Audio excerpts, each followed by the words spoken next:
Welcome to Rallye Prescott. What a fantastic event this is. My name's Chris Ponsford. I'm going to be joined by Lloyd Hackett and Peter Hughes today.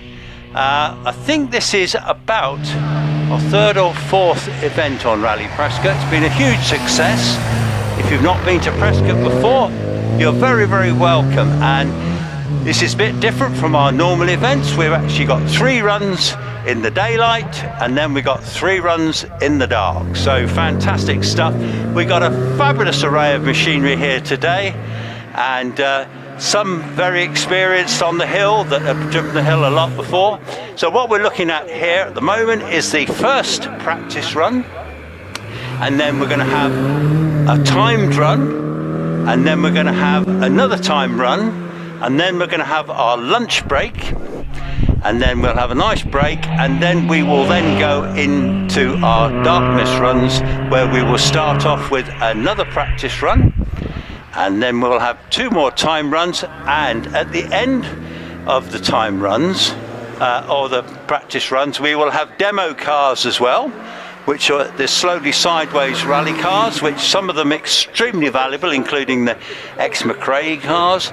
So they're all a lovely, lovely sight to see. So they won't be competitive, but the cars you'll see at the moment will be on time runs. And they're going to get 4 time runs, and it's going to be an aggregate time run. So we're very interested to see how they end up. So it's an unusual event for us. The weather at the moment, we've got a greasy track, and it's going to be pretty slippery out there, so we hope nobody does anything silly in first practice here, where they're going to have a good look at the hill and see how things are progressing. And then they go into a time run, and I just see a little Renault Clio going off the line there, and really struggling for traction. That was David Wilson, so it is very, very slippery out there at the moment. We've got some of our regular hill climb drivers who often drive single-seaters. They're here today in various French hot hatchbacks, and in fact one of those little hatchbacks, well, let's get that right, hatchbacks, is on the line now. This is the Lizzie Weaver, Tom Weaver car. This is the family Saxo. They often drive single-seaters. Alex Coles is on the hill at the moment. He did fantastically well in the British Championship this year. He's on the hill in his Renault Clio 200 Cup car. At the moment he's approaching the S's. He's here with Kelvin Broad, who he shares a single-seater Force with, a supercharged Force normally, but today he's come up from Plymouth with his dad Neil, and he's driving this little Renault Clio 200 Cup car, which will be a little bit different for Alex.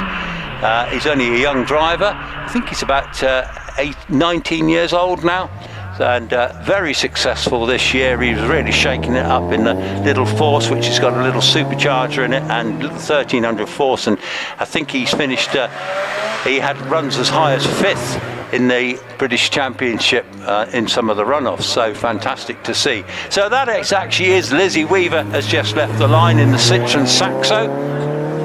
Lizzie drove a Formula Ford this year for the first time. She previously driven this Saxo the year before. She certainly knows how to pedal this little car, and she's just going through the finish there, and she's just done a 67.84, so that's the first time I've announced here today.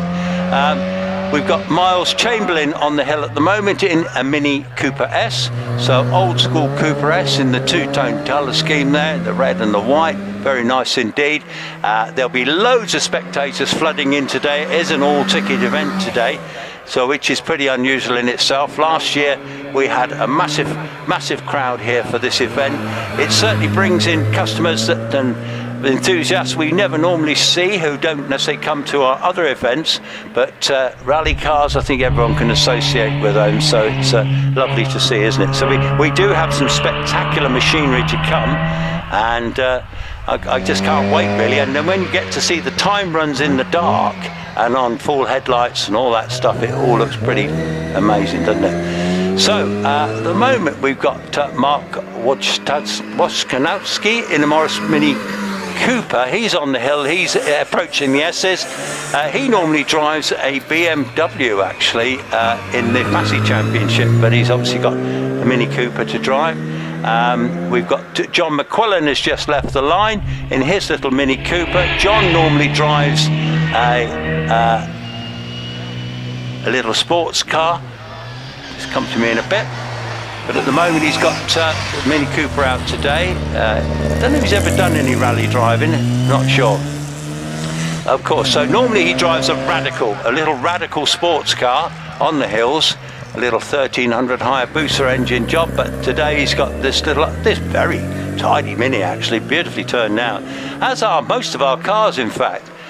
Here's Christopher Bentley Jones in a very standard looking Cooper in the blue colour scheme, original colour scheme, that one. Lovely to see. We see quite a bit of Christopher through the season, and it's later on we'll start to see more of our actual rally car drivers and all their various machines, and some of them will be familiar with the hill, they'd have been here before, and others less so.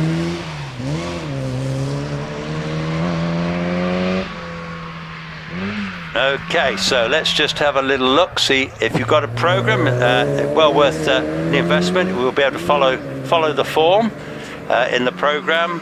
At the moment we are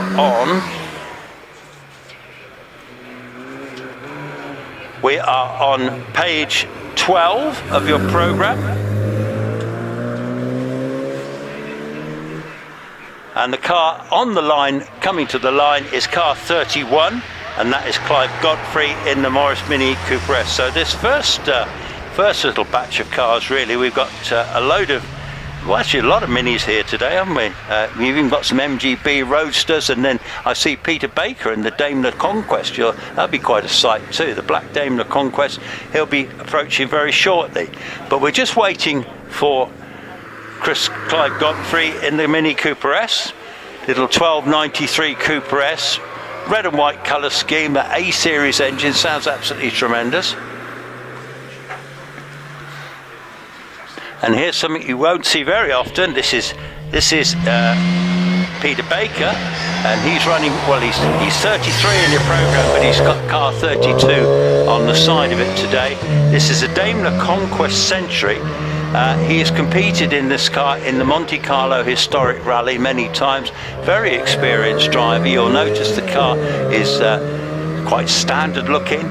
It doesn't have a roll cage in it, and it does roll a lot when he's driving it too through the corners, so be an unusual bit of kit really. And yeah, so he's going to be car 32, but in your program he's car 33. And then there's an MG behind him.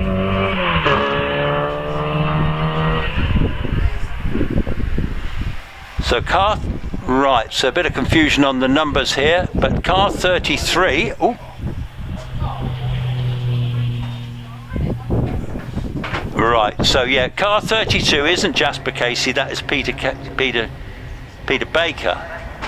And then we've got car 33, which I think will be Jasper Casey. And he's telling me he's in a Daimler Conquest.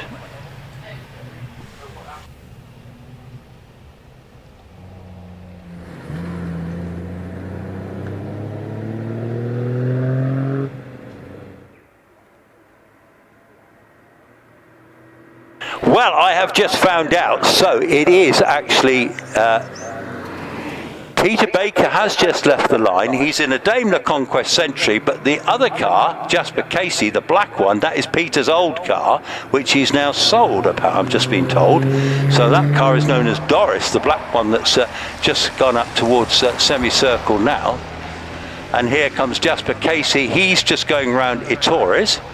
And then we're going to get a look at Richard Morris in the more modern Mazda MX-5. So we've got a wide variety of machinery here today. We are really looking forward to seeing the rally cars in the dark, but pretty entertaining too, because there's some beautiful escorts here today with Millington engines and big Vauxhall red top engines that will be a fantastic sight. And of course this greasy track, this is nothing unusual for rally cars. We've got some spectacular four-wheel drive machinery here as well. Will Nichols is here in his R5 Fiesta, and also Roger Moran is here in his R5 Skoda. And Einan Price, our rally driving friend, who's also a single-seated driver and had an R5 last year, he's just bought himself a very, very hot Audi 4 TT with four-wheel drive and about 400 brake horsepower. So pretty exciting stuff. So unusual. So we've got Richard Morris on the MX-5 approaching semicircle towards the finish. Tim Cross is on the hill in the MX-5. Normally drives a MG Midget, so that's another little family car, I guess. And then we're going to get a look at Aaron Bland in a little modern Mini Cooper S. This is the car that's shared with Sophia McCall. Spinning away those front wheels off the line, very, very slippery, no traction there at the moment. Definitely four-wheel drive territory at the moment. So Aaron Bland leaves the line in the Cooper S. Tim Cross approaches the finish. And the times aren't really relevant at this stage. We're literally just on practice runs, so they're having a look at what is obviously a very greasy track. We were here in the week. We were sweeping leaves, blowing leaves off the track and collecting them. There's quite a few come down, but it doesn't look too bad at all out there at the moment, to be fair. Perfect rally conditions, really. So Aaron Bland, he's just gone round Rolt. He's on his way up to semicircle in the modern Mini Cooper S. Paul Jones leaves the line in an Austin Mini. I'm just going to ask, is...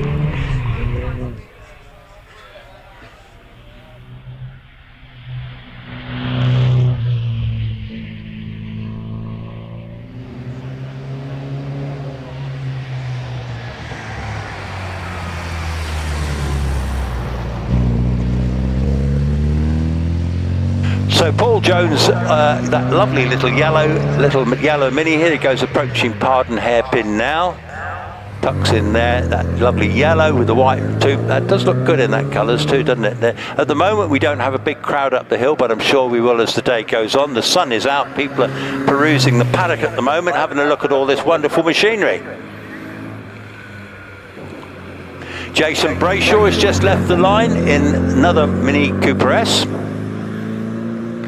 Paul Jones heads towards semicircle. He's going to have a time in the low 60s. Jason Brayshaw is in the modern Mini Cooper S. These are becoming very popular as hill climb cars now. Some of them are supercharged, some of them are turbocharged. They've certainly got plenty of them, and it's not difficult to get over 200 brake horsepower out of these little minis now. Obviously a whole different ball game to the older ones. Robert Wilson in the Peugeot 205. I think it's Robert Wilson that normally drives the Lotus Elise, that, with his father. But I will confirm that when I have a little wander. I've been wandering around the paddock earlier. There's a whole lot of new stuff we don't normally see. It looks like Robbie, he's in the Elise normally, and he certainly knows his way up Prescott. He's hard on the brakes, yes, and his time actually, he's showing purple sectors, which means to us that in his class he's doing very well indeed, and the quickest in the class so far. But we will, doesn't matter if it's not a confirmed time, but it just gives us a little guide really. Kelvin Broad's waiting on the line in his Clio 200 Cup car. Kelvin is the one that owns the Force, the supercharged Force, that he drives with Alex Coles with great success. He told me he hasn't really done much in this car at all. He's sort of been stuck in the back of the garage really. So a different sort of car for him to drive. Here comes the Lizzie Weaver. This is probably Tom Weaver. This, I reckon it will be. So this is the family Saxo. They've had this one for quite a few years now. The Weaver family, we call them the Ludlow Massive, and they normally drive an Empire single-seater up the hill. And Lizzie was driving the Formula Ford last year. We've got Marshall Royalty just coming into my post here.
Okay, so I've just had Marshall Royalty just visiting me, Sue Conakey, and Martin Bannister no less. Yes, indeed.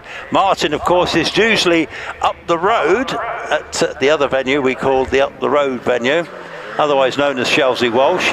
Now, what have we got for you? So Lewis Porto in the MX-5 has just left the line. Tom Weaver is just finished the hill in 59.46, so sub 60 seconds there. Robert Wilson in the Peugeot did a 58.21, so two experienced hill climb drivers certainly know their way up, and normally in different cars, but today. Now we have an MGB that normally competes in the Fussy Championship. This is Stephen Norris. Stephen is a car restorer from near Tewkesbury. classic vehicles. He entered the Fassi Championship last year, so he changed his first gear off the line, but very quickly changes to second to try and get some traction. So Stephen's on his way. Lewis Porto in the Mazda has just done a PB there of, no he hasn't. He hasn't finished yet. Right, forget that bit. So he is now, here he is, approaching the finish now. So Rich Danby is live streaming it today. Goes all around the world. Welcome to Prescott Rallye, he's saying.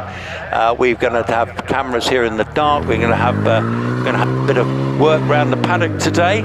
We'll have a roving mic around the paddock as well, which would be great. And I'm going to actually hand over to Lloyd now because I want to find out a little bit that's going. Yeah, so Lloyd will be joining us on the mic, Lloyd Hackett. He's got a little car business called Driving Heroes. He's a great bloke.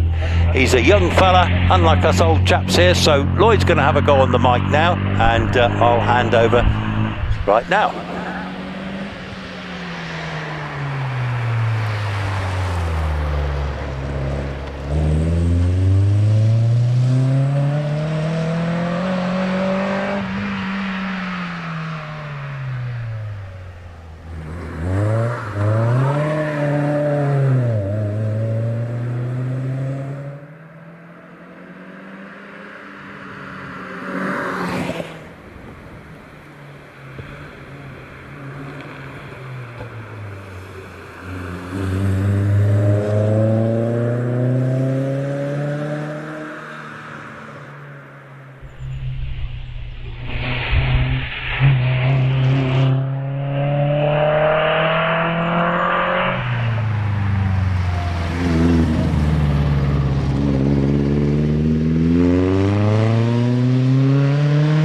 Well, thank you to Chris for just getting the show going for us. My name's Lloyd. I will talk you through everything that I can see going on. I've already seen some fantastic bits and pieces, but what I can say is what a fantastic day we've got for a spotter rallying. It is just fantastic to see all of these cars lined up, the sun bouncing off them. We've got 555 Imprezas, we've got Tommy Mackinnon Evos, I've seen some Rothmans Escorts and a Repsol Escort. It's something here for everyone. McRae focuses, and you can even have right down to the grassroots stuff where you slap a timing beam across a road car and come and have a go. So there is something for everyone here at Rallye Prescott. So let's get straight into it. We're looking at Steve Loveridge here in this very spicy MG ZR, that's for sure. He's struggling for traction on the exit of the Tories. That's got a proper engine in it. I might have to have a little look at that. He gets in very deep and just flicks the handbrake. He was heading for the barriers then. He's done very well to get out of that. It locked up on him and he ended up heading towards the gravel trap, but he just nicked the handbrake in time to just scrub the speed off. So got away with that one. Proper rallying escape, that one. So fair play to you, Steve. But he's certainly going well, finding the conditions a little slippy, I think. As it's a very exciting run, it has to be said. Just a little flash of the lights there as he rounds semicircle. Lots of power in that car as it comes onto camp. Spins both wheels up over the line at 57.74. Now for a slight change of pace from one MG to another, we've got Ian Warry Thomas on the hill at the moment in this lovely MGB. It has to be said, looks beautifully prepared, perhaps for sort of hill climbing or road rallying or something like that. He rounds pardon as we've got Josh Martin scrabbling for traction away in his MX-5. Let's just stay with Ian Thomas at the moment, as he's just going to thread the car through the S. He's just feeling out the grip at the moment, because what have we got? We've got a season's worth of oil and grime on the surface there. We've got wet conditions. It's that kind of in-between phase. It's not quite wet, not quite dry. It's a little bit kind of, whoa, fantastic there. Josh Martin flicks the back end out on that MX-5 around pardon. Exactly what I was saying there. It's getting a little bit slippy. So we're just feeling out the grip there. Open diff there, begging for mercy on the inside wheel on the exit of pardon. Such as the elevation change, the chassis twist will just spin an inside wheel up like nothing if you've not got a diff in there. But beautiful car control from Josh Martin in this MX-5, just sliding the car through. This is obviously some sort of Targa rally car because it looked quite softly sprung on road suspension. But really beautifully controlled through the S, sliding it around. So absolutely nice little power slide as well on the exit of semicircle. Beautifully done from Josh Martin there to do a 64.33. And now we've got Alistair Moffat in the world's most aggressively driven diesel Fabia. It's a Fabia VRS. I had to go in one of these when I was a kid. I'm 33 now. When these were at the height of being tuned and mapped and everything, I had to go in one with about 200 horsepower. It was the quickest thing I'd ever driven. It was absolutely smoking fast, quite literally. And Alistair drives this thing to 12/10ths of its stability.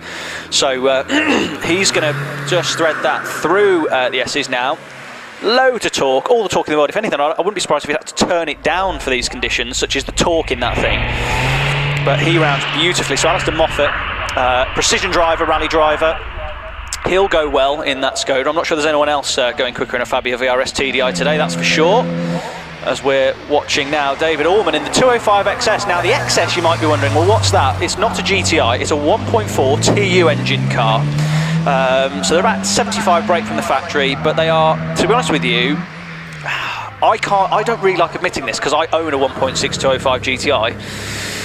205 XS are kind of, on the right road, they're about as quick as a 1.6 GTI. The little single Solex carb was a really just a sweet engine, really sweet engine. You found them in the Citroen AX GT as well.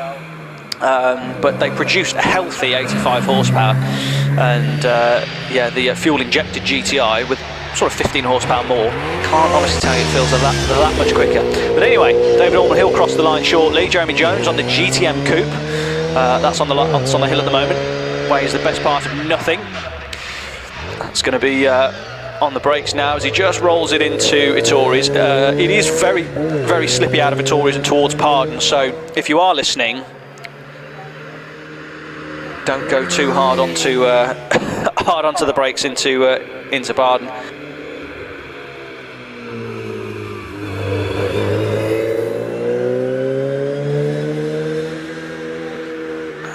As next away from the line goes Rob Guttridge in the Renault Twingo 133. Fantastic little car, this little brother of the Clio's. 1.6 VVT engine car.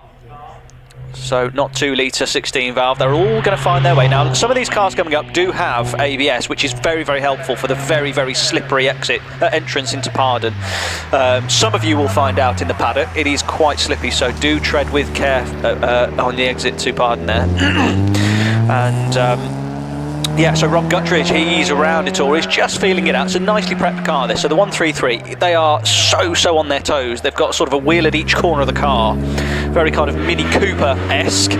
As Malcolm Evans leads, absolutely bouncing off the limiter in the 197 Clio. We have a little gaggle of Clios coming up for you now. The fantastic 197, the car that followed on from the 182. So you've got an extra gear, so you've got a 6-speed sequential gearbox, a wide track.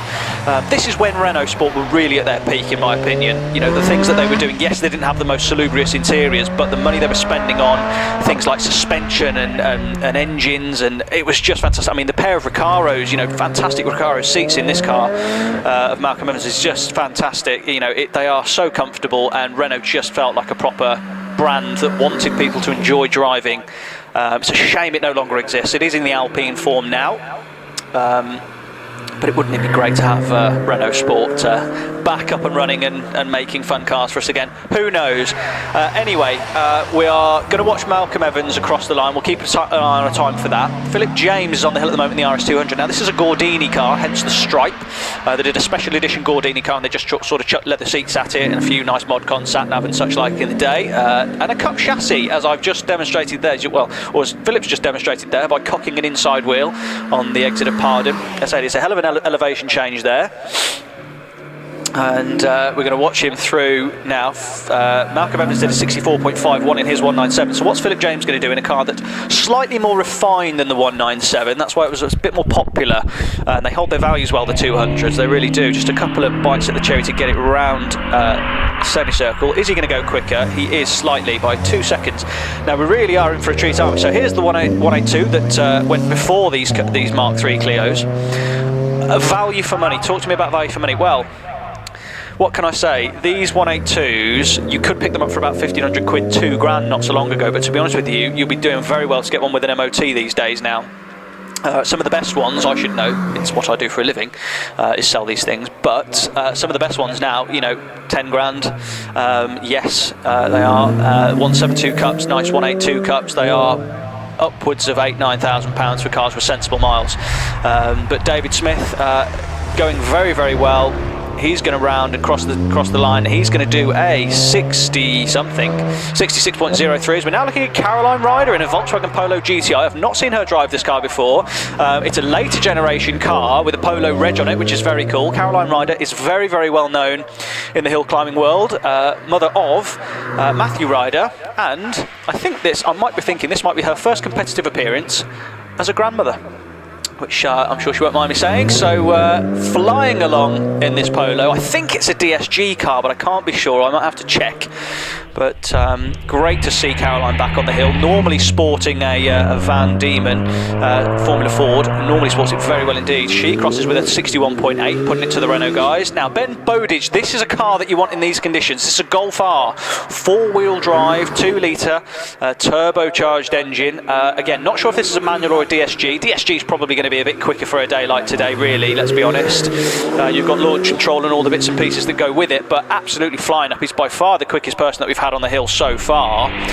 He's rounding semicircle already. He may well sneak in under a minute if he can get it across the line, which he will do with a 58.58. So if you can get under a minute within these conditions, you're going very well. Golf R is the perfect car for this sort of stuff. Now, this is going to be George Sanakis in this Renault 197. Now this is a very, very heavily modified car, so it's R3 kind of bits on it. R3 was a road rally class that very, very successful on the continent in the likes of France and Italy. Back in the day, you'd have sequential gearboxes and they would absolutely be flying along. I mean, you go to the likes of, your Craig Breens and Sebastian Ogier's. Might have been slightly before that time, but about this kind of 2008-9 was when the R3 cars, so 230 horsepower, sequential box cars, that's where you started before you went into four-wheel drive rally cars. Now, Edward Cottam, Volkswagen Tiguan.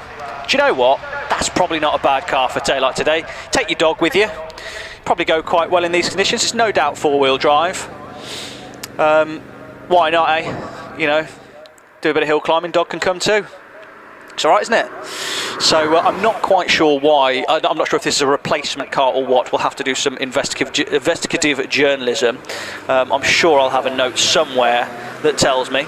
But anyway, it's getting worryingly close to some very, very quick cars. Let's see, he's going to round semicircle now. Ed Cottam is going to go over the line and he's going to do a time of 65.68, which is in amongst the kind of the going rate for some of the quick front wheel drive stuff. So good on you, Ed. Now, Jens Bischoff Jensen in the Fabia VRS TDI you just saw, sharing the car with Alistair Moffat. And he's going to blast away from the line. Let's see what he did. It doesn't look like he's going the fastest. I don't know if he's got an issue or whether he's just sort of sighting it. But we shall await. He's just rounding. I think he's just being a little bit tentative because obviously this isn't. I don't believe that this is his car. I mean, he's sharing it with Alistair Moffat, but this is a sighter, I'm sure. So he's not going to be flat out. This is practice, so no points for practice. As we've got Ian Thomas in the Austin Healey 3000. He's going to be chasing him down, actually. He's going to be hot on the heels of Jens Bischoff Jensen. But this Austin Healey, great to see these things being used. Don't they sound great? That's a proper British sports car noise, isn't it? Big set of 3 triple carbs on a 6-cylinder. You can hear that gearbox whining away as well. Fantastic popping and banging on the overrun. Again, road rally spec this car, so more than at home in these conditions. Most of its cousins are going to be sat waiting for spring at this point, I would have thought. And speaking of waiting, we've got a bit of a queue of cars coming to the car park, which is good to see. Thank you all for your support and supporting this event. It is, you can't have a favourite event, but don't say it loudly. This one's my favourite. I love rally cars, as you could probably tell. Ian Thomas crosses in a 59.09. We've got Paul Chandler now in this MG3. Now, this is kind of a stripped out. I've not seen a race bred version one of these before, so it looks very stripped out. Very serious, no number plates on it, so it looks very stiffly sprung as well. So I can only imagine this is a race car only. But it'd be interesting to find a bit more about whether this is a one-make race series or whether this is something he's built himself. But he's going to thread this through the S's now. Grabs a little bit of curb, tips it into S's.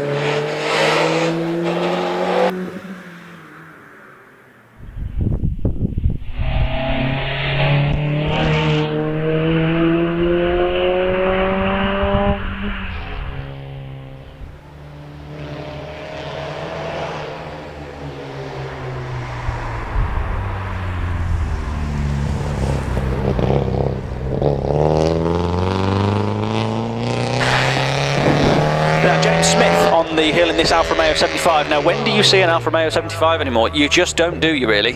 As we watch him around Park now, followed by Max Hawks, who's leaving the line in the Alfa 145. Max Hawks, always seen with a smile on his face and a camera in his hand. He normally has a go in a black Van Diemen, drives it very well indeed, but he's got his Alfa 145 out. I said, how's the Alfa? Is it all right? I said, he said, yeah, it's been off the road. I'm pleased to have it back. He's got Alfa 4C front brakes on it now. And I said, well, what was wrong with it? He said, everything. So good to know you've got everything fixed on that, Max. Ready for a successful day's hill climbing, no doubt. As he's going to tip that car into Pardon. He's quick as Max, so he knows his bits as Tony Feekins has left the line in his 205 GTI. Super quick car. He's got two of those things. But let's stick with Max as he's going to thread that. Oh, we're going to tip to Tony. As he flicks the handbrake, heads around Pardon, or towards Pardon I should say, flicks the handbrake around Itauris. He's got 220 horsepower in that 205 and he's building one that, believe it or not, is even faster. So he's a regular on the hill climb scene. Absolutely fantastic in this 205 GTI, MI16, big trumpets, proper thing.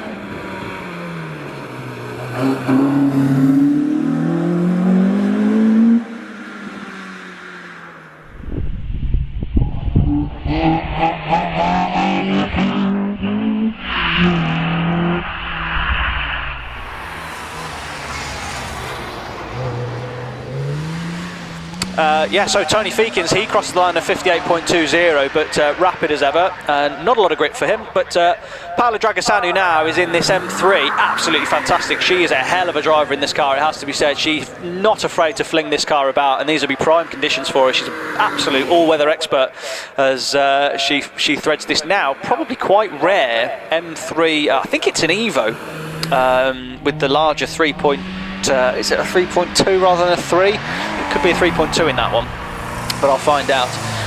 Now, Paul Renison in the Honda Integra Type R. What a sweet car this is. B18, 1.8 VTEC, 180 brake horsepower, 9,000 RPM. Absolutely mental thing. They just don't make them like this anymore, do they? And he's flicking that through Pardon. He's going to head first, second, third. He might use the top of third through the S's. Just regulates the power a bit. As Jonathan Elwood leaves the line in his Civic Type R, so you'll see this EK9 Civic head towards you soon, as we'll watch Paul Renison around the S's and semicircle. Now, this is such a scary corner because it just goes away from you, the final corner here at Prescott, and you could, if you fall off, end up probably back in the paddock. As we watch Jonathan Elwood in this EK9 Civic Type R. No, it's not, it's an EP3, what am I on about? It's an EP3. I should know that. Slap myself on the back of the wrist for that. As yeah, he tips this car in. Now, 2002-3 vintage, this car. This really did move the hot hatch game on. It was like a road car, a touring car. Fantastic bit of kit, it really is. With a gear shift high up on the dashboard like a touring car. And Jonathan Elwood will be mixing that gear shift about thoroughly to go through the S's, as he leaves to head around semicircle. Can't think if these things have a diff. That'll be super helpful on a day like today on a front-wheel drive car, that's for sure. But he's probably 8,000 RPM across the finish line. Ah, this is a pretty car, isn't it? John Manners in the Toyota Celica GT4. Oh, what a cool-looking car. Am I allowed to say that was the best-looking Group A car, those Toyota GT4s? The ST185. I think it was the year that Oriole won in 1994. God, pop-up headlights, special thing. Very cool rally car. They don't make them as pretty as that, do they, anymore? And he's flicking the car through the S's. And rare car anyway, just a road car GT4 Celica. You just don't see them. I think they've all either gone rotten, been crashed, or they're in collections and they're worth £1 billion. But great to see John Manor still using his, and he heads across the line at 58.95. I think the general consensus is if you're getting across the line in conditions like this in under a minute, you're going very, very well, relatively speaking. As we shall watch Tim Beard in this 205 XS. We saw this car a moment ago. There's a couple of cars. So if you're wondering why we're seeing this car, I've just seen this car go up the hill. Well, actually, what we do is we share the cars. Hence why this car's got 746 rather than 46 or 74, for example, in the back window. This is a shared entry, so they're sharing the car between two drivers, which I know sounds obvious, but you might not know. So we like to educate as well as tell you what's going on. But again, fantastic car, these 205 XSs. I have got a Citroen AX GT, and they are the same engine, same underpinnings, just a riot to drive. The gear change on them is just so slick, fantastic bit of kit. So that's going to head round towards semicircle now. Again, not something you would associate with rallying, Porsche 914, yet here it is. Sort of the original Boxster, I suppose, really. Little mid-engined, 4-cylinder, flat 4, and often overlooked actually in the Porsche world, I think. But beautiful car. I mean, the proportions are fantastic. It's very 70s, isn't it? Beautiful thing. As Dominic Cheetah is already through Midway, heading towards the S's. Just watch him round. Now again, this is a car that you need on a day like today when it's just greasy and you need a bit of traction. Audi TTS Tim Goodwin. This is going to be the best part of 300 brake horsepower. Not sure if it's a manual or a DSG, but TTs are just brilliant cars, especially a TTS. They handle brilliantly. They look great. Doesn't that Mark II shape still stack up beautifully? It just looks absolutely modern and trendy. But going really well in the hands of Tim Goodwin. He is purple throughout. So he is really starting to set the times benchmark now. So he's already round Tories and through round S's and in semicircle. He crosses the line with a 55.1, which comfortably puts him quickest out of anybody so far. But there is a gentleman on the start line that probably has something to say about that, and his name's Ian Price. He has multiple appearances here with a very quick R5 Skoda. He's in a TT now, which looks less than standard, if I'm honest, as he's going to leave the line now. It looks like that car's front-wheel drive only, which I'm surprised to see. I thought that might have been a four-wheel drive car. But it's front-wheel drive, so can Ian Price? This would be interesting to see. So Ian Price, experienced rally driver, can he go quicker than a 55.1 in the hands of Tim Goodwin? I mean, beautiful line around Itoris, but he's going to be going very well to beat Tim Goodwin. If he does, he's got two-wheel drive less by the look of it, so let's see if he can. I just want to stay with this for a minute and see how he goes through. He's actually going quicker in a front-wheel drive car, so let's see how he goes through the S's now. As you'll hear Leonard Milner in the S2 Quattro leave the line, so I'll talk about that in a moment. But Ian Price is really going quick, so I don't know if he's quite going to have the ultimate traction around semicircle. In fact, he's not. No, it was a valiant effort in the end, but he's going to cross the line in a 59.19 in the front-wheel drive Quattro. And now we're going to listen to this Audi S2. Leonard Miller, 5-cylinder turbo. It's just what you want, isn't it, on a rally car? What a great sound that is. Often under-remembered.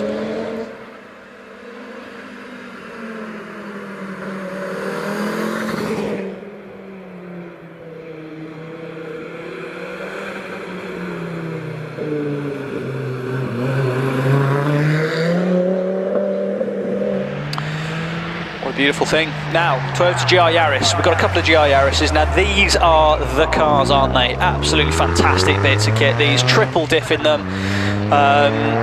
One at the front, one in the middle, one at the back. Developed by Toyota Gazoo Racing, Tommy Mäkinen, Jari-Matti Latvala put their names to the development of this car. Up to 10 years old, as long as you service them with Toyota, you can extend the warranty by a year. So you can actually, theoretically, have a 10-year warranty on these cars. Such is the commitment such is the commitment to the program and what they've achieved. But they're going very well. Can he go quicker than a 55.1? Is the quickest time we've seen so far? No, he can't. 57.53. Can Roger Stocks go a bit quicker in the Brawn 2005 liveried GR Yaris? It's the most powerful 3-cylinder turbo in production. They are fantastically quick. I mean, I was sceptical when I first heard about them. I thought 3-cylinder turbo, I don't know, really sort of turn my nose up at it a little bit. Actually, if you drive one, what an engine. They rev all the way to 7,000 RPM cleanly and very quickly. They feel every bit of 300 horsepower, but they're actually 261. But Roger Stocks is going really well. I think he could go a bit quicker than a 55.1. Let's see. I'm going to watch him across the finish line. Not quite. 55.89 for Roger Stocks. Ed Burgess at the moment is in the Caterham R500. Now this is going to be a handful on a day like today, but Ed Burgess normally behind the wheel of a classic, vintage Bugatti or a GR55 Gould single-seater. So the R500's more than fine for him. But it'd be interesting to see how he gets on. R500 is, I think that denotes it's 500 brake horsepower per tonne, 250 brake horsepower Cosworth engine. But let's have a little look at Tim Porter in the Darien T90. Now we're getting into the proper bits of kit now. Tim Porter in the Darien T90. So the Darien is a bespoke sort of kit car for rallying, sort of road rallying really. You'll quite often see them in the likes of the Manx rallies and all sorts of Irish rallies. And they've always got Millington engines in the back of them. They're going as quick as Escort. He has a big wiggle there as he gets between the gears, between the Tories and Pardon, but covers it up well. Very, very active car, so moves around a lot actually because there's no weight at all. As you can probably hear the traction control of Stephen Moore fluffing away, but we'll stick with Tim Porter for now as we watch him through the S's.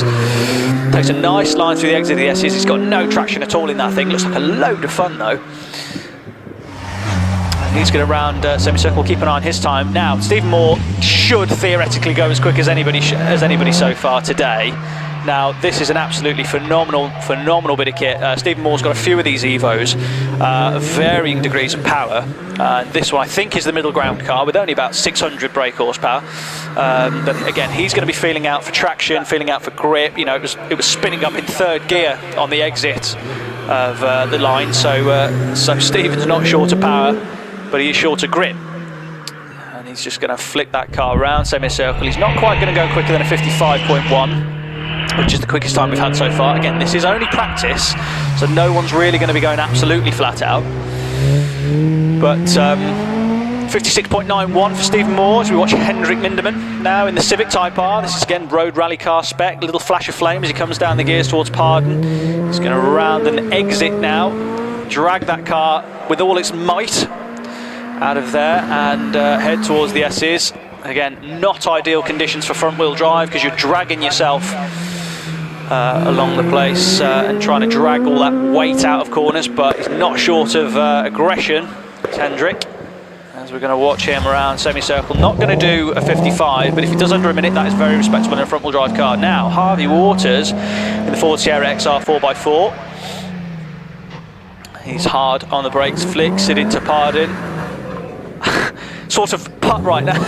He sort of flicked the power on, and he's come to a stop, but he's not touched anything. It was like the world's most perfect parallel park almost. He's up and running. He's off and going again, but I fear there might have been a little bit of an Austin Powers turning around in the alleyway situation there. But he's all fine. Again, very slippy around Pardon. But Harvey, he'll probably not do that again, I wouldn't have thought, in a hurry. But anyway, he's going to round semicircle. We've got Paul Miles on the line at the moment in Mark II Escort. Quite a serious looking thing.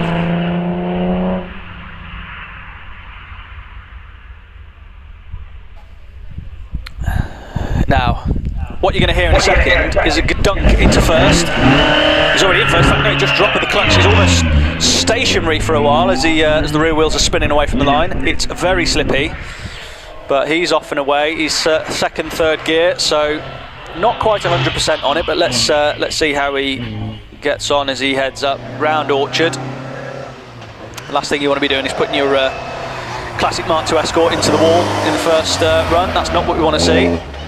So circumspect around the Tories, headed through the gears. David Turner is on the line in another very serious Mark II Escort. Flips throttle, away he goes, a bit more aggressive than Paul Miles. Bouncing off the limiter once, bounced off the limiter twice, and he's away. Again, it's very, very slippy off the line, but not short of drama. As we'll see, David Turner, he's a bit more committed than Paul Miles, so back to the Mark II Escorts, how are we going to go? So David Turner looks a little more the quicker so far. Nice little dab of opposite lock as he corrects it on the exit of Tories. On the brakes, just going to feel out for that slippery entrance into Pardon. Round he goes, car is with him entirely, nice and neutral actually. And he heads through the first of the S's.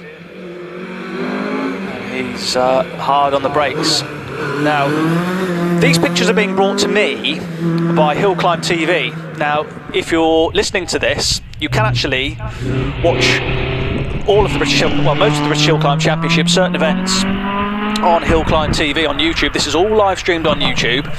So if you wanted to follow us, that would be a massive, massive help to the support of HillClimb.TV. What are we at the minute, Rich? About 18,000 subscribers. Wouldn't it be nice to be at 20,000 by Christmas?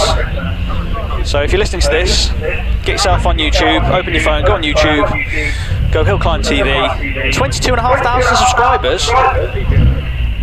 Well, you've been busy, Rich. Wow, fair play. Well, let's go 25,000 then. 25,000 by Christmas. If you're listening to this now, open up your phone, go on YouTube, go HillClimb.TV and subscribe to us, because I think it's a fantastic thing that Rich and the team do. So, Richard Egger on board. Let's talk you through it. He's in first gear, Mark I Escort. He's going to drop the clutch. Away he goes. Again, almost painfully slow off the line in these conditions. Second gear.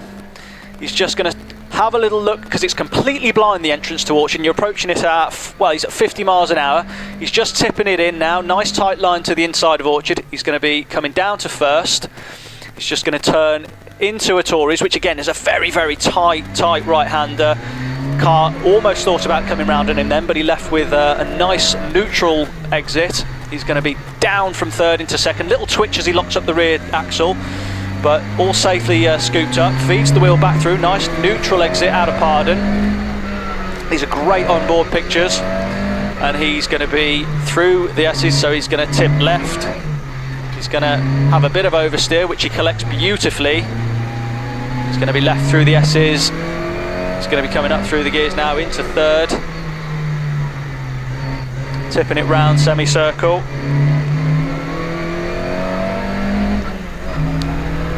And he's across the line with the 65.16.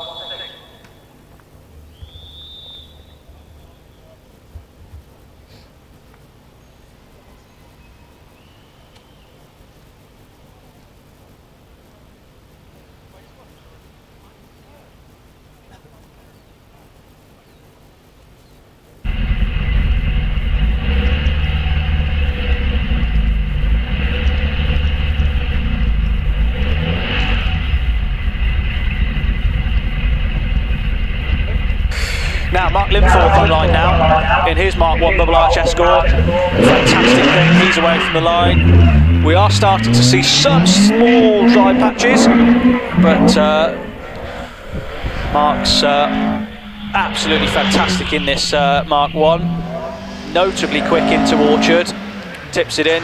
That beautiful sunlight there, now you can just see such a clear picture of what the driver's doing. See some of their facial expressions. Are they content? Are they scared coming into a Tories?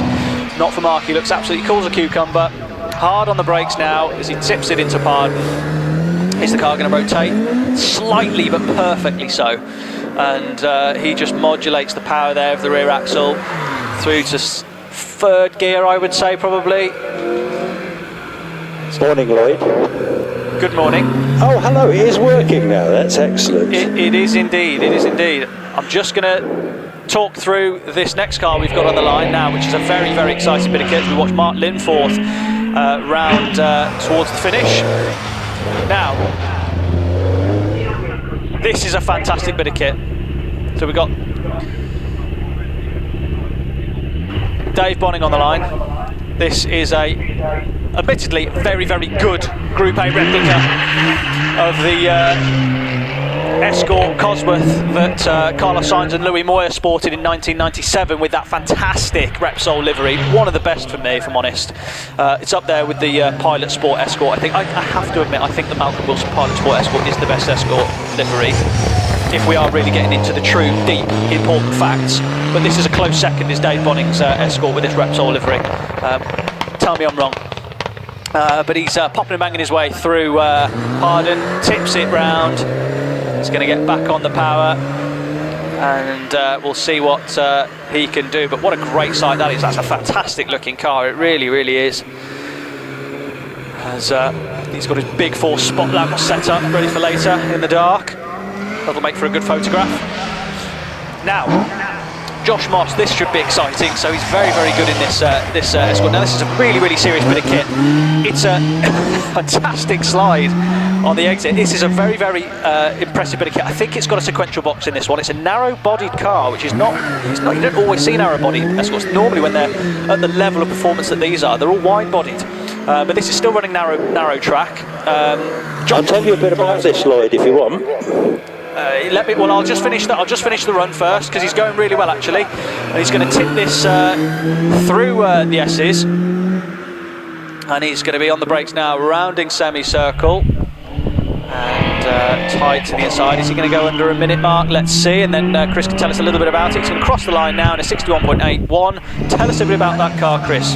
Yeah, so it's actually running a 2-litre Z-Tech engine in that one. He's got a 6-speed sequential in there on throttle bodies. He's had the car, the family's had the car for over 30 years, so it's a very original car as well. Absolutely. And of course the Mosses have those lovely imps, don't they, as well? Yes, they do. And just out of interest, are you top box at the moment, are you? So I am indeed, sir. You're up in the heavens. I am, yes. Fantastic. It's all happening up here. We've got it, finally got it working up here, which is good. We've got no computer screens up here, but we can cope with that. You know. Well, we can say what you see. Now, the car on the line I want to talk about, this is going to be a fantastic, this is Peter Hedges with this, well, it'll be Peter and James Hedges in this fantastic Mark II Escort. Looks a very serious thing. We're watching Graham win on the hill at the moment in the Mark II Escort, but let's just keep an eye on this because I think it's going to be quite a serious bit of kit actually just coming up next.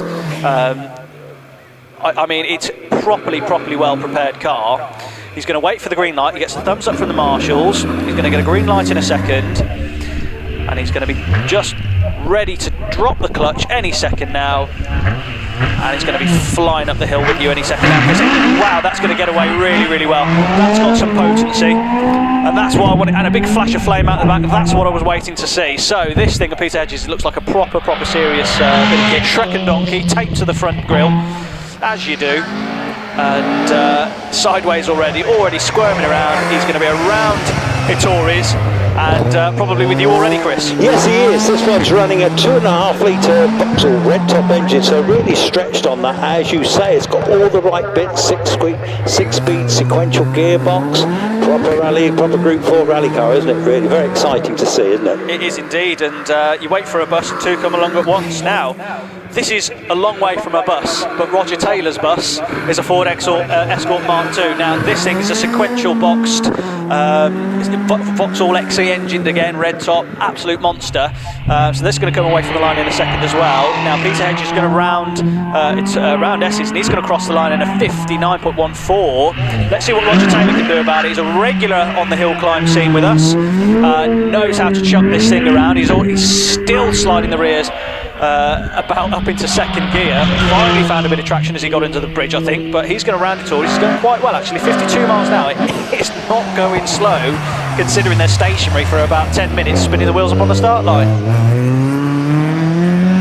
Lovely to see that, isn't it? And these Vauxhall engines are, well, if you haven't got a Millington, you get a Vauxhall red top, don't you, basically? And probably a cheaper way of getting that sort of power, I think, pushing about 300 brake horsepower, sequential box. And, well, it's certainly very slippery out there, isn't it? These rear-wheel drive cars are going to be very... I'm waiting for Mark Gamble, by the way. Yeah, well, it needs to drive... I mean, the quickest car that we've had so far has been the TTS in the hands of, I can tell it was a 55. Iron Price. No, it wasn't as quick. Iron Price wasn't as quick actually. The quickest time that we've had so far, I believe, was Tim Goodwin in the TTS Audi Mark II. Iron looked like, whether it was on purpose or not, he was front-wheel drive in his TT. I wasn't sure whether that car should be four-wheel drive or not. But no, it is about 400 horsepower, four-wheel drive. It's an ex-track car. He bought it off eBay and he'd sold the R5, wanted something to have a little play with, so he bought that. Right, well, Iron probably wants to have a little look at he's going to need some rear-wheel drive then if he wants to put all that 400 horsepower down, because the front wheels are definitely spinning off the line and not the rears. I know that being a Haldex, they're maybe something's thrown it out, who knows. But we've got some fantastic cars coming to the line now, which I'm excited to talk to you about. And here is your man coming up next, which is Mark Gamble in the 208 T16 R5. Now, this was a very early R5 car. They didn't really do too much in the UK, but in the likes of Italy and France and on the continent, these R5 208s were a really, really popular choice. And then the Fabia started to emerge, and the Citroen C3 started to emerge, and it's kind of stayed that way ever since. And Peugeot have never really gotten back into rallying since, other than the R4 stuff, which seems to be going okay. They've got the 208s which go alright, but they haven't done anything R5 based for a good while, which is now WRC2. But any second now, he's going to clunk into first gear, and you're going to see this thing. I mean, if this thing should really be the quickest car up the hill so far, so it should go quicker, but uses his launch control, four wheels spinning off the line furiously for a good while, but a fantastic colour scheme on this, very reminiscent of the old T16 205 from the 80s. And he's absolutely flying, almost a bit too quick actually, has a massive wobble on his way into you, Chris. Yeah, and a big moment round your tour is Mark Gamble used to drive a Suzuki Swift GTI with Steve Link. I used to watch him. My God, he spins it at Pardon there. Well, he's only had the car about a week, and obviously a bit of getting used to, but he's on the grass, my goodness, no damage to the car. And, well, Mark will just have a little bit of embarrassment there, but it's his first practice run, but he doesn't know how to go slowly, this lad. He's had a few coffees this morning, I think, Mark Gamble. That was absolutely wild. It really was. I mean, looking at him understeering into Orchard at the best part of 80 mile an hour, I would have thought. And he just got a touch on the grass, then he scooped that up into a Tories, and then, yeah, as you rightly say, Chris, he had a bit of a wiggle, didn't he, and overcorrected, and did well to keep that out of the barriers, really. But there's going to be a bit of sweeping to push that grass off, and maybe you need a lawnmower, I think, to just mow the track. But probably the noisiest car here today at the moment, don't you think? Yeah, quite possibly. It's quite a raspy thing, isn't it? But it's proper though, isn't it? I don't mind it. I love it. The marshals are just going out for a quick cheeky sweep out there up at how do you sweep that lot? And it's just you might as well. I mean, brooms are at the go on that. Brooms are on the go at that. But anyway, yes. So we're going to have a little replay. So let's just have a little look at what he does. So stabs at the front, massive understeer through Orchard. Rear wheel clips the grass, gets on the grass into the entrance of a Tories, gets fully sideways around the loop, and he flicks through the gears. What does he do? Gets on the grass. He drove on the grass, and it got all wiggly on the brakes, and he just managed to avoid going into the barrier on the other side. But well, he won't do that again, I'd like to think. But yeah, fantastic to see these R5 cars, especially being driven properly as well. I mean, that's what it's all about. I mean, next person that we've got on the line, Roger Moran. Where do we start with Roger Moran? Now, it's last year. He was actually, I believe he was the quickest time of the day. Scotty was. No, I don't believe he was. I think Scotty went up and everyone was like, well, maybe Scott might go quicker than Roger, and he didn't. Roger beat Scott last year. Did he? Yes, I think Roger beat Scott last year, and he just had an absolute Bobby Dazzler of a run and beat the infamous Scott Moran, HillClimb champion, as well as Roger. So I remember now. I think Scotty wasn't he the quickest in the morning, and then Roger in the afternoon. I may have got that wrong, getting confused with the runoffs, but. Nevertheless, well, yeah, Roger, as you say, this R5, Roger's ex-HillClimb champion. His son Scott, of course, was won it 6 times.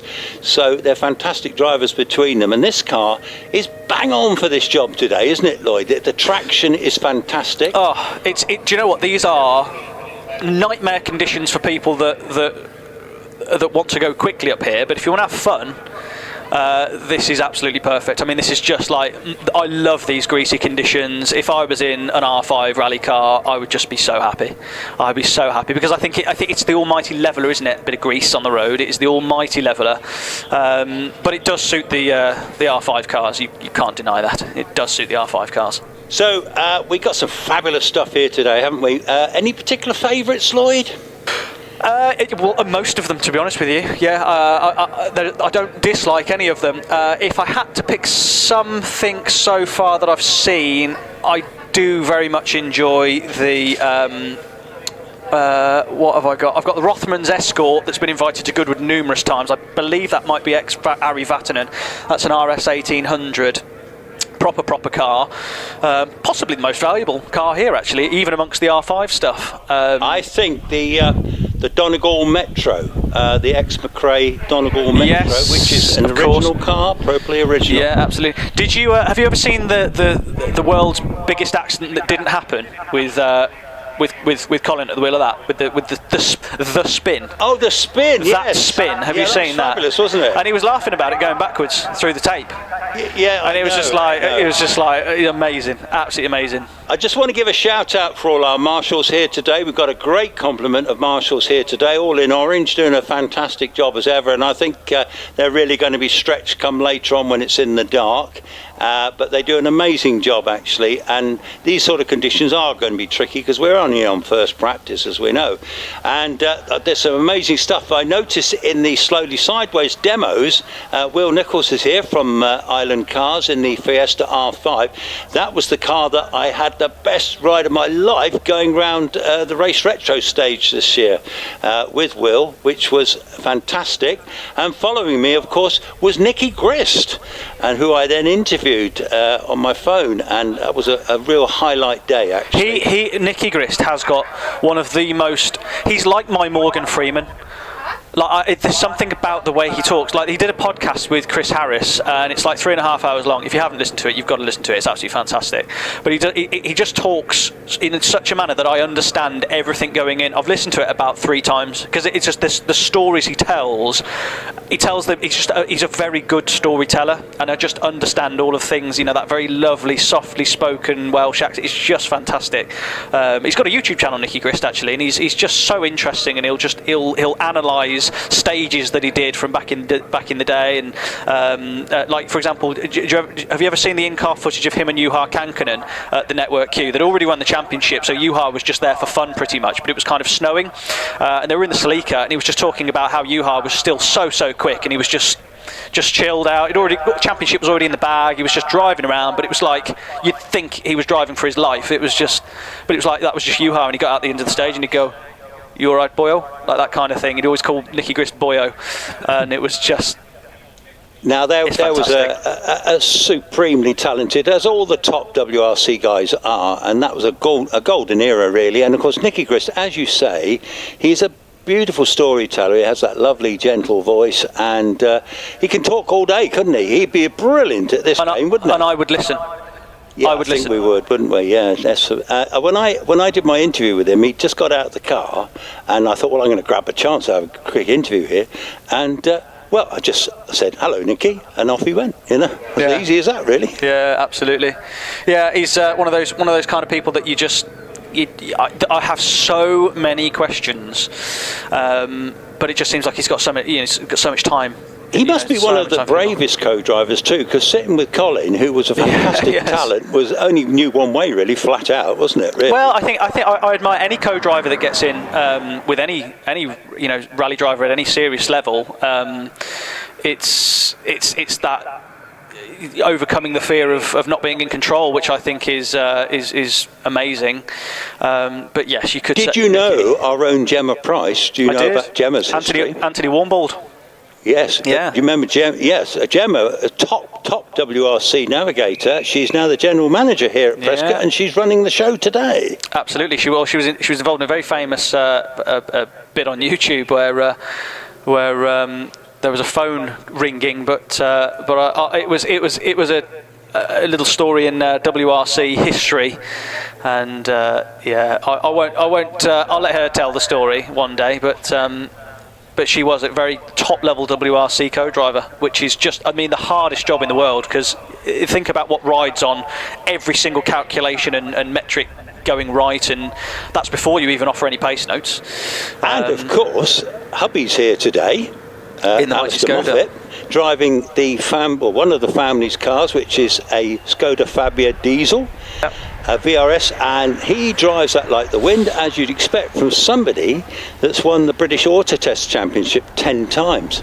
And he was doing an auto test at Smite near Worcester the other day, which I went along to see. Rich started live streaming it in the morning, actually, and I just saw it briefly.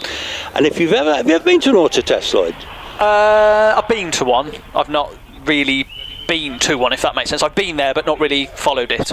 Well, this was an international event between England, Scotland, Ireland and Wales. This was the cream of the cream, and the Irish won it on the day, and I trust you, there's some serious machinery. I don't doubt it at all. Engines that cost 25 grand a pop, and they had spare ones with them. Yeah, it's amazing, isn't it? But I just want to give a shout out to the crowd. It's fantastic to see you all here, donning your bobble hats. Thank you for coming and joining us. It's a fantastic place to watch a bit of rally action, and Prescott's pretty anyway, isn't it? You know, it's got the Steam Valley just over the road, and you're about to see now a proper Skoda. Now this used to be actually an ice racing car. So this started as an ice racing car. Roger Moran bought it. It's running slightly more tame power than it was, I think, when it was an ice racing car. But we're going to have an onboard here, so I'll talk you through what Roger's doing. So thumbs up from the marshals. Roger shuts the door. He's going to fire up the fuel pump, fire up the ignition, and fire the car up, which he does so now. So if you don't mind, Chris, I'll talk you through go the onboard. So Roger's quick check of the belts as the car's going to be warming itself back up. He's going to be checking levels, checking pressures, grabs his hand on the wheel. He's going to be given a green light in a minute, pulls it back into first, and away Roger goes. Now, this was the quickest car here last year. Absolutely phenomenal bit of kit. Roger's an amazing driver, and he's already round Orchard. He's just going to use that 64 miles an hour entry speed into Orchard, tips the car around, and don't forget how slippery it is. You just saw it.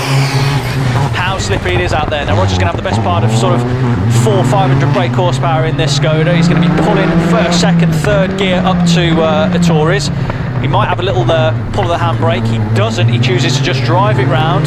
Second gear, third gear, just pulling it back on that column shift next to the steering wheel, that pneumatic gearbox. Punches down into second gear, tips it round the S's. Let's see how Roger gets on. Can he go quicker than a 55.1? You would think so. He's already heading towards semicircle. He's purple all round. He knows his way around here. And he's going to punch second gear, punch third gear, and he's going to cross the line with a 53.41, so he goes quicker than anybody we've had so far today. Well, the old Maestro, showing the way. Now we've got a Mark II Escort here now. Which one have we got here, Lloyd? This is Matthew Miles. He's got plenty of power in this thing. He's going to flick this round Pardon, and he's going to head towards Midway. Beautiful controlled power slide on the exit of Pardon there. What I'd like to take home is a big fancy R5 rally car, but what I'd most like to have a go in, Chris, on a day like today in these conditions, would be a Mark II Escort with loads of power, because I think that'd just be fantastic, as Matthew Miles demonstrates yet again the sideways ability of a Ford Escort Mark II, which is in no doubt, again, sideways, yet again around semicircle, which is really brave, because if you get it wrong there, you will end up back in the paddock on a day like today with the grass as slippy as it is. Now, I think, is this James Turner now, is it, in that Mark II? It will be on the hill with you now. On the road on the road in front of me, I've got Andrew Egger, but we'll see him leave the line now in this sort of semi-golf coloured Mark I Escort. Now, this is, again, onboard footage that we've got from Andrew Egger. He's into second gear, into third gear, and we're going to see some of the work that you've got to do with a car like this. It's not a case of just sort of sitting back and relaxing. There's a lot to think about. You know, on a day like today, if you come down the gears too quick, you'll lock the rear axle up, and that can pitch you into a slide or a spin or something you don't want to happen. Beautiful controlled oversteer there from Andrew. He's in second gear. Is he going to go third? Yes, he is. He's going to come back down into second. There you go. So he's having to dip the clutch slightly to just control that rear axle lock. Good amount of oversteer on the exit of Pardon. He's going to feed it second and third. He stays with third to go through the S's, down into second, takes a nice line across the curb, because the thing is that kind of taking that much curb could probably upset the car a little bit. So he's going to find his way around semicircle in just a second, and he's going to feed the power in and head across the line to do a time of 63.72 for Andrew Egger. Nice. Now I think we've got Stuart Baker in the little Mini. Oh, a lovely sideways exit there out of Vittori's, fantastic. This is a nice two-tone Mini. Of course, these little Minis, this little 1380 A series engine, plenty of poke, which they get them out to about 1450, so that'd be the limit probably for an A series. But this one, their traction is really struggling. Those little wheels are really struggling, even going up through there to the S's now. But again, so what a load of fun he's having. I mean, you know what I mean? Flicking that Mini round, it'd be like a go-kart. Absolutely tremendous. As he's going to make it. He's going really well, to be fair. He might even sneak in under the minute mark, which is super, super quick. He might not. No, probably won't. But even so, to be anywhere near a 60-second run in a classic Mini condition like this is just fantastic. 64.26 for Stuart Baker. We look at Thomas Twemlow. Should be with you now. Yes, I've got him now. He's just going round Pardon now. Tom is actually a regular. And he only lives down the road in Cheltenham. This little Impreza's got about 400 brake, he was telling me, or 300 plus anyway, so plenty there. Four-wheel drive, got to be a good combo in this, isn't it? Yeah, absolutely. Well, it's got that P555 registration number, which is obviously a tip to the cap of the L555s of the 90s. Obviously there was L555 BAT, which is the world's greatest rally car, and then you've got L555 Rep and so on from the Science era as well. So it's a big old thing, the 555 with the Impreza world, which is very cool. Now this is a pretty car, isn't it, Chris? Tell us about this. Yeah, this is Kevin Knight. This is actually, he's from Redditch. This is a replica of the Russell Brooks car. This one is actually running about 180 brake horsepower, as opposed to the works cars had about 240.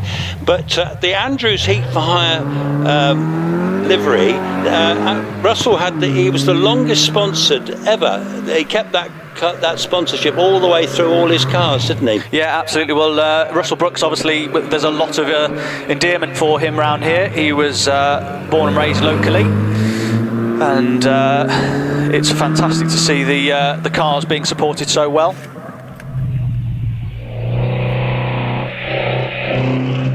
I think you'd call him a local hero, wouldn't we, really? Yeah, absolutely. And so we've got at the moment Colin not on the line in the Impreza Turbo.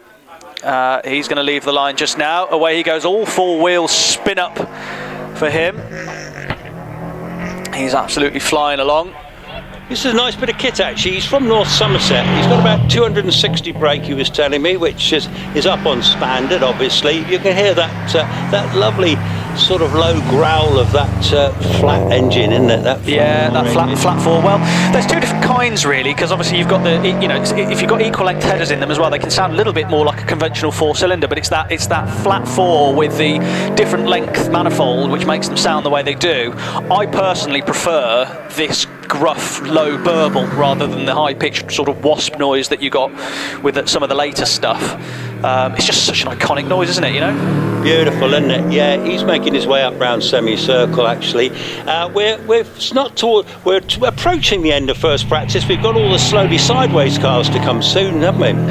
We have indeed. We've got a very very special car coming up the hill. We've got the 555 Impreza, and it'll be at the hands of Jimmy McRae with granddaughter Holly McRae in the passenger seat. So that's going to be a very special thing to see in a moment. As we see Scott Moran in the Skoda R5, he's about to come up the hill. Now, can he beat his pops? Last year it was pops 1, Scott 0. So let's see, Scotty, what have you got? So Scott Moran is, I think, he's a 6-time British champion. Yep, absolutely phenomenal driver, and an instructor here now. And an instructor here as well. He was showing people how to drive the Alpines up the hill a couple of weeks ago for a test and sort of press day. But Scott's going to press the launch control and he's going to tip the clutch and away he goes. Not going to get much quicker. 2.38 off the line in these conditions is ridiculous. Here comes Scotty, so he's going to, let's have a look at him through with the in-car camera. He's absolutely flat out. It's going to be hard on the brakes into a Tourist. Just a little flick of the handbrake, gets the car round.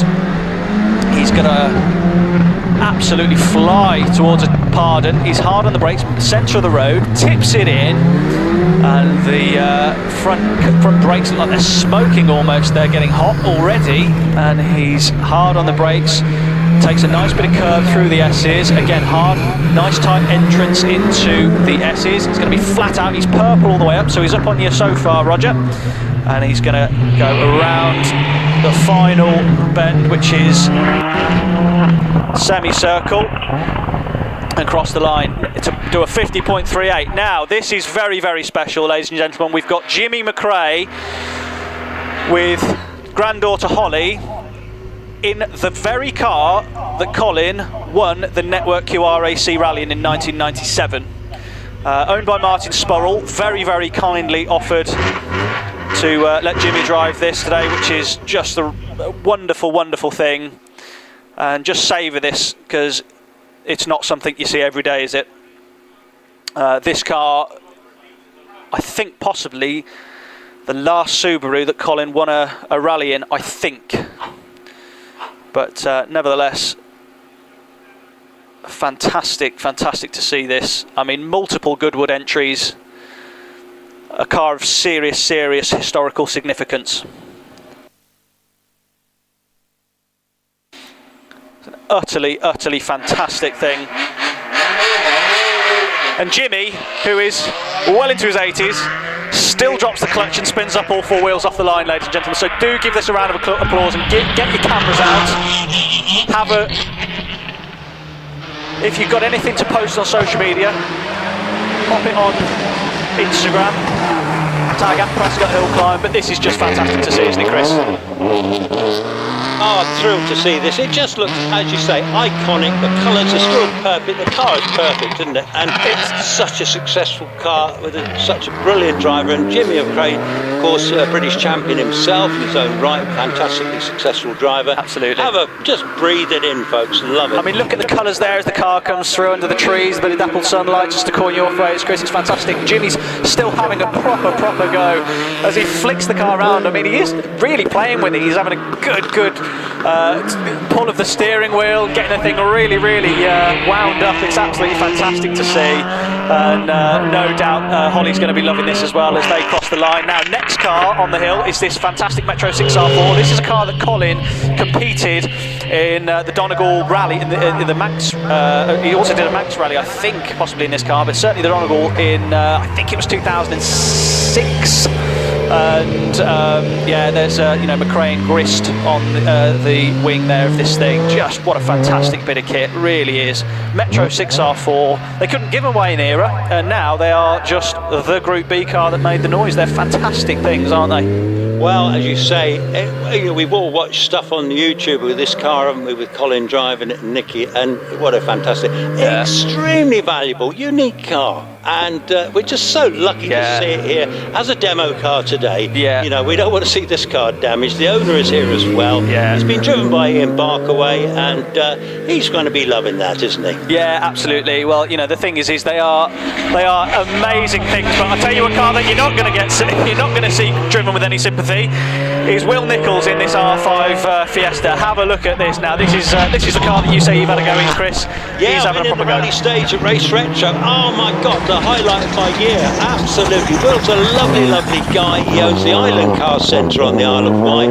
He's such a lovely, generous man as well. But this car is brilliant. What you get with these cars is the brakes are phenomenal. The suspension is phenomenal. Huge acceleration from that four-wheel drive. And believe it or not, he really can pedal this thing. He's won loads of rallies in his time as well.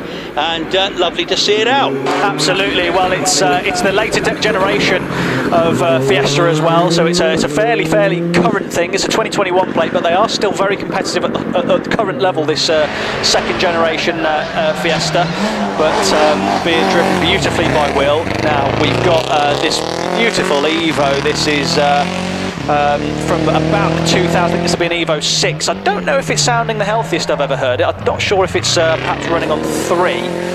But certainly sounding a little bit less like an Evo than I thought it should. So no, I think you're right. It does sound. It doesn't look like it doesn't sound quite right. But either way, this is a genuine Tommy Mackinnon Evo, isn't it? This one, not driven by him, but it's of the right era. Whether it's a genuine car or not, 'cause it's right-hand drive, you see. So a lot of them are all left-hand drive. So whether it's a genuine thing, I don't know. Either way, it's great to see it here. It looks fantastic, and a lot of the cars that were actually raced in period as the correct, registrations, they're all wrapped up in cotton wool in collections and come out very rarely. But can I mention something here? You can. This is Tim Bendel in the Lancer, the Group B Lancer. This is a 2-litre rear-wheel drive turbocharged car. Pretty unusual, this. I've not seen many of these. About 320 brake horsepower, and this is replacing the Lada that is not here today. Yeah, absolutely. Well, that's it. As now away from the line, popping and banging, is the Ford Escort Cosworth. Now this is a pretty serious bit of kit. It's got a sequential box, best part of 450, 500 brake horsepower.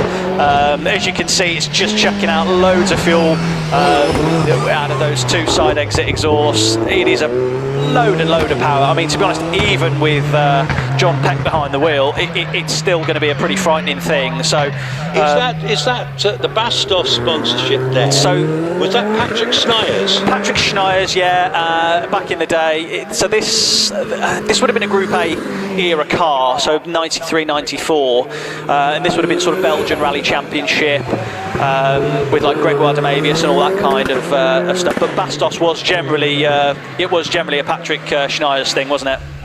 Yeah, he was particularly the M3 Beamers, wasn't he? We remember him in. Absolutely, yeah, it certainly was. But yeah, that car's got a load of power. He's across the finish line already. So we're looking at this Mark II Golf now.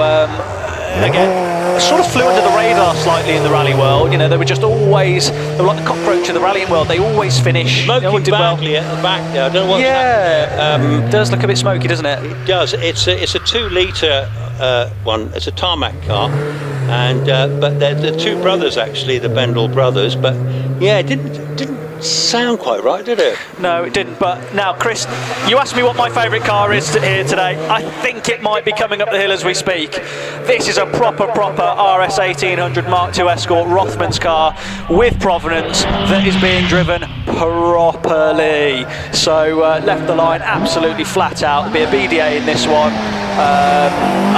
Fantastic. I mean, is he going to flick it round to Tories? Yes. Oh, it's just what we want to see. I don't actually know who's driving it, to be honest, but driving God for sure. Absolutely fantastic. Sort of has a little look at just getting the car out of shape on the exit upon. Oh, this is just absolute poetry in motion. I love this. Absolutely flicking it round Pardon, already through the S's. Proper STW plate, so it's a proper factory car. Tips it through S's, bit of wiggle. Now this is, for me, this is just perfect on a day like today in these conditions. Rothmans colours. Oh, fantastic. He's going to roll this round semicircle. Is he going to be sideways? Oh, thinking about it. Not timed because it's a demo run, but crosses the line and over the finish. Oh, fantastic. There you are, folks. You've just heard Lloyd very, very excited. So, I agree with him too. The Vatanen replica, I guess. I don't think it's Vatanen's old car, do you?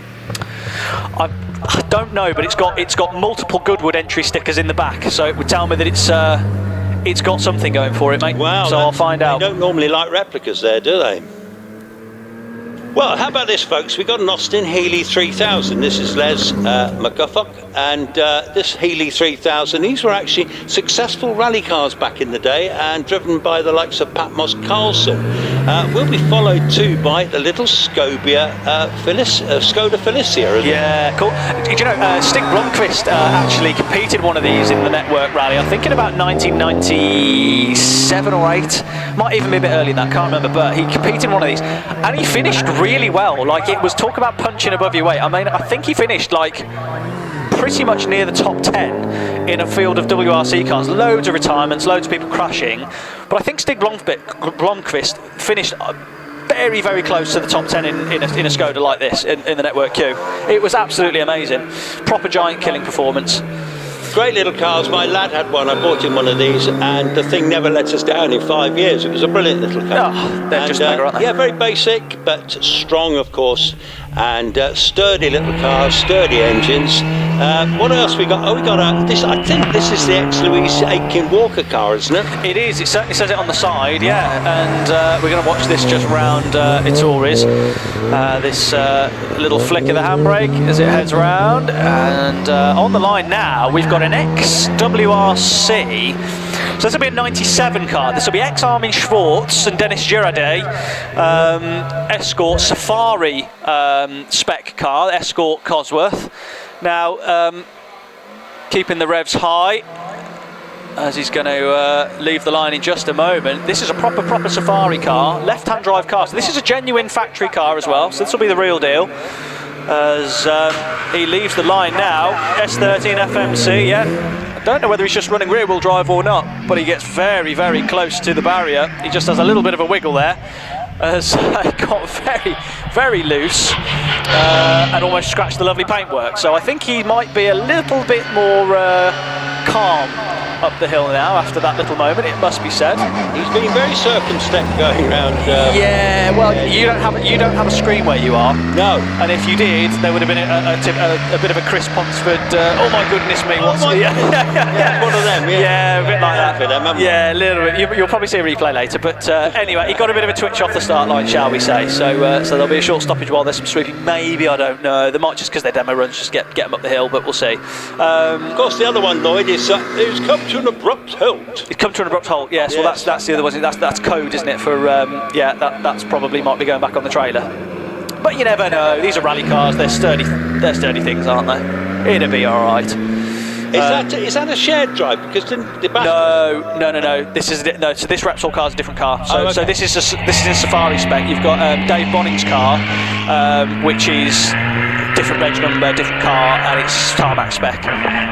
But this is a left-hand drive car. This is a genuine car. Dave won't mind me saying this, but Dave is a replica, but it's a very good replica. And that car that we just saw there was a genuine ex-factory car. Wow, fantastic. Yeah. So let's just talk you through the replay. So what he does, he gets away in rear-wheel drive. He just gets across to the right-hand side, and he must have come within a cigarette paper of hitting the barrier there with the Escort. So it's almost like he just had rear-wheel drive off the line. So whether he's running forward drive or not, I don't know. But there's just a little bit of sweep where it's just kind of the angle of the car just chucked a bit of grass on the start line. But we could do with getting that swept up and done. But yeah, rally drivers for you, eh? What can you do? Well, isn't it wonderful to see again all our lovely crowd here today. I'm looking out from top box here, and the sun's out. Of course, the colour on the trees is fabulous at the moment, isn't it? We've got the marvellous views all around Prescott. This is the perfect day to see it, really. It's in the autumn. It's absolutely phenomenal. But I'll tell you what I do. Just while we're waiting for a little bit of it, yeah, that's it. Just had a bit of a rear wheel. That's exciting. Yeah, Richard just showing me the replay now. Looks like he had rear-wheel drive only. I'm going to hand over to Peter Hughes, and he can talk you through the remainder of this lot before we get into starting the batch again. And I will be back with you possibly after lunch at this point. See how we get on. Oh, I think you'll be before then, won't you? I don't know. What time's lunch? Well, 12 o'clock now. Got two more runs, Lloyd. Oh, fantastic. Well, I look forward to all of that then. 2 time runs before your toes. Cracking. Well, I'll see you on when I'm back then. But until then, here's Peter Hughes. Marvellous. Peter Hughes joining us from Wales. He's one of our regular commentators, Peter. I've worked with him a lot, and I think he was at the Rally Forum last night. And well, it's been great to hear him. And so we're going to have a heck of a day here, folks, because we're going to get 5 more runs even after this slowly sideways demo. So don't go away anywhere fast. The sun is still out. It's not raining. A greasy track, entertainment aplenty. Good morning to you, Peter. Good morning, Chris. How are you? Very well, old chap. And how are you today? All right? Yes, very well. Safe journey up, no doubt, which is good. Did you stay up last night or did you drive home? No, I drove home actually, but a really great evening yesterday, as we've just got the told about somebody leaving the line in the works livery. Is this John Pritchard? It is indeed John Pritchard. Yeah, in the works livery. Isn't that pretty, actually? It is, because yeah. This is like the car that Henry Toivonen would have won the RSC Rally, the only person to win in a Sunbeam. and what a phenomenal talent he was. I know, because I was there. You were there, were you? Because you've done a lot of stuff with rallying, Peter, haven't you? Tell us about that. Well, I've been involved with rallying for more years than I care to mention, really, both as an organiser, not that much competing, a little bit. See, Talbot goes around that left-hander and on up. Yeah, and you know, I was fortunate enough to be involved in what I would regard as the heyday in the Group 4 days and so on. A wonderful sport, and here's an unusual car, folks. This is Richard Connolly in this Auto Bianchi. So this is really like a Fiat-based car, isn't it? The Auto Bianchi, is that a Fiat, Peter, or is that a derivative? It is. They were an independent company, I believe, but used Fiat parts. I'm not that much of an expert on them, I'm afraid, but if I remember right, that's the way it unusual car, isn't it? Absolutely. And, yeah, as I say, he's making his way around semicircle. This very scary corner at the top. If you've not walked up the hill, folks, on the left-hand side of the track here, you can see where we end up as far as the Torres, this long hairpin. But if you cross over the footbridge, you can go over the footbridge and then walk up the right-hand side of the track, virtually to the finish. So, and the views up there are quite spectacular. The worst, steepest section is just going up to Pardon Hairpin, but after that it levels out really, and it's a fairly steady, nice little walk actually up to the top. So well worth doing, and of course in the dark there's some spectacular views with all the headlights as well. So yeah, great stuff. Yes, really looking forward to the dark runs in the dark. That will bring back some memories of being stood in mid-Wales forests at 3 o'clock in the morning watching the world's finest rally drivers flying through there back in the day. Now I've got an Opel Calibra in front of me. These were a very unusual car really, because they did do a 4x4 version of this and they did do a turbo version of this, but quite what engine or setup is that on this Calibra, but it is in the works colours, and as I say, extremely rare now, and all these cars you're seeing here today are very valuable cars now. Yes indeed, and of course we had the in rallying had both Opel and Vauxhall running effectively the same cars, but with the different badges on them. It was Vauxhall who ran the Calibra. Did Opel call it a Manta?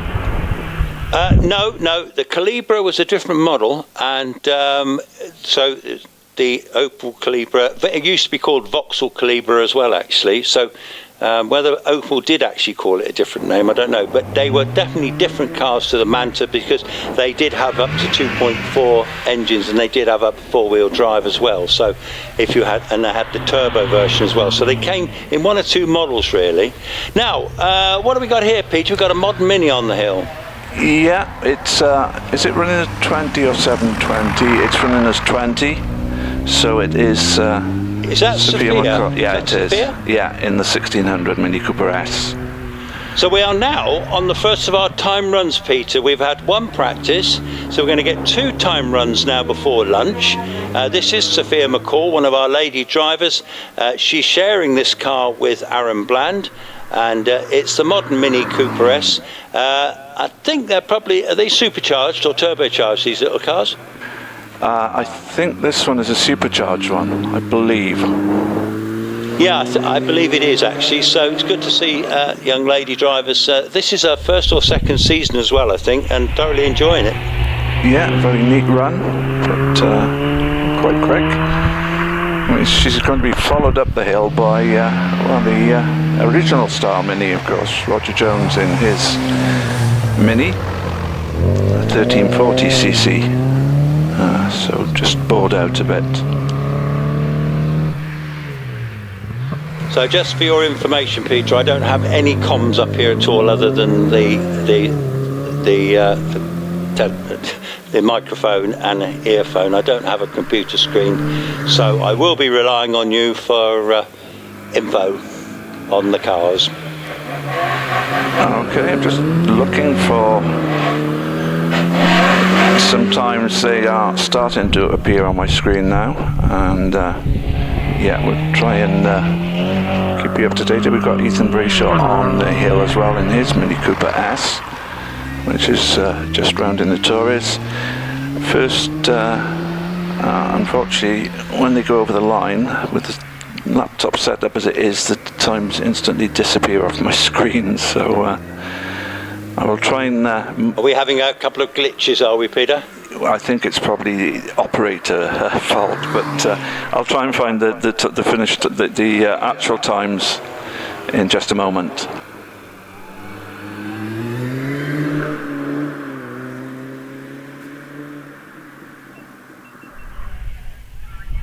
If I can just leave things to you for a second, Chris, while I try and get the timing sorted. Okay, I think I have David Wilson here, car 23. David's in the Peugeot 205, the little 1905. I don't know if it's a 16 valve or an 8 valve, but David, if it's the same David, normally drives a Lotus Elise with great success. And he was pretty quick up here in practice just now, so it could well be the same guy. I couldn't tell, but this is not a normal car. But I think a lot of our hill climb competitors have got other cars tucked away at home, which they brought out to play.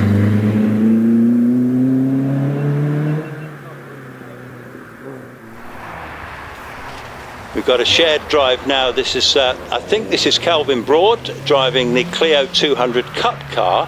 Now he's sharing with Alex Coles today, so it's either one of those two. I don't have the information to hand, but Alex Coles and Calvin normally drive a single-seater Force car with a 1300 Hayabusa supercharged engine with great success. But today Calvin's from Exeter, Alex is from Plymouth, and they're having a little go in Calvin's little Clio.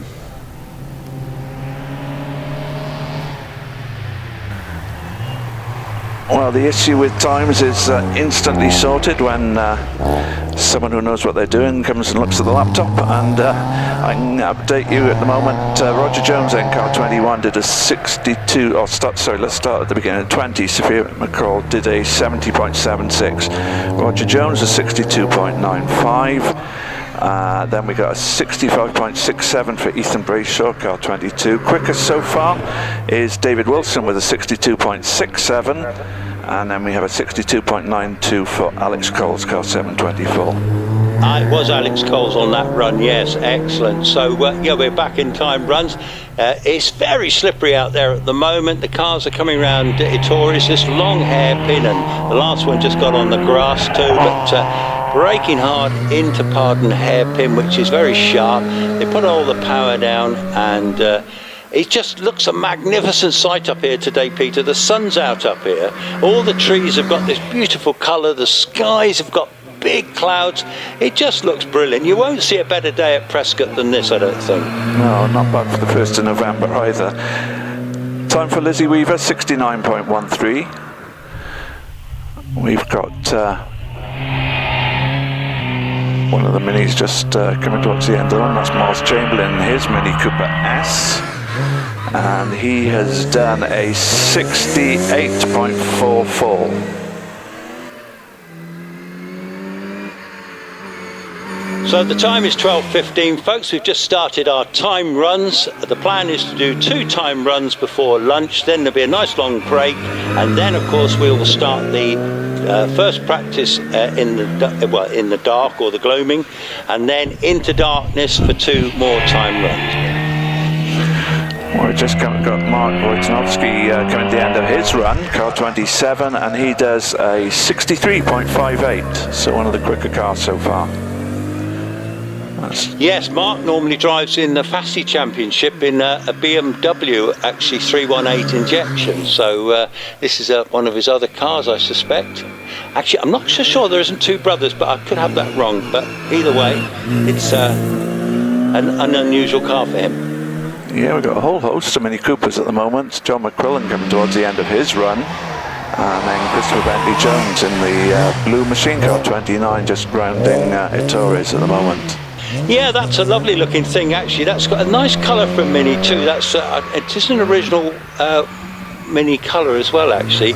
Of course, a lot of these Minis would have had often had a two-tone colour with a white roof, you know, or cream roof. But nice to see that one of Christopher Bentley Jones. Yeah, John McQuillan's time was 67.75. As Christopher Bentley Jones continues his run, and we've got Jamie Stevens on the hill as well at the moment. Yeah, Jamie Stevens, he's in the Mini Coupe SD, so this is a 2-litre version of 1995. As you can see, it's a coupe, so we don't actually see many of these. They're quite unusual, aren't they? They are, yes, yeah. I quite like the look of them, to be honest, but as you say, not that many of them about. We'll be next up back to the original Mini. Clive Godfrey just getting off the line in his Mini Cooper S. And Christopher Bentley Jones's time was a 63.88. Yes, much more traditional Mini, of course. You can hear that little A series engine. They're so unmistakable, but I don't know whether you've got a straight cut gears in that one or not. But oh, yeah, he gets it round. Yeah, oh, he goes on the grass on the inside there. All pretty exciting stuff. Yeah, yes, a bit of understeer initially. A series, isn't it? Yeah, yeah. We got very different cars on the start line at the moment. But time for Jamie Stevens, I think our quickest time so far, 61.06 for Jamie. Now, there's a bit of confusion, Peter, so you'll probably see Jasper Casey, who's car 32 in a Daimler Conquest, and Peter Baker in 33. Now, Peter, this is, I was told this is Peter's old car, Doris, which is now being driven by Jasper Casey, and then Peter Baker is also out in another Daimler.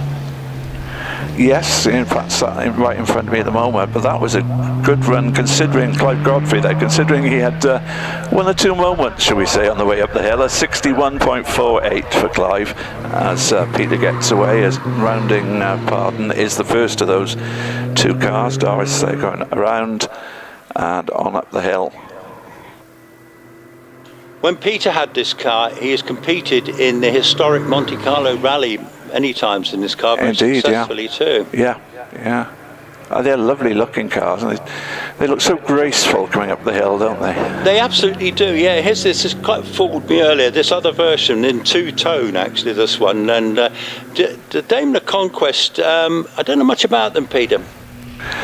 I'm afraid I'm not by no means an expert on them either, as Peter comes around pardon.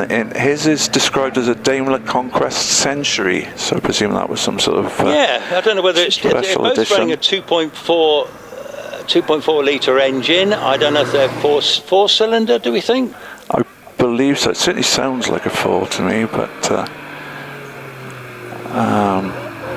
anyway, one of our older cars that we've got here today, aren't they? Absolutely. Now we've got marshals all over the hill, all in bright orange here today. Actually, great turnout of marshals. Thank you very much for your services.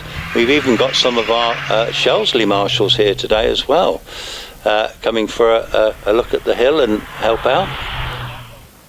Martin Bannister, the lead Shelsley man, he's going round with Sue Conakey today. So we've got an announced, is that MX-5? It is, it's the MX-5 of Richard Morris on the hill at the moment.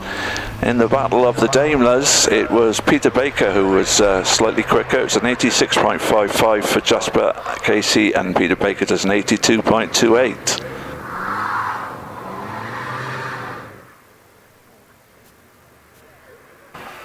Aaron Bland is on the hill in that shared Mini now as well.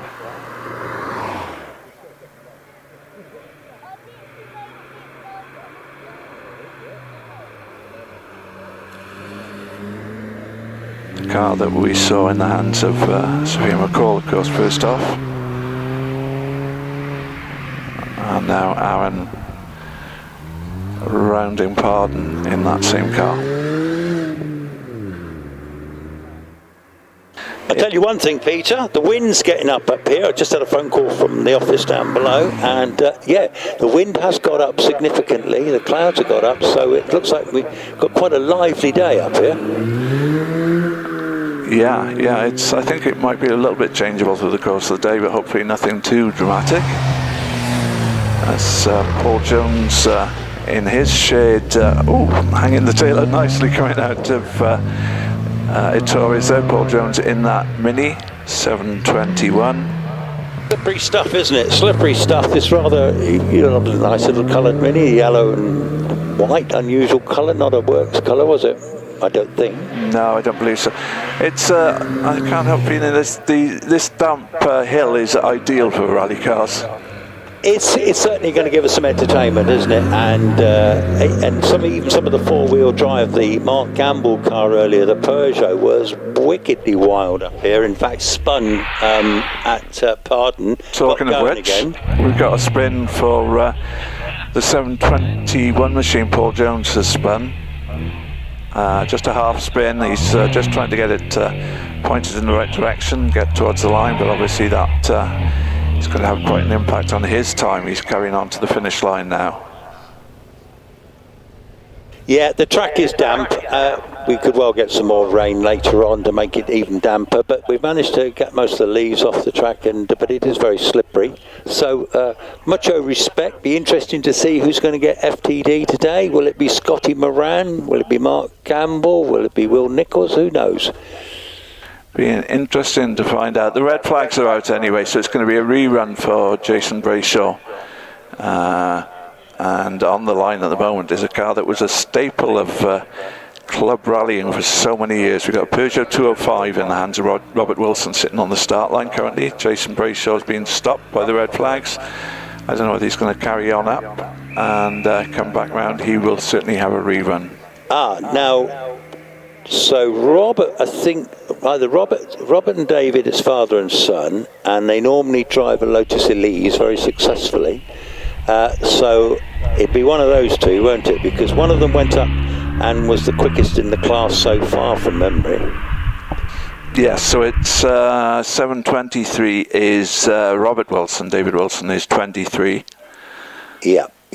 Okay, and they're quick in that little 205. It looks a fairly, standard looking 205 GTI, doesn't it? But yeah, it is the 1.9 version according to my entry list. Although I'm just looking, and it looks a bit like a 1.6 on the side of the car, but.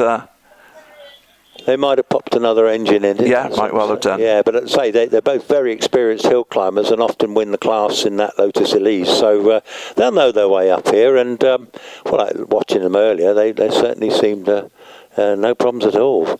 Sun's come back out, Peter. It's going to be one of them days. Sun's in and out a bit today, but when it comes out, it just lights up the hill with all the trees. Photographer's dream today. I'm sure the photographers here today will get some fantastic shots.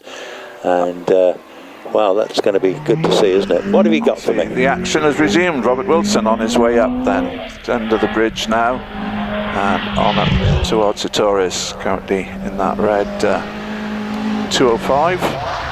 Yes, actually very neatly driven too, which I think is probably key in these conditions to a decent time. Yeah, and the experience of them's coming out. Yes, no drama drive, which is usually the quickest drives. Absolutely, not too much in the way of understeer, which is always an issue, of course, for these front-wheel drive cars, particularly on a damp track like this, but keeping that nicely under control. Heading out, just go past Marshall's post, and on up the hill he goes. He's got one faster sector so far on this run. Looks like this could be quite a good time. But just lost a little bit of time there, getting it all a little bit out of shape into that final corner before the finish line. But under the finish banner, and he does a 64.96. So it's Calvin Broad sitting on the line at the moment in the Renault Clio 200 Cup car, the car that he's sharing with Alex Coles.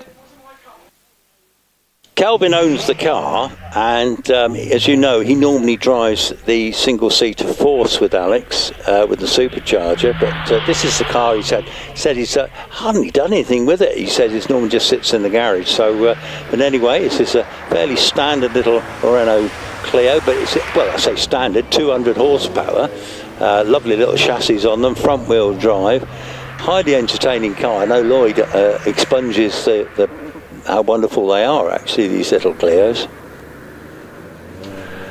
Indeed, yeah. So I was just getting a bulletin handed to me, a change of car details saying that Scott Moran is going to be out in the Mitsubishi Evo 6. Ah, is that Stephen Moore's car? I'm not sure, it doesn't tell me that. It could well be though. Well, Stephen is here today. He has shared the car in the past. Yeah. Obviously, it's one of his fleet of 3, if it is that car. And that's really interesting because, well, we'll have to wait and see. Well, it's on the line now, and I can confirm it is Stephen Moore's car. He's running, I think, as 77, isn't he? But this is running now as 93. Scott Moran is off the line now. And... oh yes, that's definitely Stephen Moore's car. He's got 3 of these. This one is the Madras, not the Vindaloo. This is, it's got still got in excess of 600 horsepower, well modified car, driven by 6 times champion Scott Moran, British Hill Climb Championship, one of our instructors. He'll not have driven this car ever before, but he has a habit of jumping into cars and going straight quick, so we will have a look at it this time. But it is a time run, so I don't think Scotty drove it on the practice. I don't think he did. No, I don't believe he did either, but he's got a lot of purple sectors so far, not surprisingly, because it's the first of the really sort of powerful cars to go up the hill. If that's 600 brake, he has my respect, because I used to run an Evo 6 on the road, and even in standard spec it was more than enough power for me, thank you. Jason Brayshaw is on the hill in the Mini Cooper S car 722, so the car that he's sharing with Ethan Brayshaw. Ah, no, I don't know if it's father and son brothers or which, I don't know. But in the modern Mini anyway, these have become very popular on the hills now. It's a good way of getting into hill climbing because there's readily available cars and parts, and quick with it too. Obviously, they're a much bigger car than the original Minis, but some of these are running like 2-litre turbocharged engines, so they're going to have in excess of 200 brake horsepower. No great surprise that at the moment at least Scott Moran has the fastest time up the hill. He did a 54.03. 54.03. Now Scotty was saying that he actually does hold the hill record for the Rallye Prescott in the Skoda Fabia, but he did. Oh, we've got a bit of a rotational spin here. The Mazda MX-5 has just spun out of Vittori's and ended up backwards against the Armco. The marshals are just walking down now. There's no dramas here. Right. The driver's perfectly okay, just probably caught out by the very slippery conditions. Yeah, just kissed the Armco, I think. Hopefully not too much damage done. We've had 2 sub 60-second runs now. Okay, let's say 54.03 for Scott Moran. Tom Weaver did a 59.54 just before that in what was that? Was in the Citroen Saxo, wasn't it? Tom Weaver was in the family Saxo. It's being co-driven with Lizzie Weaver, his sister, and normally they drive single-seaters, both of them now. And I see the first of our trains is going by. I can see the steam just down below us now. This is the Gloucester Warwick's heritage line, and it's a fabulous sight actually. From my commentary box I get, I don't know if he's in a cutting when he goes by me, but anyway, nice to hear it. You'll hear it just as well as you'll see it. Yeah, I did hear one a little bit earlier on actually, going past. Right, okay, so he was probably on his way up to Cheltenham, yeah, and he's on his return journey now. Yes, sure. Yeah, it's lovely to, as I could hear the steam engine, and then quick toot to the whistle as well. It's can't beat it, can you? Absolutely fabulous. In fact, there he goes. Yes, there's a little cutting, but I can see the smoke. I don't know if he's running bunker first or head first on this run. They won't turn them round, so I go up to the Severn Valley Railway on a regular basis, and of course the winter time's a fantastic time to see them. When the cold frosty mornings particularly, you get real exhaust from them. Yeah, I imagine. Colin Richards is clear of the hill then. He carried on up to the finish line, but because the red flags came out, he's credited with a fail on that run. So waiting on the start line now, we have the Mazda MX-5 of Tim Cross, car number 36. Of course, Tim is also one of our instructors here as well, and he's normally here with his son Ben Cross, driving a very rapid little MG midget in the Fussy Championship. Yes, indeed, yeah. And away he goes then off the line.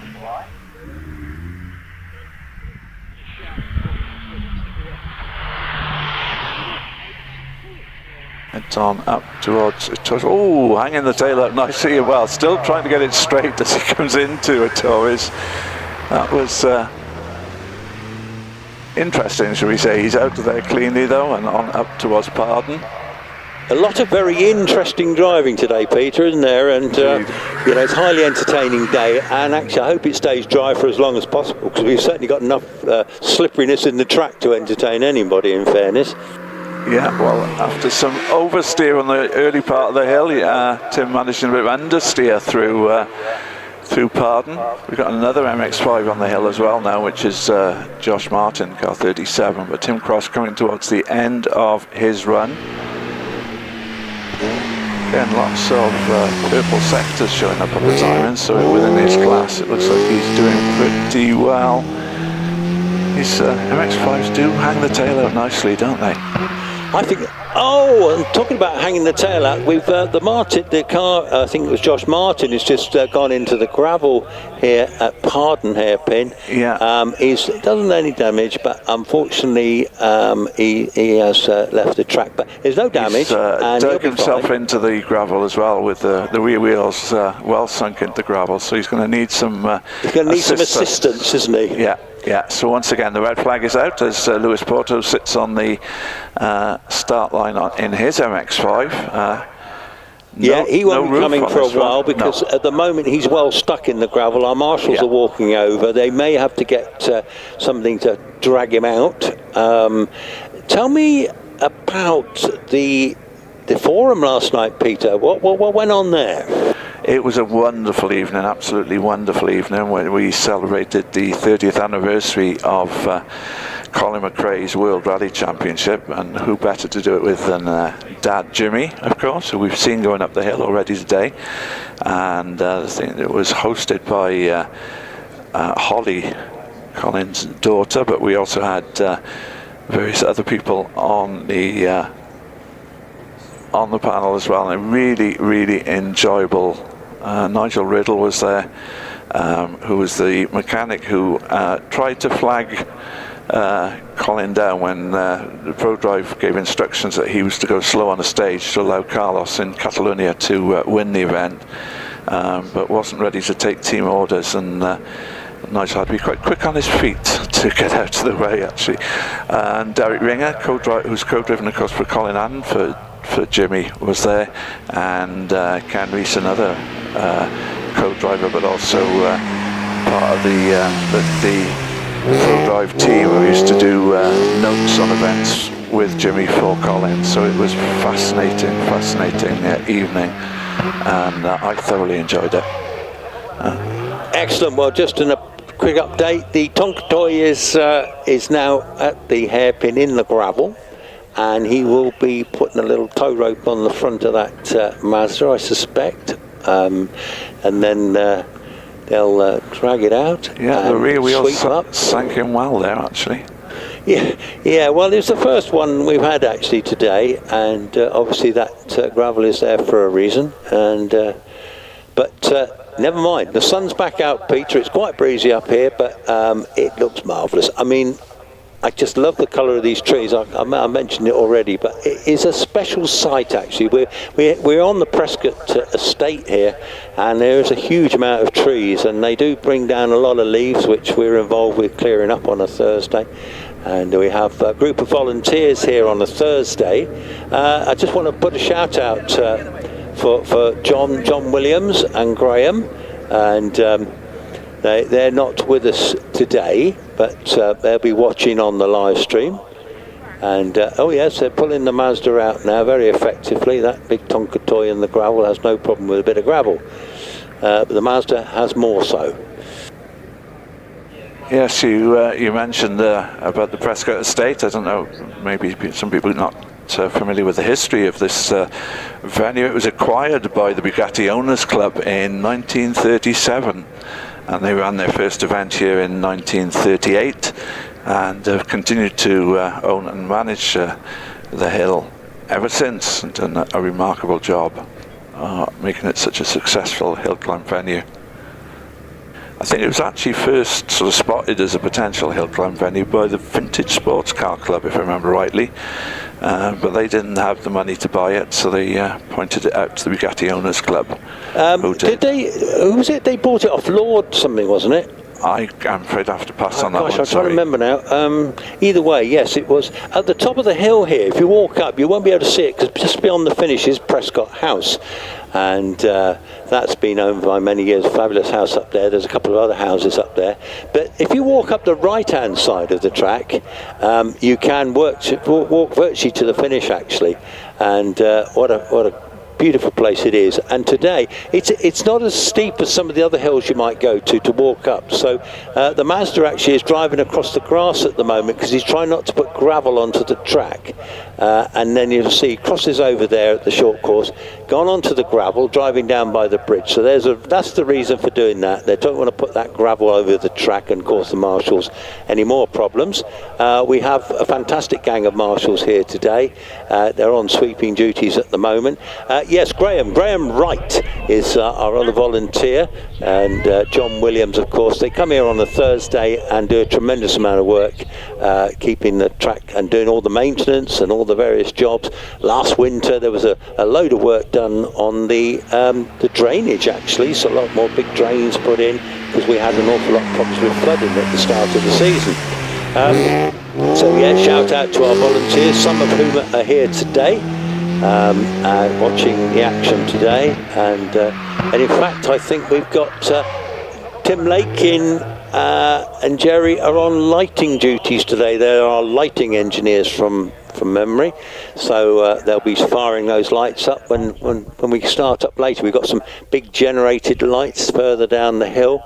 The start line is illuminated with little lights as well, so it'll suddenly light up, but it won't be too bright up the hill, I tell you that now. There's not too many lights up the hill, but certainly plenty down towards the paddock area.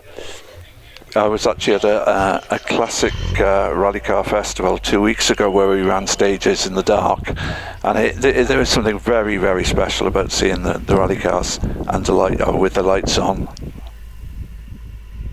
Yes, unique really, and well, just wonderful to see really. So well, I've just got a contact here. Ben Rolls, good morning Ben. Yes, I can hear you're busy. We have arrived, hope you're well. Ben Rolls normally drives a Mallock, he's here with his family. He's watching, spectating today, lovely young man, and they've got an MGB business down in Dorset, restoring MGBs. We got a car on the hill, Peter. Yeah, it's Lewis Porto in another Mazda MX-5.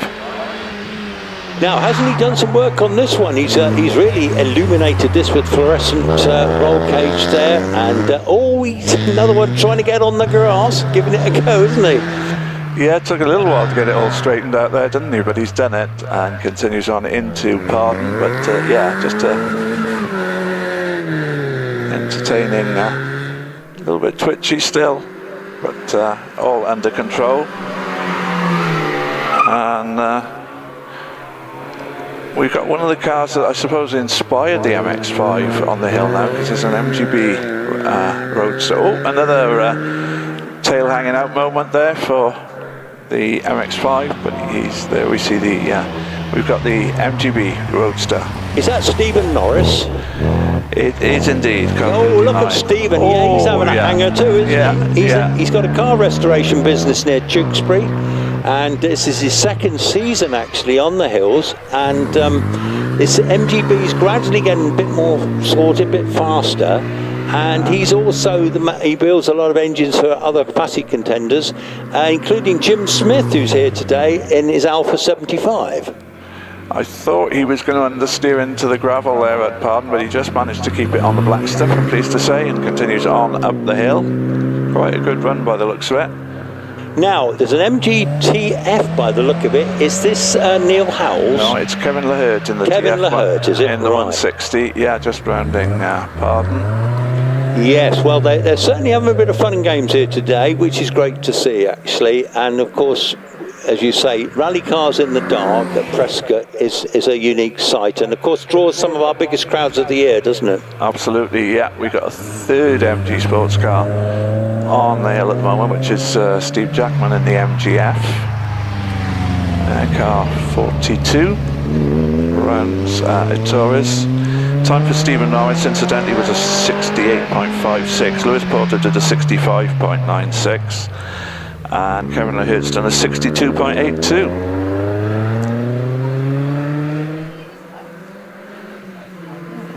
3 MG sports cars in a row, and then they're going to be followed up the hill shortly by an MG Saloon, because the MG ZR of Steve Loveridge has just left the start line.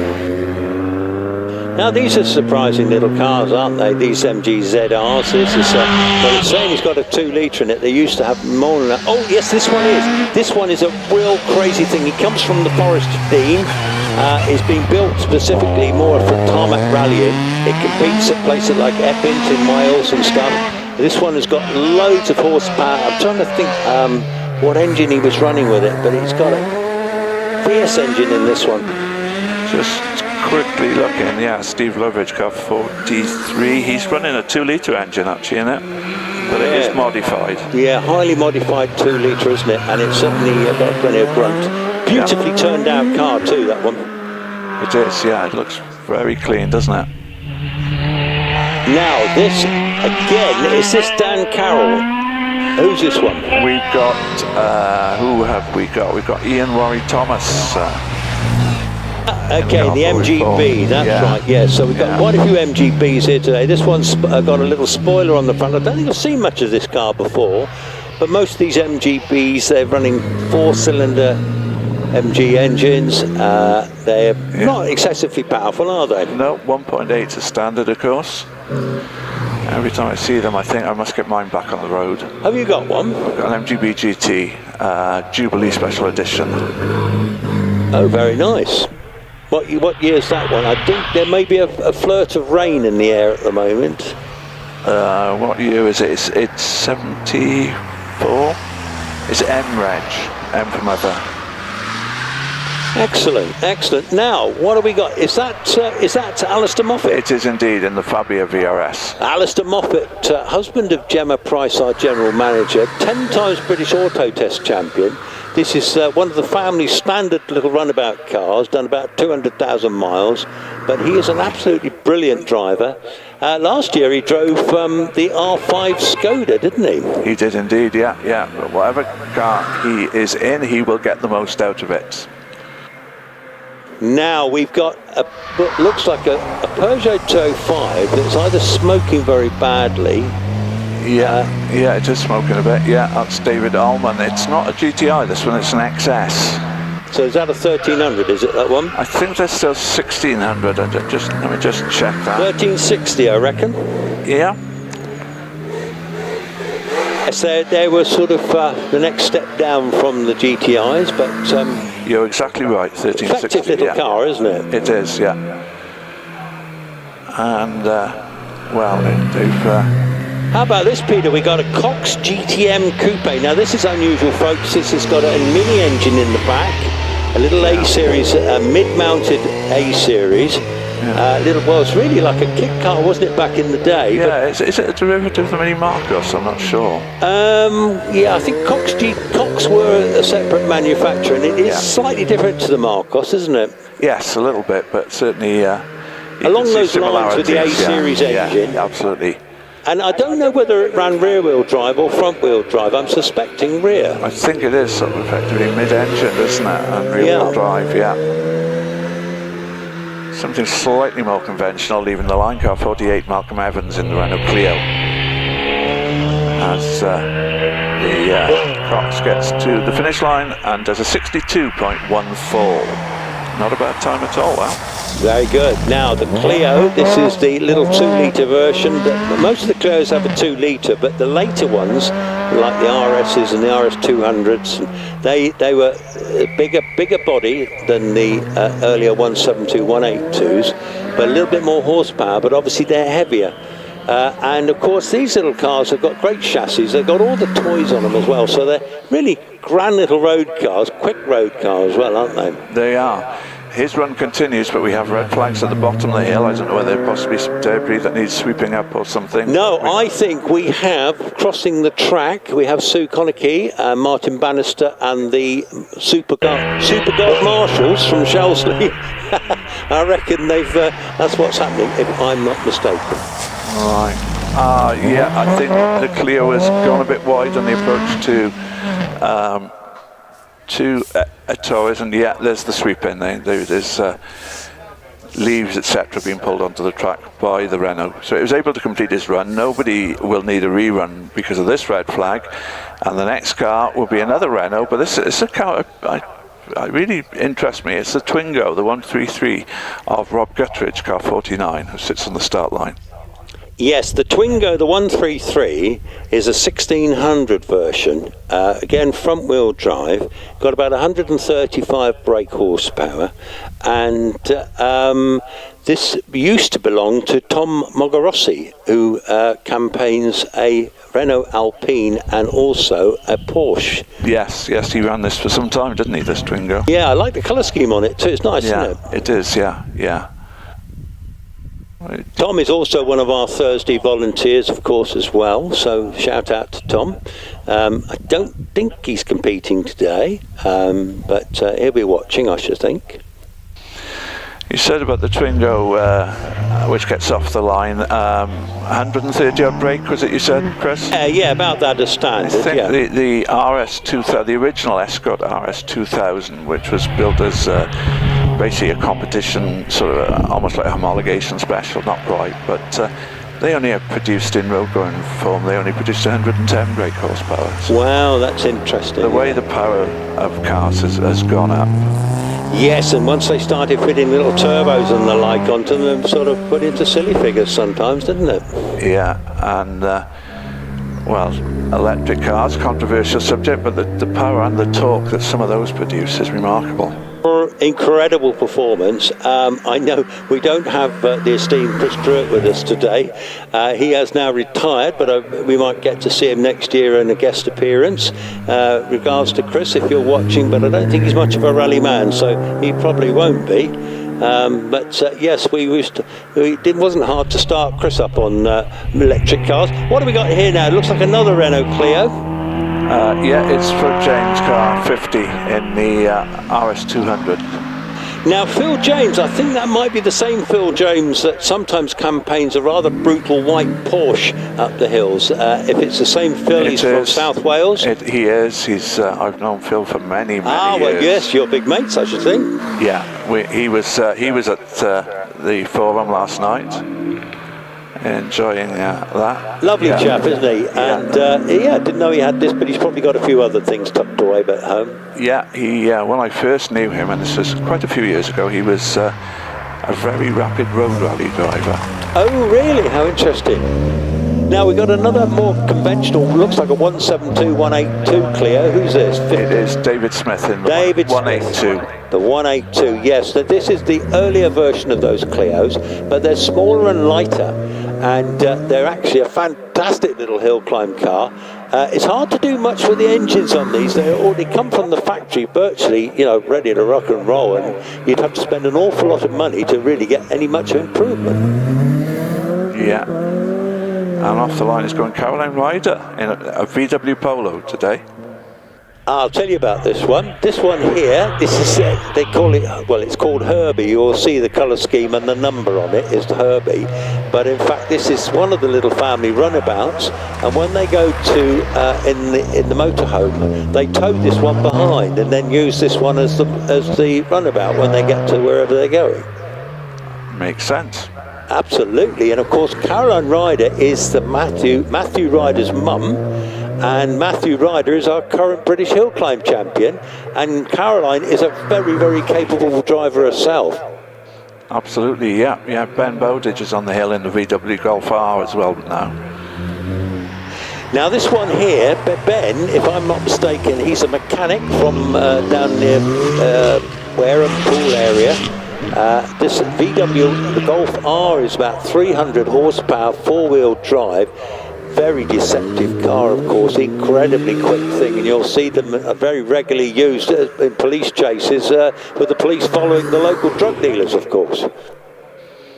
Yes, yes. Documentary series on satellite television, plenty about that. George Sackness is on the hill in his Renault Sport Clio R3. Yes, I've got him now, and you see he's got a pod of lights on the front there as well. He's ready for later on, obviously. A lot of these modern lights are LED lights. They've got a pod of them, but the old ones were things like KC daylighters and the like, weren't they? Yeah. Oh, Sibby Oscars, wasn't it? Sibby Oscars? Oscars and Super Oscars, yeah. Yeah, they were the boys, weren't they? Yeah, those were the days. They were great days. And you were sat in your Mark 1 or Mark 2 Escort with the Oscars on the front of it, ready to do 150 miles around the Welsh country lanes through the night. Did you get involved with that? I did a bit of navigating. Yeah, that's a difficult job through Welsh lanes in the dark, isn't it? Yeah, and do you know we had an X-Works TR7 V8 that regularly used to do the road rallies, which was interesting. Goodness me. Who have we got here? We've got Edward Cottam in the VW Tiguan. Well, that's an unusual thing for a rally car, isn't it? Yes. The Cottam, whether he had something else entered and couldn't make that one, so he's brought the road car, I don't know. But he's making nice progress up the hill in the Tiguan. Yeah. I used to run one of these on the road, actually. They do handle reasonably well as SUVs go, but I'm not sure how well they handle for a hill climb. Pretty good job, isn't he? So anyway, we are on time runs. Any time runs for us, Peter? We've got a time for, well, Ben Bowditch did a 57.33 and George Sackness did a 58.30. We've got Jens Biscoff Jensen on the hill now. Now this is the car he's sharing with Alistair Moffat. This is Alistair's car, and this is obviously one of his mates, and it's a totally standard Fabia diesel, but they drive it well, and these, of course, the VRS version, which I think this is, are pretty quick things, aren't they? They are, yeah. Quite a respectable time for Edward Cottam in the Tiguan. He did a 63.06. Very good indeed. Yeah, it just goes to show, actually. So now this looks like the little Peugeot again, the shared drive Peugeot with the 1360 engine in black. Got lights on the front there, and getting ready for later on, of course. It is a beautiful sight, this when you'll see some of the photographers take these long shutters. Oh, and he goes into the gravel. Oh dear, I was just about to say what a clean looking car it was, and I'm glad I didn't say it, because I might have been accused of he has reversed it off though, Peter. Yeah. They'll probably have to have a quick look at that, I suspect. Yes. Just to stop the gravel. Tim Beard is at the wheel at the moment.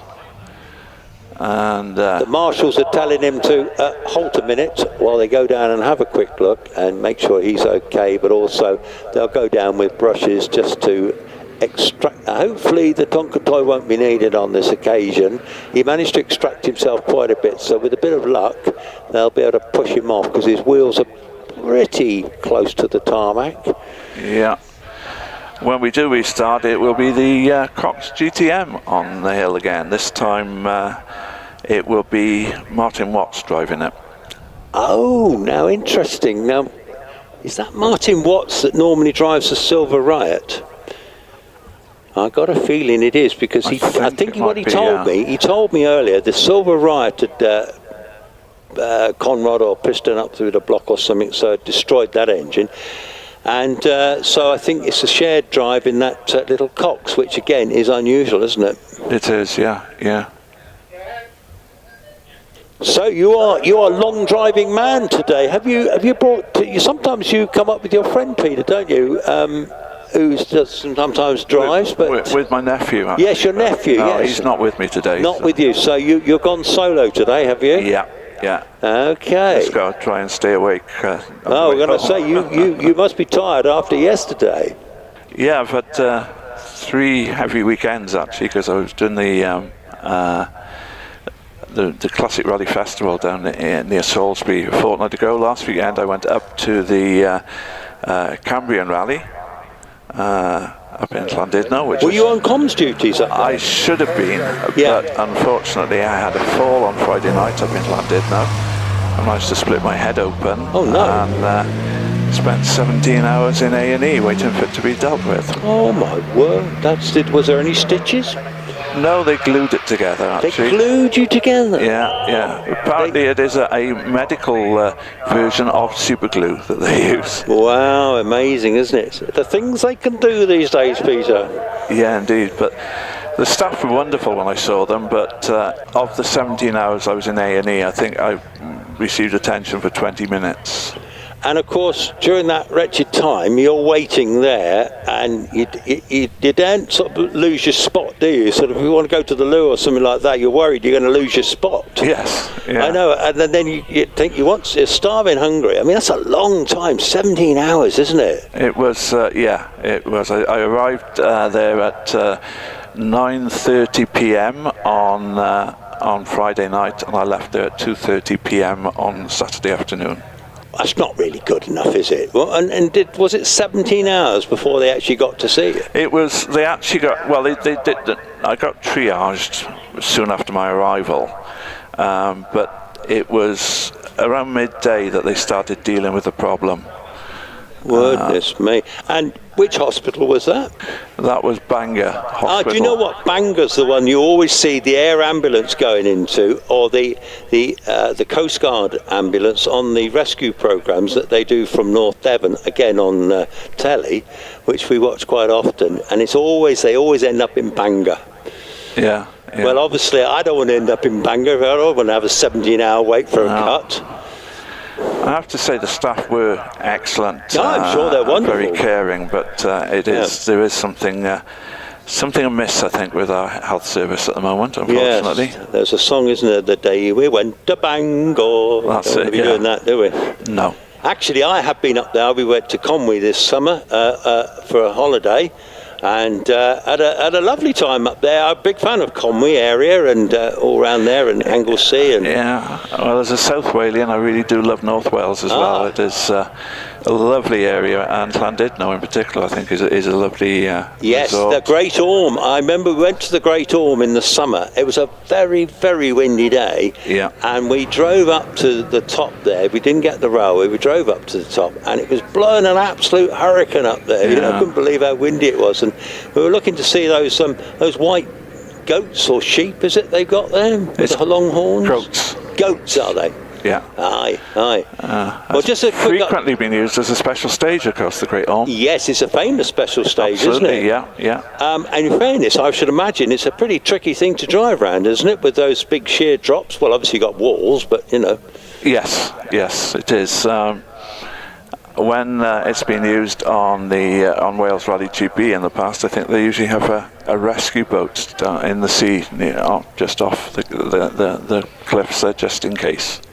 Okay, now I have a message here from one of our volunteers, Dale. There's a raffle going today. I don't know much about it, actually. I'm going to ask Dale about it. I'm afraid your prediction about the Tonka toy was adrift, because it has come to pull the 205 out. There will be some sweeping to do, I think, as well, once the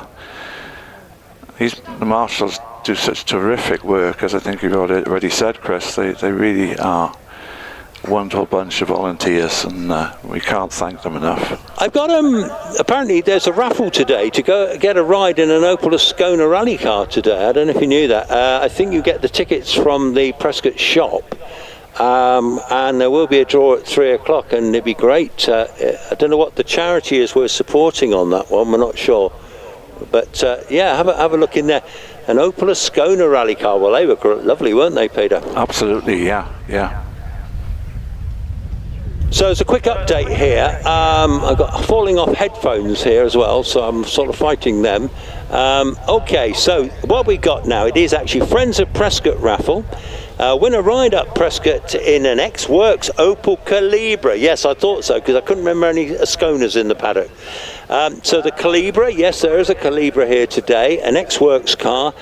So yeah, that's what it is. It's friends of Prescott, which do an amazing job here as well. So they're just towing this this said Rallye 205 Peugeot out of the gravel with the Tonka toy. They've also got the trailer and 4x4 ready to go.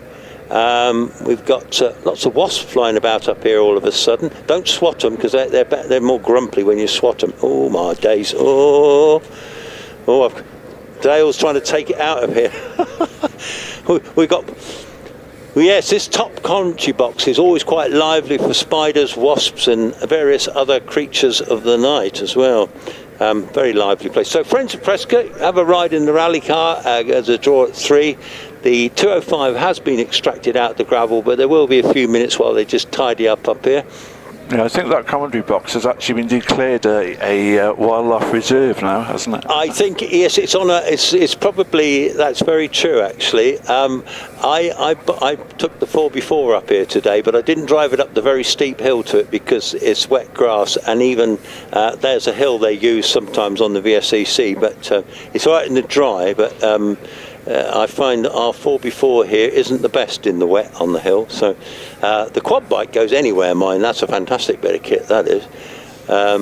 So yeah, we still got sun trying to get out. It's still quite cloudy, but it's good light at the moment, isn't it, Peter? Big crowds up here. How are you doing down there? Yeah, it's looking good down here. A lot of people taking the opportunity to look around the paddock and enjoy some fabulous cars. Not every single one taken to the hill, of course. There are some on static display down here as well, and some really good places to get food and refreshments. We've got a couple of nice cars. After the Cox GTM, we're going to see the Healy 3000, which is a personal favourite of mine, and then another personal favourite of mine, because we have the Alfa Romeo 75 queuing up to take a run. Now that one, the red one, that's Jim Smith. James Smith in the programme. Jim Smith, as I know him, he's a fishing chum of mine. He's here with his partner Nicky, and Jim started coming to the hill climbs. He's a local, Tewkesbury way. And he started coming as a watching, because I told him how good they were. I don't know if it was down to me, but either way, he started coming, loved it, and then bought this Alfa 75. And then his partner Nikki, she has also got a white Alfa 75, which they keep both the cars at Tewkesbury. And this year, Jim entered into the New Barn Championship. And so he's done a couple of events in that. He had the engine rebuilt, and hang on, Steve, let's just get this right. So is Jim up soon, is he? I think he's going to be either the third or fourth car after the restart. Right. Anyway, so just to update here, the trailer is up here with the one sponsored 4x4, and the Peugeot is going to go onto the trailer, so perhaps it's not drivable. No, it doesn't look too bad, but that's looks can be deceptive. No major damage anyway to look at, which is good. And we'll be back in action, I think, in the next sort of 10 minutes or so. Marshals are just doing a bit more serious sweeping. Do a marvellous job, our marshals. If you fancy becoming a marshal, by the way, you can have a word with the boys, girls, women, men in orange, and it's the best way of getting close to the action, isn't it, Peter? Absolutely, yeah. I mean, that's how my involvement in motorsport began on a hill climb that's been closed for many years now, Pontypool Park in South Wales, which used to host around the British Championship. In fact, it was we used to get all the top hill climbers there, and then I went on to do circuits and so on as well, circuits like Thruxton and the old Llandau circuit in South Wales, Pembrey, Silverstone, wherever. So, and it does get you that much closer to the action. They're a great group of people. I've always found marshals a really friendly bunch, and I think you just get a little bit extra out of the sport that you enjoy by being a marshal. Yeah, I couldn't agree more. I go to 4 different hill climbs, and there tends to be a lot of different marshals on most of the places you go, so they sort of get a favourite place they like going to, don't they? Some of them flip about a bit more, but generally they sort of often work at one. And so we've got some of the Shelsley marshals come down to see us today. This is the last event of the season here at Prescott, of course. There's one more rally at Rallye Harewood in December. That's a new event. But this Rallye Prescott has become incredibly popular, and it's unique really, folks. You know, you've got rally cars in the dark. When we used to go and watch rallies in the dark, there's nothing quite like the sound of a rally car in the dark, to listen to a BDA Escort come howling through the forest, or Lancia Stratos, which we don't have a Stratos here today, but what a sound they were. Yes, I saw one in action again a couple of weeks ago, and yeah, they are remarkable cars, Stratos. Yes, I'm just going to take this opportunity, a little shout out, as they say. Steve Wright used to say, shout out. So we've got Humphreys will probably be watching us from Portugal, actually, and David Thompson up in Scotland. I've been chatting to him recently on Facebook. He's a big fan of the sport, does a lot at Doon area. Hasn't come down to, it's a long way for him to travel down to here, but he'll probably be watching, as will many of our friends. So this is all brought to you today by HillClimb.TV. Rich Danby and Eleanor have got this marvellous thing they do. They do the British Hill Climb Championship. They do Rallye Prescott as well, and other events, and they've got cameras all the way up the hill. They've got live screen, and in fact, if you're here with your smartphones, if you go onto YouTube, you can go onto HillClimb.TV and put in Rallye Prescott should come up pretty quickly, and you can watch exactly the same thing as Peter's got in front of him on his screen, and it's going out all over the world today. Fantastic job he does too. And of course it's very challenging, this event too. Once it gets dark, it becomes quite challenging for commentators, doesn't it, Peter? Just a bit, yes. But we're up to it, we can do it. Oh yes, we can do it, we can do it. We always have a bit of fun, don't we? We'll also be, Lloyd Hackett's with us today. He was on comms earlier, he'll be back shortly, no doubt, or along in a bit. And we also will probably have a live paddock mic at some stage, and probably at lunchtime there'll probably be a paddock walk, I suspect, having a chat and look at some of the cars. So a unique event. Now at the moment they're just trying to get this 205 onto the trailer. It's obviously not as straightforward as I thought, because there may be a problem. It might have been a problem with the locked up diff or something like that that caused it to go off. I don't know, I'm surmising that really. They're trying to get it onto the trailer with mixed success at the moment. Yes, it's surprising actually. It didn't look that heavy an impact, did it? But unfortunately, I'm just wondering the reason he could have gone off because something locked up, and that's why he went straight on. I don't know, but they can't seem to get him on, because normally you could just winch him on if everything was free, and whether they've got to sort of jack up the front to sort of, the front wheels will be the driving wheels on that Peugeot. It's sort of just about not on there yet, but they're all big effort there. Trying to get it on, with obviously without damaging the car as well. Right, they've got a bit more success now. They've moved it substantially now, so it's making progress. And then that car will be recovered back to the paddock, and we may well see it again later with any luck. You never know. You mentioned HillClimb.TV, and we get messages from certainly all over the UK. We've just had one from New South Wales in Australia, somebody watching out there. Was that Wayne Penrose? I didn't catch a name, I'm afraid. Could be WPV Australia, VW specialist, a great driver, has won the Australian Hill Climb Championship. He's got a 500 horsepower VW, which has got a combi van engine in the back of it with a turbo, and Wayne came over last year. He's been over this year as well, but last year he brought the car, shipped it over, and competed in it at 3 or 4 hills, and made a lot of friends, and he's going to ship it back for this next season and leave it over here during the summer and then fly back and do some events. How about that? That sounds great. Yeah, we've also had a message from a rally sport team in Cantabria in Spain, and somebody else in Tenerife watching. Worldwide coverage, Peter, eh? We've had them from Argentina, Singapore, Australia, well, everywhere really, isn't it? Yeah, someone called themselves Rallye Filmer is watching from near the Glasbach European Hill Climb, the longest track in Germany. Oh wow! Have you been abroad to any of the rallies abroad, Peter? I've been to a lot of the rallies. Oh, Nashville, Tennessee now. Stephen Lee Hansen Stees is watching from Nashville, Tennessee.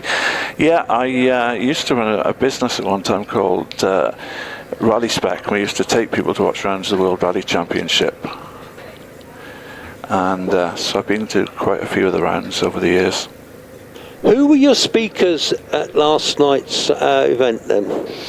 We had Jimmy McRae, obviously. Holly was there, Holly McRae chairing the event. And we had Ken Reese, who was part of the Prodrive team, used to be a co-driver himself. We had Nigel Riddle, who was one of the mechanics. He was the one who had to jump out of the way of Colin's car when he tried to slow him down on an event to sort of ensure that Carlos Sainz would win it. So yeah, we had a really good group. How long? What time did you finish? It was after 10:30, certainly. I know it was just before midnight that I got back home. So. Gosh, yes. So it's a long day for you. Straight back down that M50, I suppose. No speed cameras on there, is there? I hope not. I know. Actually, it's one of the few motorways that isn't infested with cameras these days, because everywhere else is absolutely solid with them, isn't it? Yeah, it tends to be relatively quiet as well, the M50, I'm pleased to say. Yes, it's a good road, actually. Yes, I'm quite fond of the M50. I go down there fishing down in South Wales at places like Llandegfed Reservoir. I used to live about 3 miles from Llandegfed. Did you? Yeah, it's a lovely place. It is a lovely place, yeah. Walk my dog around the reservoir there. Ah, okay. Have you still got a dog then, have you? No. Sadly, it was almost, it'll be 12 months at the end of this month that I lost Griff, my dog, and I haven't got another one since. Now, I can tell you the Peugeot is on the trailer, Peter. I suspect they put some straps around the wheels. The Tonka toy is in fact, it's now moving, so it is being recovered now. So that should get down the hill very quickly. The chief steward is clerk of the course is looks like they're just walking back to the. It looks like probably a sponsored electric car. Sometimes we have sponsored electric cars here, my local Ford dealerships. And there's a big 4x4 with a big long trailer with the Peugeot. Again, that's another sponsored vehicle that's only here for today, I think. Recovering that. And in fairness, I think, I can't read it. I think it's a local Isuzu dealership, I think.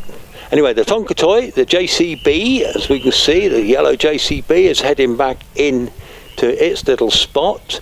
The marshals are walking back onto post, so we should be back. The whistles have just been blown. Flags are back on the post, so looking good, Peter.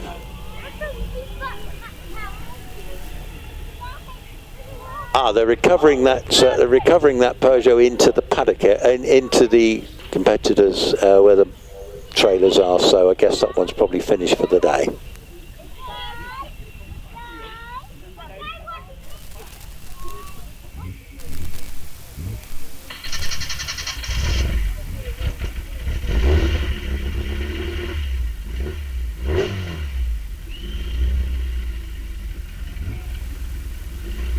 So if you're watching, folks, tune in on HillClimb.TV. You'll be able to see the live action on your phones as well, and you'll be able to pick up timing from that as well. So if we miss a time, then you'll be able to see it on that, and you'll see various when it's purple sectors. That means it's the quickest car in that class to date. So it's exciting viewing. We're going to be back in action very shortly. I seem to have lost Peter for the moment, but I'm sure he'll be back. I am back. Apologies. Oh, you're back. You're back. Just a moment's break because we were joined by Jimmy and Holly McRae here in the commentary box down the bottom here. So I was just chatting to them for a minute. Apologies for that. Well, no apologies needed. You chat away. I'd be very much chatting away if I was down there. But obviously, it's lovely to see them both here today, isn't it? Fantastic. It is, yeah. And away goes the GTM Coupe then, Martin Watts. As up to the line comes the beautiful Austin Healey 3000. Yeah, here comes Martin Watts, local man, normally here in a Silver Riot with a motorbike engine, but that one's got an expired engine anyway. It's not the ideal rally car, but this one's very unusual, isn't it? Mini-based, mid-engined. I believe we're thinking it's rear-wheel drive, not front-wheel drive, but we could be wrong. It is. I'm sure it is rear-wheel drive. Just puffing a little bit of smoke out at the moment. Gorgeous sound of the straight six engine and the Austin Healey as he goes off the line. Is this Ian Thomas? It is, yeah. Yeah, Ian Thomas. Here he comes now. Yeah, the 3-litre 6-cylinder in line. What a thing, isn't it? Of course, yeah, that's fabulous, isn't it? Yeah, I've had many arguments with friends as to whether it's a straight six or a V8 that is the best sounding engine. I'm afraid I'm a straight six enthusiast. Yeah, I think it's a fabulous sounding thing. It's probably on triple Weber carburetors as well. I would think so, yeah. Yeah, just terrific. Mark II version. Yes, so who were the famous? There was a famous lady women rally driver, wasn't there? Was it Sterling Moss, Pat Moss Carlson? That's it, yeah. Sterling. Was that Pat Moss, Sterling Moss's sister? She was, and she was married to Eric Carlson, the rally driver, the Scandinavian rally driver. Great stuff, great stuff. Now, this is unusual. This looks like a modern, is this one of these Chinese MGs? It is, it's an MG3. Yes, it's a 1500cc. I've seen them on the hill climbs this year in this little green car. This brand modern car, really, 1500cc. I don't know if they're turbocharged or what they are on them, but anyway, he's having a go. Yeah, bit of understeer, pretty wide there into Pardon, but it keeps it out of the gravel. We are on page 13, folks. We're finishing off on page 13. As you turn over, there's a fantastic photograph actually taken in the dark here on a long exposure in the dark. Here comes Jim Smith in the Alpha 75. My mate Jim, I go fishing with Jim. Great lad he is too, actually. He's really got the bug. He's a Yorkshireman from Yorkshire. Anyway, this Alpha 75 4-cylinder thing, it's got a rear-mounted gearbox. It's quite unusual, isn't it, this, Peter? Yes, they are. Yeah, they're lovely cars, and yeah, this is the 2-litre 4-cylinder. They did a 2.5-litre 6-cylinder version as well, didn't they? Yes, and I believe they did a V6, didn't they? Yeah, that's right. That was the 2.5-litre. I think there was a 3-litre at some stage. Yeah, there was a rare 3-litre. Yeah. Here comes Jim. He's in his first real proper season of hill climbing. Basically, this was his road car. And he thought, well, let's give it a go. And that's exactly what he's doing. He's had the engine rebuilt, and it's going very nicely too. Yeah, I really do like these cars. So we've now turned the page. We're now on page 16 of your programme. And a rather newer Alfa, an Alfa Romeo 145 for Max Hawks on the hill. Ah, it's the black one. That's Maxi. Yeah. So as he's one of our esteemed photographers, he often drives a single-seater, a Formula Ford sometimes. And this is I don't know if this is his own personal runabout, but the 145. Well, what can you tell us about that, Peter? Well, these are front-wheel drive, of course, the 145s, as opposed to the rear-wheel drive 75. Is this, just sorry to interrupt you, I did ask you there, is this Tony Feekins I've got in front of me? Yes, it is. Tony Feekins, very experienced hill climber from Gloucester, he's a builder from Gloucester. This 205 is very well driven generally, very quick as well. This one's got probably 200 horsepower, and you can hear it's giving it a go, isn't it? Yeah, it looks nicely set up actually, the way he's handling it through around the hill. So they're coming thick and fast. Oh my goodness me! Oh, a big spin! Is that Paula Larissa? Yeah, it is. It's Paula Larissa Dragonescu in the BMW E36 M3. Now she's a real quick lady driver indeed, and she was a little bit exuberant there coming out of Orchard there, but she's back running. She's on her way again. She landed on the grass, but no damage done. Just to her pride. You could see she was giving it a try, wasn't she? She certainly was, yeah. And they can be a bit tail happy, these rear-wheel drive BMWs, and I think she just discovered that. She no damage done, so good to see. It's actually, although, I mean, it wouldn't be a competitive time anyway after the delays though, but it's gone down as a fail on my screen. Oh, okay. We've got Paul Renison waiting on the line in his Honda Integra car 65. Yes, we've got a couple of Hondas now, and a Celica, haven't we? We're looking at the programme. The Integra is a baby version of, well, what is the Integra? It's got a 1798 engine. The Honda Civic Type R's got a 2-litre engine, which are certainly, we know they're quick, the Type R's, aren't they?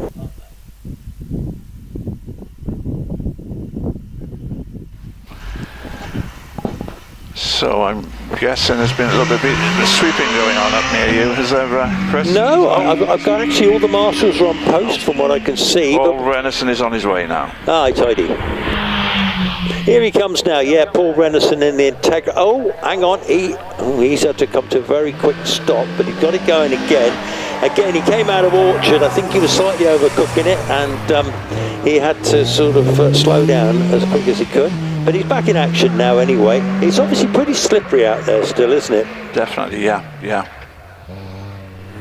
Yeah, it's not going to see any hill records today, and even in the rally class. Scotty Moran's the quickest man up the hill in the past, in the Fabia. But he's now having a go in Stephen Moore's Evo, isn't that? That's interesting, isn't it? Yeah. Meanwhile, Jonathan Elwood in the Honda Civic Type R. These are rapid cars, these Type R Civics. You know, I've got no experience of them. I don't think they're particularly pretty, but you hear the engines, they are so quick, aren't they, actually? That screaming Honda, that variable valve timing on it, it's a heck of a piece of kit, isn't it? They are quick, and they seem to handle pretty well, too. Actually, this one is one of the earlier ones, I think, and I think they're better looking than some of the later ones. Do you agree? Yes, I agree, yeah. Too many sort of bolt-on bits on the later ones. Yes, definitely. Very nice car on the hill now. That's John Manners in the Toyota Celica GT4. This one looks, well, apart from the lights on the front, looking fairly standard. Yes, now, I once had to change an engine on a GT4 Turbo. What a job that was, my goodness me. And I'm not, you know, I had a little garage business at the time, but this one's in the factory red, and yeah, they're stunning looking cars, quite rare now, aren't they? They are, yeah, they are very nice cars. Of course, would have been driven back in the day by the likes of Carlos Sainz, wouldn't he? He had the four-wheel drive version. Yes, yeah. And David Llewellyn, of course. Yeah. David Llewellyn was at Race Retro this year, actually, driving an Escort. That was great to see. Yeah. What we got here? Is that a MX-5? No, it's a Porsche 914. 914, right. I'm so far away from the action here. Yes, it's unusual, that 914, isn't it? Dominic Cheetah in that. Ah, he competes in the Fassi Championship in that, doesn't he? Yeah. He will be followed up the hill by Tim Goodwin in his Audi TTS. Now we're into some quick stuff here now, because Tim was quick earlier in that Audi TT, and Ireland Price will be following him in the Audi TT Quattro. Two very talented drivers. Absolutely, yeah. Einan, very experienced as well.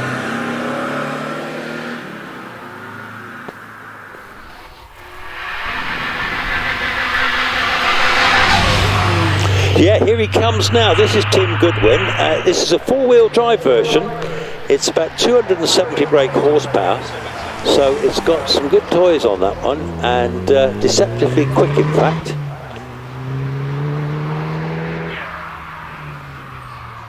Just looking at the rear-wheel drive category, it's currently Sam Loveridge who leads that category. And what's Sam driving? I knew you were going to ask that. Yeah, we should have said it, should you?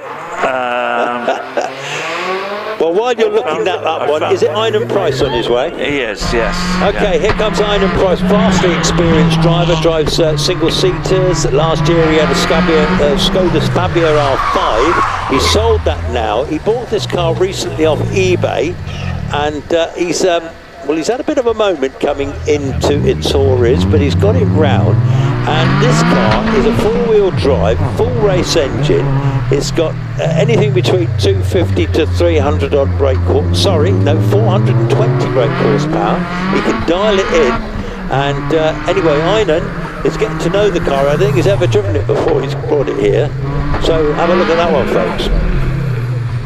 Just look at the part, doesn't it? It's actually very well prepped if you look inside too. It was a track day car, but a good job on it. Yeah. We've now got on the hill an Audi S2 Quattro, Leonard Milner in that car. Ah, no, this is lovely. This one is from Bromyard Way. It's an Audi S2 Quattro. We don't see many of these, but it's the 5-cylinder. It's got a full race engine. It's got between 250 and 300 brake horsepower, four-wheel drive, of course. And a very experienced driver.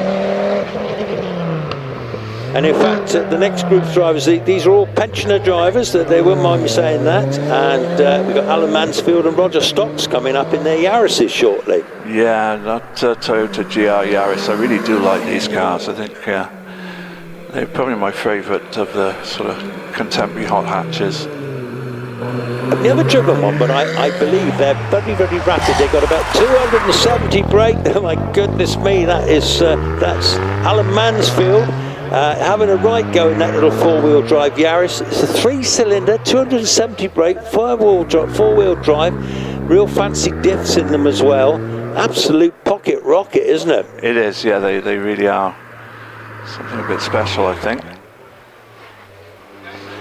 And I'm going to step away from the mic now and hand over. Is it the famous Lloyd Hackett coming back? Peter, lovely to talk to you again, and we'll catch you in a bit. None other than the real Lloyd Hackett. The real Lloyd Hackett. Now we've got on the hill at the moment. We've got Roger Stocks in there, Garris. This is the car I always say is the homage to Brawn Racing, Jenson Button's road car if he had one. But look at the colour scheme on that. He's done a great job on that car, and always quick in it too. So Lloyd's just getting himself into position into what we call the shower cubicle. I have the very spacious top box, which is bigger than my house, I think, Lloyd. No, I don't believe that for a second. Absolutely not. You with your salmon and cucumber sandwiches. Oh, well, lovely to hear your dulcet tones back on the frame. Looks like Ed Burgess to me. Is Ed Burgess in the Caterham 500? Yeah, he is indeed. Now, R500, I think, denotes power to weight ratio. I think R500 is racing 500 due to the power to weight. So I think, if I'm not mistaken, this should have about 250 brake horsepower. And weigh about 500 kilos. Do you know what? You know what, Lloyd? I can do maths. You are right, because I did speak to the famous Ed earlier, and this car back in its day was one of the very fastest road cars you could get. Do you remember the iconic lap around Top Gear, where the Stig took that R500, but it had a sequential box in it, and it went round quicker than a Veyron? And it was one of the best laps you'll ever see. If you go onto YouTube, put Top Gear Caterham R500 lap, I think it's one of their most famous videos, if I'm honest. It's one of the best pieces of driving you will ever see. It's phenomenal. Of course, that was Ben Collins back in the day. But talking of phenomenal drive, we're looking at Tim Porter in this Darien T90, getting very frisky with him between Itauris and Pardon. But he's on top of it, no problem at all. Cool thing, isn't it, Darien? Oh, I love it. Tim's a great rally driver. He comes from Somerset Way. This one's running the Vauxhall engine in the back, the XE engine. Got about 260 brake through the rear wheels. Small and light, aren't they? Well, Peter's just popped through the commentary box and said, of course it's cool, it's Welsh. Oh, well, of course. Yes, indeed. Being a proud Welshman himself. He is indeed. Tell us about this one, Lloyd. This is one of these little jobbies. What is it? EP3 Type R. So this is obviously slightly raised up. So this is clearly sort of a road rally car. That famous K20 VTEC engine, there were 197 brake horsepower at the factory. A lot of them were breathed on. So I dare say it's probably a bit more.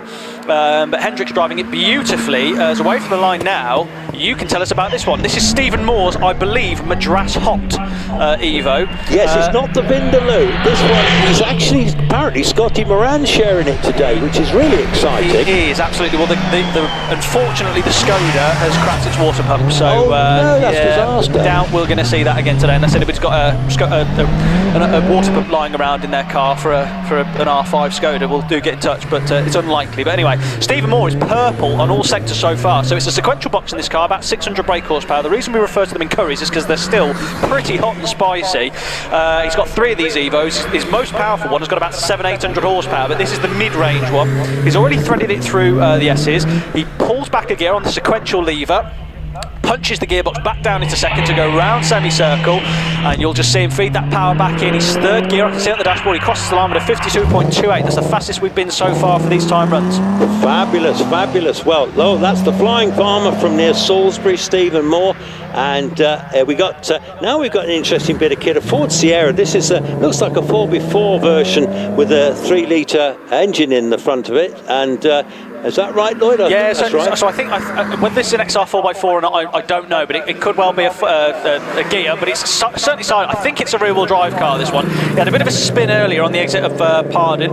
Not done that now, which is good, so Harvey's learnt his lesson, and he is going to round semicircle. We'll see if he dips him under a minute. Now, Roger Taylor, fantastic advocate for Mark II Escort driving. Just you watch, he's got those cool ski glasses on to get rid of the glare from the sun. He's got some slightly smaller wheels. I think he's running sort of semi kind of wets in this, but he takes a massive entry speed into Pardon. He's done well to get that. Two's here today with various engines in, and there's some very rapid ones indeed, and this one looks quite understated, but the engine sounds absolutely terrific. Of course, all the power going through the rear wheels, so it's going to be very tail happy, isn't it? Yeah, sequential box in that one as well. Roger is absolutely driving this beautifully. I have to say, this is some of the best driving I've seen, and I've seen a lot of good driving from Roger Taylor, that's for sure. And he's going to cross the line in a 54.05, which is mega when you think he's 2 seconds away. And wow, look at Matthew Miles. Wow, that's a proper bit of a sideways moment. How did he collect that together? Wow, indeed. You'll probably get a replay on your live stream on that one, won't you? I dare say we will. It just split to a shot then of an Escort completely sideways. I mean, I know these things can be sort of brought back from ridiculous angles, but that was slightly taking the biscuit there, Matthew. Fair play. It probably has cost him some time, to be honest, although he is purple at the moment. So let's see how he gets on as David Turner leaves the line, spinning the wheels first, second, and almost third. Let's stick with Matthew as he's sideways, struggling to keep the thing in a straight line here for this Mark II. He's going to cross the line, so we're going to have a look at a replay now. So he touches, takes a big load of, that's lovely, that nice bit of oversteer there from the S's, but the one we want to see will be the entrance to Orchard, which we might end up seeing. Anyway, yeah, so we've got, this fantastic blue Mark II Escort buzzing its way up the hill. I think he's got this is David Turner, and he's got a 2.4. So here we go. Sorry, Chris, we're getting a replay. It's just probably a bit of lift off oversteer, but managed it perfectly into Orchard. That'll widen his eyes slightly. Sorry, Chris. No problem. Listen, we got a clutch of beautiful Escorts. We got the white version now. Is this who have we got here, Lloyd? Well, we've got David Turner on the hill at the moment. David Turner just crossed the line at 57.71, and then you've got Mark Linforth. Mark Linforth, yes. Well, he's a regular. This car. Yeah, regular competitor in this one. This is a Pinto engine one, so it's a 2-litre, much more stock engine. A good Pinto would be about 180 brake horsepower, but Mark, very experienced driver indeed, and I think the big winged Mark I Escort in white looked wonderful, doesn't it? Oh, isn't it just big bubble arches? They are absolutely iconic, aren't they? But there's no bad Mark I or Mark II. can't go wrong with either, if I'm honest with you. Anyway, we're going to watch Mark. There is a dry line emerging on the outer edge, so you'll have your near side in dry on a dry line on semicircle, but you'll still be hooking it in through greasy conditions. That's a tricky one, that semicircle. Nevertheless, it records a 55.7, which is fantastic. Couldn't quite match the 54.05 of Roger Taylor. Let's see what Steve Downey can do. As we've got Richard Egger on the line at the moment. We've got the onboard with Richard. So let's talk you through. So this is going to be a time run. So he's first gear, second gear. Clicks third, just under the bridge. He's going to go under the bridge at 46 miles now. Just tips it in. About a quarter lock on at the moment. As he straightens it out, sticks it back down into second gear. Again, there's a 180 degrees turn and a full rotation of the wheel now to turn around it always. It is a bit of a tricky old one, it always, because you can either go smoothly or you can flick the back end out. So it's kind of up to you what you prefer. Good handful lock, bit of oversteer correction there from Richard there. Nicely done, second gear. These are fantastic onboard shots, by the way. We thank Richard and Ellie so much for the pictures that they provide us. It's absolutely fantastic. Do support us and subscribe to the channel. It's phenomenal viewing, it really is. There's another bit of handful of opposite lock there for Richard Egger. He's down first and second gear. Is he going to go down to first semicircle? No, he sticks to second gear. As I say, it gets a bit tricky here because you can hook your inside wheel into the apex there, and it can just widen you slightly and throw you all out of alignment. But anyway, he goes across in a 63.39 as we look at David Bonning now in this Ford Escort. Yeah, Dave's just gone by us now. He's just gone round Arden now. He's heading through semicircle. This is the Escort replica, the Group A replica, based on the 97 Carlos Sainz Monte Carlo car. It runs about 180 brake horsepower, he was telling me. Here's an interesting one. Joshua Moss in this lovely Ford Escort. This has got a 2-litre Z-Tech engine in it. This is the original colour the car came in. They've owned the car for over 30 years. It's got a 6-speed sequential box in it, so it's pretty pucker thing, isn't it? Well, this is what I was saying earlier. It's unusual to see such a high-spec car in a narrow body, but actually it suits it really, really well. It's really understated. It goes better than it is. A bit of a wolf in sheep's clothing, this car, because normally they're big, wide, muscly, wide arch things, aren't they? These really fast Mark II Escorts. But this one looks like the car that your mum used to go shopping in back in the day. But he's about to snick in under a minute, I think, in this Mark II Escort. Let's see what he can do. Can he challenge? He can't quite challenge Roger Taylor's time, but he is going to do a 56.79. Now, can I tell you about this one? Please do. He's actually in the farming game from Somerset, and this has got a Pinto in it with about 170 brake. And because he spends most of his time milking cows, it's in the Mackinnon colours of the Milk Marketing Board back in the day. That's very cool. Now, you're about to see a car head off the line in a moment, which you're going to want to talk about, Chris. It is Mark Gamble in the 208 T16. Hits the launch control, by far the loudest car here, and away he goes. Absolutely disappears off the line to head towards Orchard at some rate of knots. Doesn't matter whether it's wet or dry, this thing flies off the line. Rapid. Already with you now. He had a bit of a wild one earlier, didn't he? Yeah, well, he's having a go, and he gets it round in Tory. Give it a go, lad. Well, Mark Gamble, very experienced driver indeed. He's only had this car about a week, you know, and he's driving it like a proper rally driver, isn't he? It might not be the quickest ascent of the hill today, but he's certainly having a go. He's already on his way into the S's, Lloyd. What do you reckon of that? I mean, if there was an award for most spectacular, Mark's going to win it. I'm telling you now, it's absolutely fantastic. He was properly driving that with the throttle around in Tories. He's just locked up on the way into semicircle. I thought he was going off a second there. He hasn't. He's got this dry line. He's hooked it right to the inside, pulled a load of leaves and stuff over the course. Fantastic. 51.11, by far the quickest we've seen today. Phenomenal. Now, this is a proper Mark II Escort. This is Peter Hedges, and it's been driven properly as well.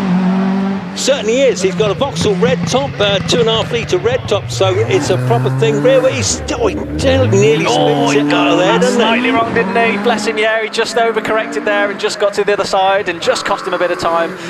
I'm sure he'll sneak through still in a pretty good time. He has been red flagged. I'm not entirely sure what for. The only thing I can imagine is there was an awful lot of debris pulled across the course across semicircle. So Mark Gamble took a big cut to the inside of semicircle. But I mean, these are rally cars, and they can drive over leaves. What a drive by Mark! I mean, he's just over 50 seconds, wasn't he? Did you say 51 something? I mean, I think when Scotty Moran did a night run of 48 in the Fabia, from memory. Yeah, he did. Yeah. But yeah, Mark, I mean, I haven't seen him since he was driving a Suzuki Swift GTI with Steve Link in the BTRDA Championship in the 1400 class, and that was quite a few years ago. So to make my acquaintance with him again today, that car is a beautiful thing. You mentioned earlier it wasn't quite as successful as some, but nevertheless it looked pretty purposeful to me. Yeah, absolutely. Well, it was in period the 208 came out in the R5 categories. It was one of the first of the R5 cars, but of course it had to come up against the likes of the Skoda R5s and the Fiesta R5, and they were just much more I think they just did it slightly better. The 208 was a successful car in the Italian championships and things like the Portuguese championships. It didn't really set the world alight on the British or world stage, and by that point I think Skoda and Ford put a lot of weight behind the R5 categories, and then obviously Citroen came in as well. I was actually having a lovely chat with Jimmy McRae, of all people, actually earlier. And we were talking about the future of WRC and the fact that it is a bit of a shame that there's only 3 manufacturers in the WRC these days, but it's because this Rally 1 formula, they are the fastest they've ever been, but they are so unrelatable. You know, if you take the shells off, they are just bits of tubular chassis. Now, what would be very cool is if we could have R5s back again, and it would be like an R5 Plus, so like a WRC 2 Plus, so you have the cars that represent those that kind of look like the ones that you can buy at the showroom, with a similar, with the same engine block and maybe an extra gear and a bit more power, and there you go, there's your WRC, and that would just be absolutely fantastic. Is it showing the live stream again? I thought he was. I could hear that buzz of that engine. He is, yeah. Through the earphones. Sounds fantastic. Absolutely, yeah. Mark Gamble just got completely sideways around Tories, but yeah, it's certainly one of the best looking of the R5 cars in that colour scheme as well. Very reminiscent of the old 205 T16s, of which there is a 205 T16 in the car park. I didn't see that this morning. We've got one. We've got one. Amazing. I hope that's running uphill later. But a bit of an update for you. Yeah, I think that's what it was. I think he chucked a load of leaves across the across semicircle. But we are flags back in now. So Scotty Moran is going to head up the hill, and I actually think Peter Hedges will be very relieved to get a flag, because it wasn't the tidiest run he's ever had. He got hooked in on that exit at Pardon, so I don't think he'll be particularly happy with that. So he'll be pleased to get another go. And now Scott Moran is obviously in Stephen Moore's Evo, because unfortunately the Skoda is kaput for the day, which is a great shame. So do you think Roger will get a drive in anything? I'm not sure he will. I think he will. I think Roger's probably going to be probably in support of Scott and Stephen, see how they got on this Evo, but it's a great shame. Roger will be most disappointed. Well, I'll be very interested to see, because Scotty had a quick run earlier, didn't he? A practice run, and so he's never been in that car before. Scotty has this habit of being able to jump into anything and driving it quickly, doesn't he? And because he's so talented. Well, there was a media day here at Prescott a couple of weeks ago with the new Alpine A290 electric car. Scotty just jumped in it and obviously just went flat out in it everywhere, didn't he? You know, he was talking to me about how it's actually a very, very competent car up here. Interesting. Well, he'll no doubt be leaving the line shortly, perhaps. Is he on the line? He is, yeah. I'm not too sure what the hold-up is at this point, but I'm sure there's a reason for it. Scott's going to just be sat there, engine's going to be ticking over, car's going to be warming up, which is fine. It's not a problem. It'll warm up. Not entirely sure what the hold-up is at this point, but perhaps there's a bit of sweeping going on. Don't know. So you had a chat with Jimmy McRae. Peter's had a chat with Jimmy and Holly as well. I'm missing out up here, aren't I? Nobody's going to come up here, are they? Let's be honest. So just a little delay. Going to be just 2 minutes. I'm still not 100% sure what that is, but either way, it will be a couple of minutes. Sometimes it could be spectator related. Sometimes if people.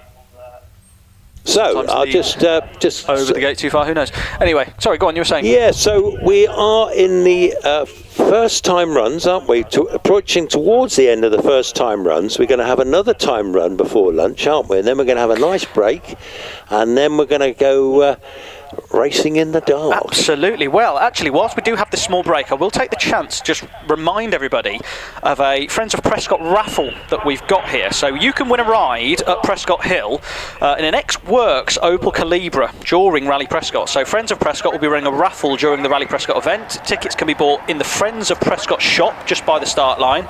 Tickets will be sold from 11 until 3, so you've got just over an hour to get yourself in there. It's £1 a ticket or £5 a strip.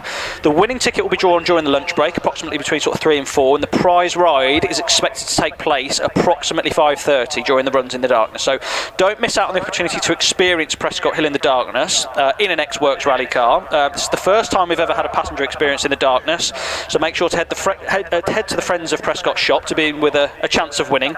And it is quite a fantastic prize. It's a Group A spec car, 290 brake with a 6-speed X-Track box. So it's the only World Championship outing was the 1993 Swedish Rally driven by none other than Stig Blomqvist.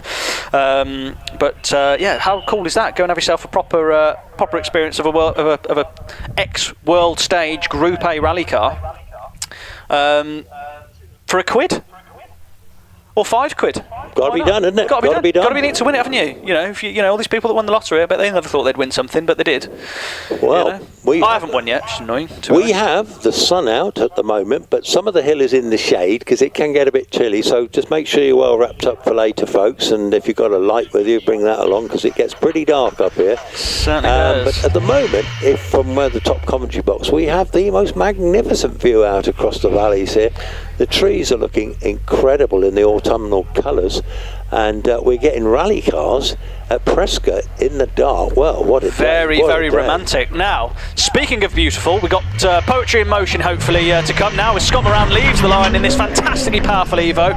Second gear, third gear. Now obviously Scott's not massively familiar with this car, so he's already doing 66 miles an hour motorway speeds in the grease around Orchard.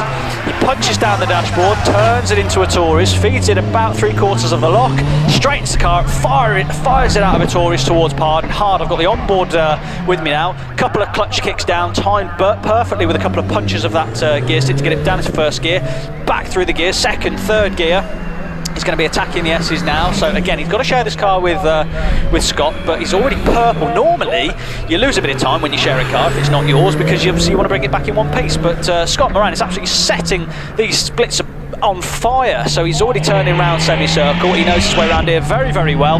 He's going to cross the line. Is he going to go sub 50? Not quite. 50.46. I think that's about as quick as he went in the Fabia, wasn't it? So yeah, very rapid indeed. I think he has been up in 48s in the Fabia, but nevertheless for his second drive in the unfamiliar car, then fantastic. And Stephen very generously offering him that drive too, and Stephen he's excellent, isn't he? Excellent in his own right. Indeed he is. As James Turner leaves the line in this Mark II Escort, this has been beautifully driven. Proper car this by the looks of it. He's been on the chasing the heels of the four-wheel drive stuff, so he's going really well, is James. He tips it into a Taurus. What's he doing, Chris?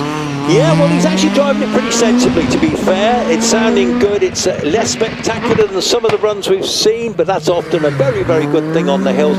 Spectacular isn't often quick on the hills. The neatest drivers are usually the quickest drivers, but anyway, he's making his way up towards the S's now, and he's with you. Absolutely. Well, I couldn't help but notice he got a bag of understeer around the Taurus, so whether that was part of the game plan or not, I don't know. Loads of opposite lock on the exit of the S's, so that's normally the last place to dry up. It's still pretty greasy out there. Whether it's going to completely dry up today or not, I don't know. It doesn't look like it, but he's going to round semicircle, and he's going to cross the line in a 55.28 as we watch Peter Hedges have another go. Now, he got Pardon a bit wrong earlier, so let's see how he gets on this time, Chris. Yeah, he's looking good at the moment. He's just getting round Pardon now. Yeah, all the power of that big Vauxhall red top actually looking really good. So I have a visitor. I'm just signing off for a sec. Absolutely no problem at all. Well, Peter Hedges is purple so far. He got Pardon much better setup.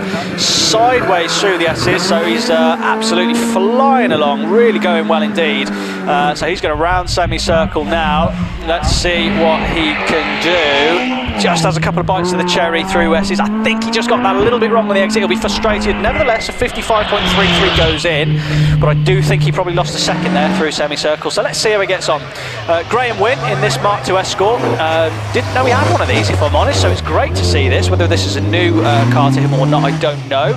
But Graham Wynn normally sporting a Gould GR59, one of the latest single-seaters that we have in the British Championship, but drives it beautifully as well. But fantastic to see him out in this Mark II Ford Escort as he makes his way through the S's now. Really, really nice paint scheme on this one. So looks like a proper original car as well. Indicator flashing away. That's obviously not your priority when you're piloting one of these things. Now we're on board with Andrew Egger. So let's see, sharing with Richard. So he'll be down into first gear to get himself around into the beautiful car control with a bit of opposite lock to control that over rotation. He is down into first gear, doesn't lock the rear axle up, which is good. It understeers slightly, but then kicks into a bit of neutral power on the exit of Pardon.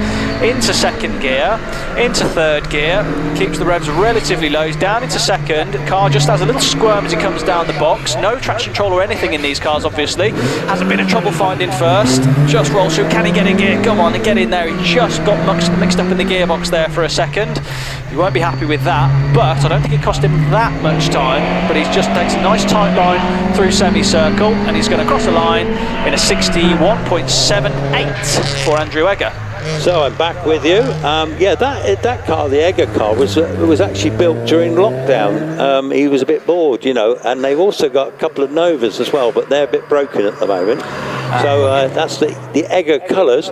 Thomas Twemlow on the hill at the moment. He's in the Impreza, this rapid Impreza, and he's from Cheltenham area too, so he's local. He knows his way up the hill, and I think he got an award on the last meeting actually for winning his class. Absolutely, yeah. He's always sporting this Impreza, which is fantastic. Now we see Stuart Baker on our cameras at the moment. Thomas Twemlow goes along in a 58.74. Stuart Baker was having a bit of fun earlier, I think, in his practice run. A lot straighter this time now that it's time runs, it must be said. So what's Stuart driving, sorry? He's driving the Mini that you just saw. Oh, okay, yeah, right, yeah. The little blue Mini, and it was all sideways earlier on, but he's a lot straighter this time around. Yeah. We're on to our time run, so as you said earlier, you alluded to the fact that Spectacular isn't always the quickest, so unless your name's obviously Mark Gamble, but now this car you will be getting excited about, because this is in the Russell Brooks colours, of course. The Heat for Hire colours, Andrew's Heat for Hire, fantastic sponsorship that Russell had. He had it on all his cars, and this is the colours that he competed in on the RAC Rally in the Lotus Sunbeam. Yeah, absolutely, and Russell Brooks, former sparring partner with Jimmy McRae, who's currently in the line to come up the hill in a moment. It was fantastic seeing these cars. I was talking to Jimmy early, you know, the fact that the British Rally Championship now for tarmac stage has 50 miles of stage miles. Jimmy and Russell Brooks would do that in an hour for them back in the day.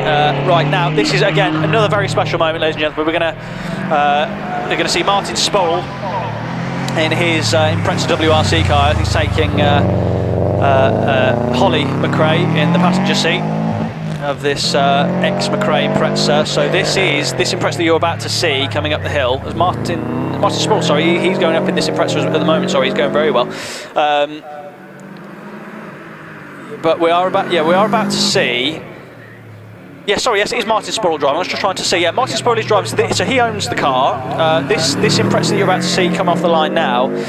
This was the very car that Colin McRae won the RAC Network Q Rally. Now this is a piece of just utter motorsport royalty, and Martin's not afraid to drive it properly as well. I mean, this car is really a proper museum piece. It's worthy of any collection, but it's not a museum piece. It gets used properly. We see it all the time, and when we do see it, it is just driven beautifully. As Holly's in the passenger seat now, utterly fantastic. What an utterly emotional thing to say. I mean, that is just my childhood there. That is my childhood. So God only knows what it must be like for Holly in the passenger seat. fantastic. What a thing, ladies and gentlemen, and do go up and see the car, go and interact, go and say hello to Holly, and go and say hello to Jimmy. They are just fantastic to talk about these cars with. It is just wonderful to see this WRC 97 Impreza cross the line in the hands of Martin Sporrell. Thank you, Martin, for bringing that car out. We absolutely love to see it. Now, the next car that we've got on the hill, demonstration runs these, is the Metro 6R4. This was the car that Colin did the Donegal Rally in 2006, and this is a car that had that spin. Approaching a corner, he arrives at about 100 miles an hour backwards up a slip road and laughs about it, and it's the ultimate code brown you will ever see. So if you put into YouTube Colin McRae 6R4 spin, it will be a case of, oh my god, how did he get away with that?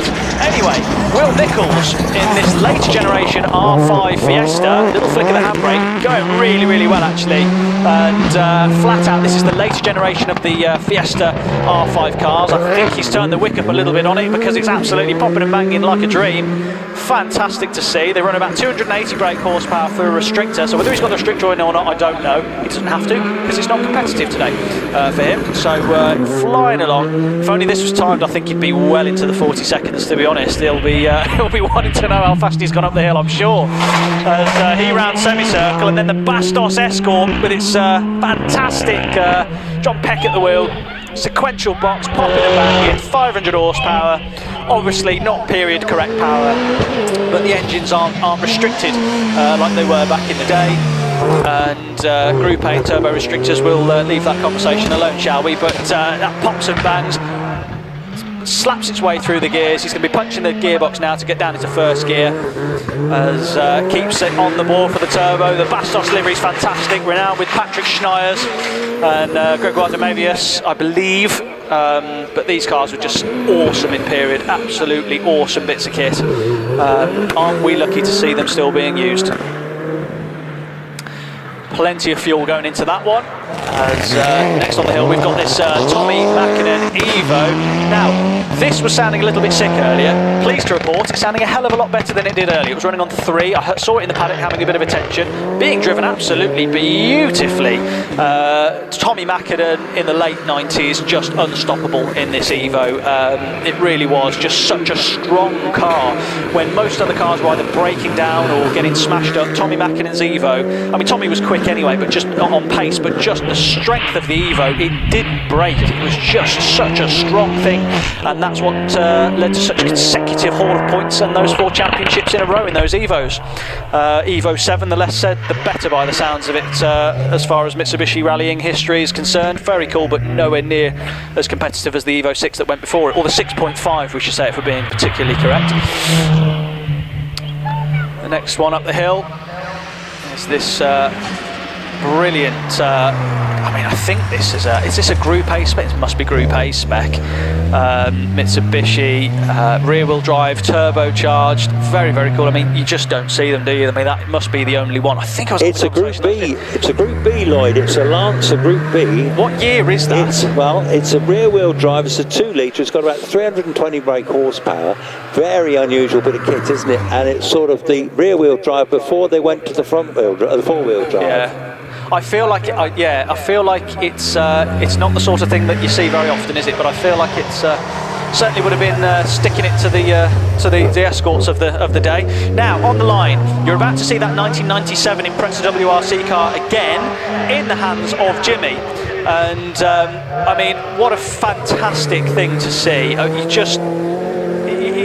I'm almost lost for words, really, because to see this car launch off the line with Jimmy McRae behind the wheel with granddaughter Holly is just unbelievable.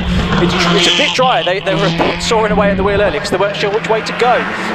Needless to say, he knows which way he's going now, but looks like Holly's in the passenger seat filming away, which is absolutely great. So I'm looking forward to seeing the onboard later. Follow Holly on Instagram. She's absolutely fantastic she's the face of European and British Championship, which is great to see. Very involved in the rallying and brilliant at content. She's absolutely fantastic to follow. So doing great things for rallying, and Jimmy is piloting this Impreza absolutely beautifully. It is a privilege to see and talk about this car. Kudos to Gemma and the whole team for putting this all together. It's absolutely wonderful, and we're going to see this all again at night time, which is going to put us all back in touch with what we used to do at Network Q Rally, which is great. And this car here, so this Mark II Escort that you're going to see now, this Rothman's car, this RS 1800, this is an ex-Ari Vatanen car and Malcolm Wilson car. I mean, it doesn't get any better than that. It's been invited to Goodwood loads of times. It's a proper factory car, proper RS 1800, worth a few quid, I would have thought, as it threads its way through the S's beautifully, not being driven slowly either, really having a good go, which is great to see. It's what we love. And then followed by the fantastic little Skoda. I believe is it a Favourite? I can't remember. Felicia. It's a Felicia, of course. Thank you, a Felicia. Yes, and this was a bit of a giant killer back in the day with the hands of Stig Blomqvist. I think on one of the it has a big handbrake spin at Park. Gets away with it, no problem at all. But yeah, this in the hands of Stig Blomqvist was a bit of a giant killer because it was such a strong, reliable thing. It was about finishing rallies back in the day, not necessarily about speed. I mean, rallying is such a sprint now. This was a 5-day endurance of a couple of thousand miles and, you know, treacherous roads, and it really was a long distance thing. And the Skoda would just keep plucking on, and I think it knocked on the door of a top 10 finish in about 97, 98. So, brilliant little car, the Skoda, and crosses the line. Currently on the hill, we've got this fantastic Austin Healey. Very cool thing, again, not something you really, not the first car you think of when it comes to rallying, is it really? But nevertheless, here it is, being driven very nicely indeed. Very successful back in the day, Lloyd. You competed on the Monte Carlo Rally, and Pat Moss Carlson, very successful driver in that. But they were big brute cars, but surprisingly, they certainly did the job. Didn't they just? Next car on the line that I've got here is ex-Louise Aitken-Walker and Ellen Morgan. This is from Lombard Rally. Now, this would have been, what year would this have been? This would have been early 80s, I would have thought. It's a Series 1 Escort. I can't think of it. Is it an RS Turbo? I think it's an RS 1600i. Is it an RS 1600i? It looks like it, doesn't it? Yeah, absolutely.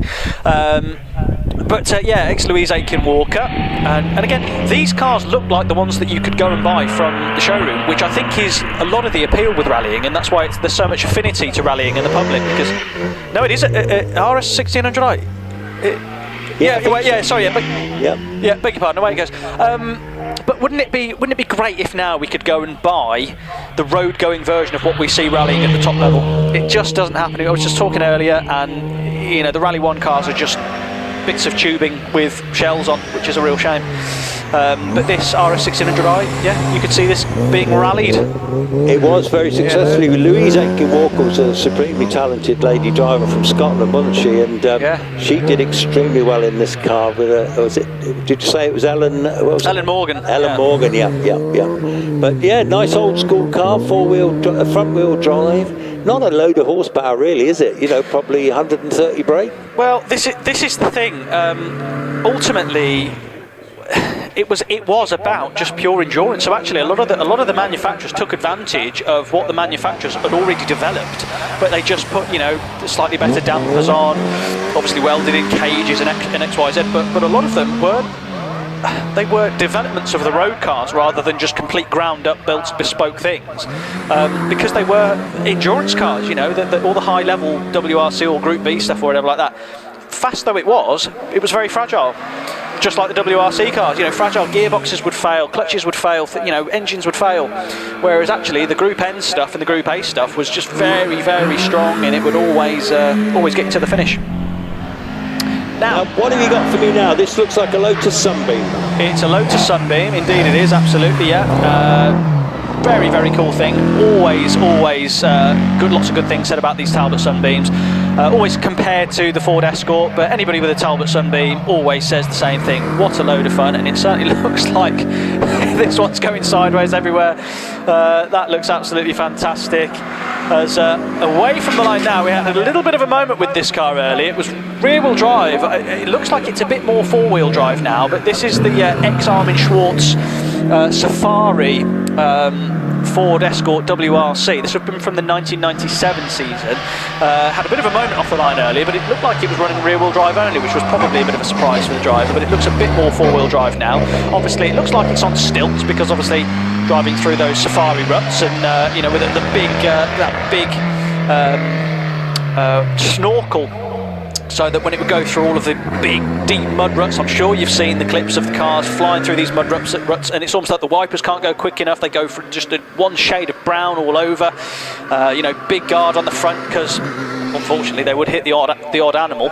But it was all about strength and endurance, and you had to set your cars up appropriately for them. Well, we're now approaching the end of our demo runs, aren't we? And we're going to head in towards another second time run, aren't we, Lloyd? Absolutely, yeah. It was now. I mentioned earlier about winning a ride in the Opel Calibra. You can do so in this very car. So if you go to the Friends of Prescott stand just by the start line, you can buy a raffle ticket to have a passenger ride in this car. It is a proper thing. It is a proper Group A car, 290 brake horsepower, very, very quick. It's just cool, isn't it, to see a Calibra as a Group A car? It's just never, they're always DTM cars, weren't they? But to see a Calibra rally car, very cool, isn't it?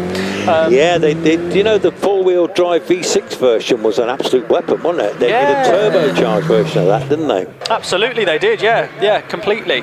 Unfortunately, not the lightest. So sounds great, but not quite the lightest. But anyway, he's off and running towards this semicircle now. And I think this might be the final. This might be either the last of our fantastic. Elects not to go around the Tories in the conventional manner. Big handbrake turn and across the grass, but no harm done. Absolutely fine. And you can tell they know it's the end of the season, Chris, because you'll be sorting all of this lot out later. Are you going to have a word with them in the paddock and say, stop causing me more jobs, because you're on the work committee here, aren't you?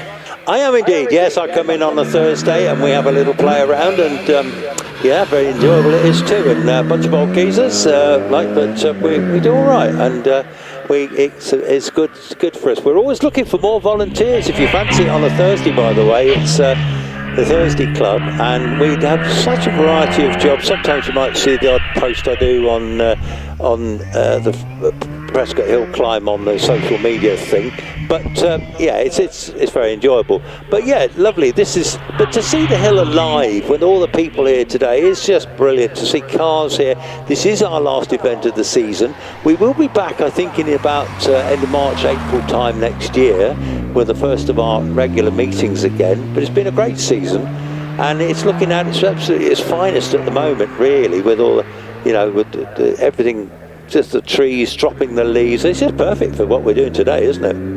Yeah, Prescott in the summer on a nice day with a sandwich, having a picnic, with the steam railway just in the distance. There's few better places to come and spend your day watching motorsport. There really isn't. It's a fantastic place to spend a day. That's for sure. Especially British Championship. We've got Matt Ryder, Will Hall, and Wallace Menzies, Alex Summers, all battling it out in their 1500 horsepower per tonne single seaters. Can't beat it. But here we are, crescendo to the end of the season. We're all rallyists. We absolutely love them, and so do you as well. Rally cars. We're deprived of rallying in this country. We need more rallying. We've got the British Championships, and we've got things like the Whiting, but we need a bit of WRC back in our lives. Hopefully, they're going to sort that out in Scotland in a couple of years' time. Who knows? But anyway, we're on to the first of our second time runs. We've got Roger Jones in his Austin Mini now. Very original, nice looking thing in yellow, and he tips that through the Essex. It's started to get a bit dry. It looks deceptively dry at the exit of Essex, but it's still very greasy by the looks of it. It's always the last place to dry because it doesn't get any sun. Semicircle's now in the sun, but it's almost like the outside line is dry and the inside line is wet.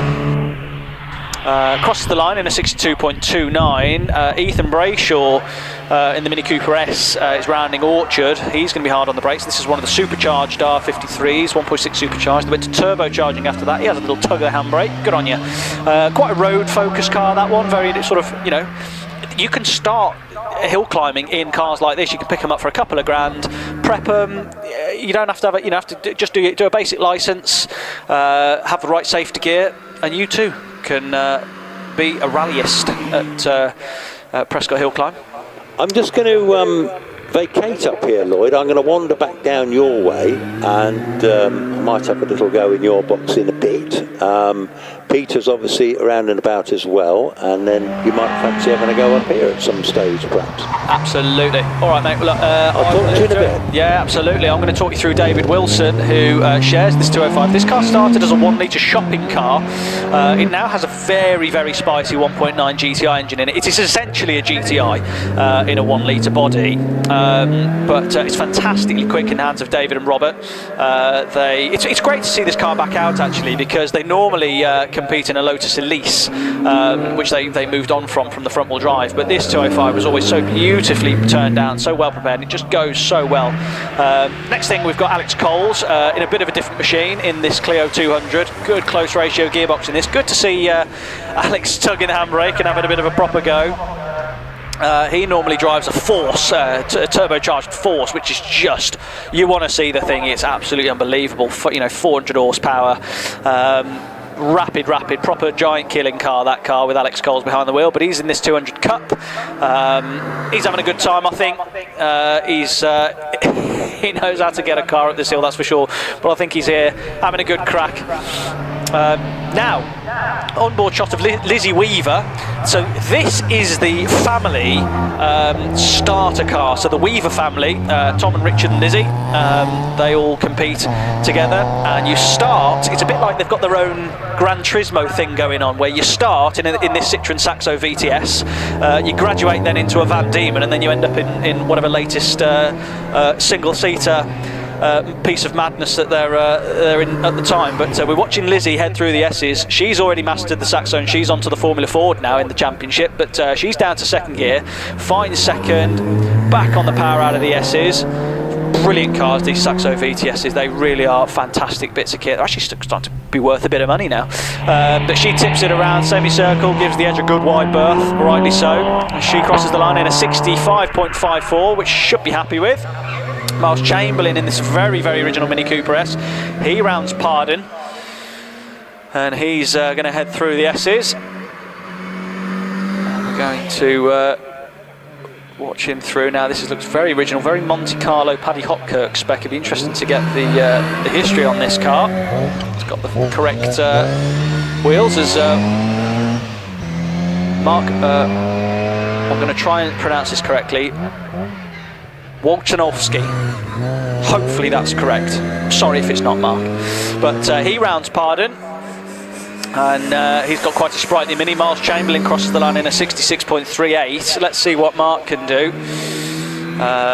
Looks a little quicker visibly, to be honest. I think it might be slightly more modified, but we shall see. There's John McQuillan's on the hill as well in his Mini Cooper. So nice little mini gathering here. Great cars. He's in an N-Reg, so that's going to be, what, 1.3 MPI, I would have thought. So the multi-point ejection car. Mark Wolchanovsky, sorry Mark, he completes with a 60.39, so he's 3.2 seconds quicker than he was this morning. Now, Christopher Bentley-Jones, this is a very quick Austin Cooper. I think this one will be probably the one to beat, if I'm honest. Going really, really well. Very, very quick off the line. As we watch John McQuillan thread through the S's. Now, right, let's have a look at this. This looks like a bit of a Goodwood spec Mini. This, one of the Swift Tune types. It looks very quick indeed. It's got the correct 10-inch wheels on it, this is the way that a Mini. For me, this is how you do a Mini. They are just absolutely brilliant bits of kit. It looks fantastic. He's really pressing on well with it. Probably the best part of 90-100 horsepower. And anybody that's driven a Mini with 90 or 100, well, to be honest, anyone that's driven a Mini with over 70 horsepower knows it's enough. But it's going really well. Just turns in a little bit early to S's, so that compromises his exit, but he gets away with it because it's a Mini and he's got a lot of room to play with. He's going to round semicircle, and we'll keep an eye on the time for him as we cut to Jamie Stevens in the Mini Cooper SD now. Yes, diesel on the handbrake as well. Chris Bentley-Jones is a 60.82, not quite beating the time of Mark Wolchanovsky. But Jamie Stevens pressing on. This is a 2-litre diesel, turbo diesel car. This is when you could have these super diesel cars back in the day before they decided that diesel was bad news for us, apparently. But really good car, really efficient. So this will be going quite well for hill climbing if you can keep it on the turbo. Clive Godfrey away from the line now in his Morris Mini Cooper S.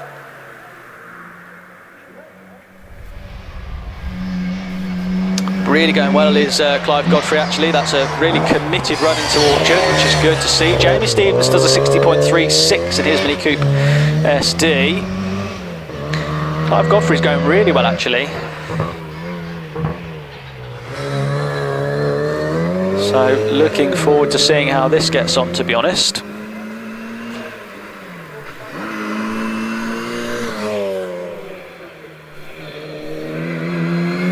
Heads through the S's, no dramas. And don't forget to subscribe to us as well. I'm going to keep banging the drum today because we are 22,500 subscribers. I think we managed to get a couple with our call to actions earlier. So more call to actions. Like, comment, subscribe. You know, it's what you do now. It's what you say, isn't it? So like, comment, subscribe to HillClimb.TV. There you go, 22,685 subscribers. Let's try and get to 23,000 by the end of the day, if we can. Come on, and then we can have half a chance of hitting the season running next year with 25,000. So 22,685 subscribers on our HillClimb.TV channel. Without it, guys, this sport would be so much less visible, so please do support it, please do follow us, subscribe to HillClimb.TV. Got to use it or lose it, so let's make the most of it. Rich and the team do a great job setting up the cameras. There's so much effort that goes up into sort of connecting the dots before any event, so we really do need you to follow us, please, as we watch Peter Baker in the Daimler Conquest. The car you saw before used to belong to Peter. It was called Doris. If you know, you know. But Peter's now bought this Daimler Conquest Century, which is hilariously softly sprung, to be honest with you. I mean, like, you can quite clearly see there that it is like, let's call it boaty, to be kind. But what a good crack that is.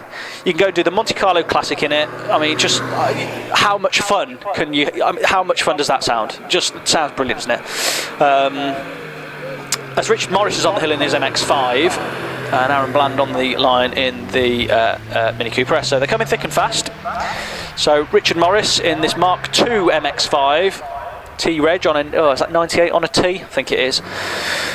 And well, again, another great way to go hill climbing. You know, if you want to start with your front wheel drive stuff, you go Mini Cooper S or Clio. If you want to start with rear wheel drive, you go MX-5, don't you? Or Z4 or something like that. Most of them have got diffs, which is what you want. As we watch Richard exit the S's, and he's going to round semicircle. As we watch Aaron Bland, regular competitor, normally in an Abarth, I normally see him in. And he, whether he's bought this Mini Cooper S specifically for Rallye Prescott or not, I don't know, I'll have to find out. But again, another supercharged Mini Cooper S, this one. And he threads his way through the S's, no dramas at all. Flicks it through the S's nicely. We've got some nice footage of that. Keep an eye on his time. He should sneak in under a minute, but he doesn't. 61.18. So we watch Paul Jones in this little Mini. Fantastic thing. Hard on the brakes, flicks that round part. These are the second of their timed runs. So we're going to get through them thick and fast. Going really well actually, this little yellow Mini, little yellow Peril. Very nice indeed. Seeing those subscribers come through, guys, thank you for following, keep going. And he's flicking that round into semicircle as we watch this slightly more modern car. So this is Jason Brayshaw's Mini Cooper S, again supercharged, 160 brake horsepower from standard. You can wind these things up to about 180 brake and they go really well. Lots of torque. As Robert Wilson leaves the line. Now this will be really quick actually. Keep an eye on Robert Wilson in this Peugeot 205. As I say, this started as a 1 litre shopping car. It was a 1 litre XE, and they took it, stuck a 1.9, a hot 1.9 engine in it, 1.9 subframes and rear beam, and it goes so well, as you can see. Robert and David very, very closely matched. Robert slightly has the measure sometimes of David, but David is very, very quick competitor. As Robert makes his way through the S's midway. Let's see how he gets through the S's now. So again, this is such a powerful car, really. It's probably got about 200 horsepower per tonne. As I think there's going to be a red flag, unfortunately, for for Robert, because the Mini has unfortunately had a bit of a problem there. So Robert's going to get another go. The Mini of Ethan Brayshaw has conked out just over the start line. It looks like it's in sort of limp mode or similar, so he should be able to roll back down to the paddock. So this won't be a very quick stop, very long stoppage at all. We'll be back up and running very shortly. But there was a bit of blue smoke heading out from the front right wheel arch that I could see. So maybe perhaps a brake failure or something like that. Who knows? Whatever it is, doesn't look great.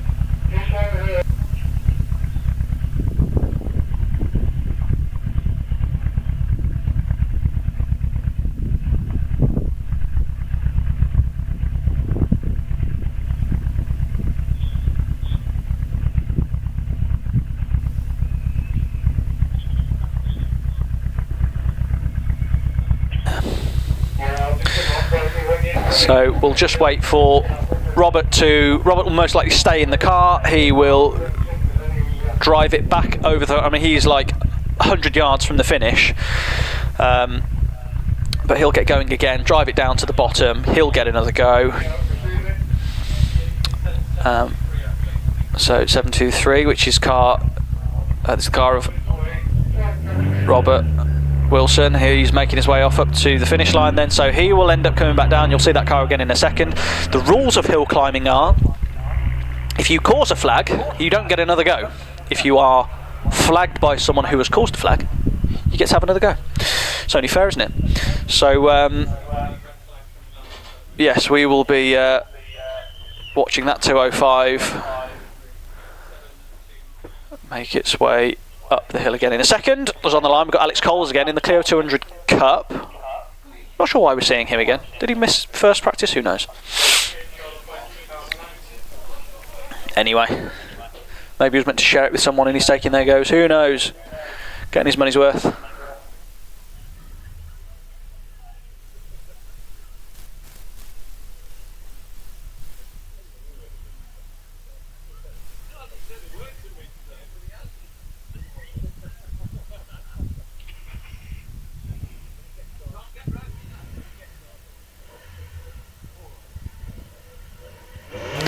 Now, away Alex Coles goes from the line in the Clio 200 Cup. Quick car this, so Mark III Clio. It was the development of the 197, which wasn't met with the kindest of feedback from the critics. They always felt it was a bit harsh, slightly underpowered, nonsense. It was a fantastic car. All Clios are fantastic cars. They just like to be mean, don't they? Kelvin Broad in this Clio 200 Cup. He is round, so it wasn't Alex Coles, it was Kelvin Broad. He rounds pardon. The 200 is a very, very,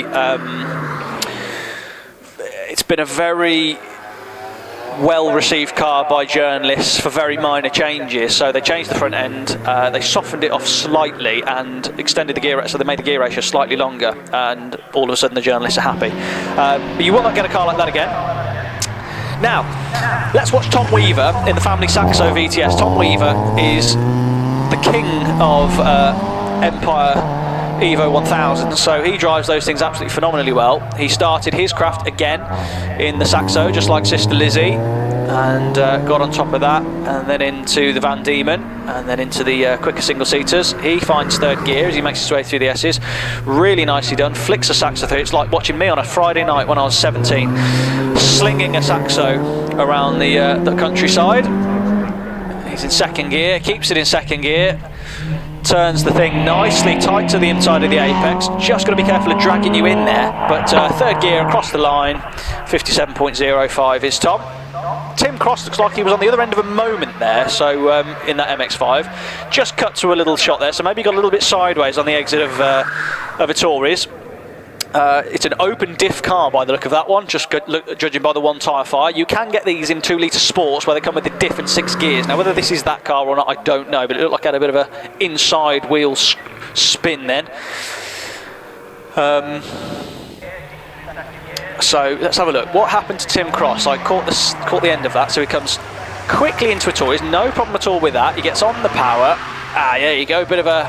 There's nothing wrong with that. He was all right. Just got a bit out of shape on the exit of Ettores, and it just no dramas at all. Now we're going to look at Robert Wilson again. Tim Cross crosses in a 62.15. Robert Wilson, he got flagged earlier by the Mini that escapes me the name of, and broke down across the finish line. Robert got another go because he got flagged. So he's going to head through the S's. Let's see if he's any quicker or not. I think he was actually quicker on his first run, which is always the frustration. You get flagged right at the end of a very good run, but let's see what time he can do. He's going really well. He's going to cross the line in a 57.45, which is going all right, to be honest.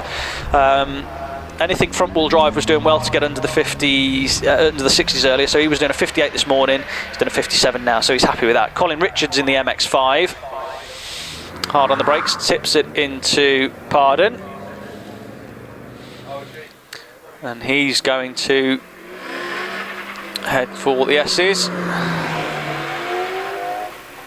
And threads it through nicely. So we've got a little gaggle of sports cars now.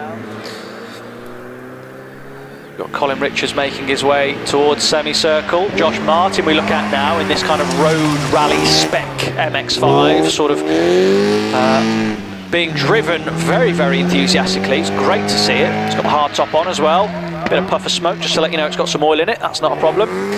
Might want some valve stem seals in that one. But either way, it's not slowing him up at all, is it, Josh Martin? Really, really going well. Threads it through the S's. Got loads of suspension travel, so he takes a massive amount of apex curve there, actually. But to be honest with you, the suspension just absorbed it. It was like some sort of Baja MX-5 that. It's got some good dampers on that one. And we've got Lewis Porto in this MX-5 sort of race car. Had a little bit of a moment there. That would have cost him some time. Just couldn't quite straighten it out in time to exit Ettores. He's definitely got a diff in that one, but it is costing him some time. So he's got some a very exuberant driving style, which is quick, but it is costing him a bit of time on the slow stuff. So great that he's got the car control, but he will have lost a little bit of time on the exit of Pardon there, and there as well. Just gets it sideways on the exit of S's. So all over the place there, Lewis Porto. He's catching it no problem at all, but it just looks like a bit of a handful. So whether he's struggling with rear end grip or whether he's doing that to suit his style, who knows? But it's a 62.96 for Lewis Porto. Stephen Norris on the hill at the moment, the MGB Roadster. Carries a nice line through Pardon. That was quite a nice line. That span up the inside rear wheel, and he'll make his way through midway towards the S's.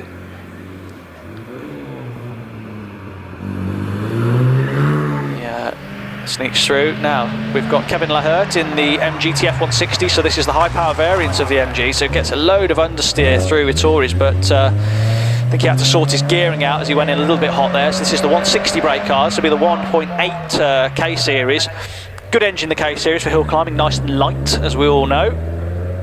And the MGF is a good way, again, another good way to get yourself into hill climbing. Mid-engined, rear-wheel drive, good ideal first layout, very nice indeed. And he's got his lights fixed on for later. As we've got, this is a fantastic car coming to the line. I'll talk to you about this in a second as we watch Steve Jackman come through in the very race prep looking MGF, stripped out with rear diffuser and so on that car. And he's going to be hard on the brakes now. He's going to tip that into Pardon. Head through midway now. Steve Loveridge in this MG ZR. This is a proper bit of kit, this. Sequential box as well by the looks of it. So I'd like to know a little bit more about this MG, if I'm honest. I might do some investigative journalism at lunchtime. But Steve Loveridge really driving this car well. It's always spectacular. He was very spectacular this morning in practice, and I think he will tidy things up a little bit, gets a bit of oversteer, and he's going to be annoyed with that. He's lost some time. He's collected it up really well, but it just got away from him. There's no weight in the back of that car at all. So it just oversteered wide. But he's got all the power in the world by the looks of it, and he is managed to recover this run to get to a purple sector, which means he's gone faster than anybody else in this class, so gets very close to the inside of the S's. So much power he doesn't know what to do with through the front wheels, and he's going to flick his way around semicircle. He'll do a good time still, 56 seconds, but there's definitely a couple more seconds in that car. Just got a little bit out away from him at the exit of Vittori's. Now in Warry Thomas in the MGB, driving really well. He's going to tip that through Pardon and head his way through Midway towards the S's. Alistair Moffat leaves the line in the mighty Fabia VRS TDI. Now, if you want to see a bit of precision driving, go on YouTube and just YouTube Alistair Moffat and have a look at what he can do. It is outrageous. I think he still holds the record for tightest parallel park in a Mini. He's a numerous auto test winner, but I think Alistair Moffat still holds the record for tightest parallel park. It is one of those, I can't do that, and I've no idea, and my brain can't process how you even figure out that you can do that, but practice, I suppose, but amazing either way. He makes his way up through Midway, and he'll head through the S's in this Fabia. Gives the marshals a little peek as he seems to have time, so why not? As he'll make his way around semicircle, leans on this very standard Fabia TDI. Quick car, actually, really is a quick car. They're fantastic things, as Fabia VRS is. 59.95, that's going all right, to be fair, isn't it? That's going all right. Jeremy Jones in the GTM Coupe gets his way through towards the S's, as we have a collection of French stuff now, which is a bit of me. So we've got this fantastic collection now of Twingos and Clios on their way up. So as I said earlier, the Clio 197, so this one in particular, this is French Racing Blue. I'll talk you through a bit of spec if you like. French Racing Blue, Recaros. This is a cup car. It's got the optional speed lines on it as well. Fantastic road car. They really are. You don't get cars like this anymore. Aggressive wide track, close ratio, 6-speed box, 2-litre 16 valve. Can you imagine if they released that car today? It would sell like hotcakes. Absolutely brilliant thing. They are starting to go up in value now, so if you want one, you're going to have to buy one. I could recommend a good little business, Driving Heroes. Anyway, he makes his way around semicircle, and a little flicker break there from Malcolm. He might sneak in under a minute. So let's see, he's going to cross the line in, not quite, a 61.82. Rob Guttridge now in this Twingo 133. This is the Clio's little brother. Awesome little car, the Clio 133. Kind of like the perfect first hot hatchback. So if you are 18 and you do think my insurance is tricky, but I want something fun to drive, go and look for the best Twingo 133 you can. They are fantastic. And then you go and buy yourself a Clio 182 or a 200, don't you? But Rob Guttridge piloting it nicely prepared car. I think this is the ex-Tim Cross car, this Twingo. I think Tim and Ben Cross used to own this car, as I look over my shoulder to Chris Ponsford, who confirms this. He completes in a 65.65. Philip James in the RS200, the Gordini spec car, hence the stripes over the top of the car. The Gordini edition, they kind of just chucked a load of spec at it, like leather seats and stuff, so it's not quite as light as the Cup that you just saw, but it had some nice creature comforts in it, like sat-nav and climate control and all those bits and pieces, but so we can set his temperature just perfectly for a run at Prescott in November. He's going to round semicircle now as we watch David Smith round Torres. Philip James is a 61.91, David Smith in his Clio 182. It's a 5-speed box in this car. It was kind of a short ratio, first, second, third, fourth. Don't really use fifth competitively in a Clio 182. as Caroline Ryder makes her way off the line in her VW Polo. I think it's actually a manual car, that one. I thought it might have been a DSG earlier, but it's a manual, as she normally is in a single-seater Van Diemen. Caroline Ryder is mother of Matthew Ryder, our current British hill climb champion, and proud grandmother, as she absolutely flies up the course. Whatever she's behind the wheel of, she is super quick. Just you watch now, she's going to stick it to those French Clios. I think it's a 1.8 turbo in these Polos. They are fantastically powerful. They're very, very over-endowed for really what they are. They're about 200 brake horsepower, but they've got so much torque. Caroline's going to go quick, I think. I think she's going to be sneaking into probably the 57, 58 mark when she crosses the line. The Golf R gets sideways. Ben Bowditch really having a good go. Caroline Ryder 59.47, so she'll be happy with that under some 60 seconds.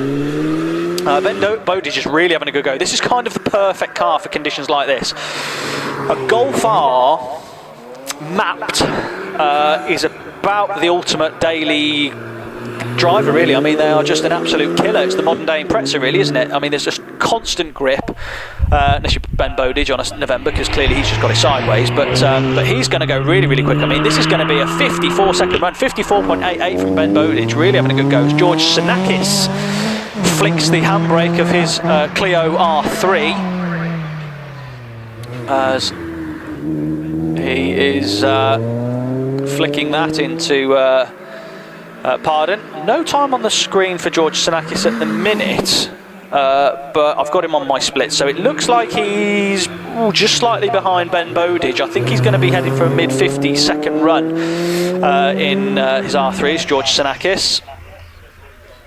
And we're just going to watch him around the final corner as he records a 58.72. Now, Edward Cotton.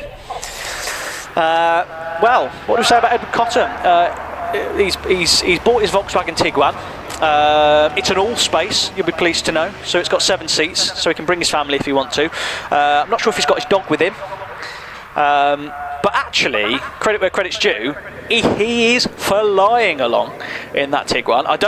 They are little sleepers, aren't they? It could have a 2-litre. I mean, it could have the same running gear as the Golf R. You just never know these days with these things. He's really going well, actually, and I think to be honest, he's probably going to sneak in around the minute mark, which is very, very quick actually up this course in conditions like this. It's clearly 4-wheel drive. He was mixing it with the kind of Clio times earlier. If you get round there in under a minute, Edward, in that car, I'm going to be so happy. He's not quite made it. 61.56, but it's mid-table. It's mid-table. Fair play to him. That's mega. As we watch Jens Bischoff Jensen in the Fabia VRS. Again, we saw this in the hands of Alistair Moffat a second ago. Precision driver. As it's great to see isn't hill climbing just, there's something for everyone, isn't there? Whether you want your 4x4s and your family cars, or whether you want R5 rally cars. Totally up to you, isn't it? It's hill climb, spice is the variety. That's what spice is the variety, or variety is the spice. That's what I meant. As we watch Jens head around the final corner. We've got Ian Thomas held on the line at the moment in the Austin Healey 3000. He is absolutely flat out as he leaves the line. Just a bit fluffy away as it doesn't like the low RPM. This is a bit of a race engine in this one, so it likes being absolutely flat out. So, wow, Ian, go on. He's having a proper go sideways around Orchard. Oh, he's gone in a bit quick there. He's in the gravel. He's going to get away with it. Well done. But he's going to drag a little bit of gravel on the grass, but nothing to worry about. But he got a little bit crossed up there, a little bit locked up, but fortunately, no problem getting around out of the gravel. There is going to be some sweeping required, I think, because the next car up is running very low to the ground on semi-slicks, which is not what he wants to come across. So, Ian Thomas, we'll get a little bit of a replay, I'm sure, but we'll just watch him across the finish line. He was having a proper go. He was all crossed up coming into Orchard, as he's a little bit crossed up now on the exit of semicircle. Little bit of a scatty run from Ian, but 62.45 nonetheless. He'll be a bit disappointed. Just a little bit too much enthusiasm, I think, unfortunately. and that put him into the gravel. But fortunately, no harm done. Bit of sweeping for the marshals. They'll have earned their lunch, that's for sure. Sweeping wet rocks on a wet surface isn't the easiest thing in the world to do, so we get a bit of a replay. So sideways through Orchard, a bit of a wiggle on, probably distracted him slightly from his braking point, and he just, case of a bit too late on the brakes, and locked up and headed for the gravel trap. So while there's a bit of sweeping occurring, I am going to pass back over to my colleague Chris Ponsford, who you will know his voice. He's the voice of British hill climbing, so he will no doubt tell you about what sandwiches he's had for his lunch, and I shall be back on a bit later.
Well, welcome back, and I'm coming back for another little stint.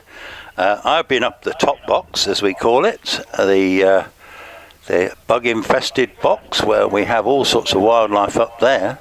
Very exciting box, and I managed to fall down the concrete steps, getting out of it just now, but we're still in one piece, and that's all that matters. So we're back in the game.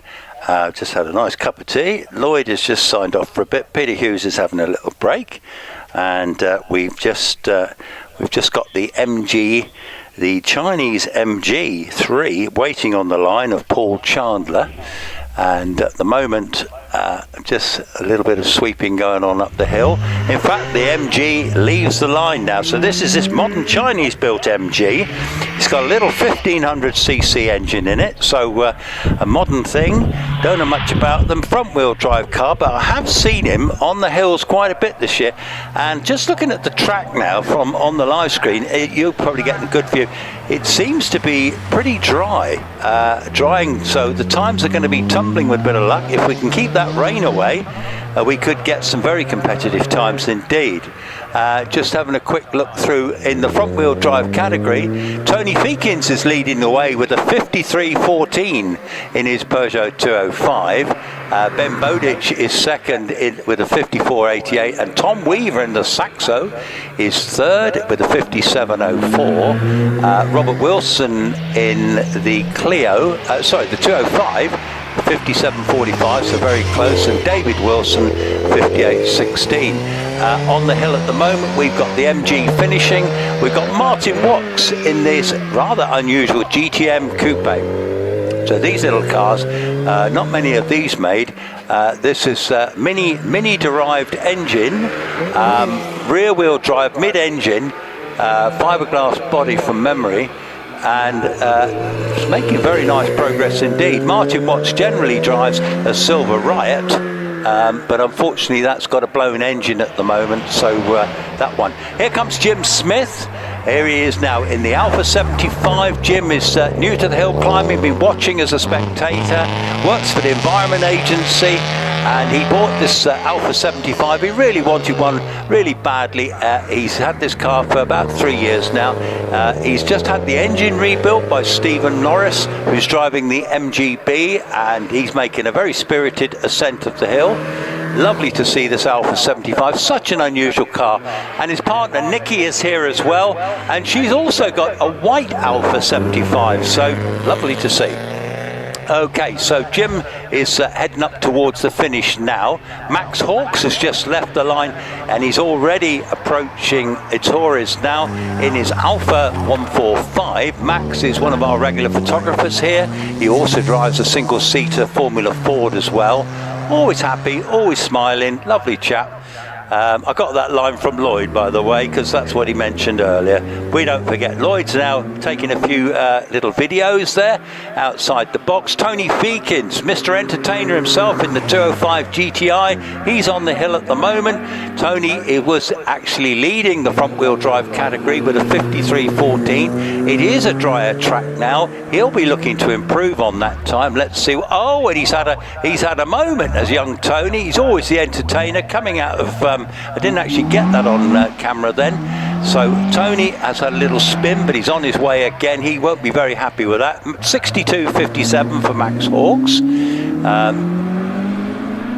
So Tony, yeah, here comes the replay. Yes, so he comes round Orchard, going very quickly indeed, approaching Ettores, hard on the brakes.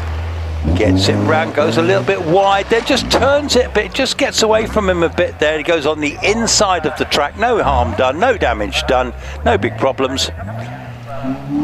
So anyway, Tony's back on his way. So we have Paula Larissa Dragonescu. Here she comes in the BMW, this E36 M3. She is a very good driver indeed. Actually, she is the partner of Colin Bullock, our chairman of the Bugatti Owners Club here at Prescott.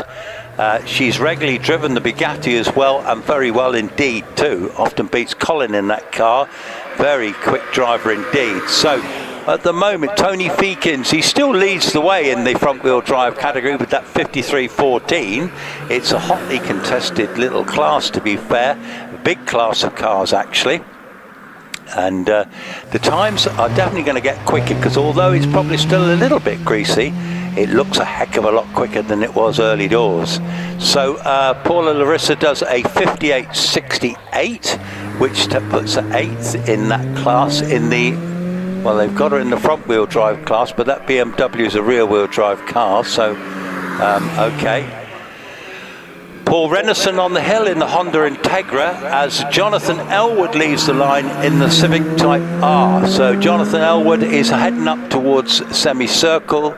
It is an open corner at the top there. There's a sheer drop off the edge of it. There's no Armco there, so it's a pretty exciting place to be. All right, as we get a look on the live stream at Jonathan Elwood in the Civic Type R. These Type Rs are extremely rapid, aren't they? This was a better looking Type R, I think, than some of the later ones, I think. Very rapid Toyota Celica GT4 of John Manners has just left, that red, in that lovely Toyota red. Now looking at Jonathan Elwood's time, he's going to be in the mid-50s probably. Heads over the line in a time of 59.17. John Manners in the Celica already goes round Pardon, goes up through certainly a lot drier looking section there towards the S's now, approaches the S's. A little bit of a twitch there, but no problem. A lot of these GT4s were four-wheel drive, but this one I think is a two-wheel drive version. It certainly didn't tell me any different.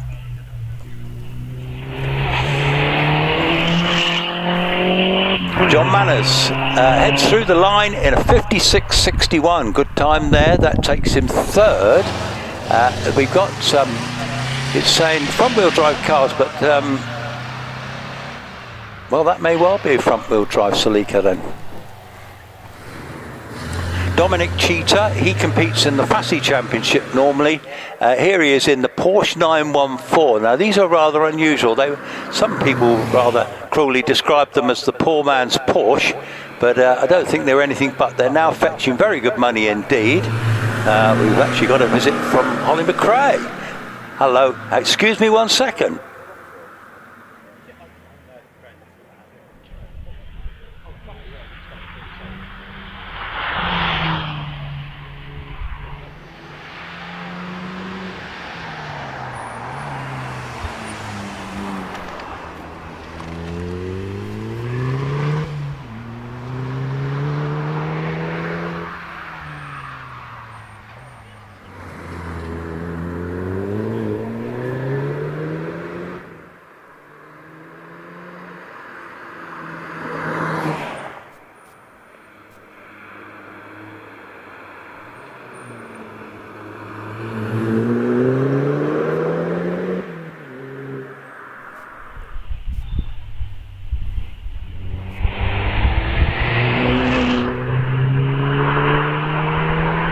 Well, I've just had a visit from Holly McRae. She's going to be interviewed with Lloyd on the live stream at lunchtime, and excellent that will be. Apparently Jimmy has just jetted off to go to the airport, so Jimmy is going somewhere else now.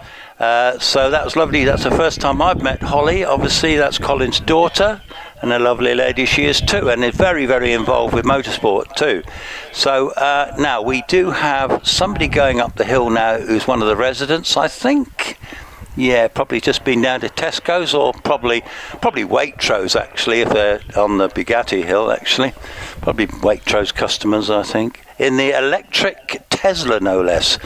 Yes, indeed. Lots of people driving electric cars these days. I'm not one of them, but they're certainly very quick and rapid, aren't they?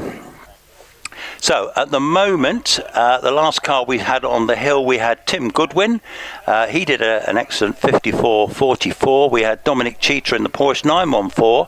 He did a 62.85. John Manners did a 56.61, and Jonathan Elwood did a 59.17. Paul Renison did a 60.28. Paula Larissa Dragon Sanu did a 58.68, and Tony Feekins did a 61.48, slower than usual because obviously he had a spin on the grass coming out of Vittori's, but got it all going again. Happy days. Now we have, looks like Einan Price coming to the line shortly in this very, very rapid, unusual Audi. Now Einan Price is a Welsh rally driver. He is also a very successful single-seater driver, and last competed this year. He had a few outings in his Skoda Fabia R5. That has now been sold. That car has gone to Scotland, and he was a little bit bored, so he decided to buy a car off eBay, and the car he bought was this Audi TT RS thing, which is a four-wheel drive, 400 odd horsepower track day car, and Einan had a bit of an untidy run before. Here he comes now, but you can see, my goodness me, some tyre smoke there. He's got a button on it, he can sort of turn up the horsepower on it. He is also brilliant in the wet, but the conditions are drying now, and I'm going to expect something a bit better than he's done earlier today. He's only had the car about a week. He's got a holiday park in Wales, and he also drives big diggers. He's got his own digger driving business and does a lot of groundwork, but he certainly knows how to drive. Very successful driver. Here he is in the TT Quattro, leaves the line. Right, so he's 3.10 off the line for the first 64 feet. He gives it plenty going round Orchard, heading up towards Pardon now. Vittori's goes round there. This is a much quicker, neater run than he did earlier, so he's on a bit of a mission this time, isn't he? So Einan Price, he was in purple sectors just then, but he's now back into yellow, which means he's going very well, but is he going to be the quickest? Come on then, Einan. He's gone through Midway, approaches the S's. Hard on the brakes, goes round Rolt.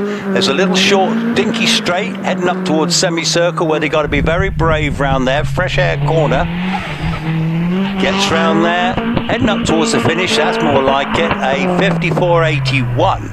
54.81. Now that puts him second in the four-wheel drive category. Stephen Moore is currently leading the way in the Mitsubishi Evo with a 52.28. Einan's a couple of seconds behind him. In third place is Roger Stocks in the Yaris, and Alan Mansfield fourth in the other Yaris. So anyway, what do we got for you now? We got Leonard Milner in this rather lovely Audi S2 Quattro. Don't see many of these. Four-wheel drive, of course, 5-cylinder. Later body shape there. I would have thought sort of a little bit heavier too. He's a pensioner from Bromyard. Long history of motorsport, and he brings this car out, and lovely to see that. So he's going to head towards the finish, and his time is going to be a 67.28. Now we got the first of we got two Yaris's on the hill at the moment. Alan Mansfield is approaching Rolt now heading up towards semicircle, and Roger Stocks has just left the line in his brawn liveried GR Yaris. So Alan Mansfield had his, I think he had his 70th birthday recently, and he does a very good 56.19. That takes him 4th in the class, up against that very hot Evo. Ed Burgess is waiting to go now in the Caterham R500. Ed, great driver, normally drives either a Bugatti or he drives a Gould GR55R, so good to see. So Roger Stocks looking good.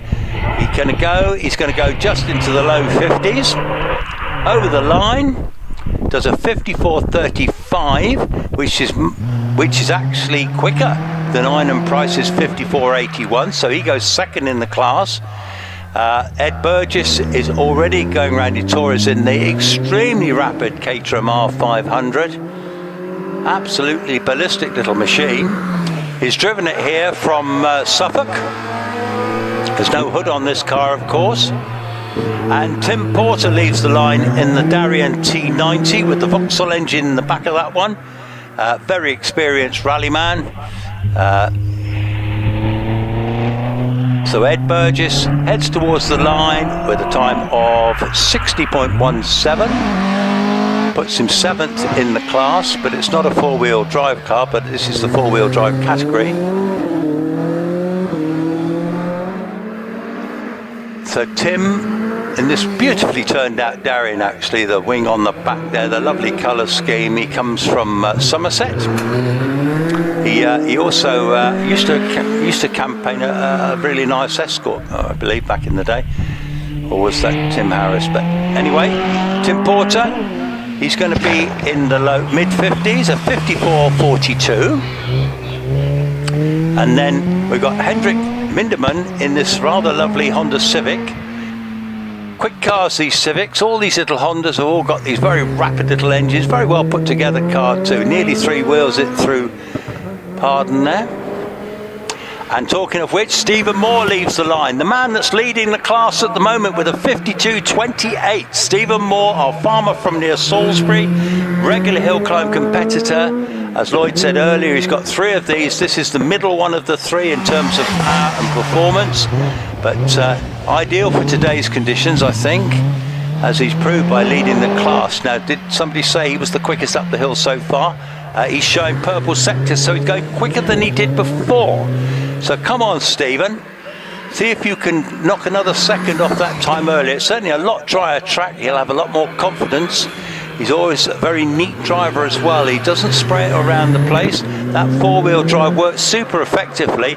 Oh my goodness me, yes, he's going to go well. I think he's going to smash that time he did earlier of 52.28. 51.03, well done to Stephen Moore. Knocks a further second off that time. We're having a look at Harvey Waters in this Sierra. It's got sounds like it's got the V6 in it. It's certainly got the engine capacity of that size. A little bit of smoke off the tyres there. Not sure if it's the 4-wheel drive version of the Cossie, but either way, if it's rear-wheel drive, it's got plenty of power. The track is drying a lot. The times are definitely coming down as we get a rapid Roger Taylor in the Escort Mark II. Roger Taylor was very quick earlier. He's already first 64 feet. He's ripped off the first 64 feet. I've got his starting time. But anyway, he's going round that long Itores corner. He's heading up towards Pardon. We'll get another time there. He's showing purple sector, so he's already considerably quicker than he was earlier. The track is a lot drier, getting a lot quicker. We're going to see some very competitive times now. So Stephen Moore leads the way. So Roger Taylor did a 54.05 earlier. He's in the Bugatti Owners Club Rally Car Speed Championship today. He's got to beat a 54.05 at the moment. He's looking really good to do that. I think he's going to be 2 seconds quicker this time at least. 52.56, yeah, excellent. Probably a second and a half, nearly quicker. Matthew Miles in the Mark II Escort, the white Mark II. That's a classic looking Mark II, big arch shell.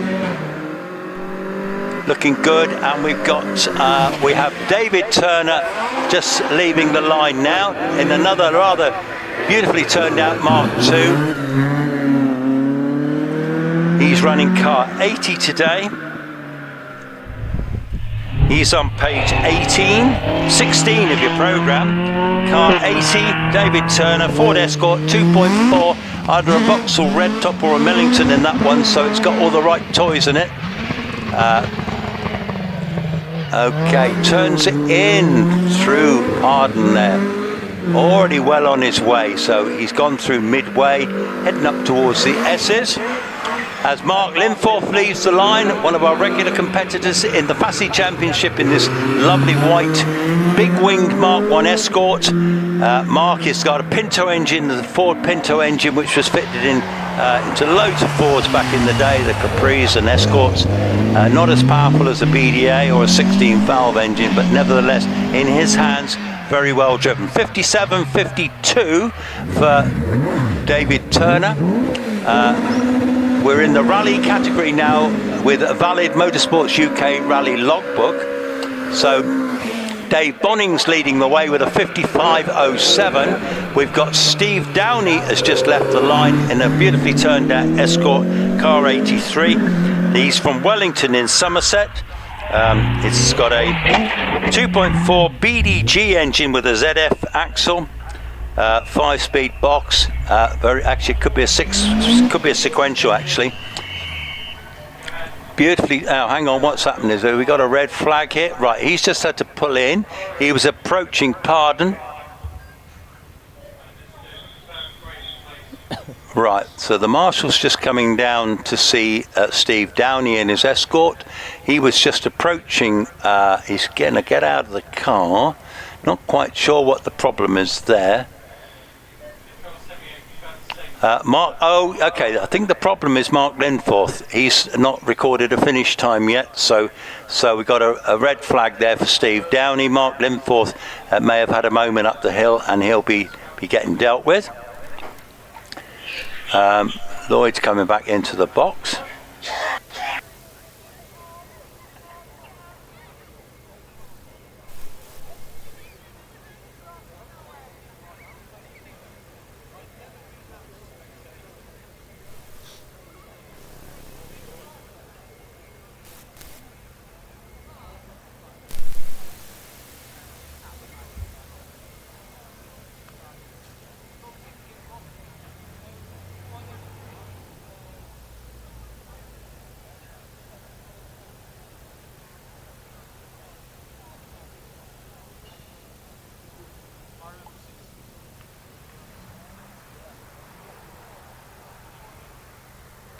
Right, so yes, so I've just been chatting to Lloyd. He's going to be wandering the paddock at lunchtime. One of his interviewees will be Holly McRae, Colin's daughter, charming lady, and that will be one of his main interviews.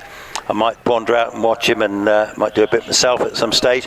We're going to have a lunch break after the slowly sideways cars and the demo cars. One thing I will mention, that some of the slowly sideways cars, they are demo cars. They are not registered to do competition runs, so anyone mention it on the live stream, they can't go up the hill competitively.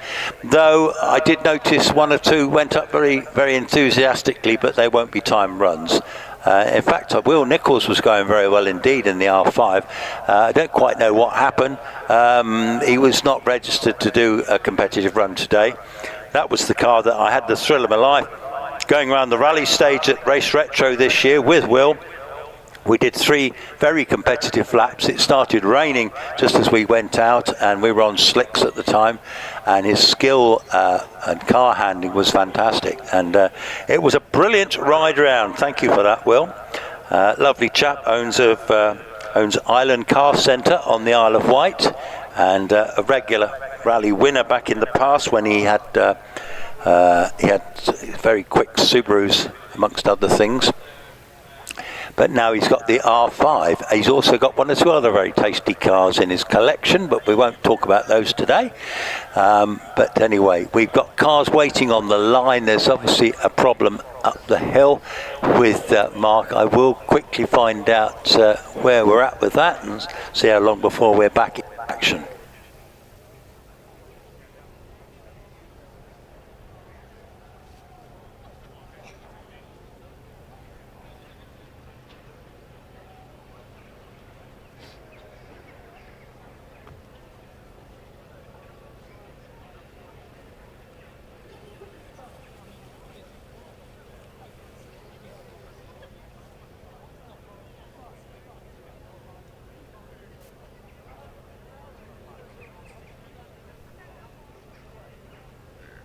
Yes, Mark Linforth had a little moment at semi, that fresh air corner, but I'm told by our clerks that we'll be very soon back in action. Thank you to all. Just getting a replay of it here now. Yeah, it just comes a little bit. Oh, my word, goodness me. Well done, Mr. Linforth. That was pretty spectacular. Yes, he came hurtling into there very sideways, went over the edge. It's a fresh air corner. You then go down a grassy slope, and then we do have an old return road below that, and there's also some rubber tyre barrier as well. And well, it's not a place you want to go off, but I'm just looking at all our marshals in orange. Our ambulance is up there, but I don't think Mark needed any assistance. And then hopefully they won't need to recover him. They'll just open up the return road gate down there. You should be able to drive straight out and back onto the normal return road. So, well, this is all fun of the fair. You can see they're trying hard, aren't they? That lovely Mark 1 Escort with a Pinto engine, and great to see, really. So we won't be long. We'll be back in action. We're going to get the slowly sideways cars, and then there's going to be a paddock walk with Lloyd doing. Lloyd was going to be in. No. Hang on.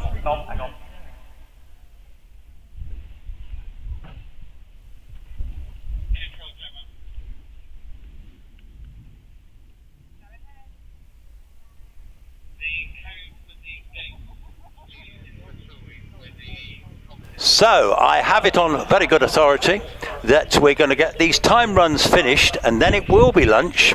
We won't get the slowly sideways or the demo runs before lunch.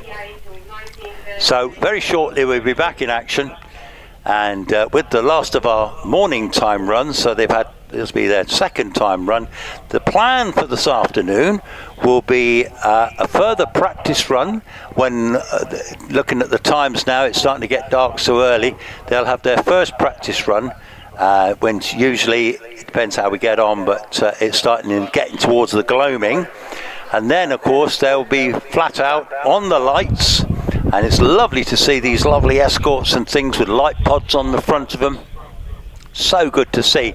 We've got the car number 84 going to be having a blast up the hill shortly. The Dave Bonning car, which is the Group A replica Escort Cosworth of the 97 car of Carlos Sainz and Luis Moya. The Spanish combo that was so effective. Doesn't that car look amazing too, in that orange, red and white? That's going to be fantastic to see that. Now, that particular example, it's not got anything like the performance of the works cars. It is a replica car, but it certainly looks a very good example indeed. Right, so the Escort of Steve Downey is coming back down the hill for a rerun. He's just approaching bridge now, and then here he comes back into the paddock.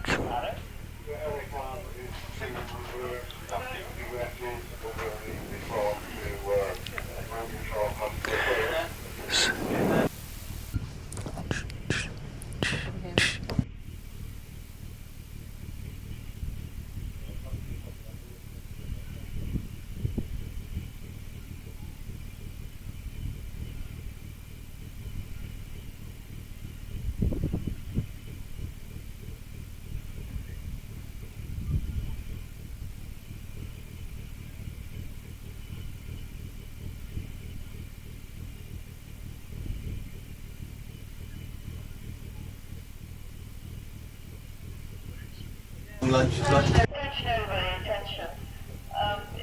You've just got time now, last time.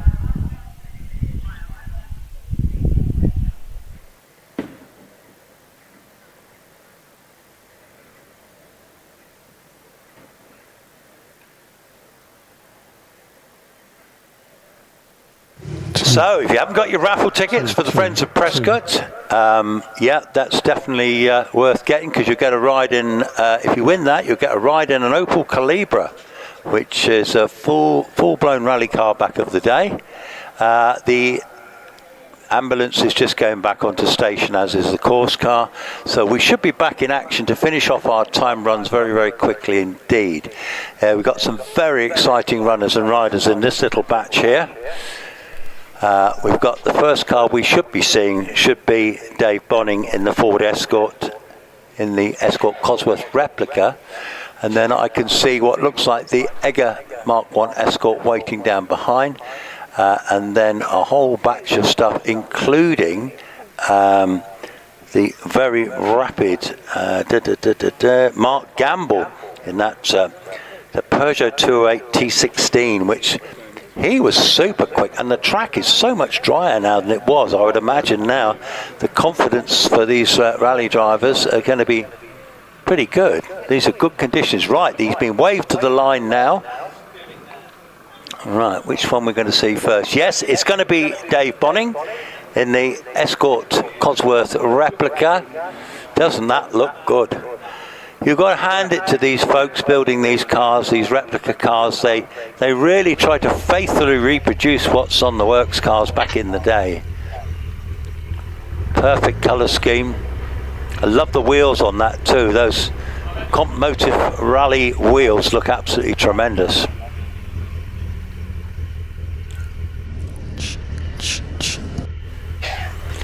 Right, so the flags are in.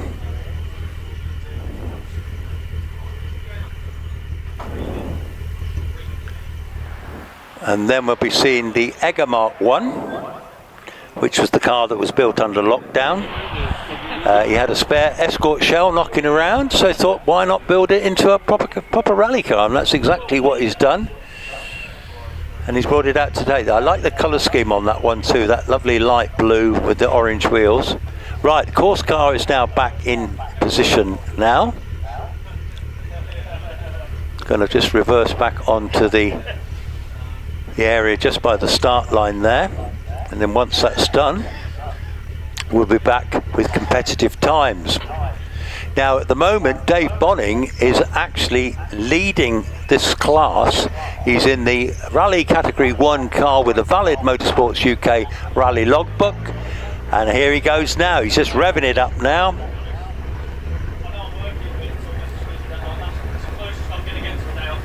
This has got four-wheel drive. Look at that, very quick exit off the line. It's so much quicker than it was. 2.59 for the first 64 feet, that's quick. Now when we have the biggest, fastest single-seaters here, anything under 2 seconds is super quick. So 2.5 seconds is very quick indeed. Here comes the Egger Escort. This actually has got a 1600 crossflow in it, so it's a period engine really. It is a proper thing really. And off he goes, but it sounds very well indeed, doesn't it actually? And that's a quick exit too actually. Now we've got a whole clutch of very rapid Escorts going to deal with the hill now, so that's fantastic. So Dave Bonning in the Escort. So we've actually got live stream now. We've got Richard Egger in the Escort, the Mark 1. We've got the camera on board now. Heads it towards Pardon now, hard on the brakes, drops it down a gear, flicks it round there, very quick line through there, no heroics. You can see the driver's view through the trees, through the Armco. What a brilliant view, isn't it? Into the very tricky S's, don't want to overdo it through there, just clip the apex there, into what they call wrong corner, little bit flick of oversteer, approaching semi where Mark went off, gets it round, yep, looking good, excellent. So he's going to finish, what time we got for him? Right, I have no time, Richard Egger He's recorded a 61.11. It's telling me on my computer. It's not on Rich's screen at the minute. Steve Downey in the Mark 1 Escort. He's already approaching semi now. Here he comes now. A little bit sideways there, but looking good. Through the finish, and he records a time of 56.66. Joshua Moss is on the hill in the green Escort. Hang on, what's happening here? Yeah, here's the approaches through the S's now. This well-sorted Escort, hasn't got great big arches on it. They've had the car in the family for over 30 years, and apparently this is the original colour scheme it came in too. Knows his way up the hill. He's going to go sub 60. Joshua does a 54.46, good time. Chris Elston on the hill. And he'll be followed by Graham Wynn, who's left the line. Now, Graham Wynn normally drives a super quick Gould GR59. Now, this is his rally car. This has got a Millington engine, a little bit of sideways there. This is his last motorsports event of the year. This beautiful Millington engine. These engines cost about 35-40 grand just for the engine alone. And the car is a very well set up Escort indeed. And then we're going to get a look at Peter Hedges in this Mark 1, this Mark 2 that is absolutely the business with the 2.5 Vauxhall red top in it. So Graham Wynn, he's heading up towards the line now, going around the semicircle, heading towards the line, going to be mid-50s. Actually, no. Graham Wynn has just finished in a 57.40. Peter Hedges is on his way now. Look, slides it out of pardon there. Hear that beautiful Vauxhall red top, 16 volts, screaming away there. And Mark Gamble leaves the line in the very, very rapid Peugeot 208. Now he'll be looking to do a little flash of the lights there from Peter Hedges there at the spectators and the marshals. Lovely to see. So Peter Hedges heading towards the finish now is going to be in the 50s. But Mark Gamble already showing great signs of speed. Look at him go. Look at him go. Now this is a very quick, he's got purple sectors, which means he's quickest of all at the moment. Come on, Mark. He's a very experienced rally driver. His lines are really good. He's learned the lesson there. Keep it straight, keep it clean. Yeah, beautiful, beautiful. Come on then, Mark. He grips all the grass, gets all the leaves back on the hill. Coming round. Oh, that's great driving. Brilliant. Okay, Mark Gamble has just done a 49.96. Well done to him. Quickest time of the day. We got this is Scotty Moran driving the Evo, Stephen Moore's Evo with the Onboard. 6 times British Hill Climb champion, drives anything super quick. First time he's driven this car today already. He's going spectacular times now, and he's shown us a purple sector. He's going to be mighty close to Mark Gamble's time. Come on, Scotty, what do you got for us? Goes through the line in a 49.52, which is the quickest so far. Well done, Scott Moran. PB man at the moment. Big Escort action here now. James Turner in the Mark 2. Yeah, they are really having a go. The track has dried out a lot now, so we've gone sub 50. 2 drivers have gone sub 50 now at the moment. Wow. So we're now in James Turner's back in the rally car category 1 with a valid Motorsports UK rally logbook. He's looking good at the moment. James Turner earlier did a 59.87. He's going to beat that. 55.46. Goodness me, that woofs him up now to the top of the pops in that category there. Takes him into the lead. He did a 59.87, but this time he did. Have they not put it up there yet? No, but anyway, his time is showing as a 55.46, so terrific stunt. Stuart Baker in the little Mini, this little 2-tone Mini, he's making very good progress indeed. Here he comes through the S's, up to roll now, and then he's going to be followed by the lovely Russell Brooks inspired Talbot Sunbeam. This is the version of...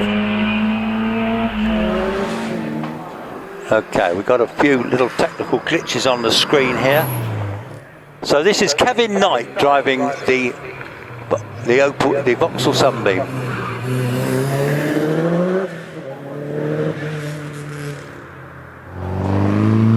Thomas Twemlow on the hill as well. Stuart Baker did a PB, did a 57.95 in the Mini. Thomas Twemlow has just done a 55.48 in the Impreza. Kevin Knight slides it out of pardon. And then we're going to be seeing Colin Knott in the Subaru Impreza Turbo, this 2-litre turbo.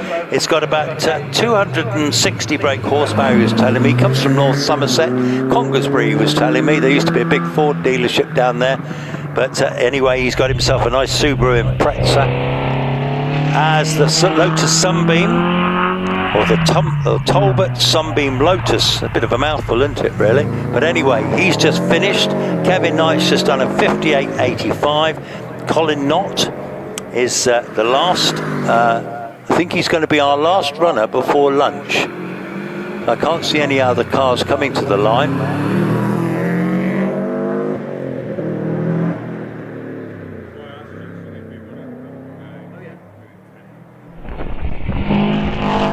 Okay, so Lloyd's going to head down towards the paddock now to interview Holly McRae, and they'll probably cut over us and go straight into the live interview when Lloyd gets there. But we've got the Egger Mark 1 Escort here about to come to the line. This is a shared drive, father and son. The car built under lockdown. It's got a 1600 engine in it, but it doesn't half sound quick, and it goes out so well indeed. So when I looked under the bonnet, I said, is that a crossflow? And he said, yeah, but good crossflows can be pushing out 170, 180 brake horsepower. So, yeah, fantastic stuff. So we're nearly at lunch, folks. And then we're going to head into paddock interviews. Lloyd's going to be going round. I'll join him at some stage as we get a look at the Escort, which has got onboard camera. This is Andrew Egger. Now, what a classic car these Mark 1s are. He's round that very tricky Orchard corner, heading up towards Itores, hard on the brakes. It's a long, winding corner, this. You can't really want to overspill it here.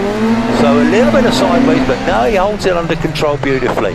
Right, down that dip, that's quick down to there, and then they have to go hard on the brakes and flick it left to go round the pardon hairpin. A little bit of opposite lock, that's a good run, that's a good run. Lovely run through the trees, the Armco section, beautiful section of the course this. Got to be pretty brave through there, so it's a quick section, and then flicks it into a corner we call Rolt. Now he heads up towards Semi, which is fresh air, so when the end of the Armco, it's fresh air around there, so don't lose it there. No, gets it round, that's good. Rally drivers know what they're doing. Heads up towards the finish. And so Andrew Egger there has just finished with a 60.83. I see Einan Price there, just getting ready to come to the line. I don't know, was Einan red flagged earlier, I think, perhaps?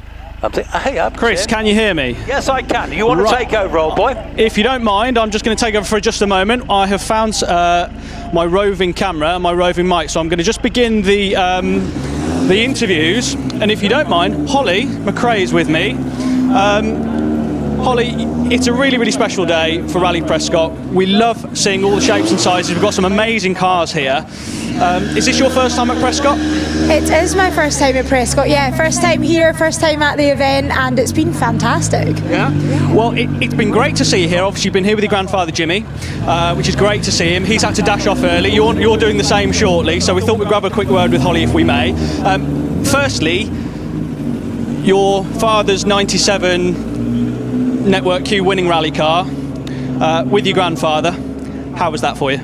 Such a special experience. It's always so nice to be able to sit alongside Jimmy in the car and just experience a little bit of what my dad might have experienced in those vehicles, and to be at an event like this with so many spectators so close as well, it's something really special. Well, the thing is Rallye Prescott really does draw out the fans because they remember seeing this very car flash past them in period, and I dare say there's a few people today that they almost get a bit emotional when they see this sort of stuff because we don't see it anymore. for, which is a topic I'll talk to you about in a moment. But recently you went out in L555 back with the other half, John, at Goodwood. Obviously that was an amazing video. I looked at that and I thought, that is the coolest thing I'm going to see for a while. How was that for you? How does that compare? That was, an epic experience. Do you know what? Not long before that, John and I had been chatting, saying, I wonder when the first time we'll be in a rally car together is. And we spoke about the possibility of me joining him on a test and sitting in with him. And he was like, I don't know. I feel like I'd be quite nervous if I had you next to me in the rally car.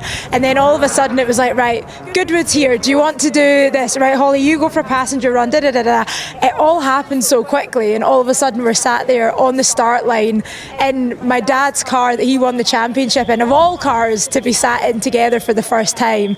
And it was one of those moments I think we'll always remember it, because it was something so special, and the donuts outside the house were pretty spectacular. Yeah, I mean, it is a phenomenal car. L555 bat is just written in folklore history. It's just that car, isn't it? So amazing to experience that. And you bring me nicely onto a point about sitting in cars and having a go. Now, if you follow Holly on social media, she's set up McRae Media now. McRae, Colin was always, as we know, fairly private with social. It was a bit before social media, but it's amazing to see that you've set this McRae Media up to give us a bit more of an insight into the family and the life and what's going on with you, with Max, with Jimmy. What's the kind of aim and the goal with it all? It's funny, my mum said not too long after I got involved in the sport in this way, she was like, isn't it funny you're doing the job of your dad's least favourite person in the service park? And it is the case, like, it all just sort of happened by accident, to be fair. I, for those that don't know, trained as a primary school teacher and did that for a couple of years. That was very much my career path that I'd chosen. And then I took a year out after COVID to go a bit of travelling, see a bit of the world, get rid of the itchy feet.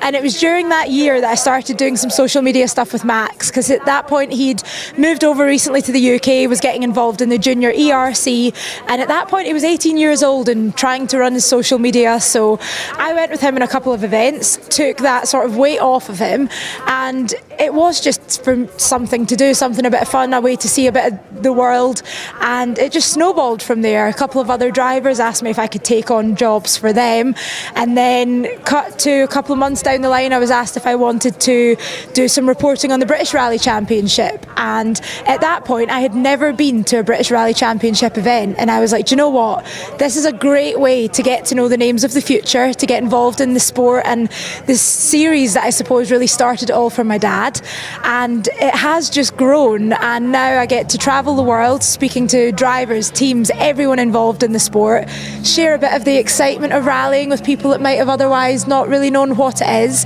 and share the sport in a new way, which is a long time coming, I think. Well, I think it's exactly right, and I think, the British rally fan has had their fair share of heartbreak over the last 20 years with rallying, for a variety of reasons, not least the fact we haven't seen a proper world round for, what must be 7 years now, 6-7 years.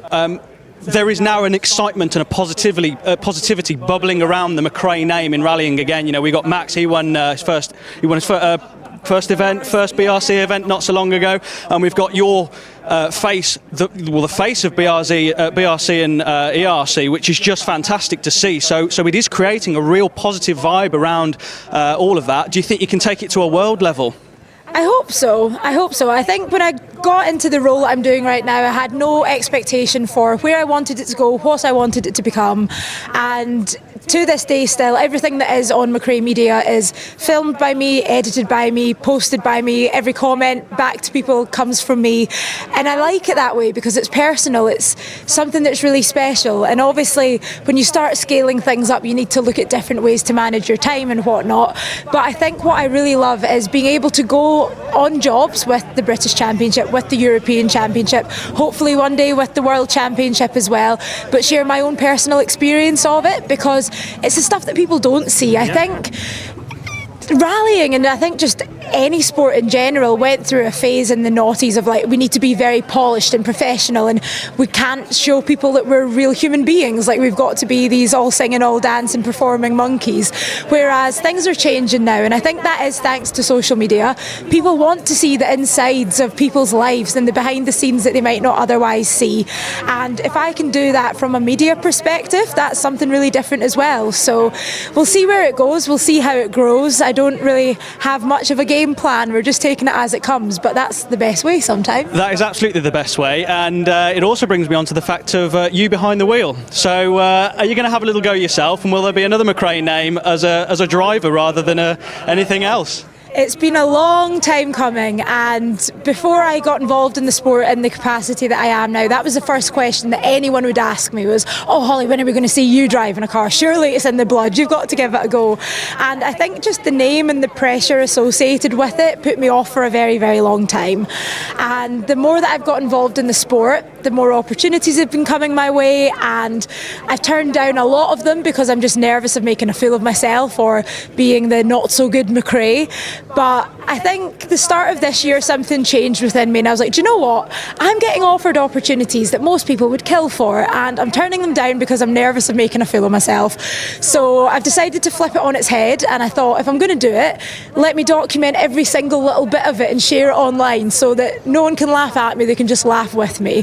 So yeah, this time next month I will be doing my first ever rally. It's a bit of a baptism of fire because I'll be doing the Kielder Forest stages of the RAC in a Mini Cooper. So we'll see how it goes, and I'll document it all. Well, I think I speak for everyone when I say thank you for your time, and I really, really hope that at Goodwood next year we can see you doing the donuts in L555 bat outside the house.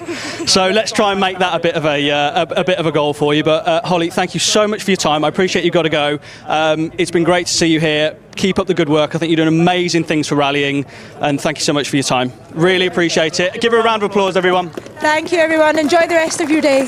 Thank you. Right, thanks, Holly. Thank you. Right, Chris, do you want to go and find someone to talk to? Perfect. Go on. Come on, go and get involved. Come on then. Righto. Will Nichols, eh? I'm your number one groupie, I reckon, Will, eh? Will Nichols from the Isle of Wight, Island Car Centre.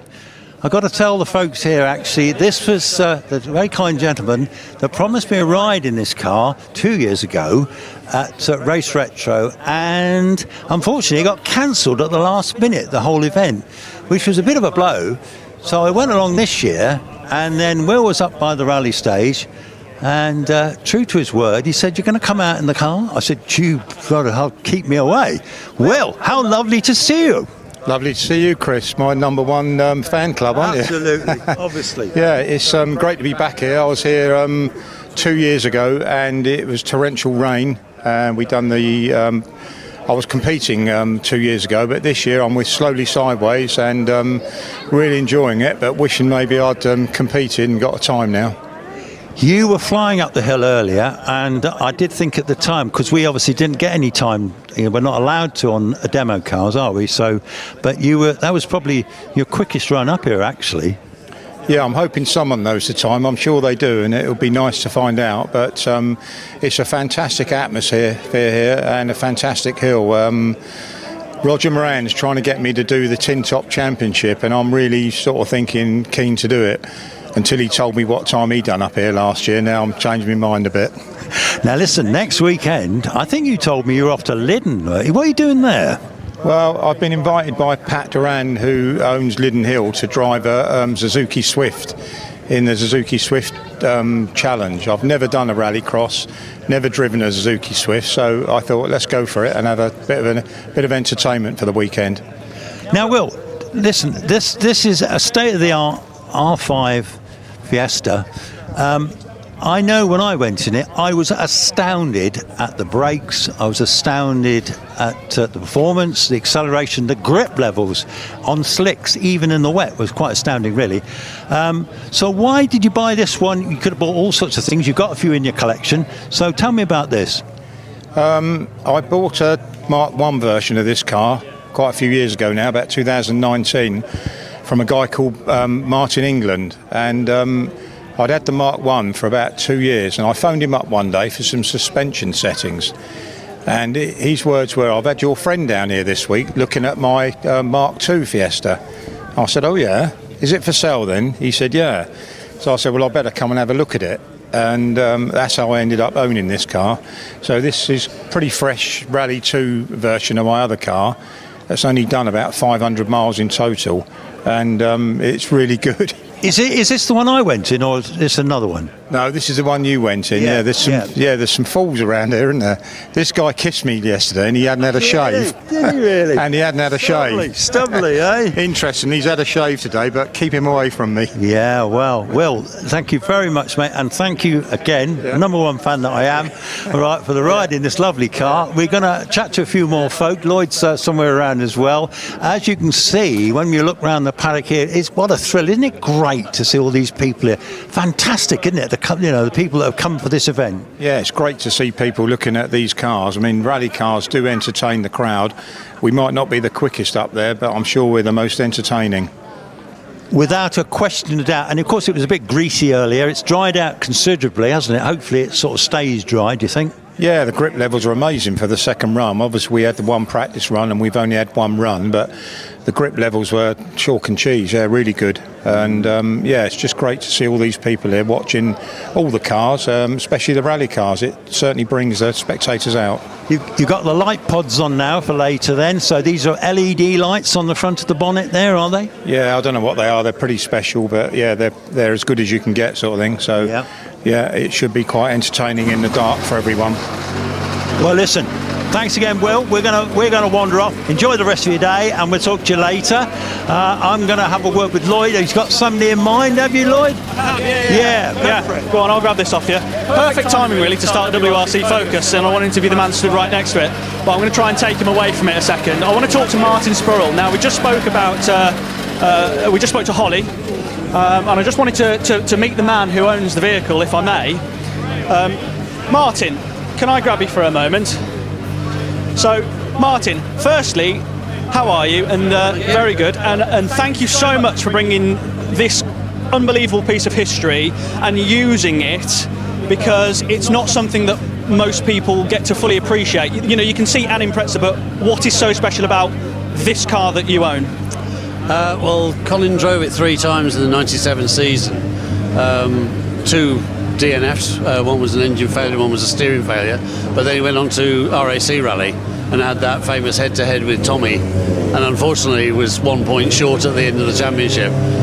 But it's a cracking bit of kit, and I bought it pretty in a horrible state in 2012 and restored it, and I love taking it to places like this and just listening to fans who, you know, he signed their cap or they showered them in stones in Clocainog or somewhere like that, you know, because it's great, and I love doing that. And then, you know, Jimmy's driven it several times, and Alistair and what have you, so I was very, very pleased to do it, and it's a great event. I mean, this event is really good, and it's growing all the time. It's fantastic. I love it. Well, it's great. It's great that you bring it here, because there's so many that I mean, I'd like to think that there's a trend growing where people buy these to use them, but I do feel like there's a few that probably get mothballed because of what they are. Amazing that you use it so much, and thank you for that.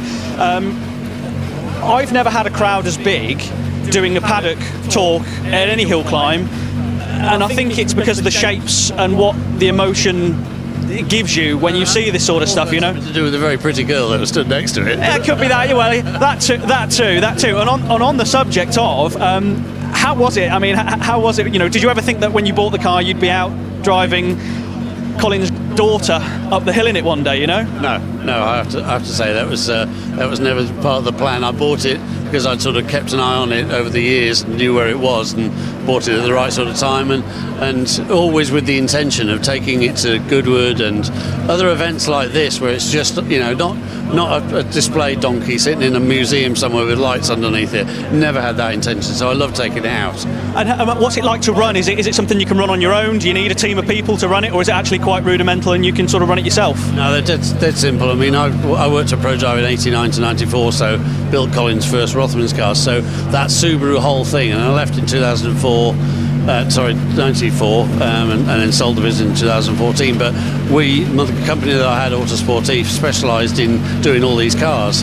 So for us to rebuild it and do it was nothing really. It was just what we did, And since then, I just kept it when I sold the business and just enjoy using it. And it's very simple. It's a dead simple car. Yeah. Well, Martin, thank you so much for bringing it out, and if it wasn't for people like you, this wouldn't happen. So thank you so much for talking us around it, and it's a pleasure. And you let me sit in it once and I'll never forget it. So thank you.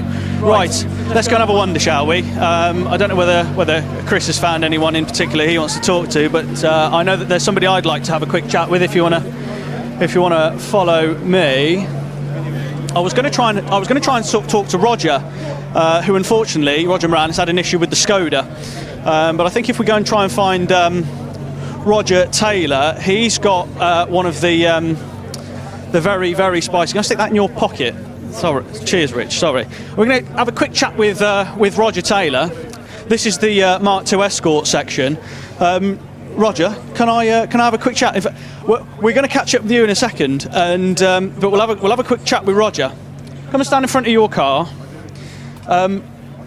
This is a Vauxhall XC engine car, isn't it, Roger? And you're certainly not afraid to use it, that's for sure.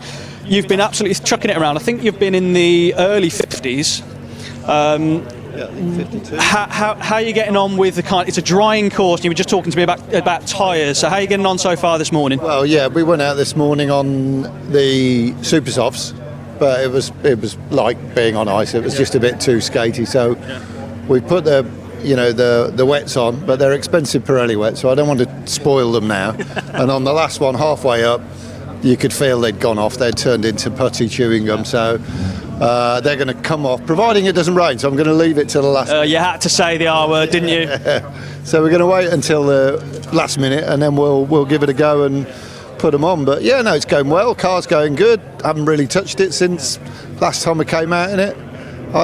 That's what I like. I like to, this is really good fun because you don't have to put all of the effort that you do when you've got a rally car and you've been out on the gravel or wherever. It's a full rebuild every event, isn't it? And just tell me a bit about this car then. Did you buy it the way it was? Did you build it? Did you build it yourself? How did all this come to exist? Yeah, it's I bought it as a rally car.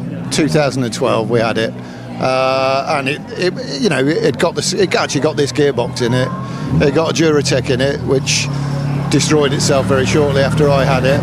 And then we went with the Vauxhall, and then we've just gone better and better. As soon as we've got a bit of money, we'll spend it on the car. So we've got Riga suspension on it now, and that's a bit of a conundrum because you put it on and you've got to then learn how to use it. Yeah. And it does take a bit getting used to. So I'm lucky that I've got someone that shows me how to use it. Yeah. And so we've got it in a good space now, and it's just nice just to jump in. But you're looking forward to the night stage? Do you think you go slower or quicker at night? Definitely slower, mate. These aren't what they used to be, Well, either way, it looks like you're quite well set up for it. Fingers crossed. I mean, it is spitting as we speak, but hopefully it's not going to be wet enough to upset you.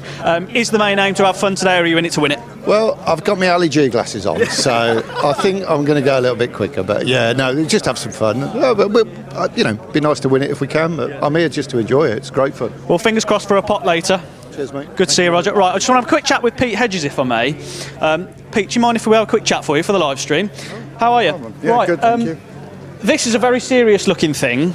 I've not seen it at Prescott before, but could you just tell me a little bit about the car and exactly what it is you do with it? Because it looks like it's not all of this isn't just for today, is it? So you clearly do quite a bit with it. We do quite a lot of tarmac rallying, where we go all over, really. We do a bit in Ireland, we do a bit all over the country, hence why the setup is like it is.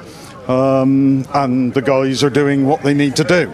I built the car 2.5 years ago, and rally it and have fun. The engine's just been rebuilt. John Reed down at Plymouth has just rebuilt the engine for me. It's got a new style billet cylinder head, which is on a... And is this a Millington or what? No, it's a Vauxhall. Okay. So it's a 2.5 litre Vauxhall. The head is machined out of a solid block of aluminium. It is the first one on a 2.5 in the country. It's shown a power increase of around about 26 brake horsepower more. So it's now showing... So what power is it? 334. That's enough, isn't it? It's too much. If you could give me just the 34 here today, that would be great. Well, that brings me on to my next point. Is how do you have to adjust? Because obviously a lot of us see Mark II Escorts being driven all over at all sorts of angles. Obviously, that's not necessarily the quickest way around, but how difficult is it to adjust your driving style in the rain and wet and grease to dry conditions, which is kind of what we're getting now? Very is the answer to that. The brain has got to take over the foot, and the trouble is when you put that helmet on and the red mist comes up, it's just it's just driving a Mark II Escort is great fun. Because yes, four-wheel drive is great fun as well, but it's what everybody wants to see is an Escort going sideways. Of course. And how long have you been going sideways in an Escort? When did all this begin for you? I started when I was 17, driving a Mark I Escort. In the lanes, doing the road rallies. And then I transposed. I had an Opel Manta. Then I packed up and said, right, that was it. Married, kids, and then back into it. Bought an Escort, and then built an Escort. Well, I must admit, it doesn't look like a cheap hobby. Looking at that single carbon fibre paddle, this doesn't look like a cheap hobby. It looks like well worth every single penny. And we love seeing the fact that you brought this car down. And thank you for driving it in a manner that we all love to see. Not a problem at all. Thank you so much, Pete. Thank you. Appreciate it. Thank you very much. What a bit of kit that is. And with Shrek and Donkey on the front as well. Actually, Pete, do you want to talk us through Shrek and Donkey? What's this quickly? What's that about?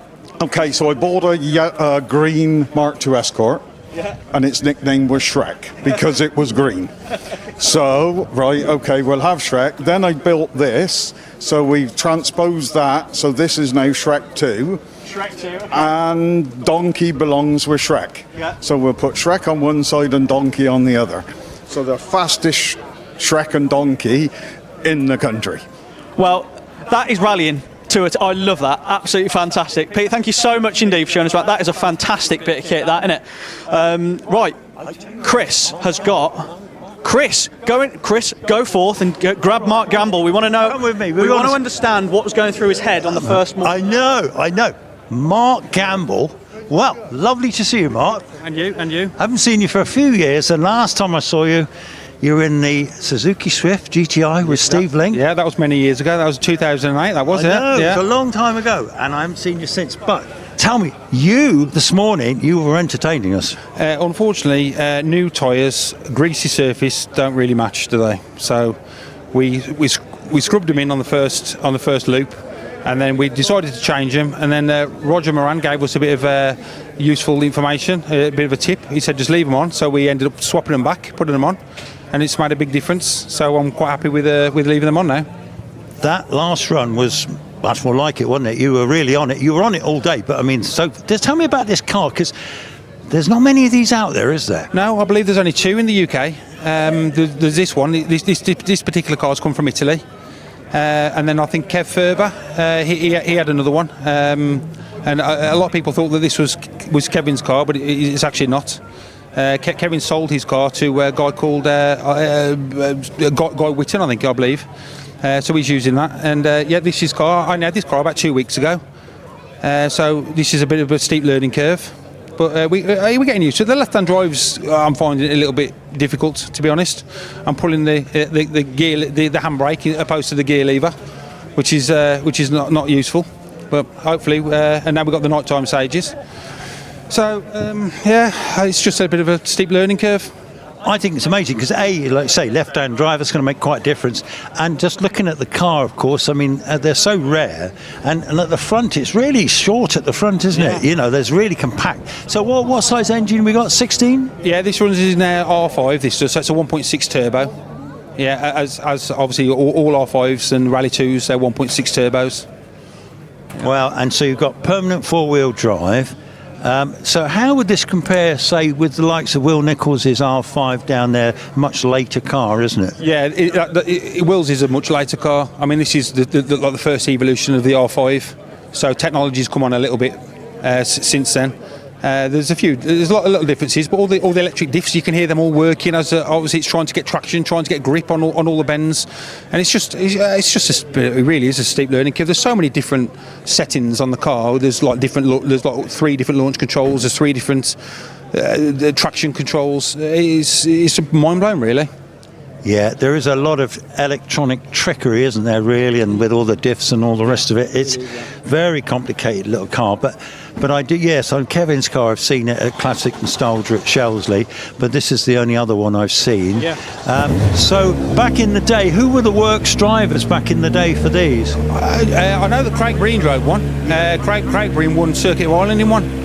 Wow. I think I'm not sure. I think they were mainly French drivers, to be honest. Yeah. If you go to France, these cars are like the Fiestas are over here. So there's a lot of them over in Europe, but yeah, not many in this. But this particular car was built in 2020, so being a manufactured car, the manufacturers are keeping parts for like up to 10 years. So we got like 2030 we can still buy parts for. Mark, I'm looking forward to seeing you this afternoon. You're going to get the night stages, which is fantastic as well. It's going to be a big leveler too. Have you done much nighttime driving in rallies? Only in the Suzuki Championship, with Steve. Yeah, only in the Suzuki Championship. But I'm quite excited to put the lights on because we haven't had the lights on yet, and I'm hoping they're going to turn the nighttime into daytime. Good lad. Well, Mark, fabulous to see you again. It's been a long time, but you're doing good. You're looking well, and lovely car. We're going to see what Lloyd's got for us in action. He was eulogising over that Escort earlier. I don't know if he's found anybody. Have you found anyone? I've got a couple of people to talk to. Mate, thank you so much for bringing this. That's mega wicked. Right, let's just go and have a quick chat with Josh Moss. Josh, very lovely to see you. You always bring this fantastic green Mark II Escort along. Yep. Now, tell us a little bit about this car particularly, because it's quite rare to see one that's so well set up in a narrow body. Yeah, 100%. So the car's been in my family for since 1986. So my dad bought it. We do a lot of car trialing as well. So he used it as a trials car for many years.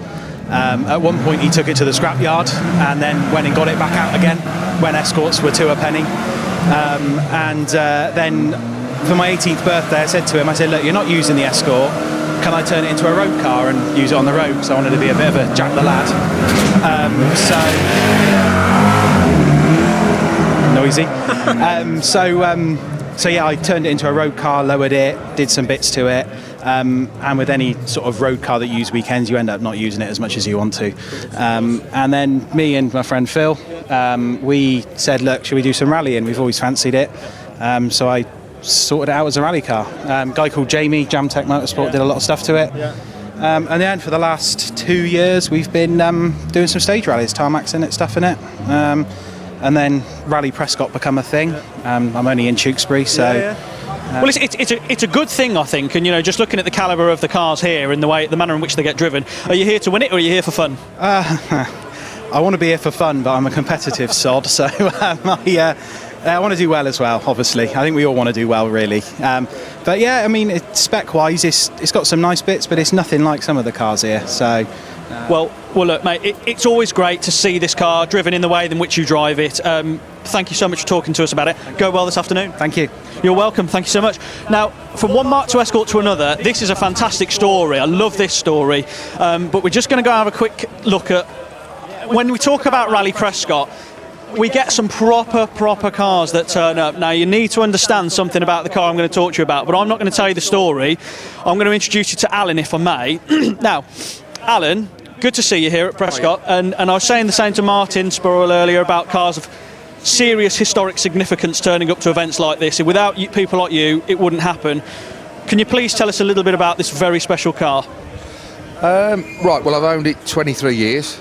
And the story is started in 1998 when I bought a Peugeot 1900 Group A car after watching Higgins and Alistair and whatever in the British Rally Championship, and I thought it'd be a great idea to go front-wheel drive. No, when you've always been bought on rear-wheel drive, that was definitely the wrong thing to do. So I sold it, and I'd always wanted to go back to escorts, and that was where my passion lay. I've always been a bit of a nerd on works cars and Sutton cars in particular, and so I started really searching down cars that I knew were lying around in various parts of the world, or they'd gone out to various parts of the world, or they'd done this or they'd done that. And anyway, I found this one, and I bought it. It had largely all the mechanical bits were intact, but the shell was knackered on it, to be honest with you. And back in those days, what you've got to bear in mind is there was no historic demo scene, nothing, and nobody was actually interested in Mark II escorts. Genuinely, it was all front-wheel drive and four-wheel drive. So there was quite a lot of stuff out there to be picked up, and I bought this in 2002, just with the sole intention of going rallying. Absolutely nothing else, just go rallying. And I did, put the car together, went rallying in it, did 3 or 4 events in Ireland and a couple of events over here. And then in 2006, by pure chance really, we went to Race Retro, like we had done for years. And we were watching the guys from Slowly Sideways go around, and Tony Mason was interviewing Steve Davis, who was the bless him, he's no longer with us, the head honcho at the guy of Slowly Sideways. And Tony Mason said, it's a great display today of all these cars. He said, but I've got to say that there's one thing missing. You've got no Mark 1 and Mark II escorts. Well, I was watching, and I got my business card out, and I walked up to a fella, and I don't know who he was, to be honest with you, and I just gave him a business card and said, Steve might be interested in this. And he phoned me at 9 o'clock the following morning, said, can you send me some details of the car? Yeah, okay. And then he rang me back, said, yeah, fine, we're doing an event at Mallory Park on Saturday, would you like to come? Well, yeah, okay. So I went along, Billy No Mates, knew like literally a couple of people with the car, and because everybody was like, wow, this is fantastic, it's awesome, you've come in this car and whatever. And we did a couple of runs, and then this chap comes over at lunchtime, and he says, I got somebody who'd like to drive your car. And I thought, cheeky sod. And I said, well, who is it? And he said, Colin. I said, Colin who? He said, Colin McRae. I went, oh, really? Okay. He said, how do you feel about that? And I said, yeah, no problem. As long as I can sit in with him. Not that I don't trust him, I want to see him at work. I'd sat in with a few of the top guys previously, and it's an experience to sit in with all these guys. So anyway, Colin came over and strapped him in the car, and we had 20-minute sit and wait, and so we chatted about the car and how I'd found it, similar to how I'm talking to you and whatever, and how I'd restored it. And then anyway, we had like 12 laps around Mallory Park, which is like 24 mile, and we laughed, and it was great. And really, my life in rallying changed in 2006 from that moment with this car, and that was I'd done this car solely to go rallying. Absolutely no idea of doing anything else.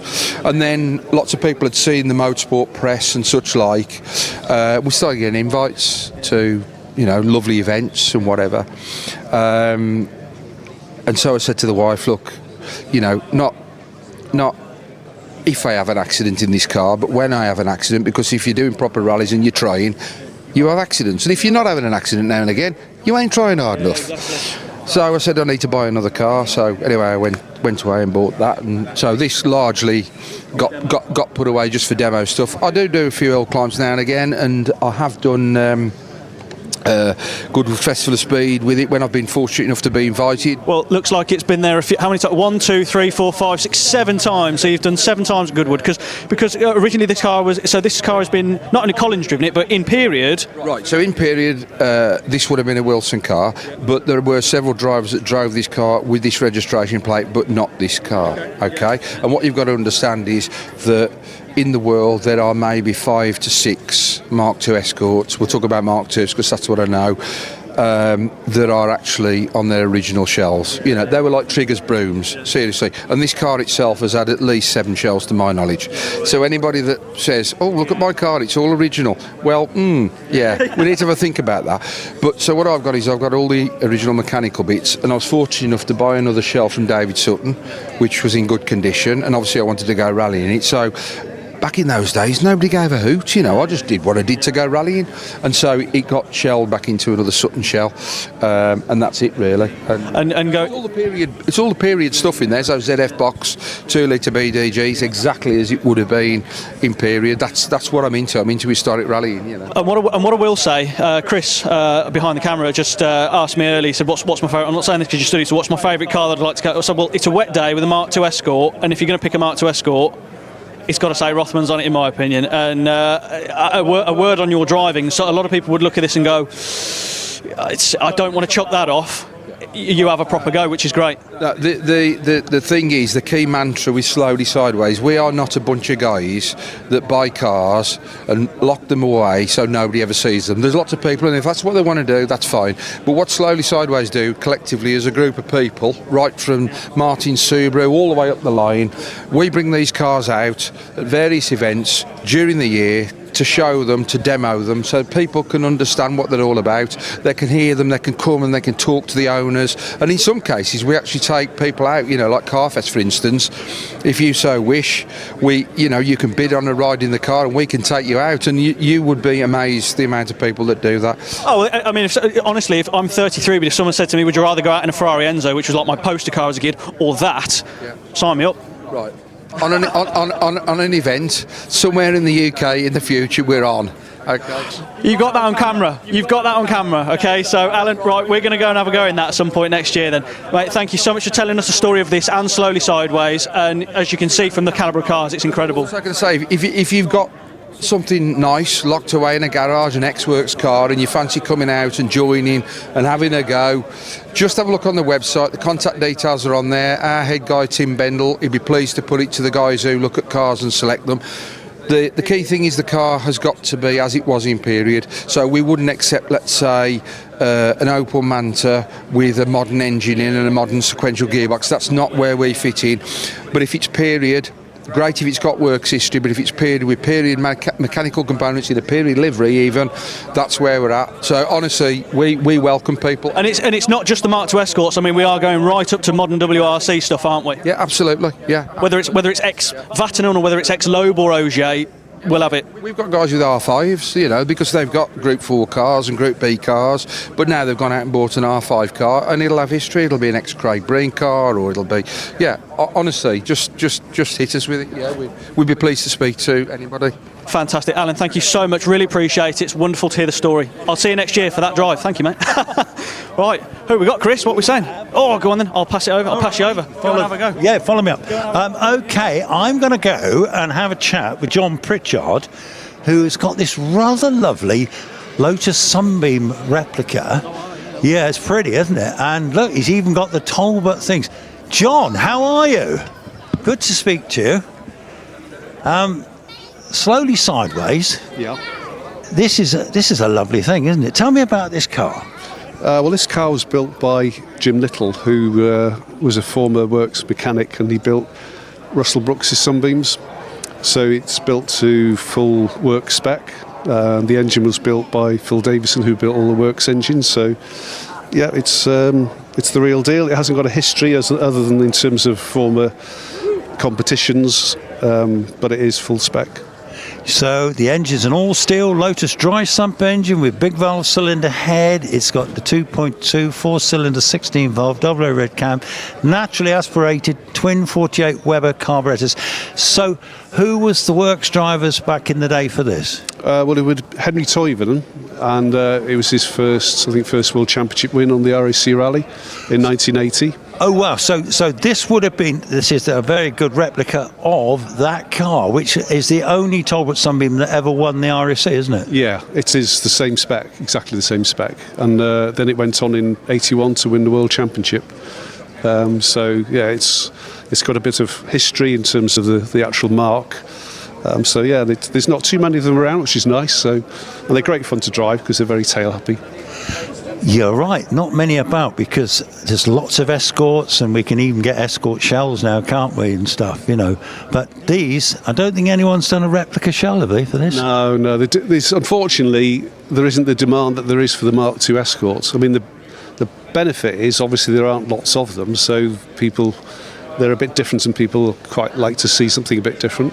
The downside is they're very expensive in terms of parts and also availability, but you can still get quite a few bits.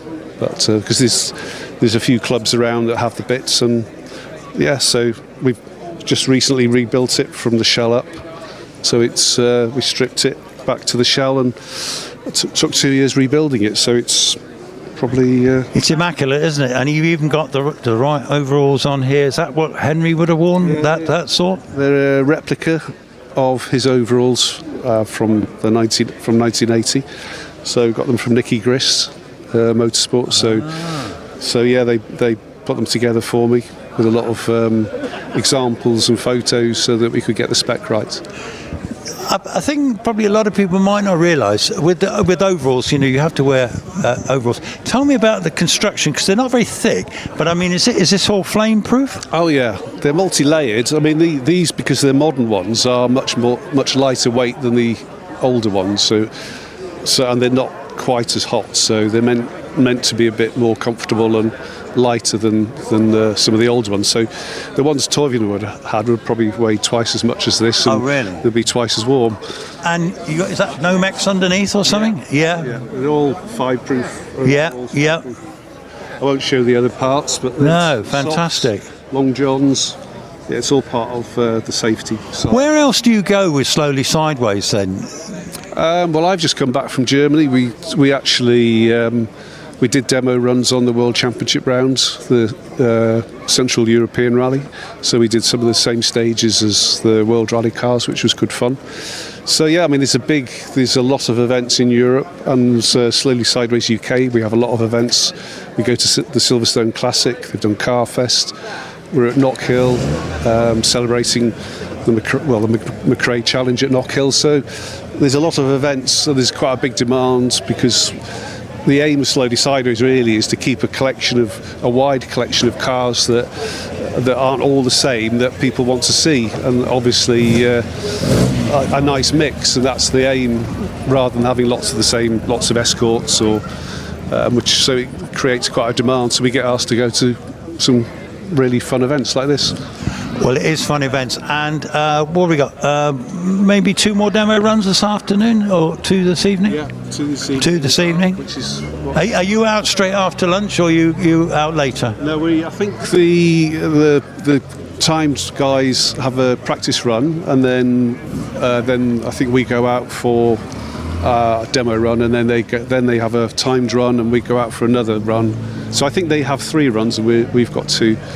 So. It'll be fun. Well, thanks very much. It's great to see you here again, and have a bit of fun and keep entertaining us. Thank you. We do really appreciate you coming. Thank you. All right, fabulous. Okay, so I don't know where my partner in crime, Lloyd, has gone, but we're just looking around. Here he is now. Have you got anyone in mind, Lloyd, at all?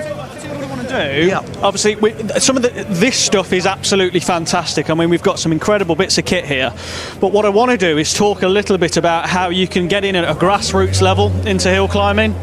So it's fantastic that we've got Slowly Sideways here with some of this wonderful machinery, but actually if you're watching this and you're thinking, well, I quite fancy a go at this, and I've not done this before, but I'd like to find out how. We've got some fantastic cars along the place. Now, I wonder if we could talk to Paula about her M3. Now, we've got this E36 M3, which is actually quite a collectible car these days, to be honest with you. But you're not scared of driving it absolutely to its limits, are you? Let's be honest. So I just first want to just say, how did you kind of come into driving an M3 convertible at Hill Climbs? And where the hell did you learn to drive like that? It's unbelievable. It's always sideways. Well, thank you. Well, today it bites me back. I did a little spin, but it happens, I suppose. I always loved BMW. I had an E30 back in Romania and like to do this time attack, spins, show. And I was looking for a BMW. Obviously, I wanted an E30, but their prices are up to the roof. And I found this one, which I think initially I wanted as a daily driver, and I've done the Prescott Hill Climb school, and I got a really good feedback from the instructors, and I got confidence. Yeah, I should try it, and I'm so happy with it. Honestly, it's like watching a 90s TV film car chase. It is like absolutely flat out every time you drive it, and it's absolutely amazing to see. You are almost fearless, I'm pretty sure of it. How are you getting on today, and how's the car sort of performing between the sort of greasy track and dry? How's it all going? I know you said it bit you, but yes, it happens to all of us. Well, it's actually my first race on wet conditions and rainy. I've competed last year, the full year, and I never had a rainy day, and this was the first one, and it was a good experience. But so far, I'm happy with it. It still stays there. I think I just pushed it a little way more than I can bite, I suppose. And is this an Evo? Has it got a diff in this car, or is it just a 3.2 with an open diff? I have a limited slip diff. It's a 3.2, it's an S50 engine, and I have 316 horsepower. It goes well. That's enough, isn't it? Yeah, enough, and the only upgrade that I've done on it are the tires that I went for, Yokohama AO52, and it's so far so good. Amazing. Well, it looks it. Well, do you think you'll go quicker at night time or at daytime? I think last year I went on the night time. I think I had 55, but was good condition. And now I don't know. I hope after my spin I was a little more chicken, but I shall see how it'll be after. Well, look, you don't know where the limit is until you find it. So I suppose, yes. So it's amazing to see it, Paolo. Thank you so much. Great to see you. It's an amazing thing to see. I've always wanted to talk to Paolo about this car because she absolutely, honestly, watch the live stream. She drives it like she stole it. It's amazing. Right, but yeah, as I was saying, if you want to get into hill climbing and you're looking at, all of these amazing rally cars, but you want to have a go, I mean, you can buy, this Clio, for example. This is a French Racing Blue car, cup that, $5-6 grand you can get a leggy one of those for. You've got Clio 182s down there. We've got this fantastic Twingo. Now, I just want to talk to you about this Twingo. 1.6 16 valve. You might be 17, 18 years old and thinking to yourself, well, I can't get insured on anything, what do I get? Have a look at a Twingo RS 133 because 1.6, they start at a couple of grand, and it is, you say, set of semi-slicks, get yourself an aftermarket, a good steering wheel and timing beam. That's all you kind of need to do, really. They are just absolutely fantastic. You have a great bit of fun. But yeah, that's how you get into it. Now, I think we're probably going to get ready now to get back into some timed runs. So this will be our second practice runs. Second time runs, but you will get a practice run in the dark. So that's what everybody's gearing up for now. There is a bit of sort of dusk setting in now, so we're starting to get a little bit darker. So everybody's going to kind of getting their lights checked, making sure that everything's warm and ready to go for this afternoon. So hope you enjoyed our little paddock walk. I think it's time now to probably sign off and get ourselves ready for the night time. Right, thank you.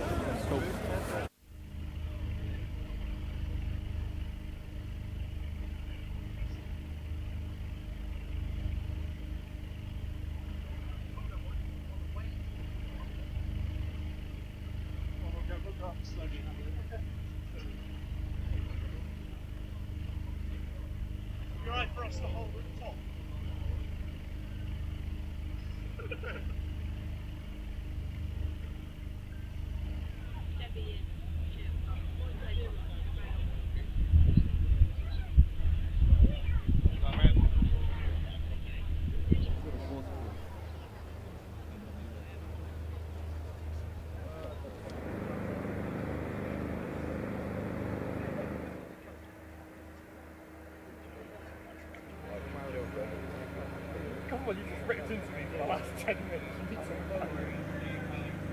Don't worry.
Well, hopefully everyone's had an enjoyable lunch break, and we'll be getting back underway very shortly now with the practice run, followed by 2 further timed runs, of course, as the light goes. Quickest run so far today, car number 93, Scott Moran, in the Mitsubishi Evo, with a 49.52 second run.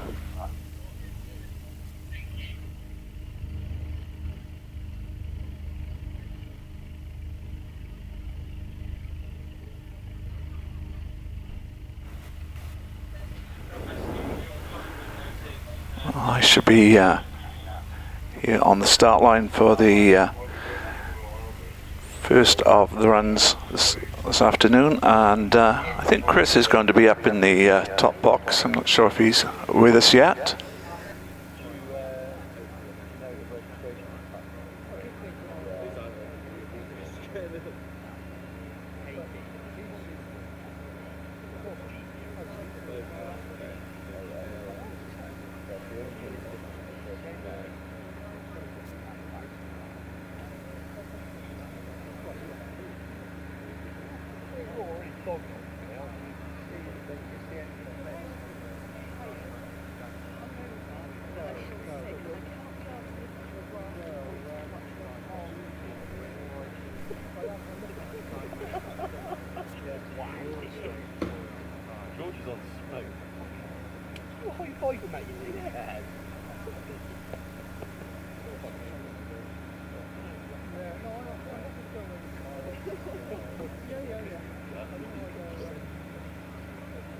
All you just said, that's made him cry. What did you say? They need to go to the toilet quite badly.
Oh, 4 AM accrued performance Thursday the 27th.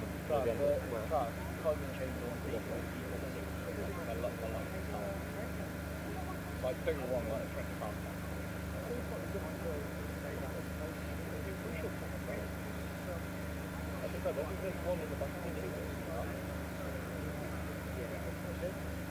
Back.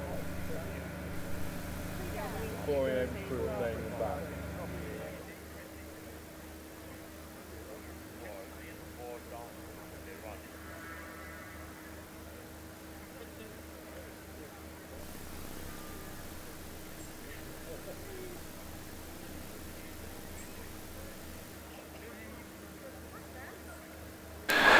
Well, one lucky person has, of course, won a ride up the hill in a rally car, and the winning ticket is ticket yellow 650. That's yellow 650.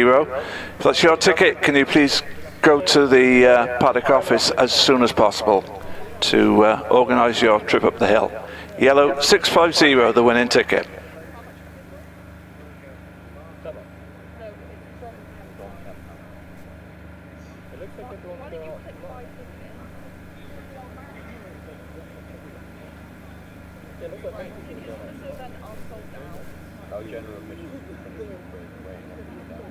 Back!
If you do have the winning ticket for the ride up the hill, then you do need to get to the paddock office as quickly as possible, because if not, they will be redrawing the prize in a few minutes' time. So make your way straight away, please, to the paddock office if you have ticket yellow 650.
they?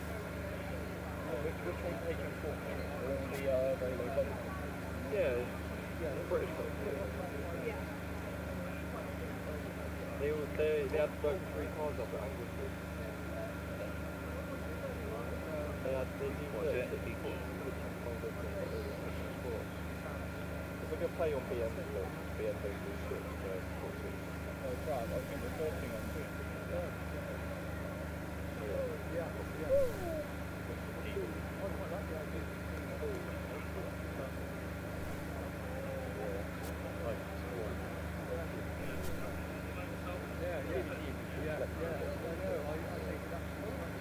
Regular price for the other.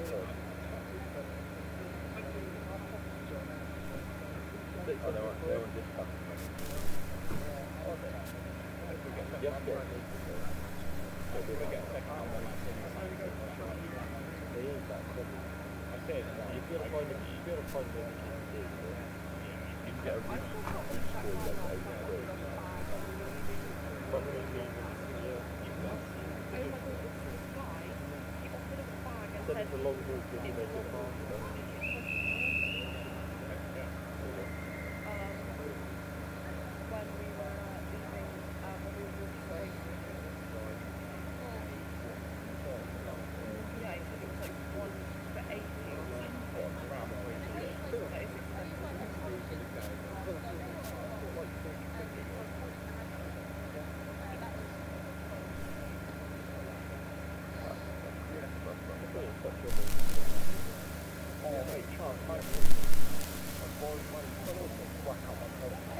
I don't know why I think that. I don't know if I can know. You've got to put on the lift again. I might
So we're ready to get things underway, and the first car to take to the hill for this second practice run will be Sophia McCall in the Mini Cooper S.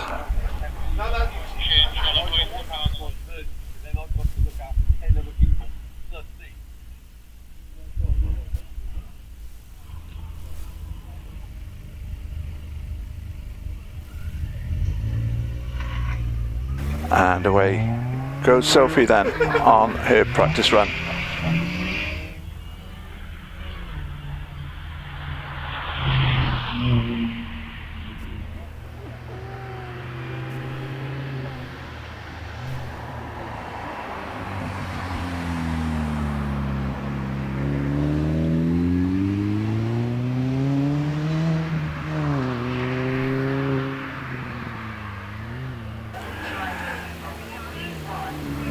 So getting a little bit darker, of course, on the hill. You can see the lights reflecting off the scenery as Roger Jones also takes to the hill in his original type Mini car number 21.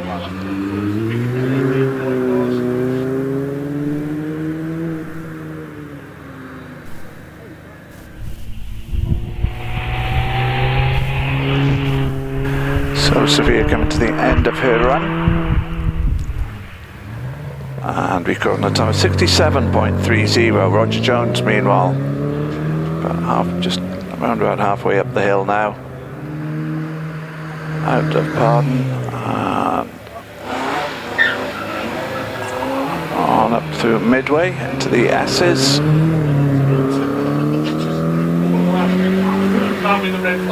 Into that final right-hander before the finish line. It's David Wilson rounds Torres in the Peugeot 205. Car number 23. 1900cc Peugeot. Roger Jones' time is 60.73. Through the S's comes David Wilson, and in the Peugeot.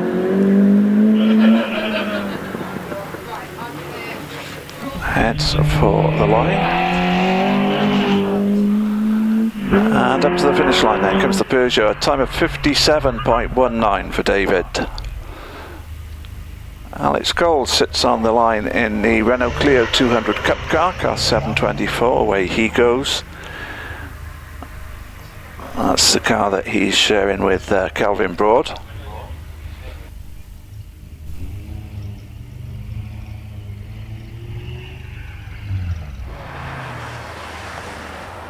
He rounds the Torres.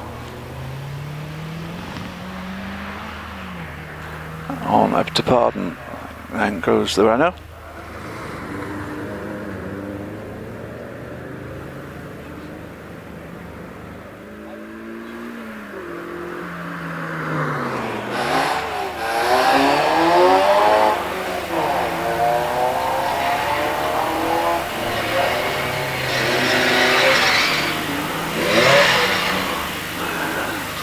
So Alex coming towards the end of his run in that Clio. Meanwhile, Lizzie Weaver coming into Torres in the Citroen Saxo VTS. As we see on board with Lizzie. Alex's Cole's time of 59.87. As Lizzie comes out of pardon and on up the hill. Through Midway into the S's.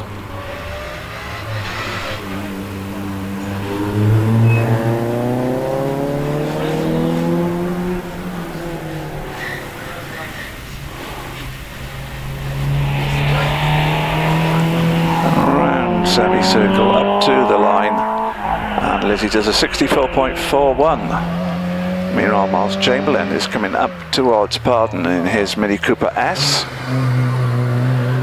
The original model Mini, of course.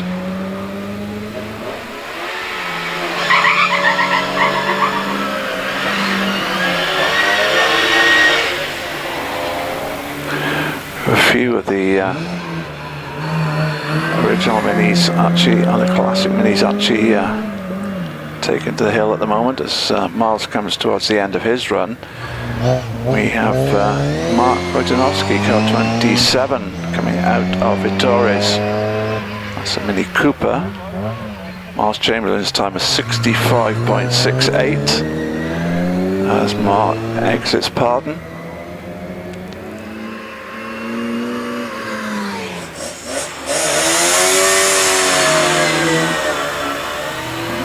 And is through the S's.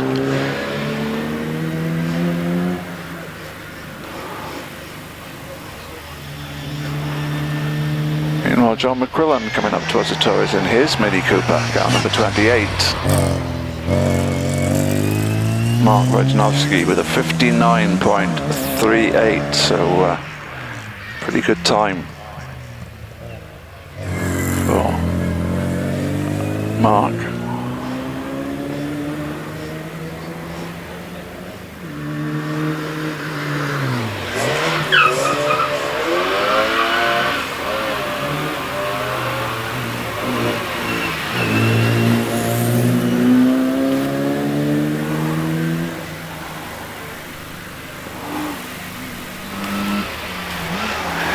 Christopher Bentley Jones, meanwhile, in the blue Mini Cooper S, comes around at Torres. John McQuillan's time is 63.21.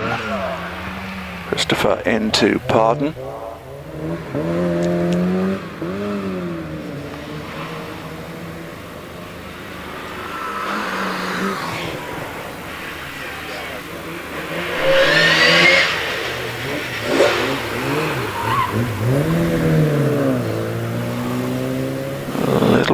On the exit of the last part of the S's there, but still going strong as we have Jamie Stevens coming out of Vittori's in the BMW Mini Cooper Coupe. Christopher Bentley Jones doing a 60.22.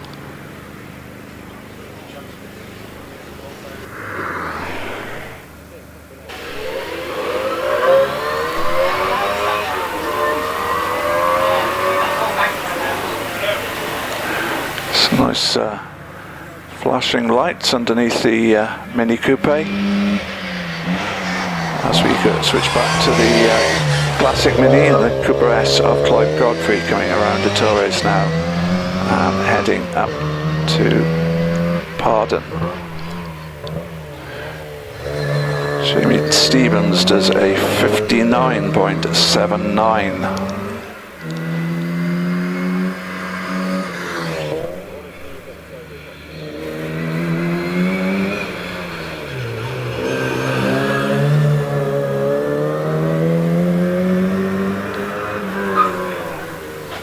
Looks like a pretty clean run for Clive Godfrey in his Cooper S. What time can he turn that into? It looks like it's going to be a fairly good one, 58.20, second quickest run in the second practice runs so far. And we see the first of our two Daimler Conquests. This is the car 32, the car of Jasper Casey.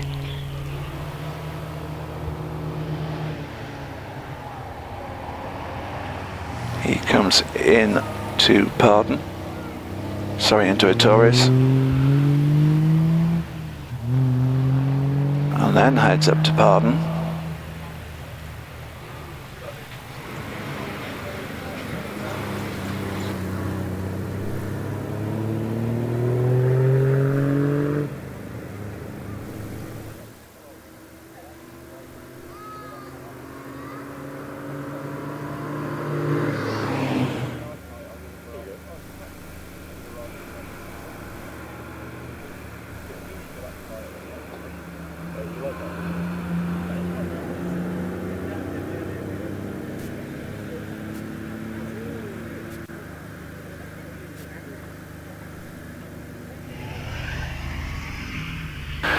Well, as Jasper comes towards the end of his run, it's Peter Baker, the former owner of Jasper's car, in his Daimler Conquest Century, who goes under the bridge and on up towards Torres.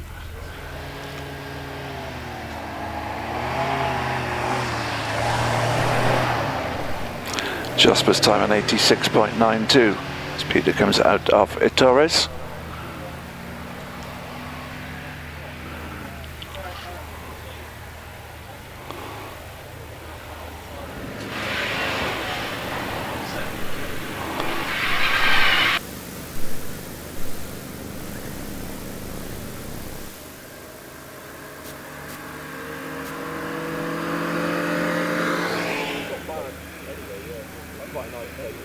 And we have a red flag on the hill. Not sure, I suspect that must be some debris or something that needs clearing. Peter Baker, it appears, is going to be able to complete his run, not need a rerun. He's still going up towards the finish line now. What time can he do? It is an 82.44. And in fact we have a car stopped, presumably because he saw the red flag. That is Richard Morris in his Mazda MX-5.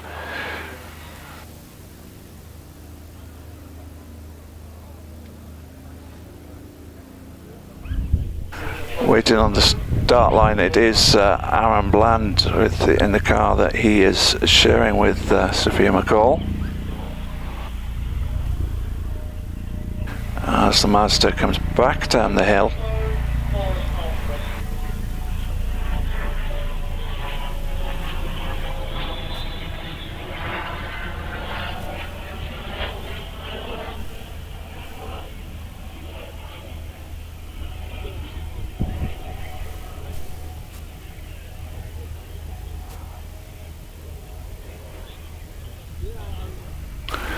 And the red flag comes in, so we are ready to get things underway once again.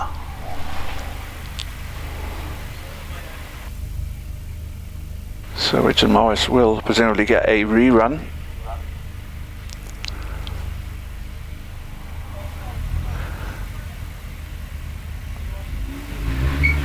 As Aaron Bland gets away in his new style Mini Cooper S. Heads under the bridge.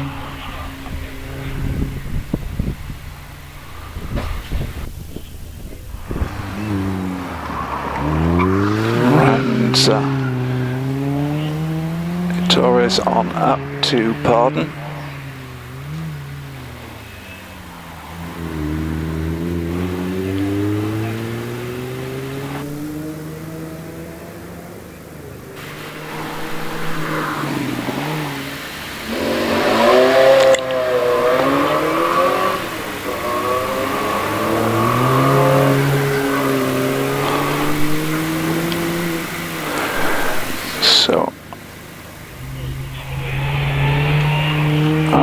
Towards the end of his run will record a time of 59.16, third quickest of the cars that have so far, the 12 cars that have tackled the second practice run so far. Classic Mini of Paul Jones is coming in to Pardon.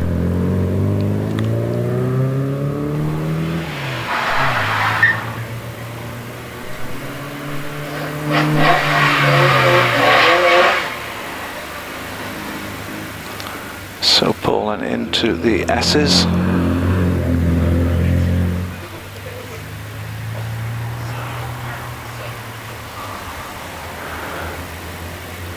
As around Hatchets goes Richard Morris in his Mazda MX-5. He heads on up to Pardon. Paul Jones does a 64.95 second run.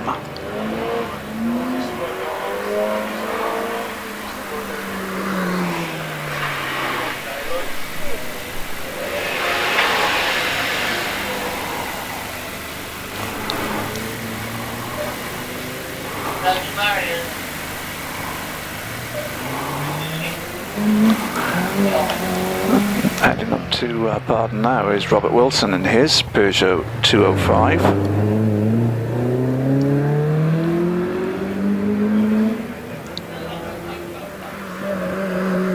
Car, of course, that he shares with David Wilson.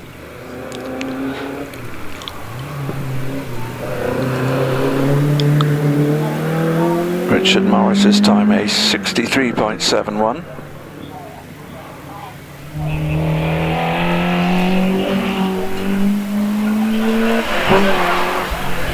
Robert Wilson does a 58.95, so that car currently lying in first and third places in this second practice run. David Wilson quickest so far, Robert third quickest.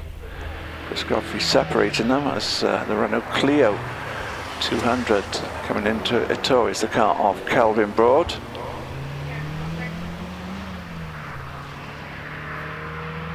And on up to Pardon then goes Kelvin.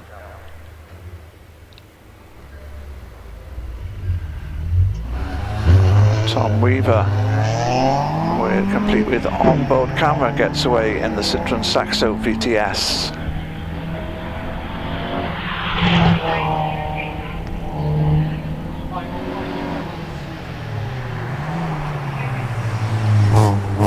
So Citroen into and out of Ettores.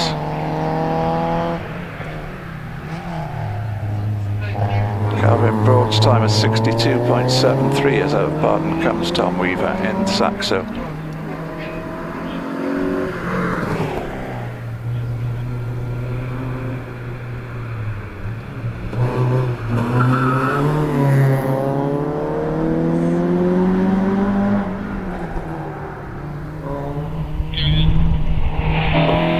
Through the final corner on up to the finish line it goes Tom Weaver. He does a 56.84. That is the quickest time in the second practice run so far, as out of Ettores comes Josh Martin in the Mazda MX-5.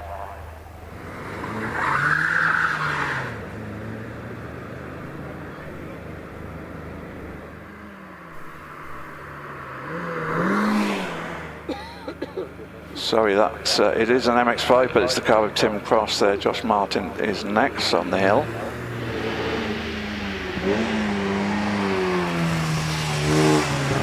Indeed, Josh Martin just going around Torres. As Tim Cross comes towards the end of his run. That is a 59.55.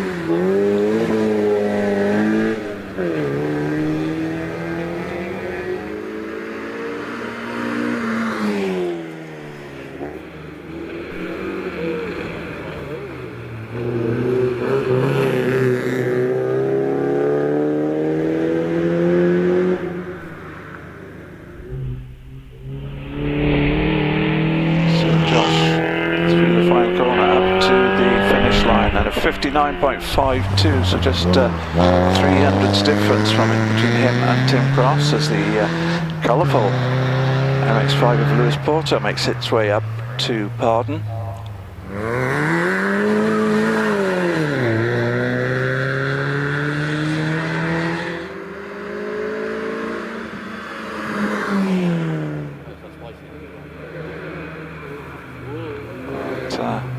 Master coming through the S's then, and really hanging the tail out there, just managing to hang on to it.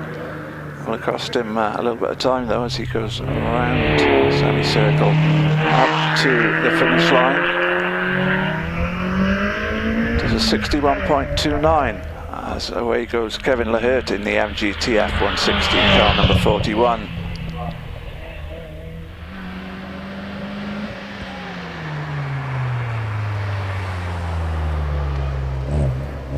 Kevin rounding hatchets.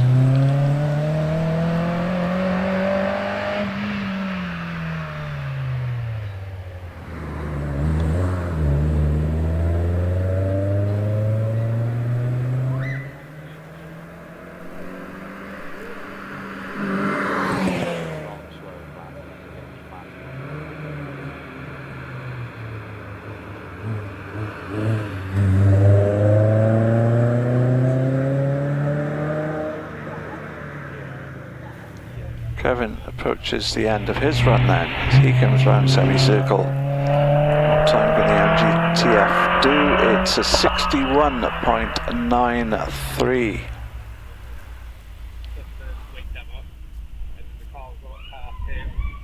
then they did flag and put it back in.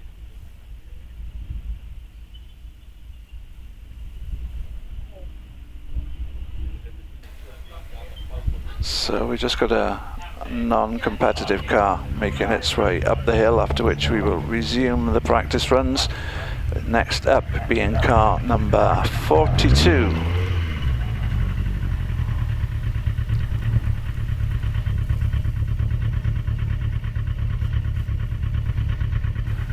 So Steve Jackman and his MGF waiting on the line at the moment.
So we're just waiting for the all clear, and yeah, the red flag is coming in now, so we can resume the action with Steve Jackman next onto the hill in that MGF.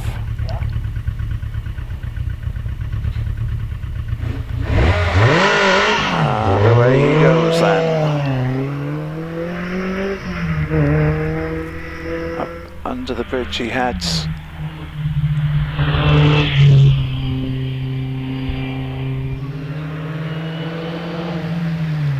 Into a Torres.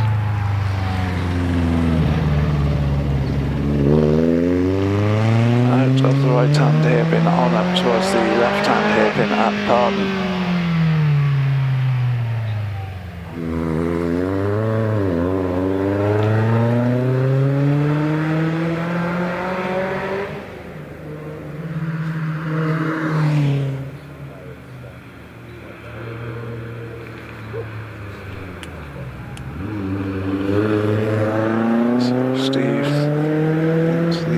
And on up.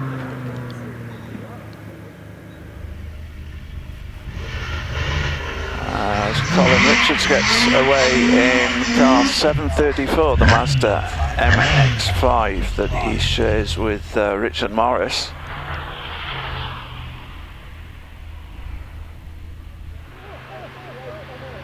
Steve Jackman's time of 63.43.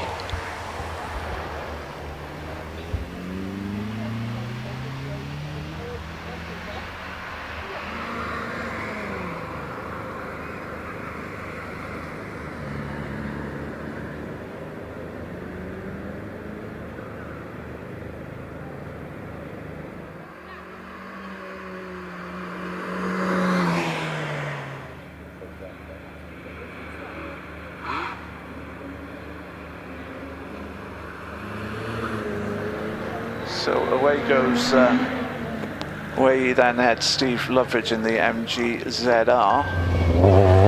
Landing hatches now, that car which had just been informed has a 2-litre Duratec engine producing something like 260 horsepower.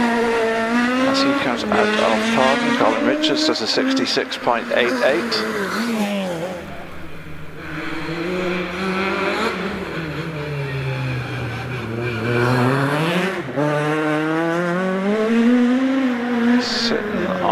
At the moment is is multiple national auto test champion Alistair Moffat in the Skoda Fabia VRS. And away he goes. Steve Loveridge sets a 54.06, the quickest time in this practice run so far.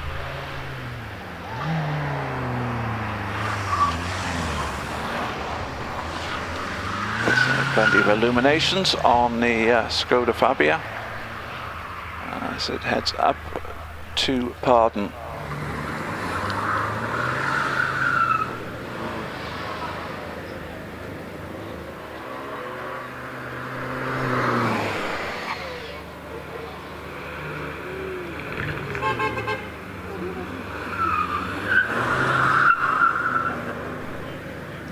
Squeal of tyres coming from Alistair Moffat's Skoda as he comes towards the end of his run.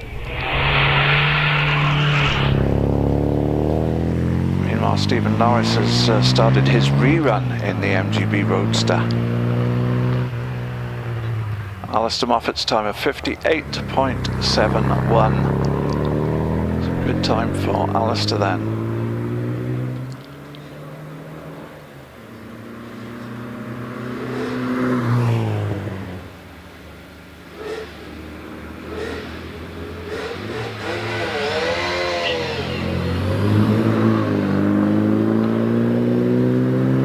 Very enthusiastically around Pardon goes Stephen Norris. As we see the Cox GTM Coupe of Jeremy Jones on the hill now. Going into Torres. Stephen Norris's time is 69.34 as Jeremy rounds Pardon in that little mini-powered coupe.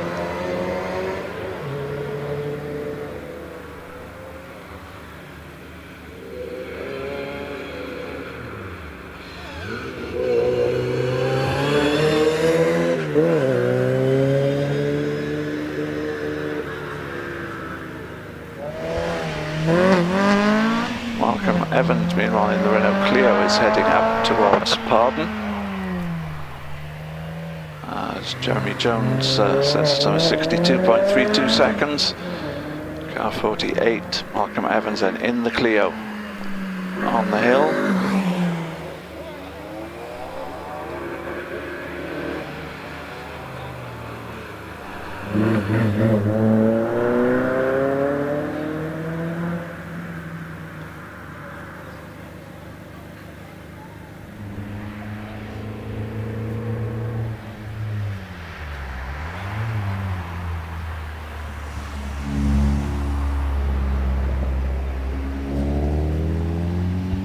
Guttridge rounding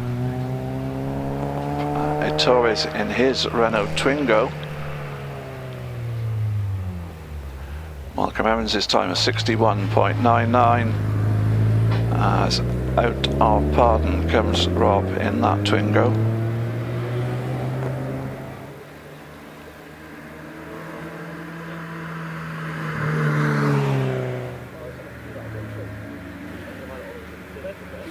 James is on the line, the Welsh driver in the Renault Clio RS200. He's talking to Phil briefly lunchtime. He felt that there was a little bit more speed that he could get out of the Clio, improve on his time, which I think was a 61 point something this morning. So Rob Guttridge's time in 83.23 in the Twingo. Phil James on his way up. David Smith in the Renault Sport Clio 182 also on the hill.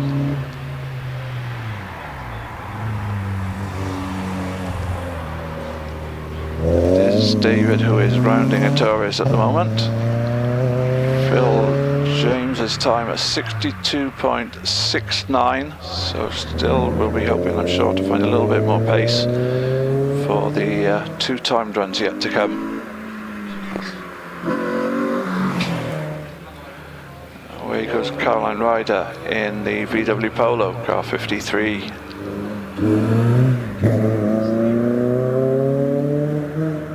As through the S's goes David Smith in his Clio.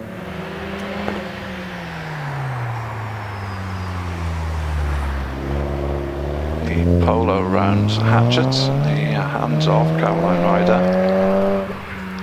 David Smith's time is 62.60.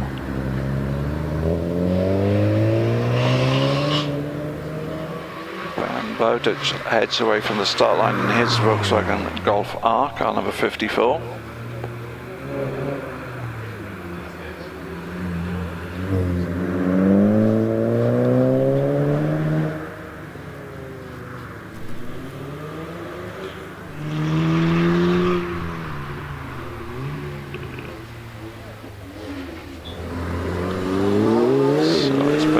In the Golf that heads out of Pardon as Caroline rider records a 58.59. George Sackness is on the hill in his Renault Sport Clio R3.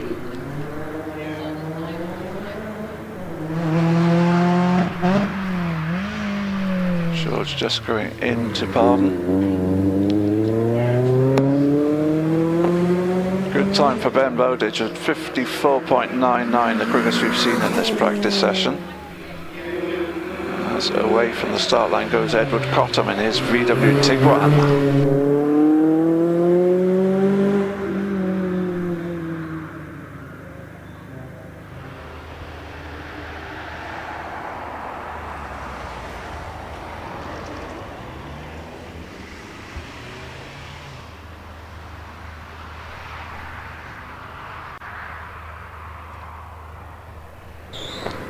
Edward just rounding Pardon. George Sackness, his time a 56.89.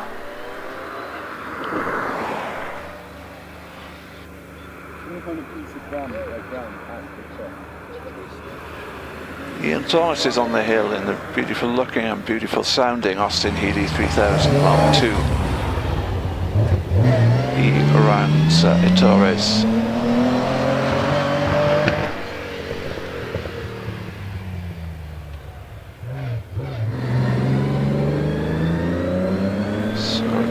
Sackness' time, quote the official times 56.91. Edward Cottam does a 61.49 in the Tiguan. So Ian Thomas comes out of Pardon in the Healey and on up the hill.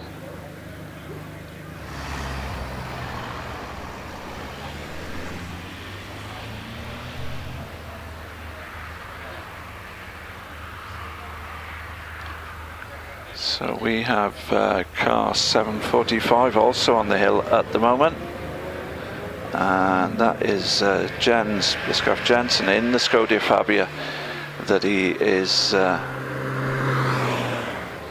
sharing, of course, with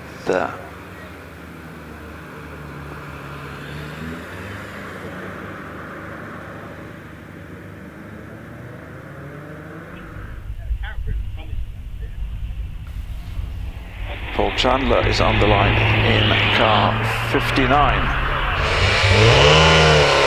That's the MG3. In fact, Paul is well up the hill now because it's Jim Smith who has gone off the line now in the Alfa Romeo.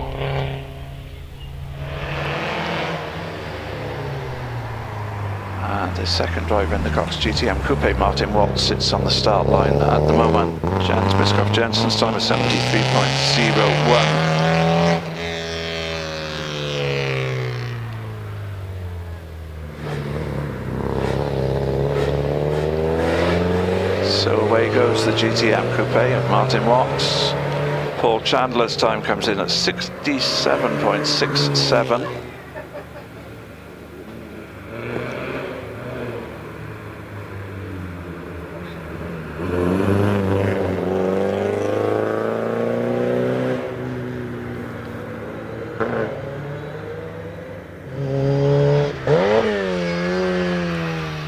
GTM Coupe heading into Pardon and out of the left-hand hairpin.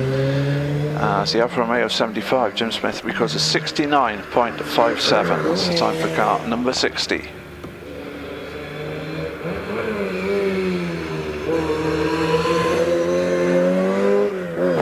Schultz then making his way on up the hill. As away goes Max Hawks in another Alfa Romeo. This is the Alfa Romeo 145, car number 61.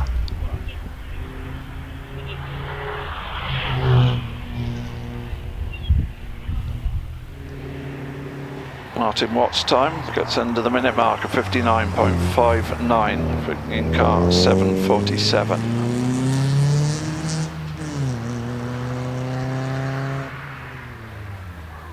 Max Hawks continues his way up the hill in his Alfa. As away goes Tony Feeking's car 63 in the Peugeot 205 GTI.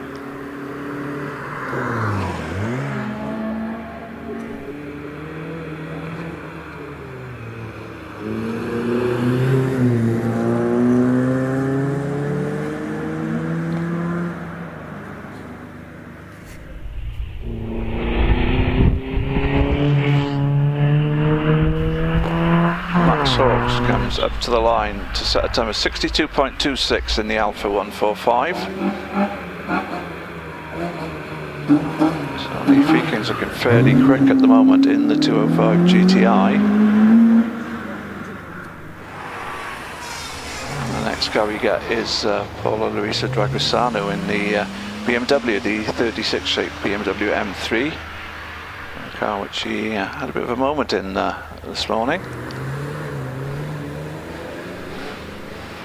Tony Feeking's time 53.80, good time for Tony. Paul Renison heads up the hill in the Honda Integra.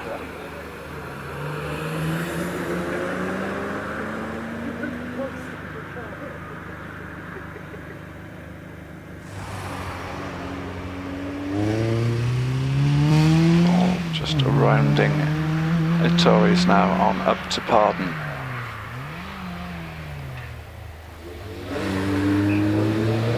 Paul setting quite a strong time of 57.88 in the BMW. As away goes Jonathan Elwood in the Honda Civic Type R.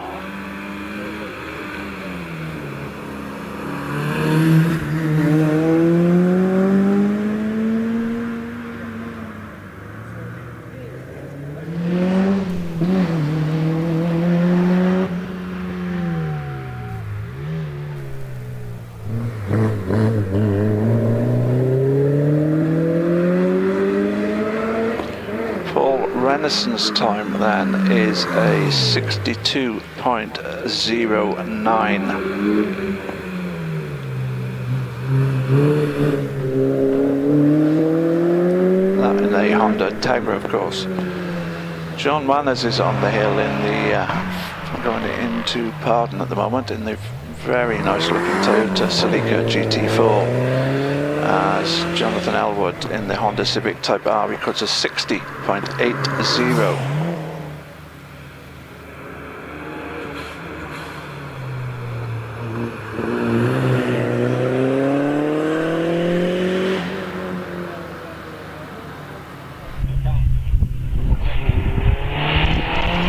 Celica well on its way up the hill, coming towards the line now. John Manners setting a time of 56.56.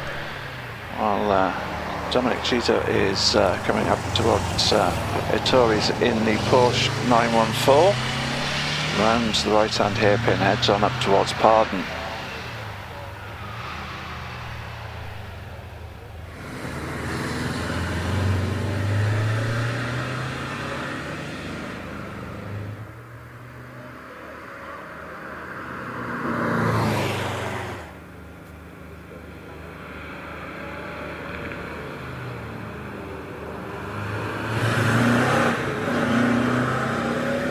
Bit of a twitch from the Porsche as he comes out of that left-hander on up the hill.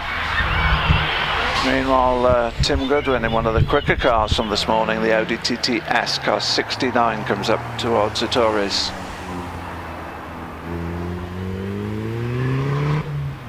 Dominic's time in the Porsche is 65.33.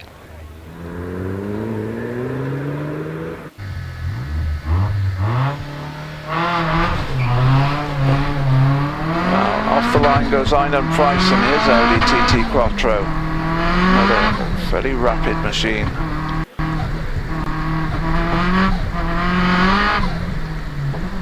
He heads into Ettore,'s right-hander that seems to keep coming on forever.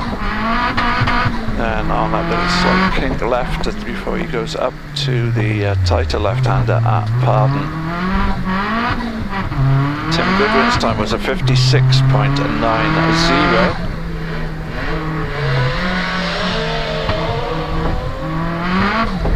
And Price coming through the S's. Peter, not sure if you can hear me or not. I certainly can. Lovely. Well, I've made my way up to the top box. It's something I've never done before at Prescott. I thought I'd come and have a little look and watch a few cars in the dark. I'm in the shed up in the gods, and I wanted that authentic rally experience where I can just see lights, tail lights, and maybe the odd glowing brake disc. But I will need your guidance to tell me kind of what's happening. But it's fantastic. There's all sorts of lights and people with multicoloured tyre cap valves. It's fantastic. There's absolutely loads of people still here, which is great. Doesn't that go to show the popularity of rallying?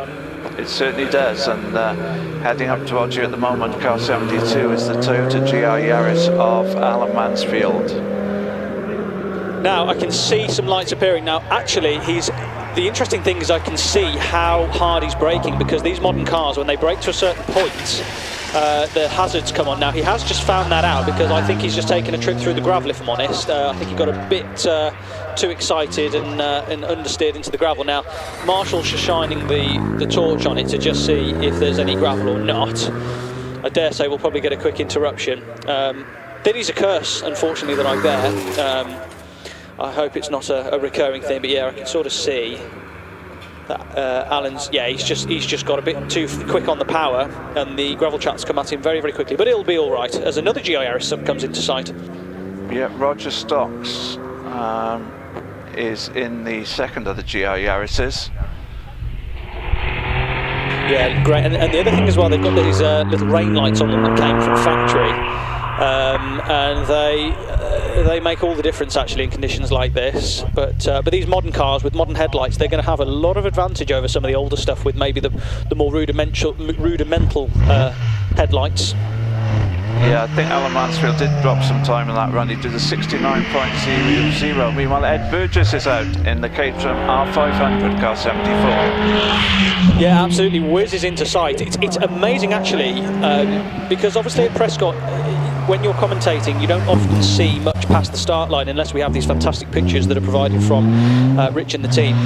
The speed actually through Orchard is really remarkable. They really are going quickly, and bear in mind it's not only a blind corner in the daylight, it's night time now, so the bravery it's almost muscle memory, I suppose, they're working from. Indeed, good time for Roger Stocks, 56.91. And about to leave the line now, it is the Darien T90, the car of Tim Porter. I would love for you to tell me a bit more about the Darien and how that story all began, because as far as I know, I didn't even know they were Welsh until you told me earlier. Yeah, well, the original name for the cars was Darien. They weren't built in Wales, I don't think, but eventually they ceased trading and the Darien was born. They are based down in West Wales. They have produced road cars, but these days it's almost exclusively competition machines that they're producing and doing very well in rallying. Well, it's mostly tarmac they specialise in, isn't it? It's normally somebody bolts a Millington into the back of it in a big sequential box, and they're up there with the Escorts and stuff, aren't they? Absolutely, yeah. Meanwhile, you've got Hendrik Minderman in the Honda Civic, should be going past you. Yeah, with me now. He's just rounding Ettore, and you can hear that Civic absolutely flying up the RPM range, up to 8,500 RPM red line. Tips it through Pardon and heads up towards Midway. And it's great. I've never seen this perception of Prescott before. It is absolutely wonderful to see the speed that's carried through these corners, and the speed through the S's actually. It is wonderful to see. Tim Porter, car 75, did a time of 56.61. Next on the hill we have Stephen Moore in the Mitsubishi Evo 6. Yeah, fantastic car of Stephen Moore, running about 600 brake horsepower, sequential gearbox in this one. This will be well set up for Prescott, actually. Super quick. As soon as that thing comes on boost, it is flying along. He tips it round Pardon, and he's going to use all of that boost to pull himself out of Pardon, under the trees, where it's probably still a little bit damp and slippery, I would have thought. So a real test for these drivers. Off the line now goes Harvey Waters, car 78 in the Ford Sierra. Yeah, and I think this is a V6 variant. This is an XR4. I'm not sure, you might be able to tell me, Peter, whether there's an XR4 and an XR4x4, whether there's a four-wheel drive and a two-wheel drive variant, or whether they're all-wheel, rear-wheel drive. Well, they did do an XR4i, which was two-wheel drive, and an XR4x4. Could well be the rear-wheel drive one then, but certainly sounds good, that's for sure. And he makes his way through Pardon safely, no problem at all. That 2.9 V6 singing away beautifully. Coming up to the line, the extremely clean-looking Mark II Escort car 779, driven by Harvey Waters. In fact, he's gone past us, sorry, that was the Sierra Harvey Waters. Matthew Miles is in the Mark II Escort. Yeah, he's been going really well, actually, and we'll look forward to seeing that when it arrives. And the time for Stephen Moore, sorry, for Harvey Waters, 60.00. That's an easy one to remember. Happy days. So Matthew is on his way up to that lovely Mark II Escort now. Yeah, and Peter, you know, you've seen your fair share. Mark II Escorts at night time with a big lamp on the front at night. I mean, is there a better sight than rallying? That's the definition of rallying for me. Car 80 coming up to the line. As Matthew Miles rounds Pardon, and he's looking fairly quick actually in this Mark II Escort at the moment. Certainly does. Sequential box in that one, I can hear it actually as he heads through the S's. That first, second, third sort of pops, it shifts nice and quickly. Brilliant, these modern Mark II Escorts with all this power and fancy gearboxes, they are wonderful. Yeah, and you have another Mark II Escort heading towards you now, and that is David Turner. David Turner sharing the car. I'm not sure whether they're a brother or father and son team, but nevertheless, the car's been beautifully driven all day. Nice amount of opposite lock on the exit of Vittori's, nice and straight out of there. Reaches second gear, comes on cam, gives it a good bootful actually. Car really moved, shot forward as it came on cam then, so rounds it Pardon nicely. First gear, second gear, short shifts into third, and he'll attack the S's in third gear and makes his way hopefully safely through. And from Mark II Escorts, we're going to switch to Mark I. It's Richard Egger, car 81. Richard showing this car with a Sonic another very nice looking car. Yeah, absolutely. It depends on your poison. Are you Mark I or are you Mark II based? I mean, it depends what you like, but I don't think there's you're not going to get a bad Mark I or Mark II Escort. They are both wonderful things, but Richard makes his way round towards Pardon, no problem at all. I have had a bit of feedback. This morning was tricky in the greasy conditions, so I think a lot of drivers are quite relieved that it's not greasy and dark. The course just seems to have dried up a little bit. I was chatting to Lizzie Weave earlier from the Saxo. She was saying that the course felt great on her last run, which is obviously encouraging. Mark Linforth is on the hill in his Ford Escort, car number 82. Yeah, absolutely. We just watched these onboard shots now with Richard Egger. It just goes to show how difficult it is. Just a moment ago, it's so difficult to see actually how these cars are threaded through such a narrow bit of tarmac. So it's great to see that. Mark Linforth is already round Pardon. Richard first, second. He sticks to second gear through the S's. So lots of power, making the most of the RPM in that car. Another Mark I Escort off the line, this time it's car 83, Steve Downey. Yeah, and I can see that into sight now.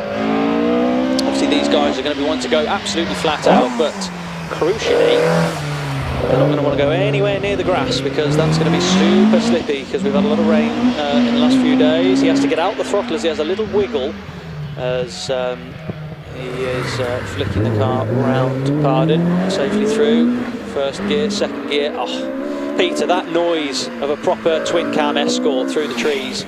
It's wonderful, isn't it? We've got the Repsol replica, the Carlos Sainz replica of Dave Bonning coming up towards you now. This should make some good photos. So You've got your camera ready. Dave's running his anti-lag, which is great. We love to see it. Gets a little bit of a twitch on the exit of Ettores. Oh, the anti-lag, that's fantastic. Oh, I can hear that so well from this commentary box up here on the hill. It's absolutely brilliant. There's a lot of anti-lag with no flames, but they'll make a good photo nevertheless with that Repsol livery. You can really see the rain starting to fall in the headlights now as Joshua Moss gets underway in his Mark II Escort car number 87.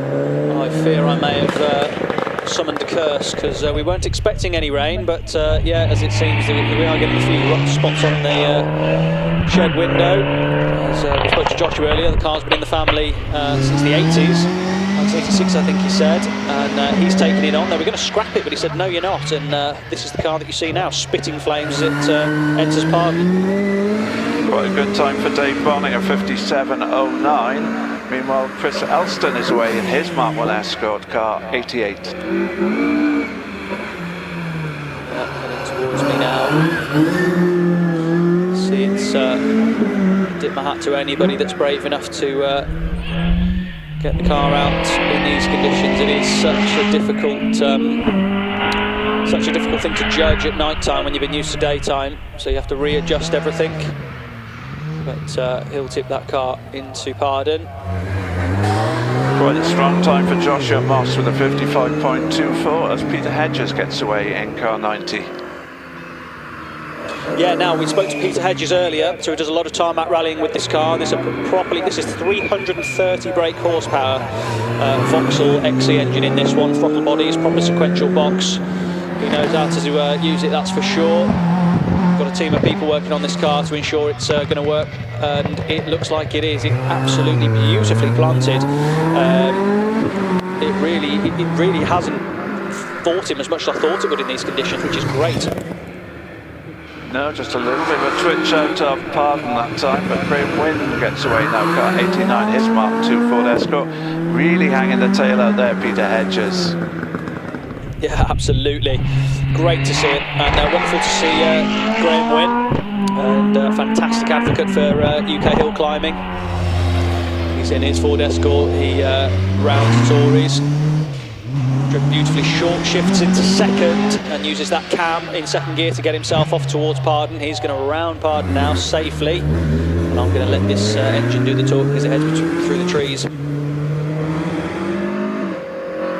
Peter Hedges' time is a 56.79. We don't currently have any cars waiting on the start line, so it's just Graham Wynn on the hill at the moment. He's going to head back towards. If I look left out of the commentary box, I've got windows that show me him heading around semicircle. It looks like he's made his way across the finish line. Just coming to the finish line and does a 60.11 as we have a very loud sounding car number 92 coming up to the line now. And that, of course, is the it's an R5 Peugeot, I think, isn't it? Yeah, the R5 T16. This is the car of Mark Gamble. Had an absolutely wild run this morning, getting all out of shape on the entrance to Pardon. Hold on to your hats, everyone. This should be interesting. He's not had the car long. I would say that he's not afraid of it, if I'm honest. So just have a little look at what you're about to see here.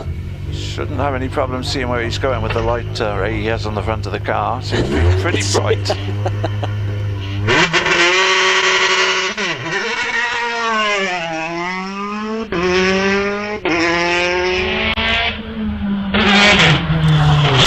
Through Orchard now. Just feathers that throttle, modulates the power as he's on the brakes now. He heads around to a little flick of the handbrake, pop of from the exhaust there. I'm not between the anti-lag or not, but it flicks through almost 3 gears on the short run between Ettores and Pardon. Pops and bangs again, little flick of the handbrake. Just needs to clutch kick it to get back on the turbo. Just dropped off boost there, but he's safely through and off towards S's. Yeah, hanging the tail out a bit coming out of Pardon, but now we've got Scott Moran in the Mitsubishi Evo 6. Yeah, great to see Scott driving a car. He had an unfortunate water pump issue this morning with the Skoda Fabia R5 he was sharing with his dad Roger. They were the quickest car here last year, so let's see if they can beat quick in Stephen Moore's car, which shouldn't be short of the task with 600 brake horsepower on tap. Scott knows his way around here. I'd imagine he'd almost know his way around with his eyes closed. He might even be able to turn the lights off and still go as quick, is Scott's knowledge of this place. So let's see what kind of time he can do. Yeah, we've got some wonderful onboard pictures of him as he gets to the top part of the hill, but meanwhile James Turner, car 780, gets away in the Escort Mark II. Absolutely, he's heading round towards me now, so let's, wow, hell of an anti-lag shot there from Scott Moran. Mark Gamble did a 52.66 by the way, which is a fantastic time. It'll be interesting to see what Scotty did. He's done a 52.63, wow. 300ths quicker. Well, there we go, that's going to be the, I think we've just had the markers thrown down, haven't we? So I think we've got the front runners for today. Absolutely, this is of course a practice run, but it should be close going in the timed runs as Stuart Baker gets away in his classic Mini.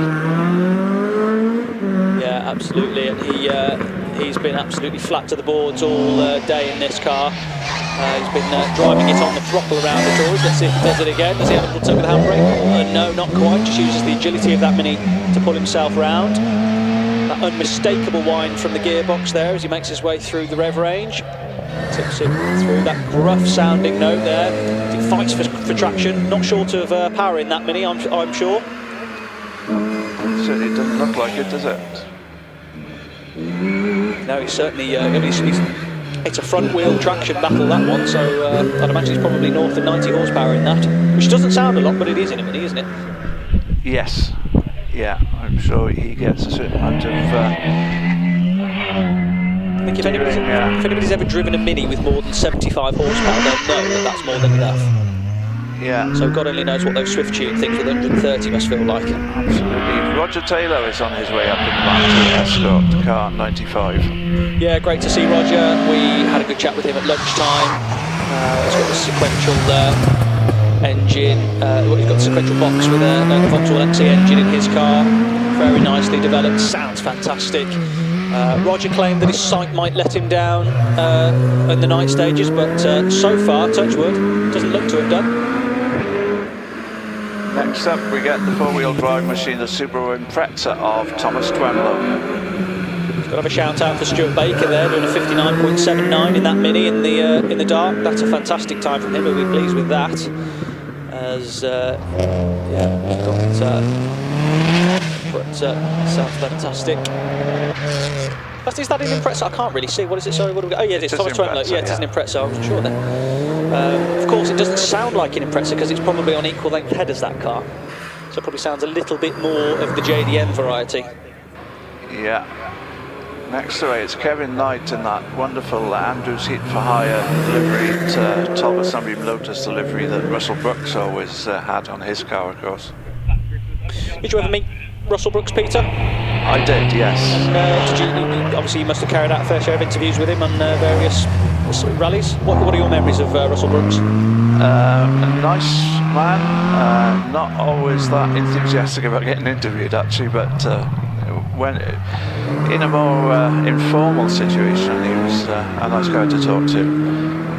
Colin Knopp gets away in the Impreza Turbo, car 99. Yeah, absolutely. Just rounding Orchard now. He's with me as we get the. It's fantastic to see the flashes of the cameras, you know, off the paintwork of the cars. It really does put you back in touch of. Reminds me of going to places like Cheltenham Racecourse when I was a kid, watching the RAC rally. You can just see the headlights. It was great. What a great memories I have from the late 90s when I was a kid. We saw Richard Egger a little earlier on in the Escort Mark I. It's Andrew Egger now in that same car. Absolutely, they're carrying an onboard stock for us, so I think Andrew's been going slightly of the quicker of the two. A bit more sideways, a bit more leery, which is good. A little bit of oversteer there, but fairly neutral actually, as it's dried up quite a lot actually. Andrew's finding his way, first time in the dark. Nothing to report, all looking good, House of Pardon.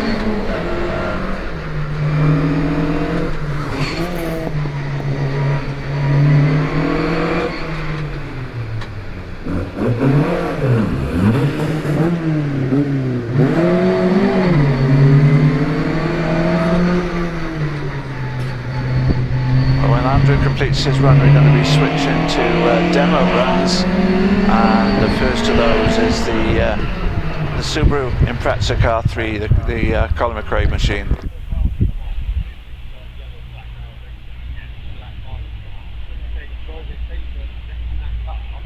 And away it goes.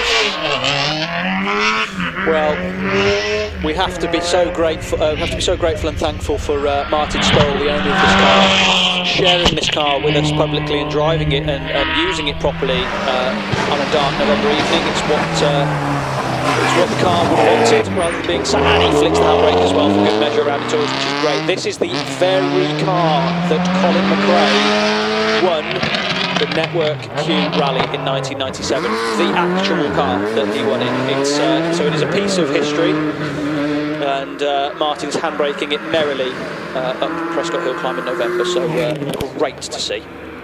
And next car off the line, the Opel Calibra. Yes, and I hope that it's got a passenger in it from the lucky winner of our raffle. So fingers crossed that there is a passenger in there enjoying themselves. It's a proper Group A car with 290 brake horsepower. So it was its only actual outing was in 1993 in the hands of Stig Blomqvist at the Swedish Rally. I think it had a DNF, to be honest, but still very cool to. It's cool that it happened, isn't it? Really, a Calibra Group A car. So yeah. Love to see it. Hope you're having a good time with the passenger seat. Absolutely, and away from the line goes the Bastos liveried Escort Cosworth. Anyone who's ever watched any rallying in Belgium would be very familiar with that livery.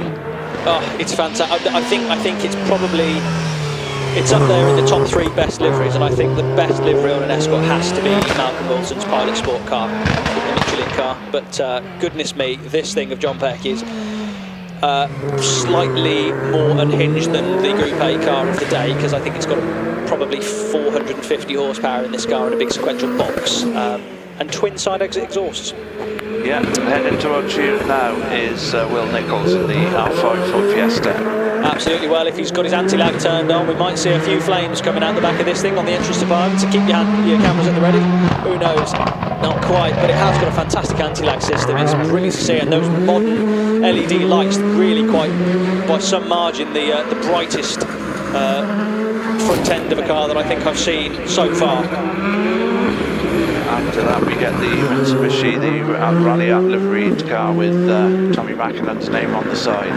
Yeah, absolutely. It was not the happiest this morning, but it's a lot happier now. Big flash of flame, there we go. Bit of 90s anti-lag, massive flash of flames. He changed from first to second out of Vittori's. Let's see if it does it again. That's great to see this, because it was Subaru versus Mitsubishi back in the 90s. What was your favourite? Red versus blue. Fantastic. We'd love to see all of this. The Mitsubishi Lancer, the predecessor to the Evo, of course, is on the hill now. Yes, this is the rear-wheel drive turbo car. I think this must be the only one in the UK. It is such a rare thing, really such a rare thing.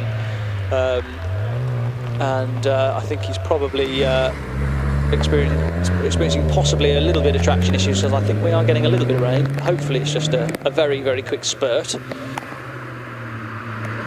Golf GTI of Mark Bendel is on the hill at the moment, and on the start line it's the Rothmans liveried Escort. Absolutely, and I have to say, big shout out to everybody that's still with us. There's plenty of people.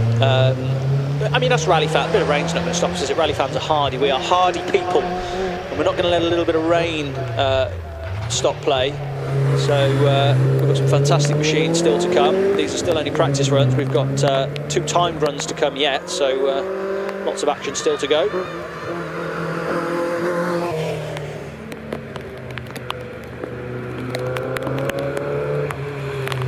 We have one of the Skodas on the line. I think that is the... No, it's not the Favourite, is it? I'm just trying to work out. Felicia, I think. Yes. Wasn't it? Yeah. Peter, you've got encyclopedia.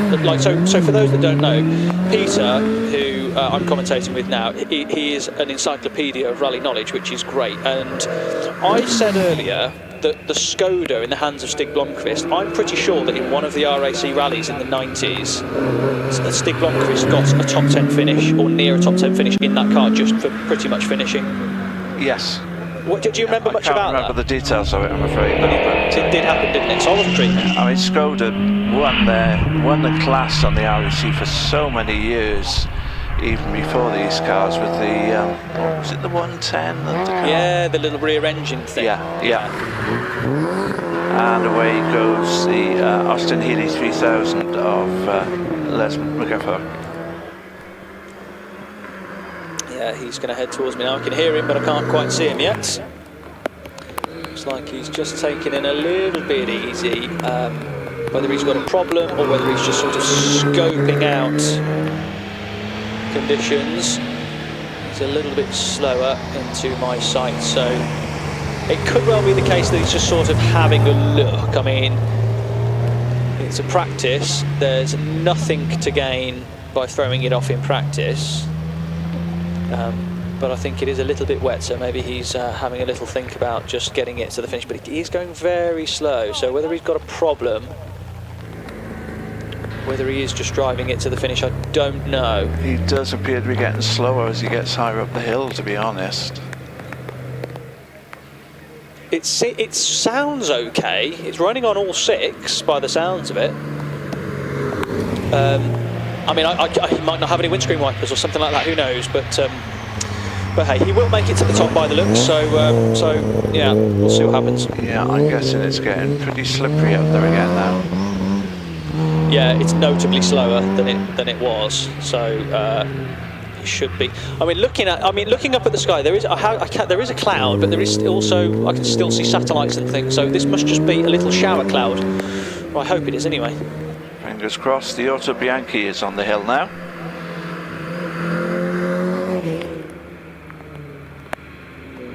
Just looking at my little weather map, because I have one of those, Peter.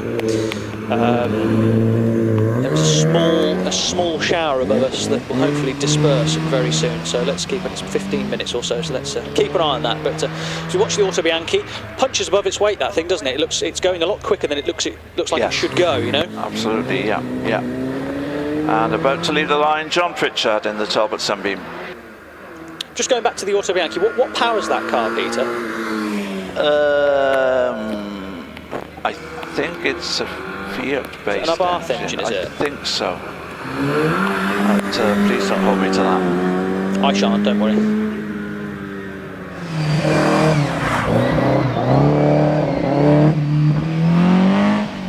We've got a classic Mini on the line currently, and this I suspect is Steve Murphy.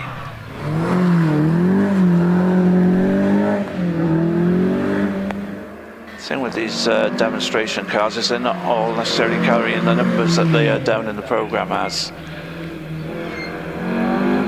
The Opel Calibra is back with us now on the start line. Yeah, absolutely. The Calibra, it's a very cool thing, and nice to know that it actually existed. I do think there has just been a small trip through the gravel trap on the exit of Vittori's there for the Mini. But no harm done. As we round Pardon. I can no longer hear the sound of rain on top of my commentary box, so that's a good thing.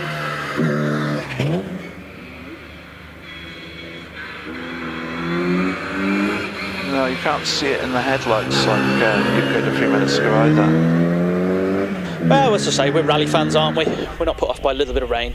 I mean, the amount of times, I'm sure you've been the same, Peter, stood in the Wydene forest or some sort of forest somewhere with snow around your boots and it seeping into your shoes and... Absolutely, yeah. Like. When the Wydene used to run in January, you could almost rely on there being snow on the ground. I remember building snowmans, and Andy Burton destroyed our snowman once on a corner in Sallow Valets. Yeah, I can imagine it, yeah. It's such a shame that car no longer competes, that Andy Burton Cosworth. Oh, don't get me started on that one. Oh. Motorsport UK and all the rest It's of a it. point of contention, isn't it? I mean, the talk about shooting yourselves in the foot. I think I'm right in saying he still has it, so tucked away in a barn on his farm somewhere. There was a picture that came out a couple of years ago of it parked next to the Lancia Ferrari. The Lancia Ferrari still has an engine. The Cosworth doesn't have an engine in it, unfortunately. So yeah, it's a bit of a shame. It's a bit of a shame because that is just those that know of the Andy Burton Cosworth, they'll know that it's well, you have to hear it to believe it. It's the greatest sounding rally car of all time, in my opinion. If you've never heard of it, go on YouTube later and put in Andy Burton 306 Cosworth. It is the reason I went to go with my dad and walk into the forests and get cold. Sometimes the YD rally would even run on the 14th of February, where some of my girlfriends, my girlfriend at the time in the past would always say, "Are we doing anything?" I'm like, "No, I'm going to see Andy Burton's Cosworth 306 in the forest." So, oh. But this would have been 15 years ago, I think it's the last time it ran, Peter, probably 2010, something like that.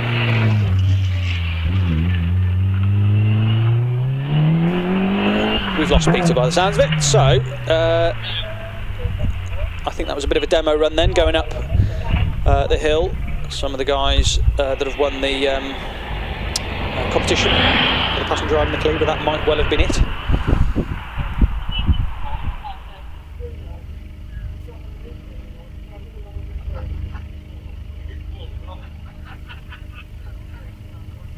You up the hill, Lloyd? I am indeed. How are you, mate? All right. I enjoyed your interviews at lunchtime and did a couple myself, and what a lovely event we're having, eh? Mate, it's been so special. I love Rallye Prescott because I'm amongst my own. You know, it's raining, it's cold, but we're all still here in good numbers, and we're watching rally cars go up and down the hill. It's fantastic. It's got to be now. As you know, we're into the time runs for the evening, the first of the two. We've just finished the first practice, as you know, and there's a little bit of rain about, isn't there? There is, actually. There is. So, I've had a friend of mine, so Anthony, a good friend of mine, has just messaged me because I was talking about that Skoda Felicia and how well Stig Blomqvist did once.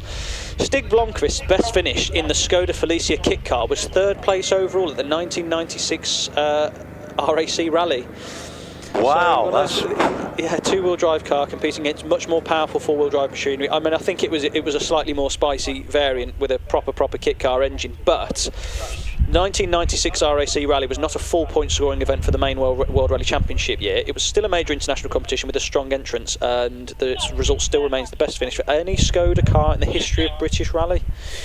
Wow, that's amazing, because back in the day, John Hoglin used to drive the 130 RS, and I think he won his class in that car for about 11 or 13 years on the trot, or something absolutely ridiculous. Norwegian driver.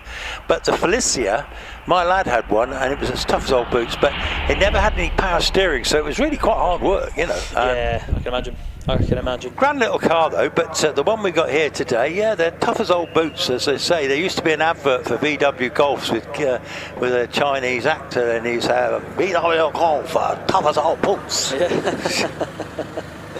Fantastic thing, and yeah, I mean, the thing is now, I mean, I like a Skoda. It's the thinking man's Audi, isn't it? Really, I suppose. Well, they're surprising Skoda as the advert, wasn't it? But it is true, and they've always been tough cars and reliable, strong little things. And my lad's car, 5 years, never let us down once. Brilliant little thing.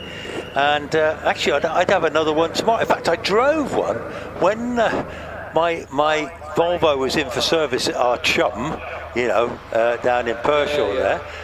He lent me one, and actually it had only done about 30,000 miles. And it brought back good memories, actually. Yeah. Well, the thing is as well, I mean, like for example, the Fabia VRS that Alistair Moffat's been chucking up the hill today, that will outlive us all. Every single person that is here today, that Fabia VRS will outlive us all. I promise you now. There was an old thing that in a nuclear apocalypse, it will be cockroaches and Mark IV Golfs. Wow. That will survive the nuclear end of the world. Well, we know Driving Heroes, a business close to your heart, folks. Lloyd's got a business called Driving Heroes and specialises in very nice cars indeed, hot hatchbacks and all sorts of lovely stock. But that'd be a car you'd buy, wouldn't it? One of those? A Fabia VRS? Yeah. Yeah, why not? Why not? They're quite cool things, aren't they? I don't think you bought one yet, have you? I haven't bought one yet, no. They're probably a bit old for me. I mean, to be honest with you, they'd be reliable enough, wouldn't they? Probably a bit old for what I was stopping. Right, for. okay. I don't think they're cool. Yeah. I remember driving one when I was a kid, so when I was like 18. Yes. I had a friend of mine that did a big intercooler on the front of it, remapped and everything. Said you should have a go in this. It's 220 horsepower. I was like, 220 horsepower from a diesel? Yes. You're joking. It's mad, isn't it? It was the fastest thing I'd ever driven to date. Like it was. When I was 18, that was the fastest car. Yeah, no, they had some poke. They had great torque as well, didn't they? You know, so they'd pull the skin off. Pull like a train, wouldn't they? Really? Oh, absolutely. There's been many skins of many rice puddings. Yes, many skins. Many skins. Yeah, absolutely. Well, talking about skins and things, Sophia McCall, one of our lady drivers, has just left the line in a little Mini Cooper S. She's, I think, in about her first or second year of hill climbing and racing. Great to see it. I love these cars now. They're putting these the things on the wheels, haven't they, Lloyd? They look great, don't they? Well, it's Rallye Prescott. Why not? Why not? Why wouldn't you? It's you know, get your car photographed. It's just, I think it's brilliant. Absolutely great. You know, it's a bit Japanese, Tokyo, Japan. You know. Well, why not? Why not? Neons, you know? Yeah, we don't mind it. Now, I've got to say, did you take a light up with you up to the top box, or are you working in the dark? Working in the dark. And to be honest with you, I'd had my phone on because I've got enough signal to have the live stream on, but the live stream on YouTube is about 20 seconds behind real life. Yes, sure. So it's kind of like catch up. So I thought, well, I'll keep you appraised. Roger Jones in the Austin Mini, the yellow and white one, is on his way to you. Yes, it is, because I can't see that it's yellow at all. But it's going well, that car, to be honest. It's been it's great to see these old Minis that are still just competing and just doing what they did when they were born almost 60 years ago.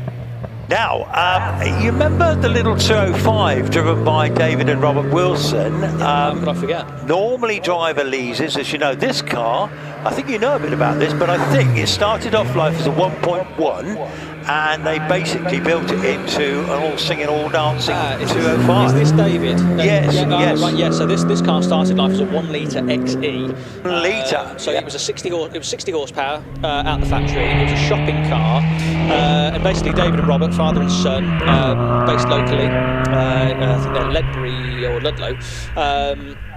They basically stuck up a very, very hot 1.9 GTI engine. You know, balanced crank.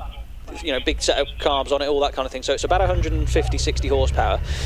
GTI front subframe, suspension, rear beam, all those bits and pieces. And they, honestly, the way they drive that car is absolutely phenomenal. Both David and Rob absolutely fly up the hill in this thing. They've moved on to a Lotus Elise in recent times to compete for a different class. But it's great to see this 205 back out and being competed. They are so on top of this car, and it is just a proper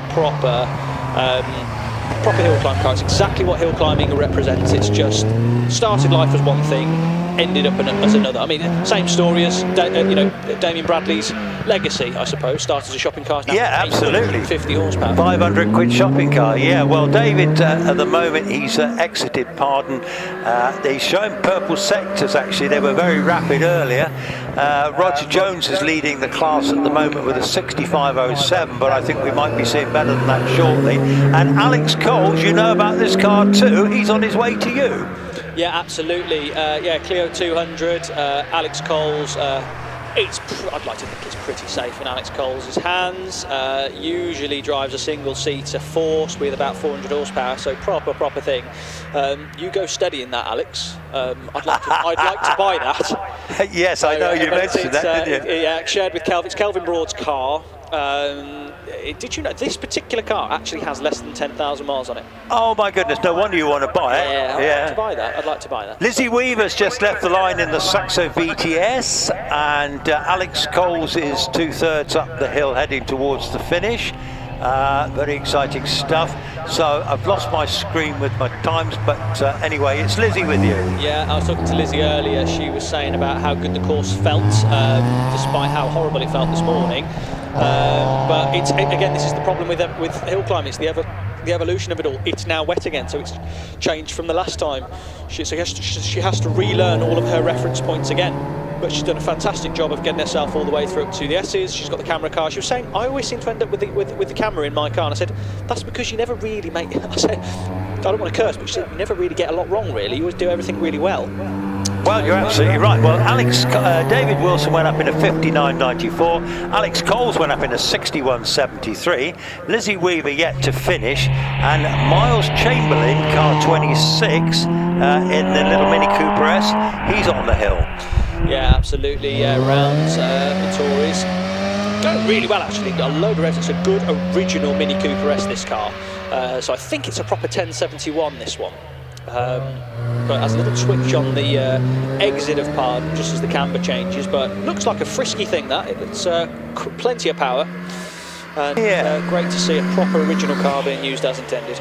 So, Lizzie went up in a 67.64. She's currently 4th in the class. But we've got lots more to come.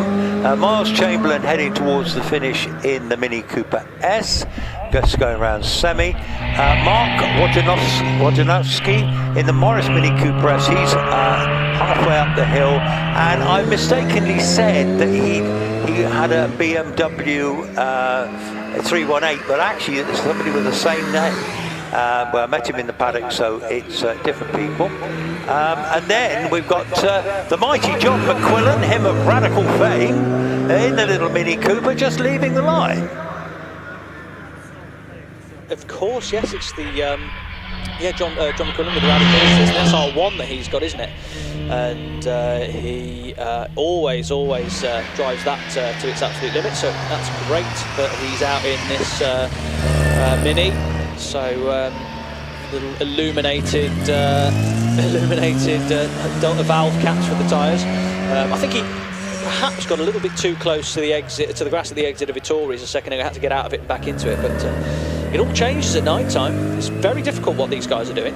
It is, and it's watching the live screen down here, and as you know, with all the lights up there, these flashing lights seem to be quite popular on the valve things. But John McQuillan, anyway, he's heading up towards the finish, and he's not quite there. Christopher Bentley Jones in the Austin Cooper is about halfway up, and then the next one you'll be seeing is Jamie Stevens in the Mini Coupe SD, a modern Mini Coupe. It's a 2-litre diesel, this car, so 2-litre turbo diesel. Do you know what?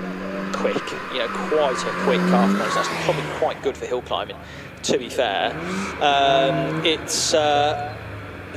I think they're about 160 brake horsepower, about 160, 70 horsepower, which is actually about the same power as the petrol equivalent of the Cooper S. But obviously it'll do 50 miles to the gallon as well. So that's also very torquey, isn't it? Loads of torque, and that's if it's still in standard trim. It could have even more power. So yeah, actually quite good for hill climbing, I would have thought. Not a bad shout. Christopher Bentley Jones has just gone up at a 66.09. That puts him 5th. Roger Jones is 4th in the class with a 65.07. And Mark Wojnowski, 63.55, so he's currently in 3rd. Alex is 2nd, Alex Coles and David Wilson. But that's a shared drive, the Wilson car, isn't it? And then we've got on the line the first of the big damers, Jasper Casey. And I think this is Peter Baker's old car called Doris. He's got it now, and then Peter Baker's got another damer he's just bought. Yeah, that's cool. We like that. That's very cool. I think it's very cool, actually, because I never thought he'd sell Doris, but here comes the other one with Peter Baker in the two-tone one, which is car 33. Hence my confusion earlier. I thought, what's going on here? I don't understand. Anyway, the confusion is over now. So Jasper Casey in the Daimler Conquest on the lights. I think he's going round by you now, isn't he? Certainly is. Yeah, rounds Ittori's. He's going to head towards Pardon. And sounds great, actually, to be honest with you. Sounds like a really, really cool thing. And he's going to round Pardon and make his way off towards the S's. So, I'm just having a little scroll through Instagram, and just have a follow of Holly McRae. She's put all of the bits on that she was all the media that she's taken from today. I don't know whether you caught the lunchtime interview, but yeah, Holly McRae is really pushing to be sort of a face of British and European rallying. Is she? Wow. It's great, but it's fantastic because she's a well, firstly, she's a McRae, which helps, but secondly, she's very good at presenting to camera, and she's very modern thinking, and she could bring a whole new audience, which is great. And we want to appeal to more masses in the World Rally world, because I think it's a shame that it's almost invisible these days, isn't it? You both are very good presenting to camera, and I was watching you, and yes, she is an absolute natural, as you are, and it was a lovely interview. Well done to you. Oh, great. Well, I might send the FIA a message then and say, actually, for just a small fee of £150,000 a year, I'll present to camera for you. Well, I think you'd be an admirable choice, and you'd have my vote. So thanks, mate. Yeah, well, you know that. I'll always have your back. You know that. Aaron Bland approaches the line. This is in the shared drive that he's with Sophia McCall, and or is it Sophia McCall? I think probably. Peter Baker anyway heading towards the line of that sort of area. Richard Morris in the MX-5 halfway up the hill. Aaron Bland in the Mini Cooper S will be the next one you will see. Coming thick and fast. Yeah, good to see, and we wait for Aaron Bland in the Mini Cooper S, and he does appear into sight now, this supercharged Mini Cooper S. I'm not sure whether he's in an Abarth, isn't he? Like an Abarth 124 Spider. But he's obviously bought this for Rallye Prescott. And he's also sporting the flashy neons underneath, but makes his way around the Tories nicely. Good car that for hill climbing, actually, that supercharged 1.6. Loads of torque, and they're very darty. If anybody's ever driven one of those Mark 1 of the new shape Mini Cooper S's, like 2000 to 2006 car, you literally need to look at the steering wheel and it will go around corners. They are so agile. They're fantastic. So all the wheels are at the corners of the car, so it's super agile. Yeah, impressive little things actually. I think I've driven one once, and I was very impressed. And in fact, I drove a modern Mini the other day. Actually, I was trying to remember who had that one. Oh, I tell you where it was. It was here. We've got one here, and I drove it. I had to go and get some petrol for it. The gold one, the Cooper S. Yeah. And I thought, I mean, it's not a particularly new one, is it? But anyway, we've got Robert Wilson leaving the line in the Rapid 205. Paul Jones in the Austin Mini, well up the hill at the moment. What's Robert going to do? Yeah, Rob's going really well actually. Rob is super quick in this 205. He goes really well in the Exige, the Elise that they use. He's got interesting to see that he's got his rear tail lights working now, so maybe David didn't turn them on, who knows, maybe he's given a bash on the rear quarter and it'll all come to life, who knows, but not short of power this thing. This should put in a pretty impressive time. He was doing 58 seconds in the sort of damp conditions similar to this earlier. I don't think it's quite as wet and greasy as it was earlier, but it is dark now, so you'll have to let me know a time when he goes across the line, Chris, because I'll be interested to know if I absolutely anything will. South of 58 seconds I think you'll be happy with. Even you look on the live screen here, he's just approaching the finish, and he's just going to clock a time of 60.87, which takes him second to David. So Robert, which is dad?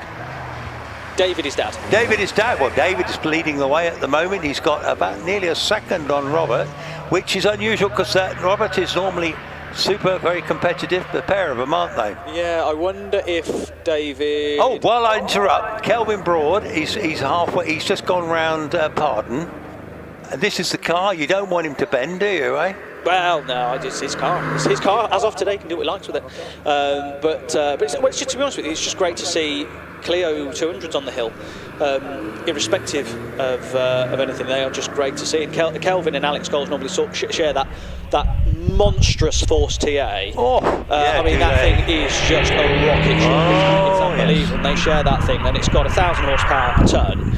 We should probably talk about the British Championship a little bit for next year. If this is your first time and you've just come here for the rally cars, have a look next year at the British Championship here, because if you think this is good, wait until you see the car, the single seats with 1,500 brake horsepower per tonne with 4-litre Judds in the back of them. And the likes of Alex Summers doing 14,000 RPM with his Cosworth XD in it.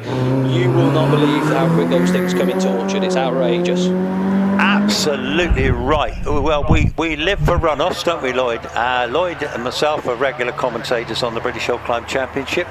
And yeah, it's a pretty fantastic thing. Matthew Ryder is our current 2 times champion now. He's actually in the paddock today. He's here with Kirsten and their new young daughter.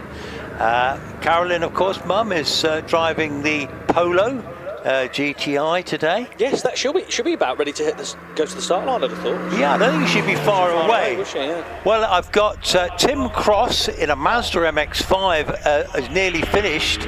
Now Tim Cross normally drives the midget with his son Ben, but catching up a bit, Josh Martin in the MX-5 has just left the line. And then I've got car number 38, which is another little Mazda. What was his name now? That was Lewis Porto, about to go. Ah, that's the kind of Mazda Cup car, kind of. It's got the orange, well, not yellow, the lime. Fluorescent, yeah, fluorescent. Roll cage, doesn't it? Yeah. Cross a 6586, Richard Morris a 6866. This is in order. Jasper Casey an 8590 in the Daimler, and Peter Baker an 8748. We've got Lewis Porter left the line, and Stephen Norris in the MGB Roadster, normally in the Fassi Championship, and he's about to go. Lewis Porto's already left Pardon, and he's heading towards the S's now. So he's also got the illuminated tyre valves on his car.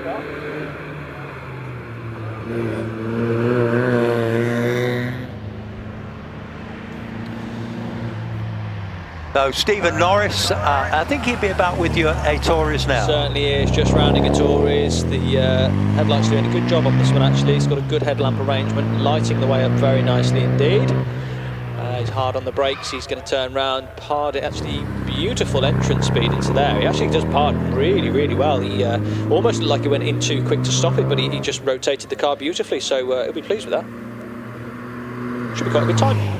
Yes, Kevin Lahert is on his way to you now in the MG TF160, this little mid-engine MG, isn't it? Mid-engine, it's the K-Series car, the high-powered variant, so it's the 1.8, 160 brake horsepower. It's a really good engine. I know they have their thing with the head gaskets, but to be honest with you, once they're done, and it's great to see these cars because they're so light. Those engines are so light, those K-Series, and they produce for excellent power, and they're just a good engine really for motorsport and racing, and it looks like it's going well in the back of this car. Steve Jackman in the MG-MGF, he's getting ready to rock and roll.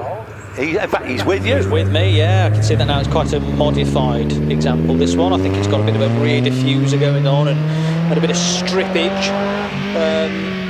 But actually, it'd be interesting to know which is quicker out of the two of them, because I think this one is not quite the high power variant. I think this is, I don't know, it's not a 160, but it looks a bit lighter and a bit more serious, so it'd be interesting to know who wins the battle of the MGs, I suppose. Have a look at this one, Lloyd. This is the MG ZR of Steve Loveridge. He's from the Forester Dean. This is the grey one with a 2-litre Duratec in it with about 260 brake, all the right kit on it. Very rapid car indeed. Is that what it's got in it? I wasn't sure, because it sounds like it's got more power than God in the front of that. It's absolutely outrageous. I mean, it sounds like it revs to about 1 billion RPM. It certainly looks like a handful. It's certainly got more power than it knows what to do with. It is rapid, this thing. Proper sequential gearbox as well. That is a proper bit of kit. I'd be interested to know. He must have north of 250 horsepower in that. 270. 270. Now, Alistair Moffat's on his way to you in the Skoda Fabia VRS TDI. Alistair, 10 times British Euro Auto Test champion. It's British champ. Amazing. And I'm right in thinking as well that Alistair still holds the record for tightest parallel parking. Could well be. He's a supremely talented driver, isn't he? Yeah, absolutely. It's great to see as he threads his way. Is he still rallying escorts, by the way? Has he still got Mark II escorts that he rallies about? Yeah. Well, what he does, he sometimes drives Roger Moran's. You see, Roger's got a collection of cars, as we well know. Just a quickie, Steve Loveridge has gone to the top there with a 57.79. Next one is Josh Martin with a 60.25. So that ZR Rover with the Duratec, what a weapon! You looked quick. You're going a lot quicker than that. 60.78 for Alistair Moffat in a standard road-going car. What a good performance. That'll do, won't it? fair play to him. Jeremy Jones in that lovely, delightful GTM coupe. That's a little mini engine device, mid-engine, mid-engine, rear-wheel drive. He's heading up the hill. Malcolm Evans in the Clio, Lloyd, with you. Yeah, you know I love a Clio. Absolutely fantastic bit of kit. As he rounds the Tories, no problem at all. Nothing to report, to be fair. He's going well. And gets on the brakes good and early, tight line through Pardon, and he's out and away. Well, indeed. So we have our chum Rob Guttridge in the little Twingo, the ex-Tom Mogarossi car, the 133 Twingo. You interviewed him, didn't you, at lunch? Say that again. The Twingo. The Twingo. You said something about it. I stood in front of it and said, "This is the way to, you know, what a great way to get into hill climbing. You know, this has got to be the car, isn't it? Hill climbing is for everyone, and whether you've got a Gould GR59 or a Twingo 133, you are welcome, and it's just a fantastic first hot hatch, really, the Twingo 133, and they are hot. You know, they're more than warm hatches. The 133s are fantastic bits of kit. I think I somehow missed Tom Weaver. Tom Weaver's just gone up in a 58.45 according to this. How could you? How could I miss Tom Weaver? Tom, I do give you my apologies, old chap. In the little Saxo, well, that's an astounding performance, isn't it? Ahead of David and Robert Wilson in that super quick GTI. Well, as we know, Tom Weaver knows how to drive, that's for sure. He knows his way up this hill, and I mean, you know, when he drives that Empire, it's just unbelievable. He's absolutely rapid in that, isn't he? So Twingo, Rob Guttridge in the Twingo approaching the finish. David Smith in the Clio about halfway up. Caroline Ryder has just left the line in the VW Polo. So let's see what happens with that lot. Yeah, indeed we will. As the Polo leaves, I mean, that is quick, that little Polo. It has to say, God, hasn't that got some legs on it? Fair play. It's interesting, Chris, because I'm up in the gods here, and obviously when we're normally commentating here at Prescott, we've got nothing more than watching them leave the line and and the screen. Now here I can really get an impression of speed as they leave Tories and head towards Pardon. It is absolutely fantastic.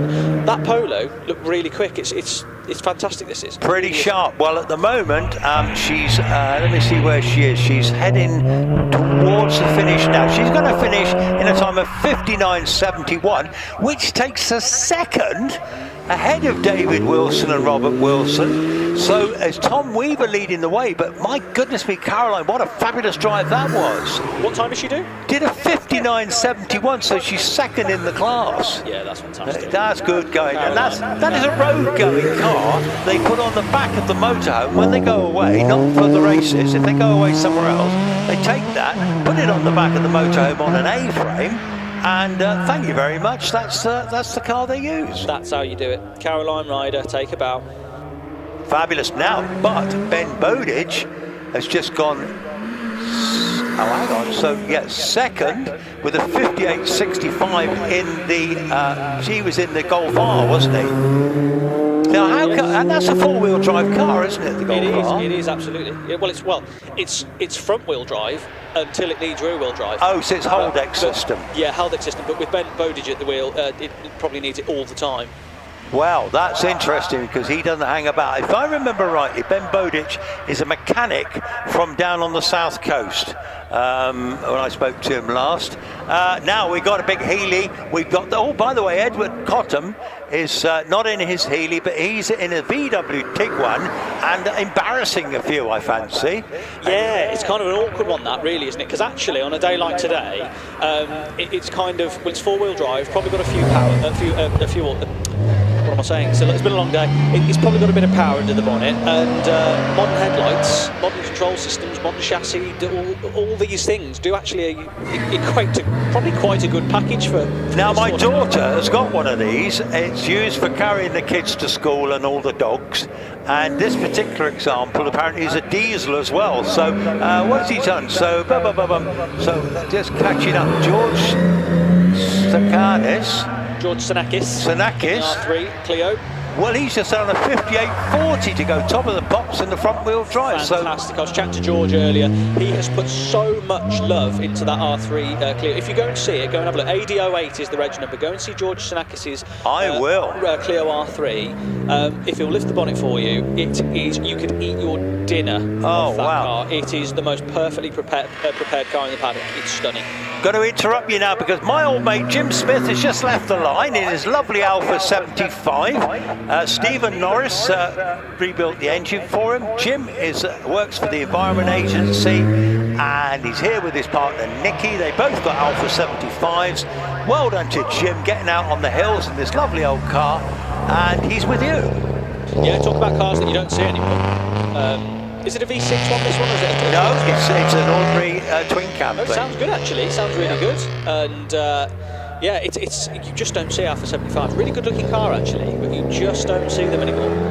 You absolutely rotted away, didn't they? Well, yeah, and his partner Nicky's got one. She's here. On the line, we've got Paula Larissa. We had a chat with her. She's here. In this BMW, is it an E3? It's an E36 M3. It's a 3.2. So she confirmed to me it's the S50 engine, which is the same engine that you got in things like that. You remember that Z3M, like they called it the clown shoe. Same engine as you got in that. And Paula, she's amazing driving this car. I absolutely love watching her drive this thing. She's so brave. Well, she's with you now. She's with you now. Absolutely, and she appears round Orchard, really going well, and nice and controlled around it always actually. So I think there's probably a bit more grip there than we thought. But she tips it into Pardon well. And again, this is a 330 brake horsepower rear-wheel drive car. This is a bit of a hairy thing. It's not an easy car to drive. And she makes it look so easy. She's just super brave through the S's. I can see the car darting the headlights through the trees. Keep an eye on the time for this, Chris. I'll be interested to see. I think she'll probably make it in under a minute. Well, I'll tell you something. I'll tell you somebody that slipped through the net, as he has a habit of doing, but not normally. The amazing Tony Feekins in his little GTI has just gone up in a 55-second run. Paula Larissa Dragusina has just done a 58.28 to go second in the class. And George Takanis, 58.40 for third, Tom Weaver fourth. So it's pretty hot stuff here. The shared drive of the Alistair Moffat car, so Jens Byskov Jensen has just left the line in the Fabia. Colin Richardson, the MX-5, he's already round Pardon and heading up towards the S's. Yeah, I'm Tony Feekin. That time for Tony is absolutely outrageous. So, you know, fair play, Tony. That's mega. And that's not even his fastest 205. He's actually building a more powerful one. So I understand. Yeah, Tony's a lovely guy. He's a builder from Gloucester. He's proper personality. Yeah, he is a fabulous guy, and he's always the entertainer. And look at him now. He's really got it sorted this afternoon in the dark.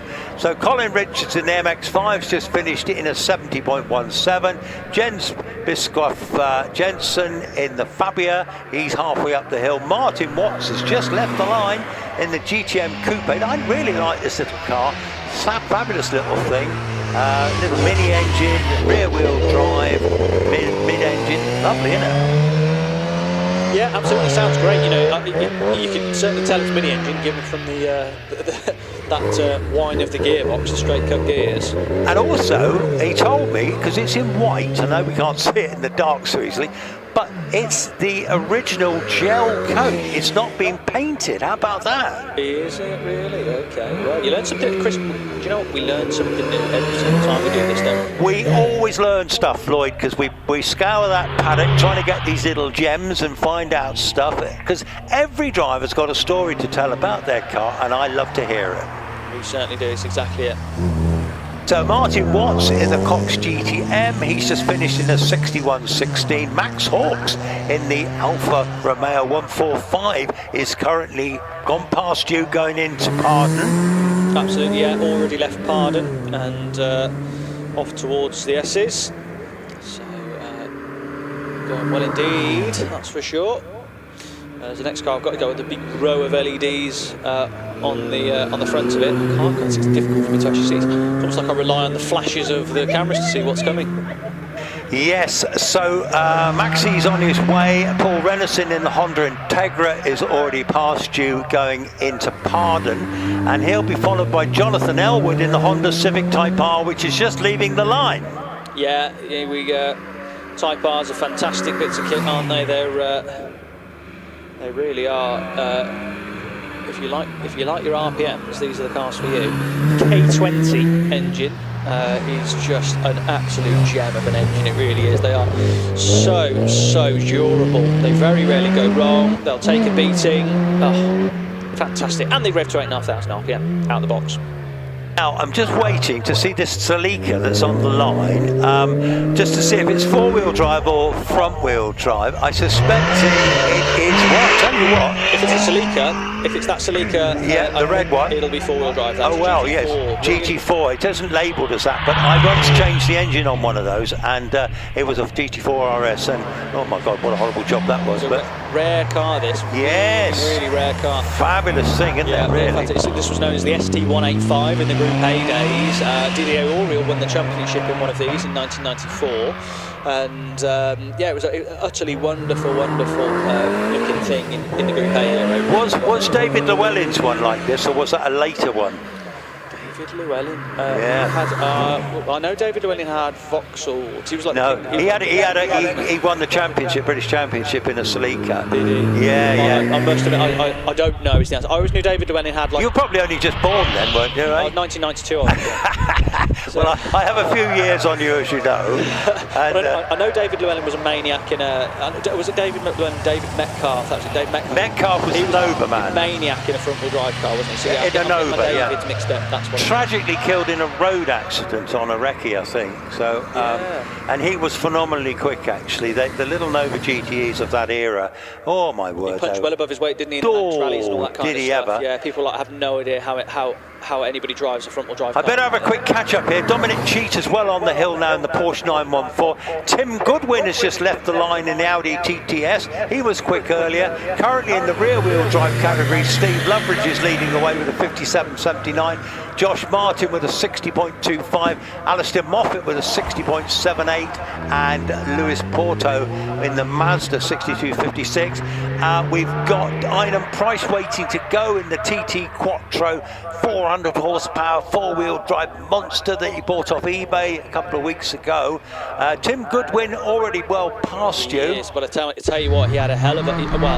What the cameras didn't see, I did with the bare eye. He had a bit of a moment there. He did really well to disguise it because he was flying into Orchard and the car had a little bit of a twitch. I think he may have just dropped a wheel on the grass, but he kind of recovered it all really well, which is really impressive. So I'd be very interested to see. Just going to butt in, Lloydie, because I've got Einem Price has got Onboard. It looks like it's raining to me. He's got a wet windscreen.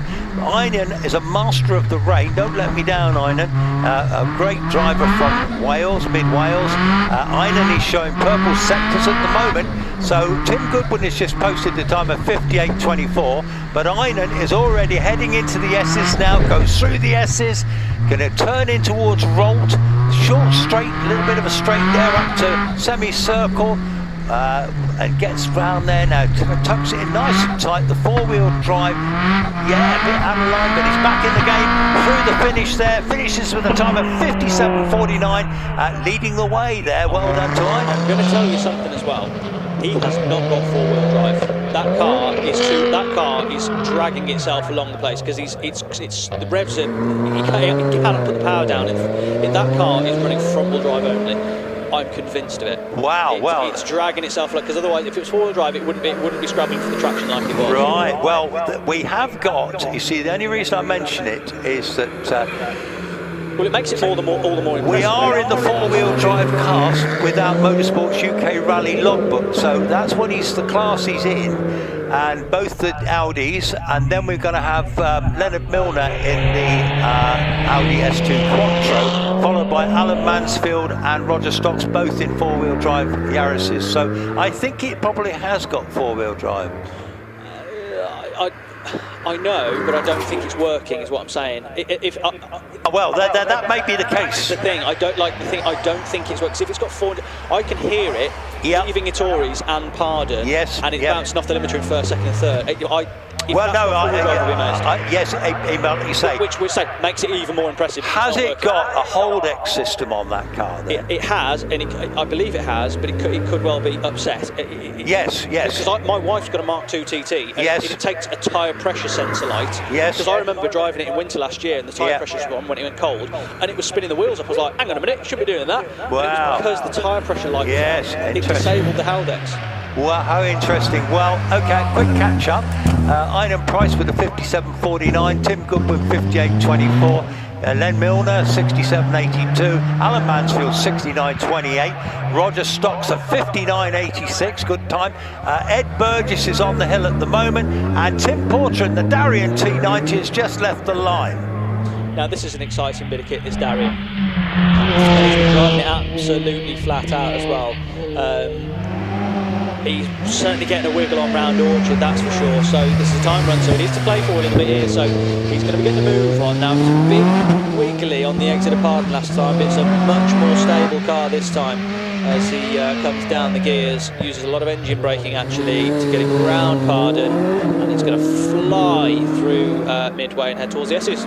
Yes, and I tell you what, it was a little tail wiggle coming out of Pardon there. Very experienced driver, of course. Just having a quick light. Ed Burgess went up into 67.26 in the Caterham 500. We got some interesting stuff now. We've got Tim Porter on the hill, nearly finished. We've got Hendrik Minderman in the Honda Civic about with you, and we're going to get Stephen Moore leaving the line very short in the Evo. What a joy! And all this at night time as well. Oh, fantastic! Love it.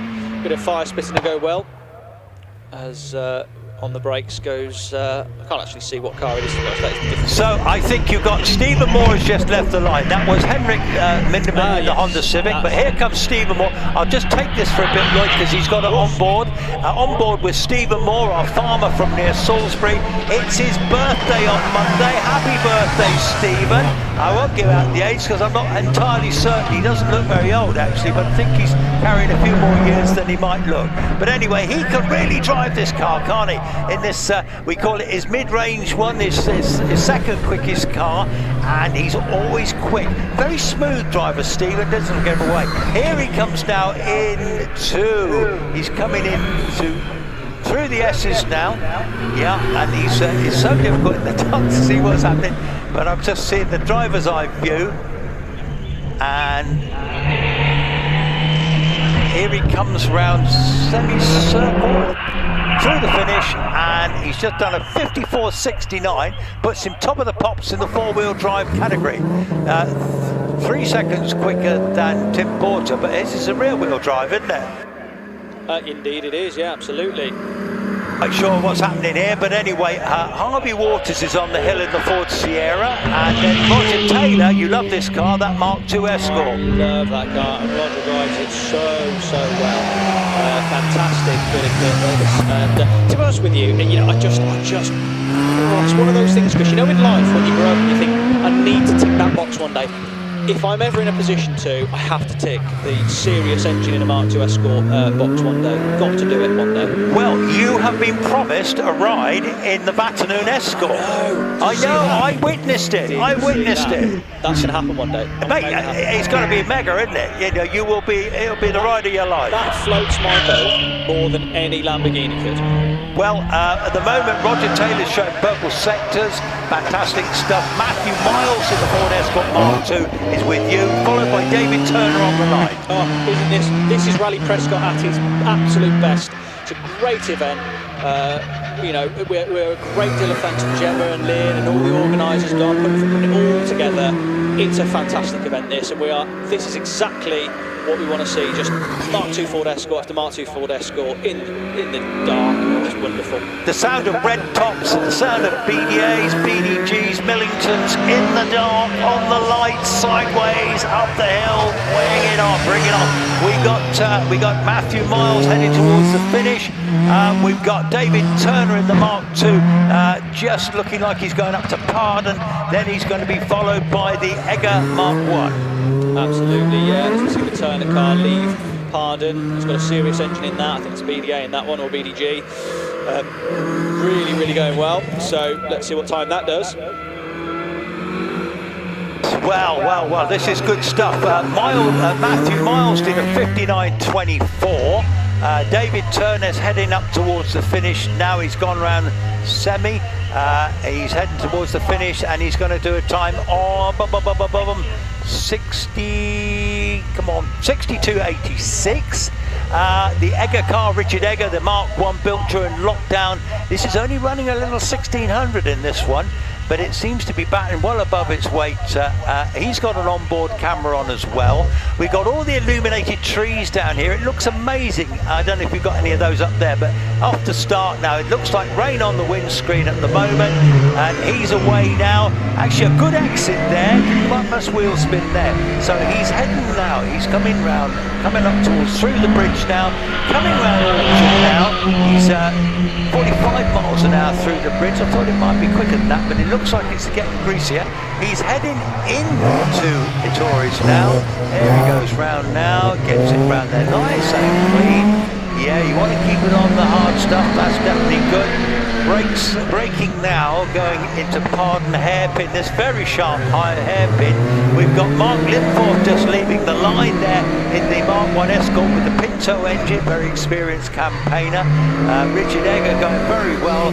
He's approaching the S's now, looking at the lights. He's getting quite a good view. Obviously they're running extra lights as well. The quicker the car, the less time they got to react, but he's heading to that scary section now. Around semicircle where Mark Linforth came to grief earlier, didn't he? So Mark was getting to do that one. Anyway, Richard Egger goes up towards the finish, and he does a 65.43. Mark Linforth already well, probably towards Pardon, and then Steve Downey in the Escort coming towards you now. Absolutely, yeah, indeed, and it was wonderful listening to the onboard commentary there, Chris. It's great that. So another big thank you to Rich and his team for Rich and Elle for getting all of these cameras set up for us, because to be honest with you, it gives the sport such visibility. We need to support this, and you know, the fact that it is a proper setup, isn't it? You know, we've got cameras dotted all around the course. We've got cameras in multiple cars. It's live streamed on YouTube. It's fantastic. If you're watching us, come, you know, say hello. Come along next year. Come and see us next year, and see it in person. It's a great atmosphere here. We don't get as much rallying as we should in this country. So come enjoy it for a day at Prescott. Mark Linforth just gone up in a 56.75. What a quick time! 59.24 for Matthew Miles and 62.86 for David Turner. Now Steve Downey's just gone up into 61.12. Now we've got Dave Bonning in that lovely Escort, the Carlos Meyer replica. Carlos Sainz. Yeah, absolutely, in that Repsol livery, anti-lag working well, headlights flashing. It certainly propels itself through the scenery quite well as it makes its way through the S's and then towards the exit of the S's towards semicircle. Really cool thing on the anti-lag as well. Fantastic. Bam! Now another one of your favourites, Joshua Moss in the Ford Escort Mark II.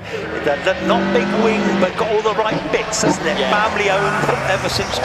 Understated car this. It's been in the family for a very long time. They were going to scrap it, and he was like, no, you're not. And it belongs to Joshua now, who HillClimb and rallies it regularly. His mate Phil Tucker, I think they compete together, and it's got a sequential box in it and all this stuff as well. So it's a hell of a bit of kit, this, and I'll be keeping an eye on the time for this because it is a bit of a giant killer, this one. Absolutely. So yes, we will. He's showing purple sectors, as we say. Mark Linforth did that 56.75. This car is looking to improve on that. He's already through semi now, going up towards the finish now. He's got to do a 56.75. He's just done a 56.60. Takes him into the lead in that car. So this is Rally Category 1 with the valid Motorsports UK Rally logbook. We've got Chris Elston on the hill in the Mark 1. And we've got Graham Wynne has just left the line in this magnificent Millington engine Mark II.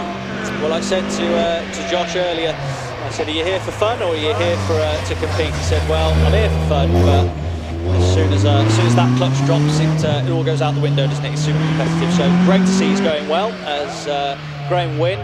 unleashes some Millington power between the Tories and Pardon. It certainly propels that car well. I didn't know he got this car at all. Had no idea. Well, yes, he's got a nice little collection. He's this is his last event of the year. He's got to go into hospital Wednesday, he was telling me, for a bit of a back operation because he's always in pain with his back. And so Graham's a very brave man. He's going to get that sorted, hopefully. Peter Hedges is with you in that glorious Escort. Oh, man, it's a car. There's 330 brake horsepower Vauxhall engine in this. Comes down, he's got a paddle, so he's got a single paddle on the right hand side that he'll push down for down box and up for up, pull it towards him. Proper bit of kit this, does a load of rallying, well set up for this sort of thing. So let me know what kind of time he does with this, Chris. I will. And one of our favourites, we've got Mark Gamble on the line in the 208 T16 R5 E2 car. This sounds incredible. Listen to that engine. My God, he's got off like a scorched rabbit there, boy. That's quick stuff. Quick stuff. Mark Gamble, Peter Hedges heading towards the line. Mark Gamble with you. He is indeed a bit of a stab of the throttle as he just underseers through Orchard. He's hard on the brakes as he flicks it around the Tories. Absolutely fantastic sound. Brilliant, this car, by far the loudest car here, I think. Comes down the box, that crash box as he just punches the dashboard to get through the gears. Gets back on the turbo. This is going to be a quick run. This is going to be quicker than last time because he bogged down a little bit during Pardon. He had to clutch kick it to get back on the turbo. So let's keep an eye on the clock here, Chris, and see what he does. Yes, he's showing purple sectors at the moment. 6 times British Hill Climb champion Scott Moran driving Stephen Moore's Evo has just left the line. He will be with you shortly. He's not going to be quicker, unfortunately. He had a moment coming through Orchard. He's had to gather the car up a little bit. No harm done. It was a bit of a small trip across the grass, but he'll be making up for it. But as I said, this car is not home for Scott. You know, he's still learning the car. He'll jump in anything to be quick, but he just got a bit out of shape through Orchard. Had to gather it up a bit. Right, now I've got on the live stream here, I'm just trying to work out who it is actually, because you say Scotty Moran had a moment, did he? He did, yeah. He came into Orchard and I think he got a bit crossed up and the car, the headlights were... Okay, I've got a replay now, so let me just see. He's coming around Orchard there, here he comes. Oh yes, he gets on the grass. Well, even 6 times champions can make a mistake. It's a new car to him. Stephen Moore very generously let him drive it, but I see no damage on the car. He's fine. The car's good. He's good. So just catching it up now. So hang on. I think he just went up the hill quickest of all. Hang on. Let me just see. So James Turner's on the hill at the moment. He's showing red sectors in his Escort Mark II. Stuart Baker's just left the line in the Morris Mini. Previously in the rally cars, Joshua Moss was the quickest with that 56.60. Mark Linforth 56.75. Dave Bonning in the replica 56.21. Through the line has just gone James Turner in a fantastic 54.99. My goodness me. Thomas Twemblow on the line. He's all active. Well, I can't see his time. Oh, hang on. Scott Moran did I've got a 53.26 for Scott Moran. And Mark Gamble did what? At 51.12. Wow. Yeah, because I think Scott was in a 50. I think he was in the 51s earlier. So that definitely did cost him a couple of seconds then, scooping that lot up on the entrance to Tories. So, oh well, you know. Well, our man, Mr. Gamble's Mark Gamble, has certainly lost it in that little Peugeot. He's flied up the hill, hasn't he? Yeah, done well there. 51.12. Scotty 53.26. James Turner 54.99. Stuart Baker 62.55. Thomas Twemblow still on the hill, halfway up. Kevin Knight in the lovely Sunbeam Talbot Sunbeam Lotus is with you. Yeah, pretty car that, and beautiful to see that car here. It really is. We love seeing these Talbot Sunbeams. I mean, you could say that they lived the life in the shadows of the Ford Escort, but everybody that's ever driven one professionally has always said what a lovely car they were. Well, don't forget that car, no, it's a replica, same colours. The driver is in Henry Toivonen's suit. He's in the same colours as Henry Toivonen, and Henry Toivonen won the RSC Rally in that car, in the equivalent of, and he also won the World Championship in that car, the only Talbot ever to do so. That's very cool. So he's on his way. Colin Knott in the Impreza Turbo. That's a nice thing too. He's with you, and then the Egger Mark 1 Escort is on the line. Yeah, and I believe that's got an onboard for us. Oh, well, we will wait that with bated breath. So at the moment in the Bugatti Owners Club Rally Car Speed Championship, Tom Twemlow leading the way with a 59.41, Stuart Baker 62.55, Kevin Knight 64.46. Leading results on handicap, Stuart Baker's leading on handicap, Tom Twemlow second, Kevin Knight third. So Colin Knott, it's all gone a bit dark up there, but I can still see him go. Yeah, he's oh right, it is on board. Here we go. Right, we've got Andrew Egger in the Escort Mark 1. You can see the water on the windscreen there. Looking through the lights there, he goes through bridge there. Now going round to Orchard, approaching Lloyd in his top commentary box there.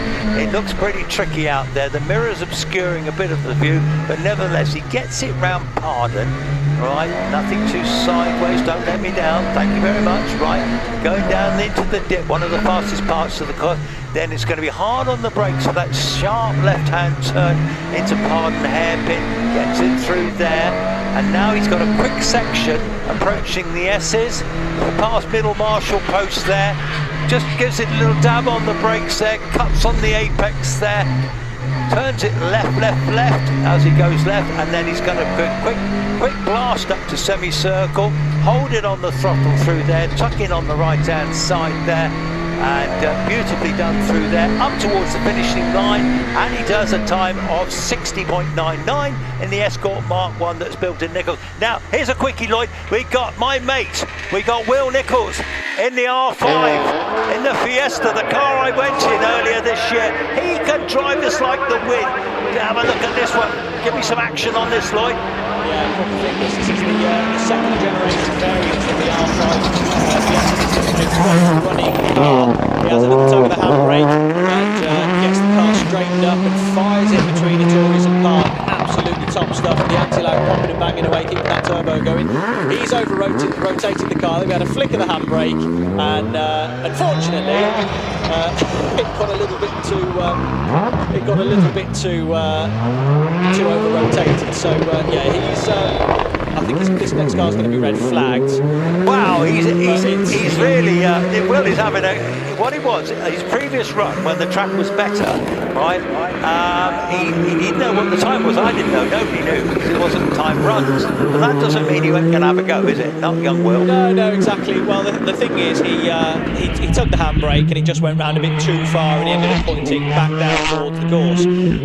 Car following, he's all fine, he's okay. Well, he's a lovely, I think he thinks, I think I'm his #1 fan, you know that. And if you get anyone who gives me a ride in their rally car, I'm going to be a big fan, aren't I? Yeah. And, but anyway, when we did race retro, I tell you now, I mean, for an old bloke like me, it was monstrously mega. It started raining, we were on slicks, but he drove brilliantly. And of course, the acceleration, the braking, the suspension on these modern rally cars is out of this world. It is phenomenal. It's unbelievable. I had a friend of mine.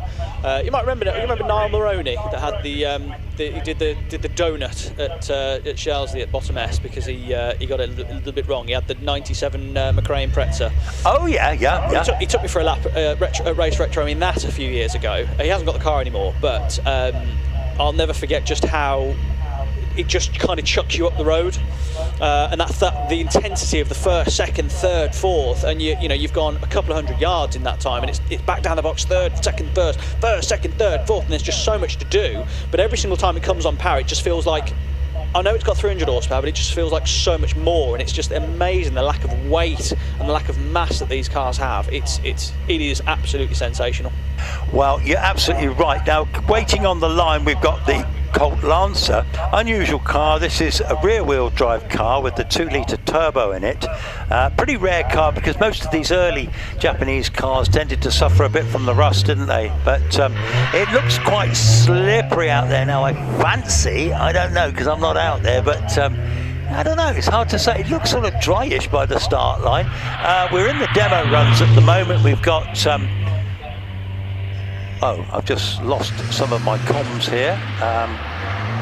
So I can still hear you. Oh, well, you can hear me. No, it's not so much that. I can't see what I've got coming. The little Golf's on the line, the little 2-wheel drive Golf, the yellow one.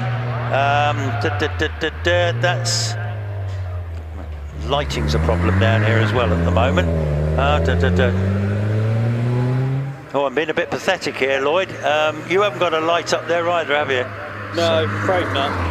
Okay, right. Hang on, bear with me. I'll try and... What shape is the car that's in front of you? Right, okay. Oh, Lloyd, the Rothmans Escort is on the line. The yellow mark of Golf is on the line. These are all the demo cars, as we know. Who's driving that Rothmans Escort? Alan. I just know it's Alan. I'm afraid I don't know a second name. Alan Watkins. Alan Watkins. Well, it sounds amazing. Off he goes now. The ex-Vatanen car, isn't it, this one? Ex-Wilson, ex-Vatanen, and Colin McRae, the great man himself, asked, can I have a go? Which, to be honest with you, he was a man of few words, as we know, and I don't think he ever had much of, I want to do this, I want to do that about him, but that car's good enough for him to go, can I have a go in that? And that's quite special, I think. That tells you everything you need to know about this RS 1800. Simon Daly in the Skoda Felicia, and just looking at this above the start here, all the lights, and it looks amazing here right now. And then the ex-Louise Aitken Walker RS 1600i is just waiting on the line, and that is being driven by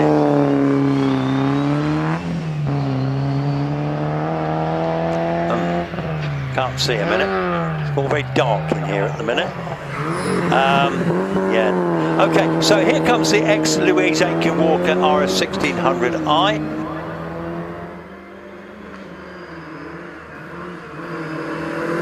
Yeah, coming round now.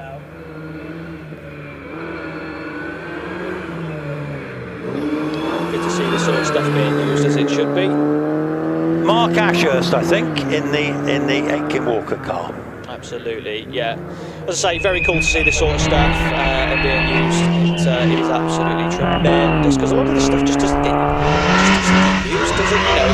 It's either mothballed somewhere in the hope of speculation on price, whereas I think it's great that this stuff just gets used. Richard Connolly has just left in the Auto Bianchi. We've got a commentary box that's all steaming up in here as well, so it's getting hard to see anything. This is Rallye Prescott, so never mind outside. Inside I can't see a thing. We need the door open, I think, to get some fresh air in here. Otherwise, it must be all this hot air I'm talking, Lloyd, eh? Don't answer that. Hey, my goodness me. Keep the door open a minute. No. You tell him. Anyway, we've got some fantastic bits of kit coming up the hill now, which is obviously great to see. It's what we want. Okay, the Calibra 2 is just on the line now. This is the one that somebody had a ride in earlier, didn't they? Goodness me, I'm going to need my headlight here. Oh yes, it's Dave Kedwin in the Calibra. He's just leaving the line. Interesting. Dave Kedwin in that, is it? Well, apparently so, yeah. Well, Dave Kedwin's got a... Yeah. I think he's got a proper Lancer Evo as well. So. Oh, he's got a great collection, hasn't he? Amazing stuff, hasn't he? I don't know Dave Kedwin's here. Yeah, and then we've got the little Mini, the 1275 GT of Steve Murphy, waiting here now. This is the one white with red stripes. Of course, if you can't see him in the dark, it doesn't really matter, but that's what it's got. And off he goes, that little A-Series engine screaming away there. Yeah, very cool indeed. Yeah, we need the door open here, because otherwise I can't see a ruddy thing. It's all steamed up. There's a lot of bodies in here, Is there a few cups of tea going on in there? Is there any cups of tea going on? I think so. Yeah, keep it open, Mo, keep it open. Yes, and also when the door's open, I can actually see what's coming up towards the line. Yeah, absolutely. The shower cubicle, this is the last year we're going to be using this, by the way. We're going to be rebuilding over the winter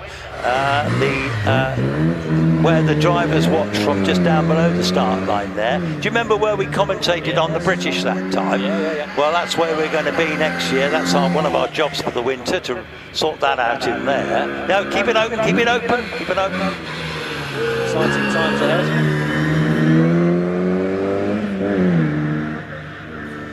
As we watch that mini make its way. It's Tina Turner stock. It's steamy windows. I think it's steamy windows. My goodness me. Well, we are approaching the end of the first practice time run. Hang on. So yeah, the first one was the practice, then the first timed one, and we're going to have a second time run. And if I'm right in saying that, I think Peter will be taking over down here. Do you want me to come up and see you up there, or do you want what do you want to do, Lloyd? I'm going to have a quick break, so I'll go and grab myself a drink and whistle a little bit, and I might. To be honest, mate, you take on the airwaves, but I quite like the view up here. It's quite cool. I might join you. Please do. I'm gonna leave the box. I'm gonna go grab a quick cup of tea, and then if you come down, if you want to have a break, we can have a quick cup of tea. I'll take you back up the hill in the 4x4, and we could have a little play up there. How's that sound? Yeah, well, no stress, mate. Well, I'm gonna have a wander. I like to have a wander. All right, we'll have a wander. God gave us legs for. Listen, you're young and fit. You can run up there anyway. I know that. So I'm gonna vacate now. Give Peter back the mic, and then I'll see you in a bit. We'll meet again, as they say, some sunny day. See you in a bit.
Look at that tree.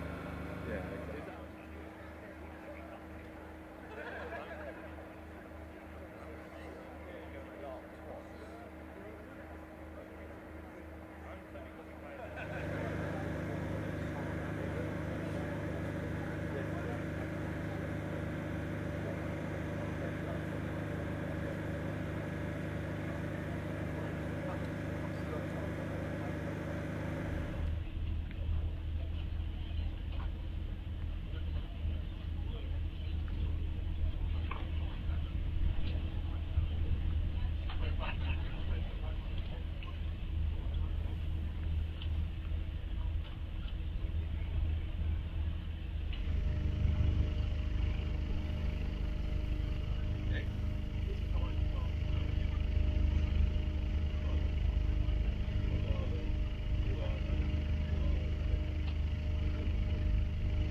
So hopefully we will be getting into the second timed runs very shortly.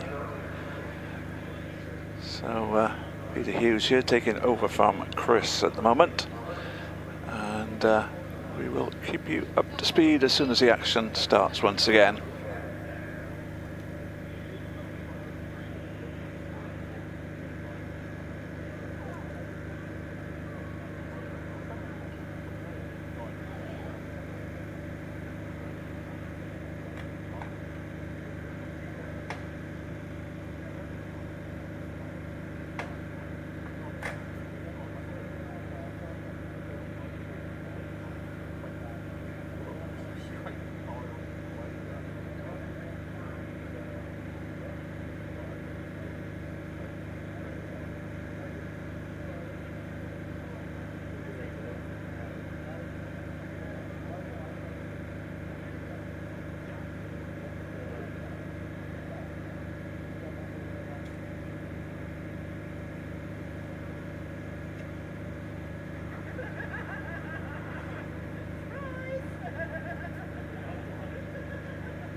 Well, today, of course, the final competitive day of the year here at Prescott after another terrific season.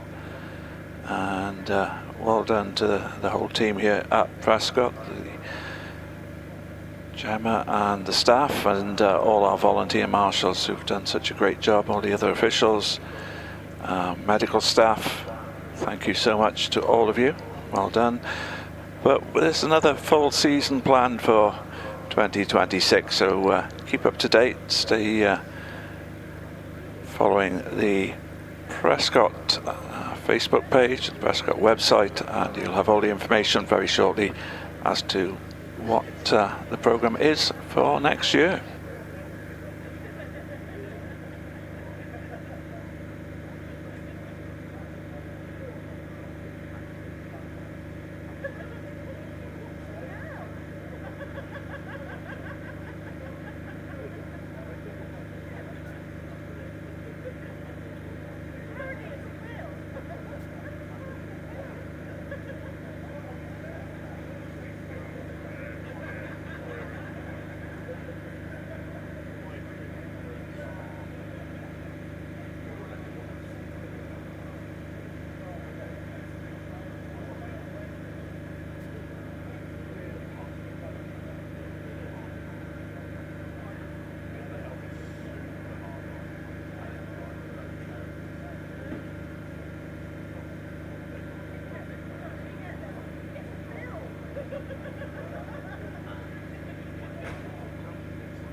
So the first car for our second runs comes up the line, and that's Sophia McCall in the Mini Cooper S, car number 20, on the line now.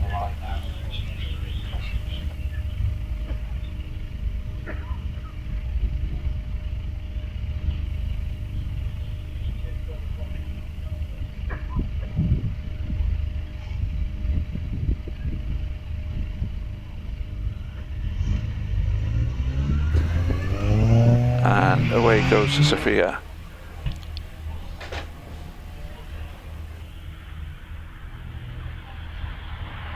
Under the bridge and on up to Orchard and towards Vittori's. The anti illuminations on the Mini as it comes out of Vittori's and heads on up.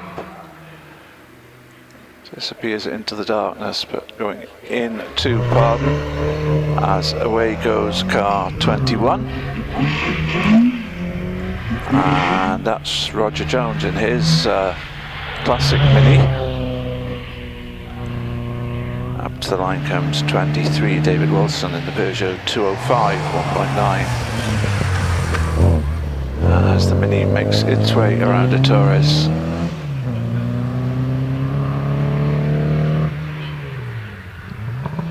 On up to Pardon, swings round the left hand hairpin and up towards the S's.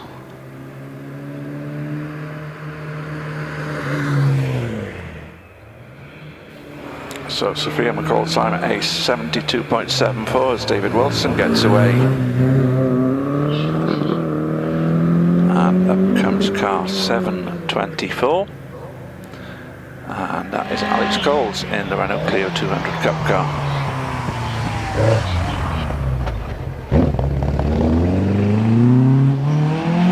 Roger Jones's time 63.80, car 21, 63.80. As David Wilson rounds Pardon, heads on up.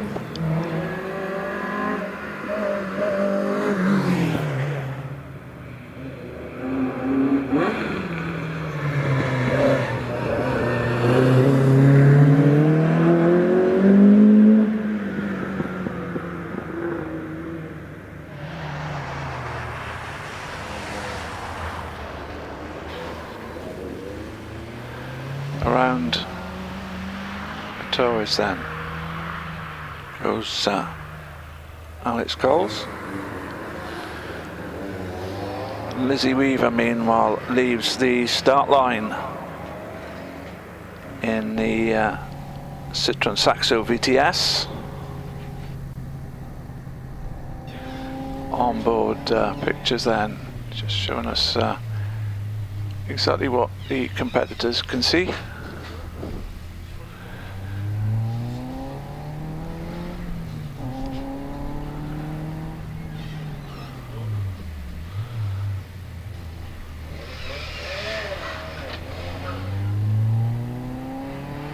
Miles Chamberlain gets away in the classic Mini Cooper S. Alex Coles' time is 60.21. Lizzie Weaver in the final stages of her second timed run.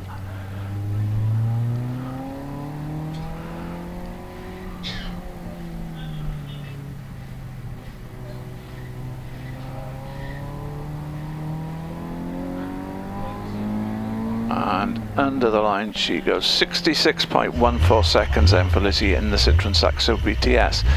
Mark Frejtanowski sits on the start line in his Mini Cooper car 27.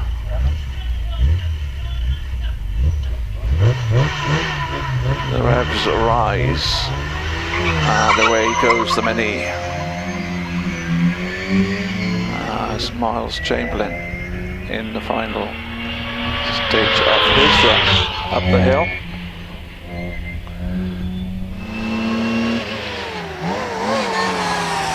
Miles doing a 67.15. Meanwhile, Mark Kowalski heading into Parton as John McCrullen gets off the line in his Mini Cooper.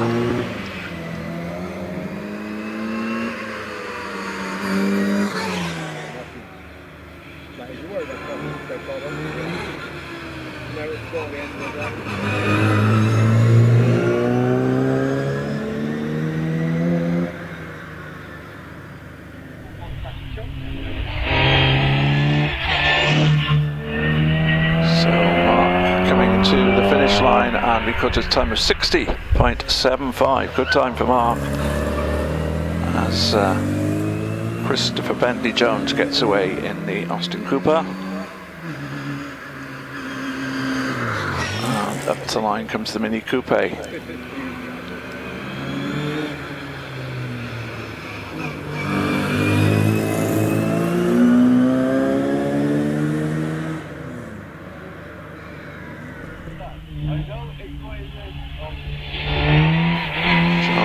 About to complete his run as Jamie Stevens gets away in the Mini Coupe, and John McQuillan records a time of 70.01. Car 31 is on the start line now.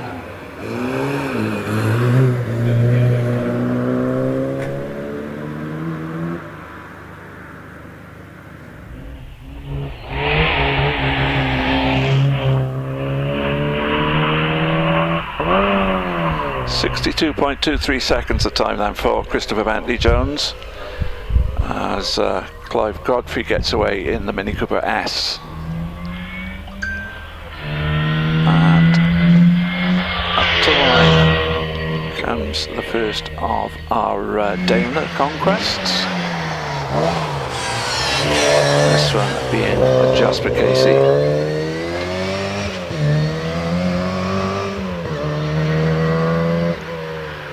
Jamie Stevens just getting under the 60-second mark, 59.90 the time for car 30, Jamie Stevens.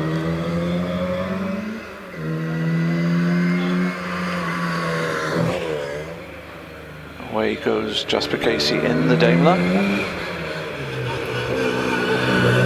As Clive Godfrey works his way through the S's. And up to semicircle. To the finish, and a 60.18 for Clive Godfrey, car 31.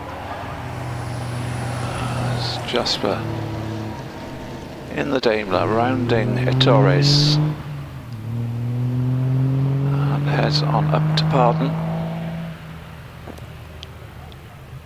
into the left-hander he goes.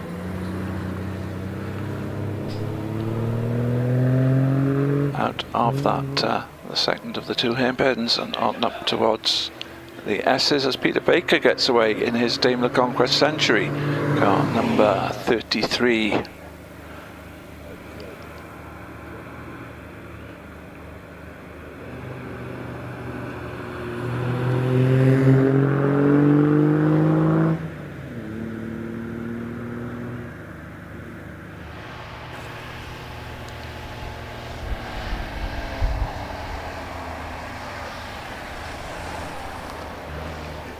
Jasper Casey coming to the end of his run as Peter Baker rounds Ettores. Jasper's time 85.82 seconds in the Daimler Conquest. Richard Morris leaves the line in his Mazda MX-5, car number 34.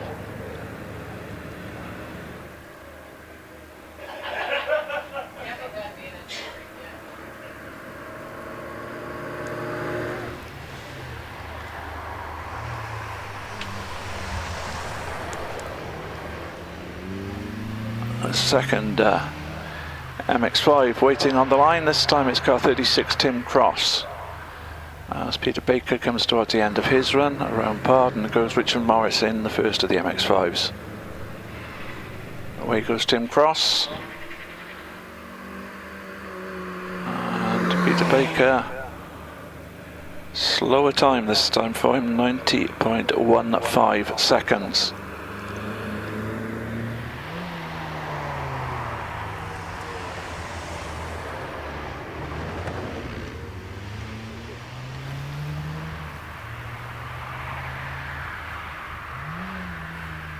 Another Mazda MX-5 on the line. It's Josh Martin, car 37, as Richard Morris sets a time of 65.95. Away goes Josh Martin, under the bridge and up to Orchard.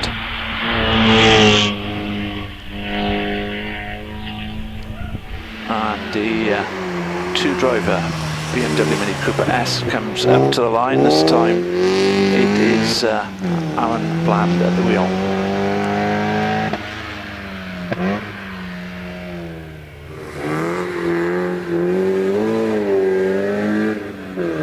Tim Cross's time 63.28 as Aaron gets away in that Mini Cooper.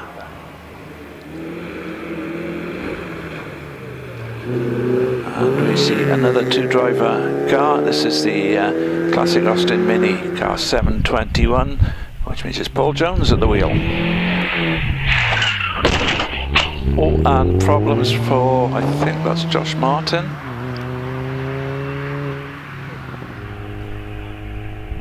But he's over the line. In fact, he's in a 64.04. So no problems for him. In fact, he did manage to make it to the finish.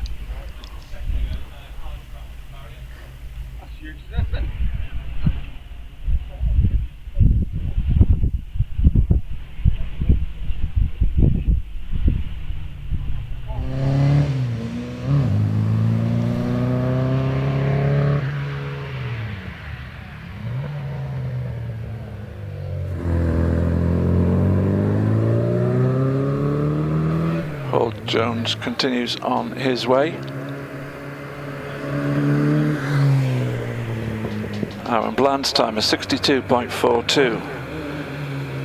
Well, it sounds like someone did make contact with the barriers, but continued on their way. So we continue running as we see Robert Wilson sitting on the line in 723, the shared Peugeot 205.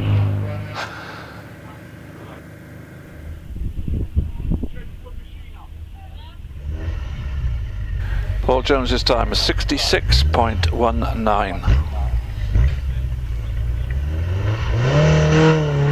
As away goes Robert Wilson in that Peugeot 205.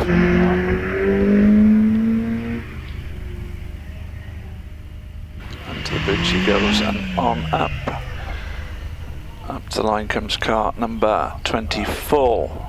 And that is Kelvin Broad in the Renault Clio. We've already seen Alex Coles go up the hill for the second run in this car.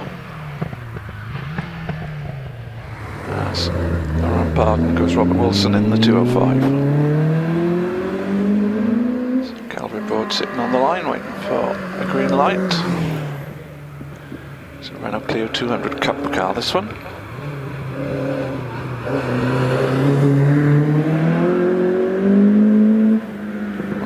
Now going through the S's and into semicircle, and away goes Calvin Broad. What time can Robert do? It's a 58.24 for Robert, and we see coming up to the line car number 25. So Tom Weaver in the Citroen Saxo VTS, the shared car, as around Torres goes Calvin Broad in the Clio.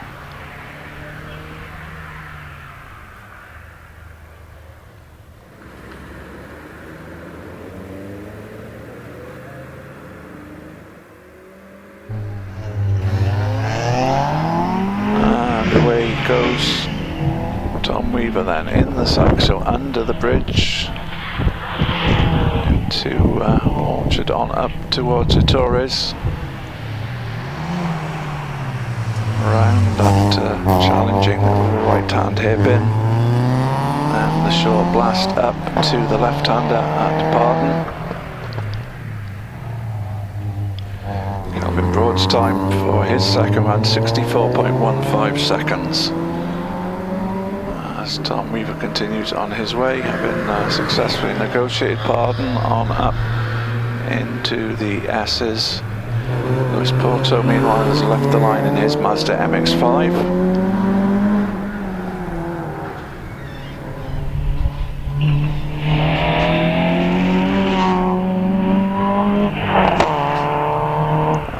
and 58.38 the time for Tom Weaver.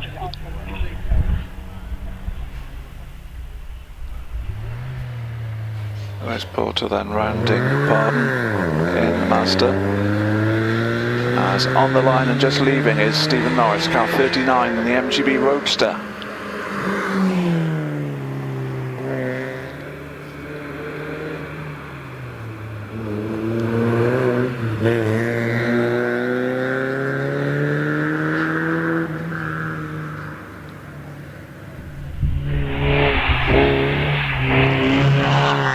Towards the finish line then goes Lewis Porter, and his time is 63.24 seconds. Stephen Norris just coming out of Pardon in the MGB as a slightly newer MG, the TF160 of Kevin Lahert, heads away from the line, car number 41.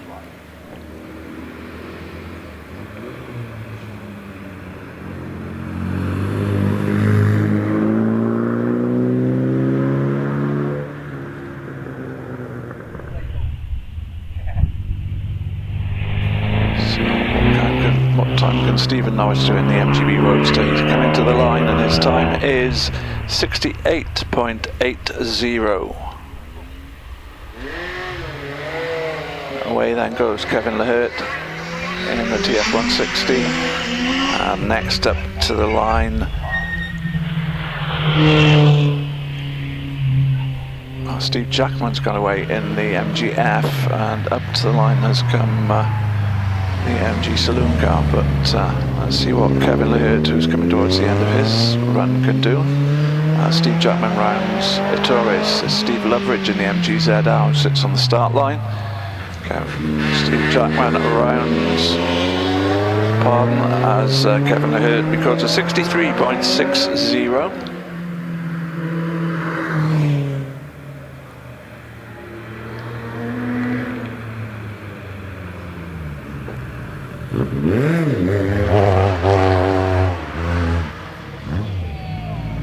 As it looks as if someone has taken to the grass. Difficult to see in this light. I presume that's Steve Loveridge, who's been doing some cross-country running near Ettores. In the MG ZR, Steve Jackman has completed his run and done a 63.81, so about 2/10 slower than Kevin Lahert. Alistair Moffat gets away in the Skoda Fabia VRS.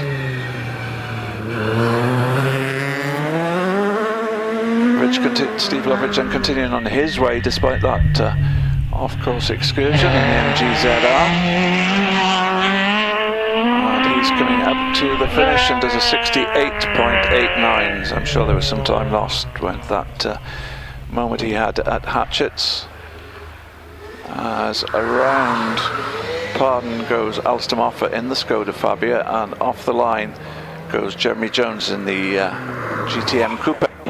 Hello Peter, can you hear me? I certainly can. How are you, sir? And I've made it up to top box. I've got the headlight on, it's totally dark up here, but I've got no screens, got nothing like that, so I'm totally reliant on your good self to fill us in on the comms. I think it's the Cox GTMs on the hill at the moment, isn't it? It is Jeremy Jones indeed, yeah. Alistair Moffat's just coming to the end of his run and does a 60.20. But it's Jeremy Jones who's just rounded Pardon. Malcolm Evans sits on the start line in the Renault Clio car 40. Away goes Malcolm. Excellent comms, excellent. I can hear that loud and clear. So we're looking forward to Malcolm Evans in the little Clio, this little 2-litre French pocket rocket, in the dark as it approaches Ettores now. And well, we seem to be doing very well here today. It's lovely to watch them on the lights up here. Great view up here, to be fair. And it's a totally unique view that we're not used to seeing. And once I was up here earlier when the sun was out and the hills were all illuminated, the trees were all in fall, and look at a great sight. Anyway, back to you. Yeah, time is 63.08 for Jeremy Jones. As I say, Malcolm Evans and the Clio's on the hill, and away goes the Renault Twingo 133 with Rob Guttridge at the wheel.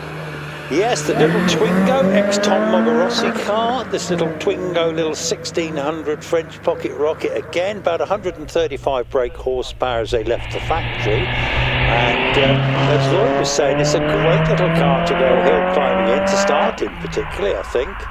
And yes, he's looking very good in that little car and making nice steady progress in the dark.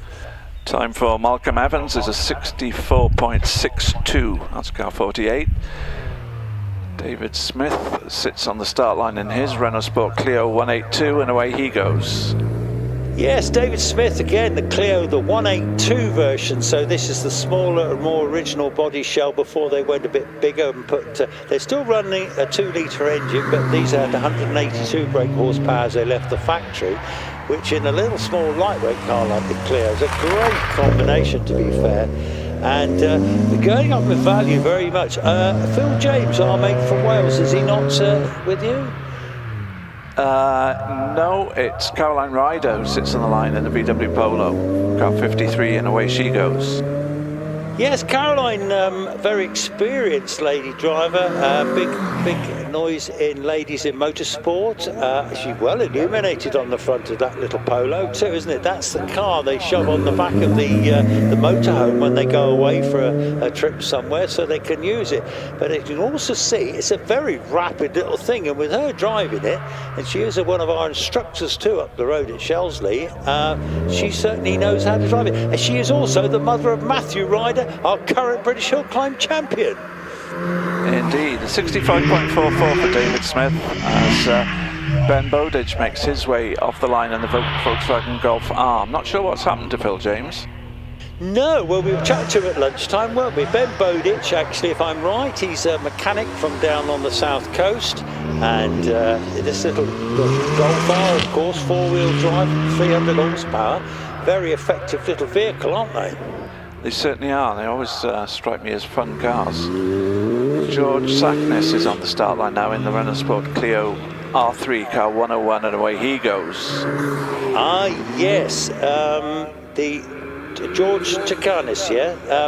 He was very rapid earlier, actually, on his previous time run. I think all their time runs count for the overall individual thing in their various classes. Oh, he goes on to the inside of the grass there at Itores, but anyway, he's carrying on his way. He's just dipping the brakes on now, going into Pardon Hairpin. This sharp left-hander well illuminates everything, and he's on his way through Pardon.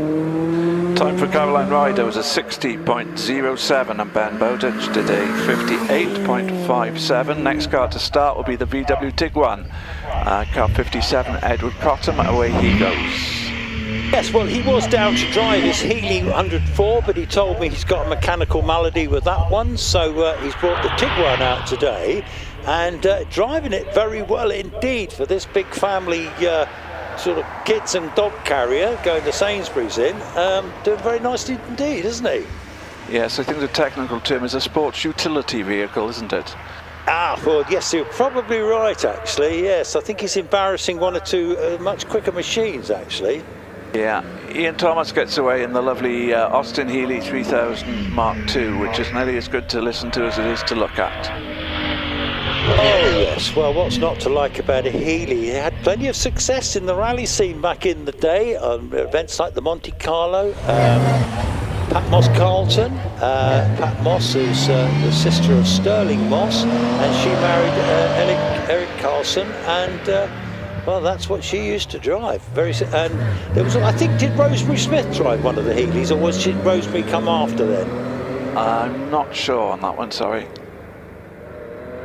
See, I give you all these little tricky questions, Peter. I do this with my man Steve up at Harewood. You know, I suddenly think of these little gems, but I think, well, thank goodness I didn't ask myself that one. Paul Chandler goes away in the MG3 car 59. No, this is this modern Chinese one, isn't it? The Chinese-built MG, little 1500cc engine, of course. And well lit up at the front there. He's got good vision there as he goes round. I'm just looking through the lights there, trying to see how many spectators we've got left here today. We hope you're enjoying it. It's obviously a lot more difficult in the dark. I hope you've got headlights or something with you to see your way around the paths. But I'm just looking, there's not so many people left in Parden now. Off the line now goes Jim Smith in the Alfa Romeo 75. My old mate Jim Smith, he works for the Environment Agency at Tewkesbury, and he's developed a passion for the hill climbing after coming as a spectator. He's here with his partner Nikki. She's also got an Alfa 75, and they keep them together in their little workshop at Tewkesbury, where Nikki does. She's a professional painter, no less. Very good she is too.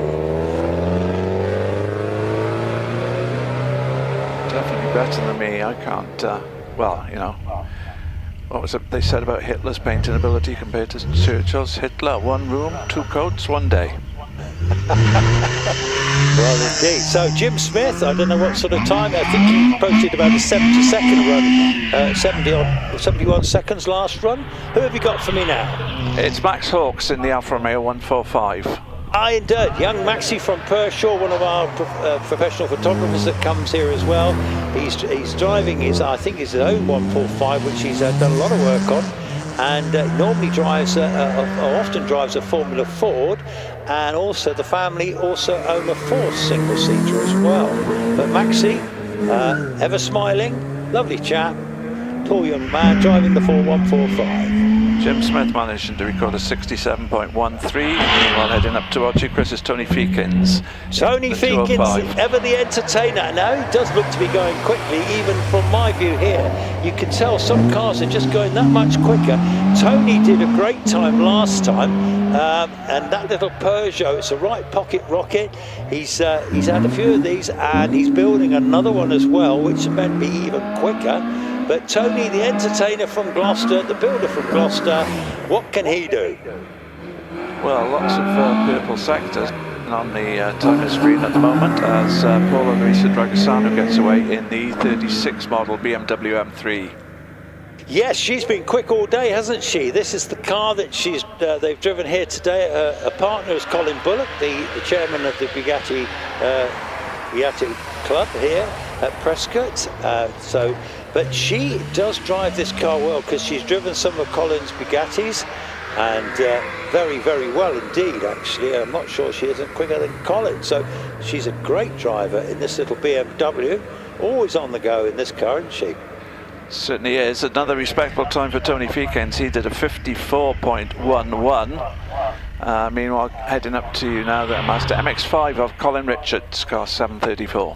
Yeah, become a popular car for hill climbing, actually. We've seen lots of these on the hills this year, and this is another example of them. You can pick up MX-5s of various vintages for not a lot of money, actually, and well, it's a cheap way of getting into hill climb. Nice little 1600 or 1800 or 2-litre twin cam engines, depending on the model. He had a bit of a moment there, I think, just coming out of Parden there, but they got the traction down. Because is there an LSD on these? Depends on the model. Certainly I think a lot of the imported ones have an LSD, I believe. But with the ones that were originally sold in the UK, I think some models have, some haven't. But Jens Bischoff Jensen is on the hill now in the Skoda Fabia. Now this is the car that's owned by Alistair Moffat. Alistair Moffat, this is one of the family runabouts, and Alistair, of course, is married to Gemma Price, who's our general manager here. She's here today, obviously, running the meeting. And got a bit slow there coming out of Parden there, but he's on his way again. This is, of course, this is a VRS diesel Fabia. Absolutely. One of your favourites coming to you now, Chris, the GTM Coupe of Martin Watts. Yeah, do you know, I really like this little car, and I said to Lloyd, I found out that the white colour scheme on it, it's just literally white gel coat, and if you look at the fiberglass on it, it's really, really good order. So yeah, one of my favourites, got a mini engine in the back of it, rear wheel drive, and back in the day, they were very, very effective little hill climb cars. The car just coming into your view, Paul Renison, car 65 in the Honda Integra. Yeah, we've got a couple of 3 Hondas out today, haven't we? And he's got a good lighting pods on the front of that, good illumination on that car, actually. And they've got those flashing things on the tyre valves as well, which make them stand out a little bit more. Good to see, isn't it? It's such an atmospheric event, isn't it, Peter? I love it.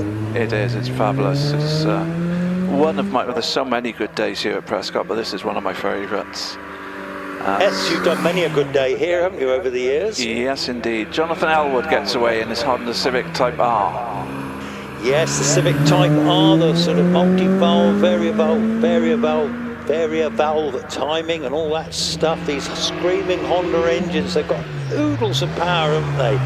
Very effective little hill climb cars. He spins it, coming out of Itzoris, goes onto the gravel on the left-hand side, going out of Itzoris, back onto the grass. That's a bit of a scrappy run. I think there may be a little bit of sweeping involved. I'm just going to wait and see.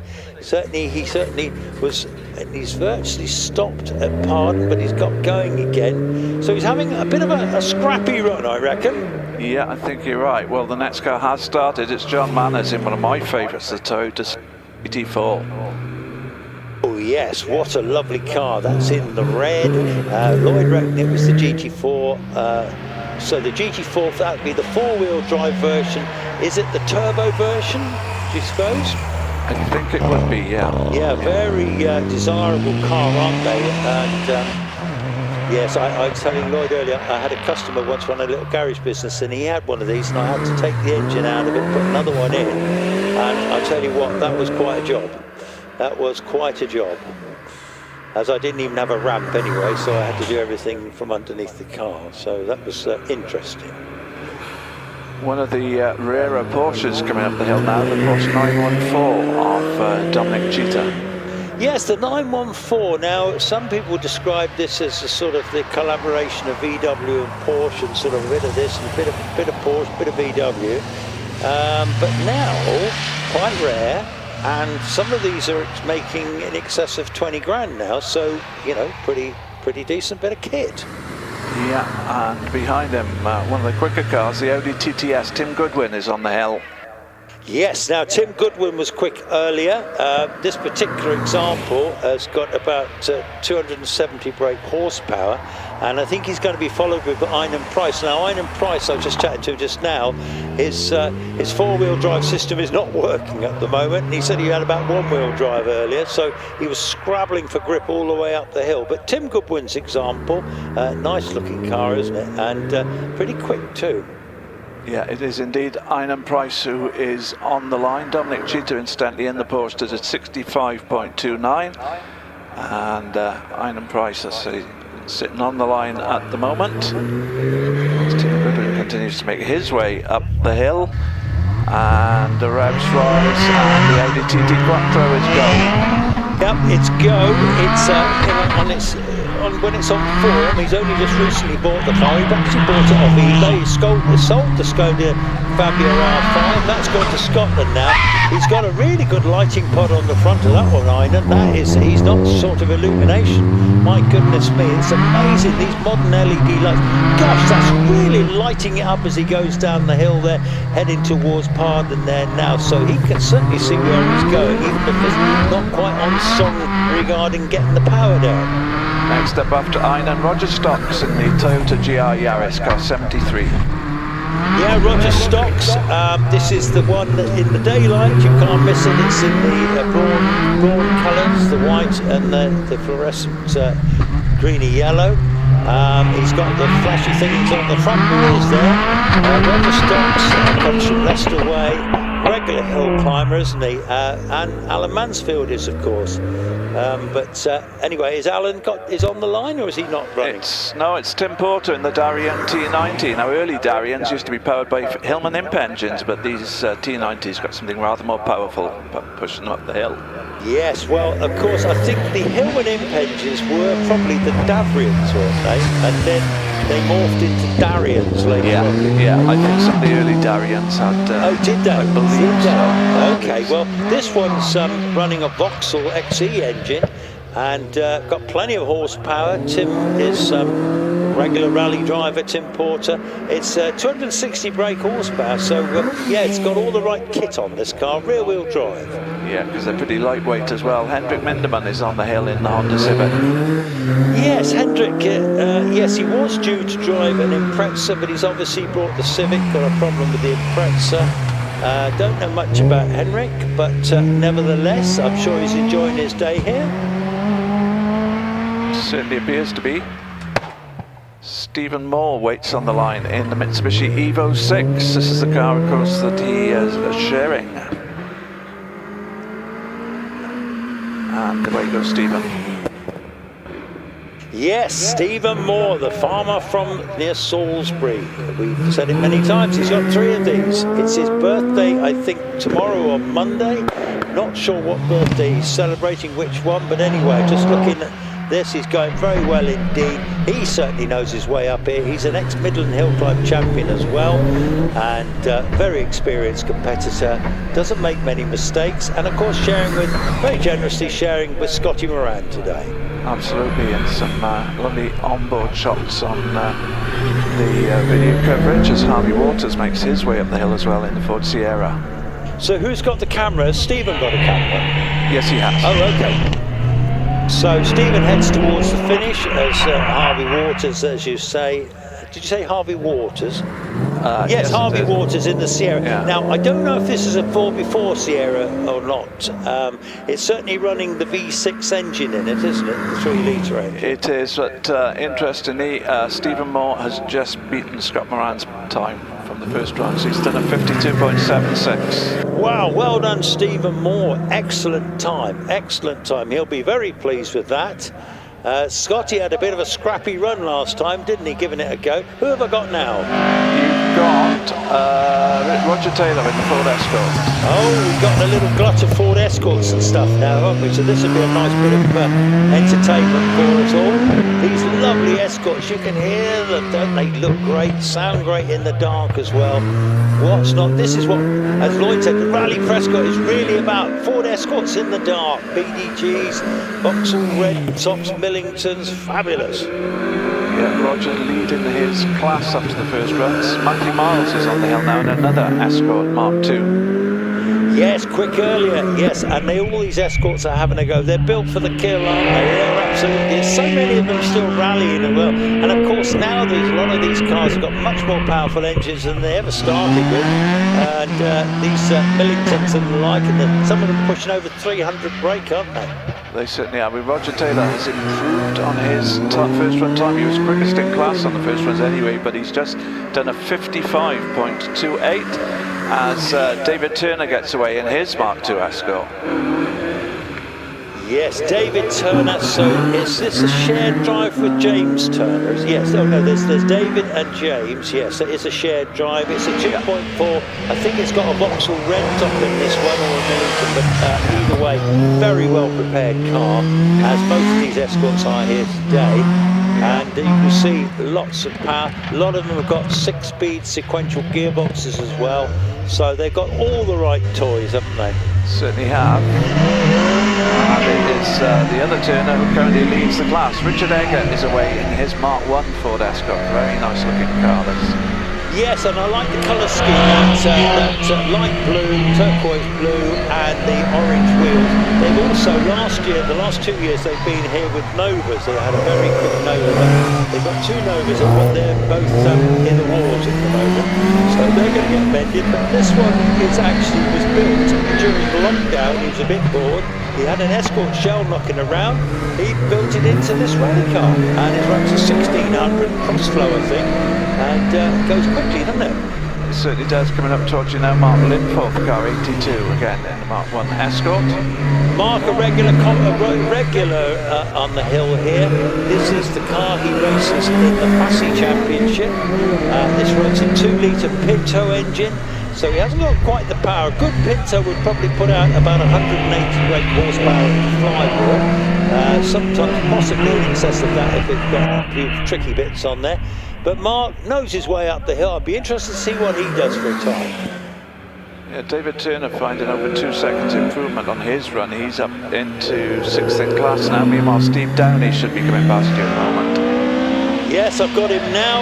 This is a very well sorted Escort. He comes from Wellington in Somerset. It's a 2.4 BDG with a ZF box, so that's got all the right toys and AP brakes on that one as well. Lots and lots of money spent on these cars to get them to this fantastic standard, and of course make them so quick. Well, the Repsol liveried Mark III Escort Dave Bonning on the hill now. Wow, now this is a special car. This is the Group A replica, the 1997 Monte Carlo car of Carlos Sainz and Luis Moya. This one is obviously a faithful reproduction of that, and I think they look absolutely outstanding in that glorious colour scheme. Hard to see in the dark, but my goodness me, he's making some good progress up the hill. Yeah, next away is Joshua Moss and his Escort. Yes, the Joshua Moss one. They've had this car in the family for years. Interesting car. He runs a Z-Tech, 2-litre Z-Tech in this one, Ford Z-Tech engine, which has got about 220 brake horsepower. 6-speed sequential. Hasn't got big arches on it. It's in the original green it came. I wondered if it was an original colour, and they tell me it is. And they've had it in the family for many, well, 30, 40 years. Next off the line will be the Mark I Escort, number 88, Chris Elston. That's a light blue and cream two-tone machine. Looks very nice. Yes, this is in the Mackinnon colours of the, and it's the Milk Marketing Board. He actually is a farmer from Somerset, and he spends a lot of time milking cows. That's why he thought it was appropriate to put it into these colours, and it's in that rather lovely blue and white colour scheme, isn't it? Yeah, it really does work, doesn't it? Certainly does. Runs a Pinto engine in that one, about 170 brake horsepower.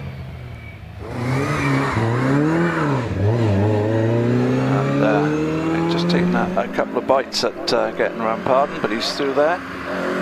We're going to be moving from Mark 1 to Mark 2 Escorts now, because on the line it is car 89, which is Wyn Graham in his Escort Mark 2. Well, it's actually Graham Wyn, not Wyn Graham. Wyn, sorry, yeah. Yeah. And this one is a glorious thing because it's got a 2.5 litre Millington engine in it. It's got a 6-speed sequential. It's got all the right bits. Graham, very experienced competitor. Has he left the line? Not yet. No. Oh, sorry. Right. Not sure why. No flags or anything. We still wait for him to get the green light, or the marshal just going to talk to the driver, in fact.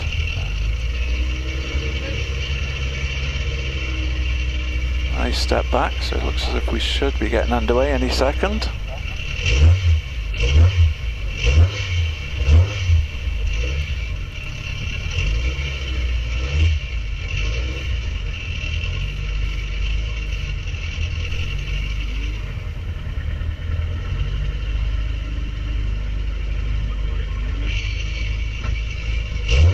And he's about to get away, up he goes. Graham Wyn, Graham Wyn OBE. His wife Jenny is also an OBE. He normally drives a Judd Gould, a GR59 Judd.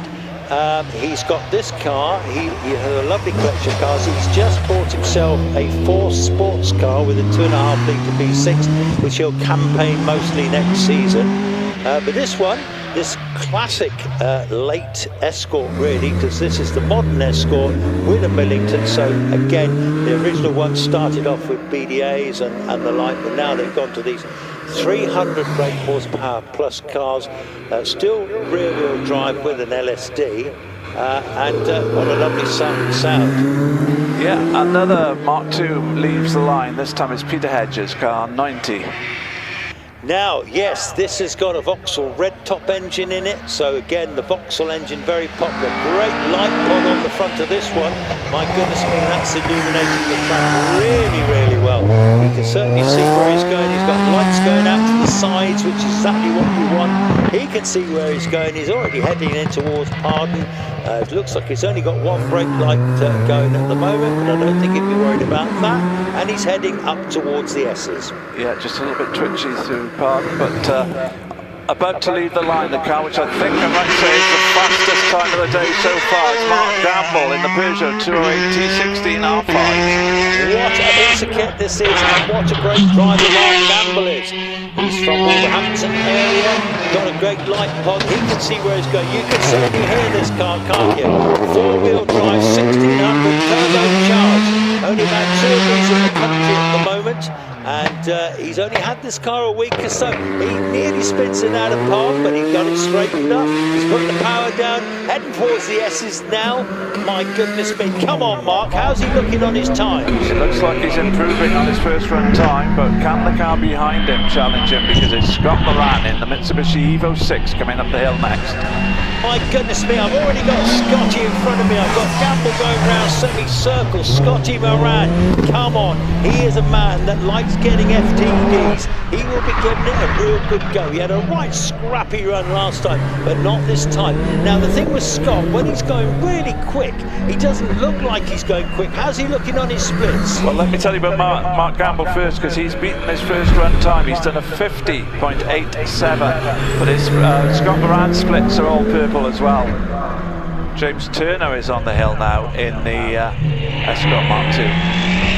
So, I see Scotty heading up towards the finish. James Turner, very rapid Escort. What time Scotty done?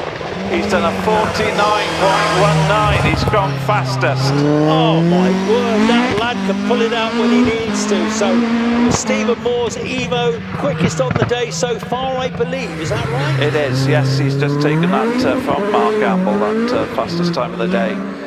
Chris Elston is on the hill now in his Mark 1 Escort. Yeah, so they're coming thick and fast, aren't they? It's very quick cars we've got on the hills at the moment. Yeah, Mark Gamble. I don't know if that is the quickest time of the day. It's on accumulated times over their four runs. Wasn't there a couple of 49s this morning? I thought there was. There might have been. I'm only seeing the nighttime time. Yes, well that's fair enough. I got a feeling there was 2 in the 49s this morning, or the 48s even.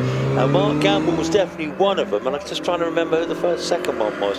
Either way, what times have we got for us, Peter? Well, Stuart Baker, meanwhile, is on the hill.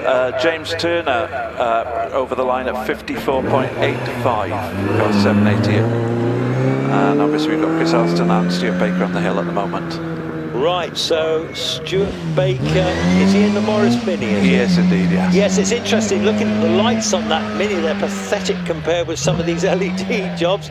It's like a pair of candles on the front on that Mini compared with the modern stuff, which have all got those bright LEDs and similar things. But anyway, he's getting along very nicely. Next car up, Thomas Twemlow, 97 in the Subaru Impreza. Now Thomas has got some proper lights. He is from Cheltenham. He's Jeff Twemlow's son, and Jeff obviously races hill climbs another Impreza, a very quick one. This one's got north of 300 horsepower and four-wheel drive. He was a class winner on the last event I came to, on the finale. And coming to you now, Kevin Knight in that lovely Andrews Heat for Hire liveried Sunbeam Lotus. Stunning thing, isn't it? He's from Redditch. He's in the Andrews colours, which Russell Brooks made famous. The Andrews sponsorship was the longest running sponsorship of any rally driver. He rallied that various cars did Russell, and they all carried that livery. Though he did rally in the RSC Rally, a Mark 1 Escort in the ATV cameras, ATV television livery that Simon Braithwaite put on his car last year on his Mark 1. That's right. And so Colin is on the hill ahead of him is Kevin Knight. We've got Andrew Egger waiting on the line at the moment in the escort. Guessing I've got Colin Knott in the Impreza, who's ahead of him, and that's a nice, he's from North Somerset, Congresbury, he lives, about 260 brake, lots of grunt, and this looks very rapid. Who's this following it? That's Andrew Egger in the Mark 1 escort. Andrew Egger in the Mark 1, well it did have Onboard, has it got Onboard still? Yes, he has, yeah. You want to talk us through that?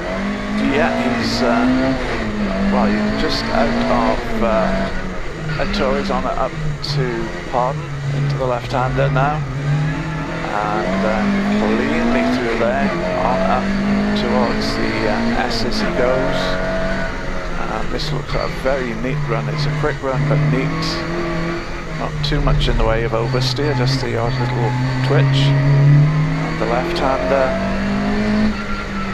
on up he goes. He's coming into semicircle.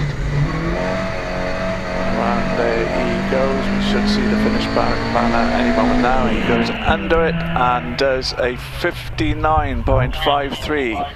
So he is up into 6th position in class. It's James Turner who leads the class with his 54.85. And I think we're going to have a little bit of a pause now. I'm not quite sure. Is it? Well, that to me looks like the last of the normal runners. Yeah. And then it looks like the course car's coming up, and then are we going to get some slowly sideways demos? I'm not sure because I can see Marshall's backing up, so let me just double check. Well, yes, that's interesting because yeah, the course car's just, yeah, you could be right. Perhaps they're not going to have, it probably could be the end of play. That is the end of play, in fact, yes. Well done, Peter. Well, that's been a brilliant day, hasn't it? I've loved every minute of this today. I wondered, because I thought it was going to be a long day for us, but to be fair, I think that it's been so entertaining. We've had an absolute blast, haven't we? Very much. But thoroughly enjoyed it, and thanks to everyone involved, the drivers letting us see their cars as they should be viewed in action. And thanks again, yet again, to all the marshals, and thanks to everyone who's come along to enjoy the day. Marshals are walking back off post. Thank you again, guys. Done a brilliant job, guys and girls, and all our paddock marshals as well. Done a sterling job. Peter, you are doing the presentation tonight up in the clubhouse. There will be a presentation. It has to be about half an hour after the event, just to allow for any complaints or procedures. And they're packing it up. We've had a relatively trouble-free. Everyone's behaved themselves brilliantly, haven't they? I'm going to make my way down now. Thank you very much for listening. My name's Chris Ponsford. We've got Peter Hughes down there, if you want to sign off, Peter. And Lloyd Hackett, of course, thank you for your efforts. Yes, thanks, Lloyd. But yes, for myself, anyone who'd like to come and join us for the presentation, they're very, very welcome. Show their appreciation of what the drivers have achieved. I should be up there, and we'll be starting to think about the 2026 Prescott seasons soon after that. Thank you, Peter. I'm just going to say good night, everyone. Have a safe journey home, and thank you for coming.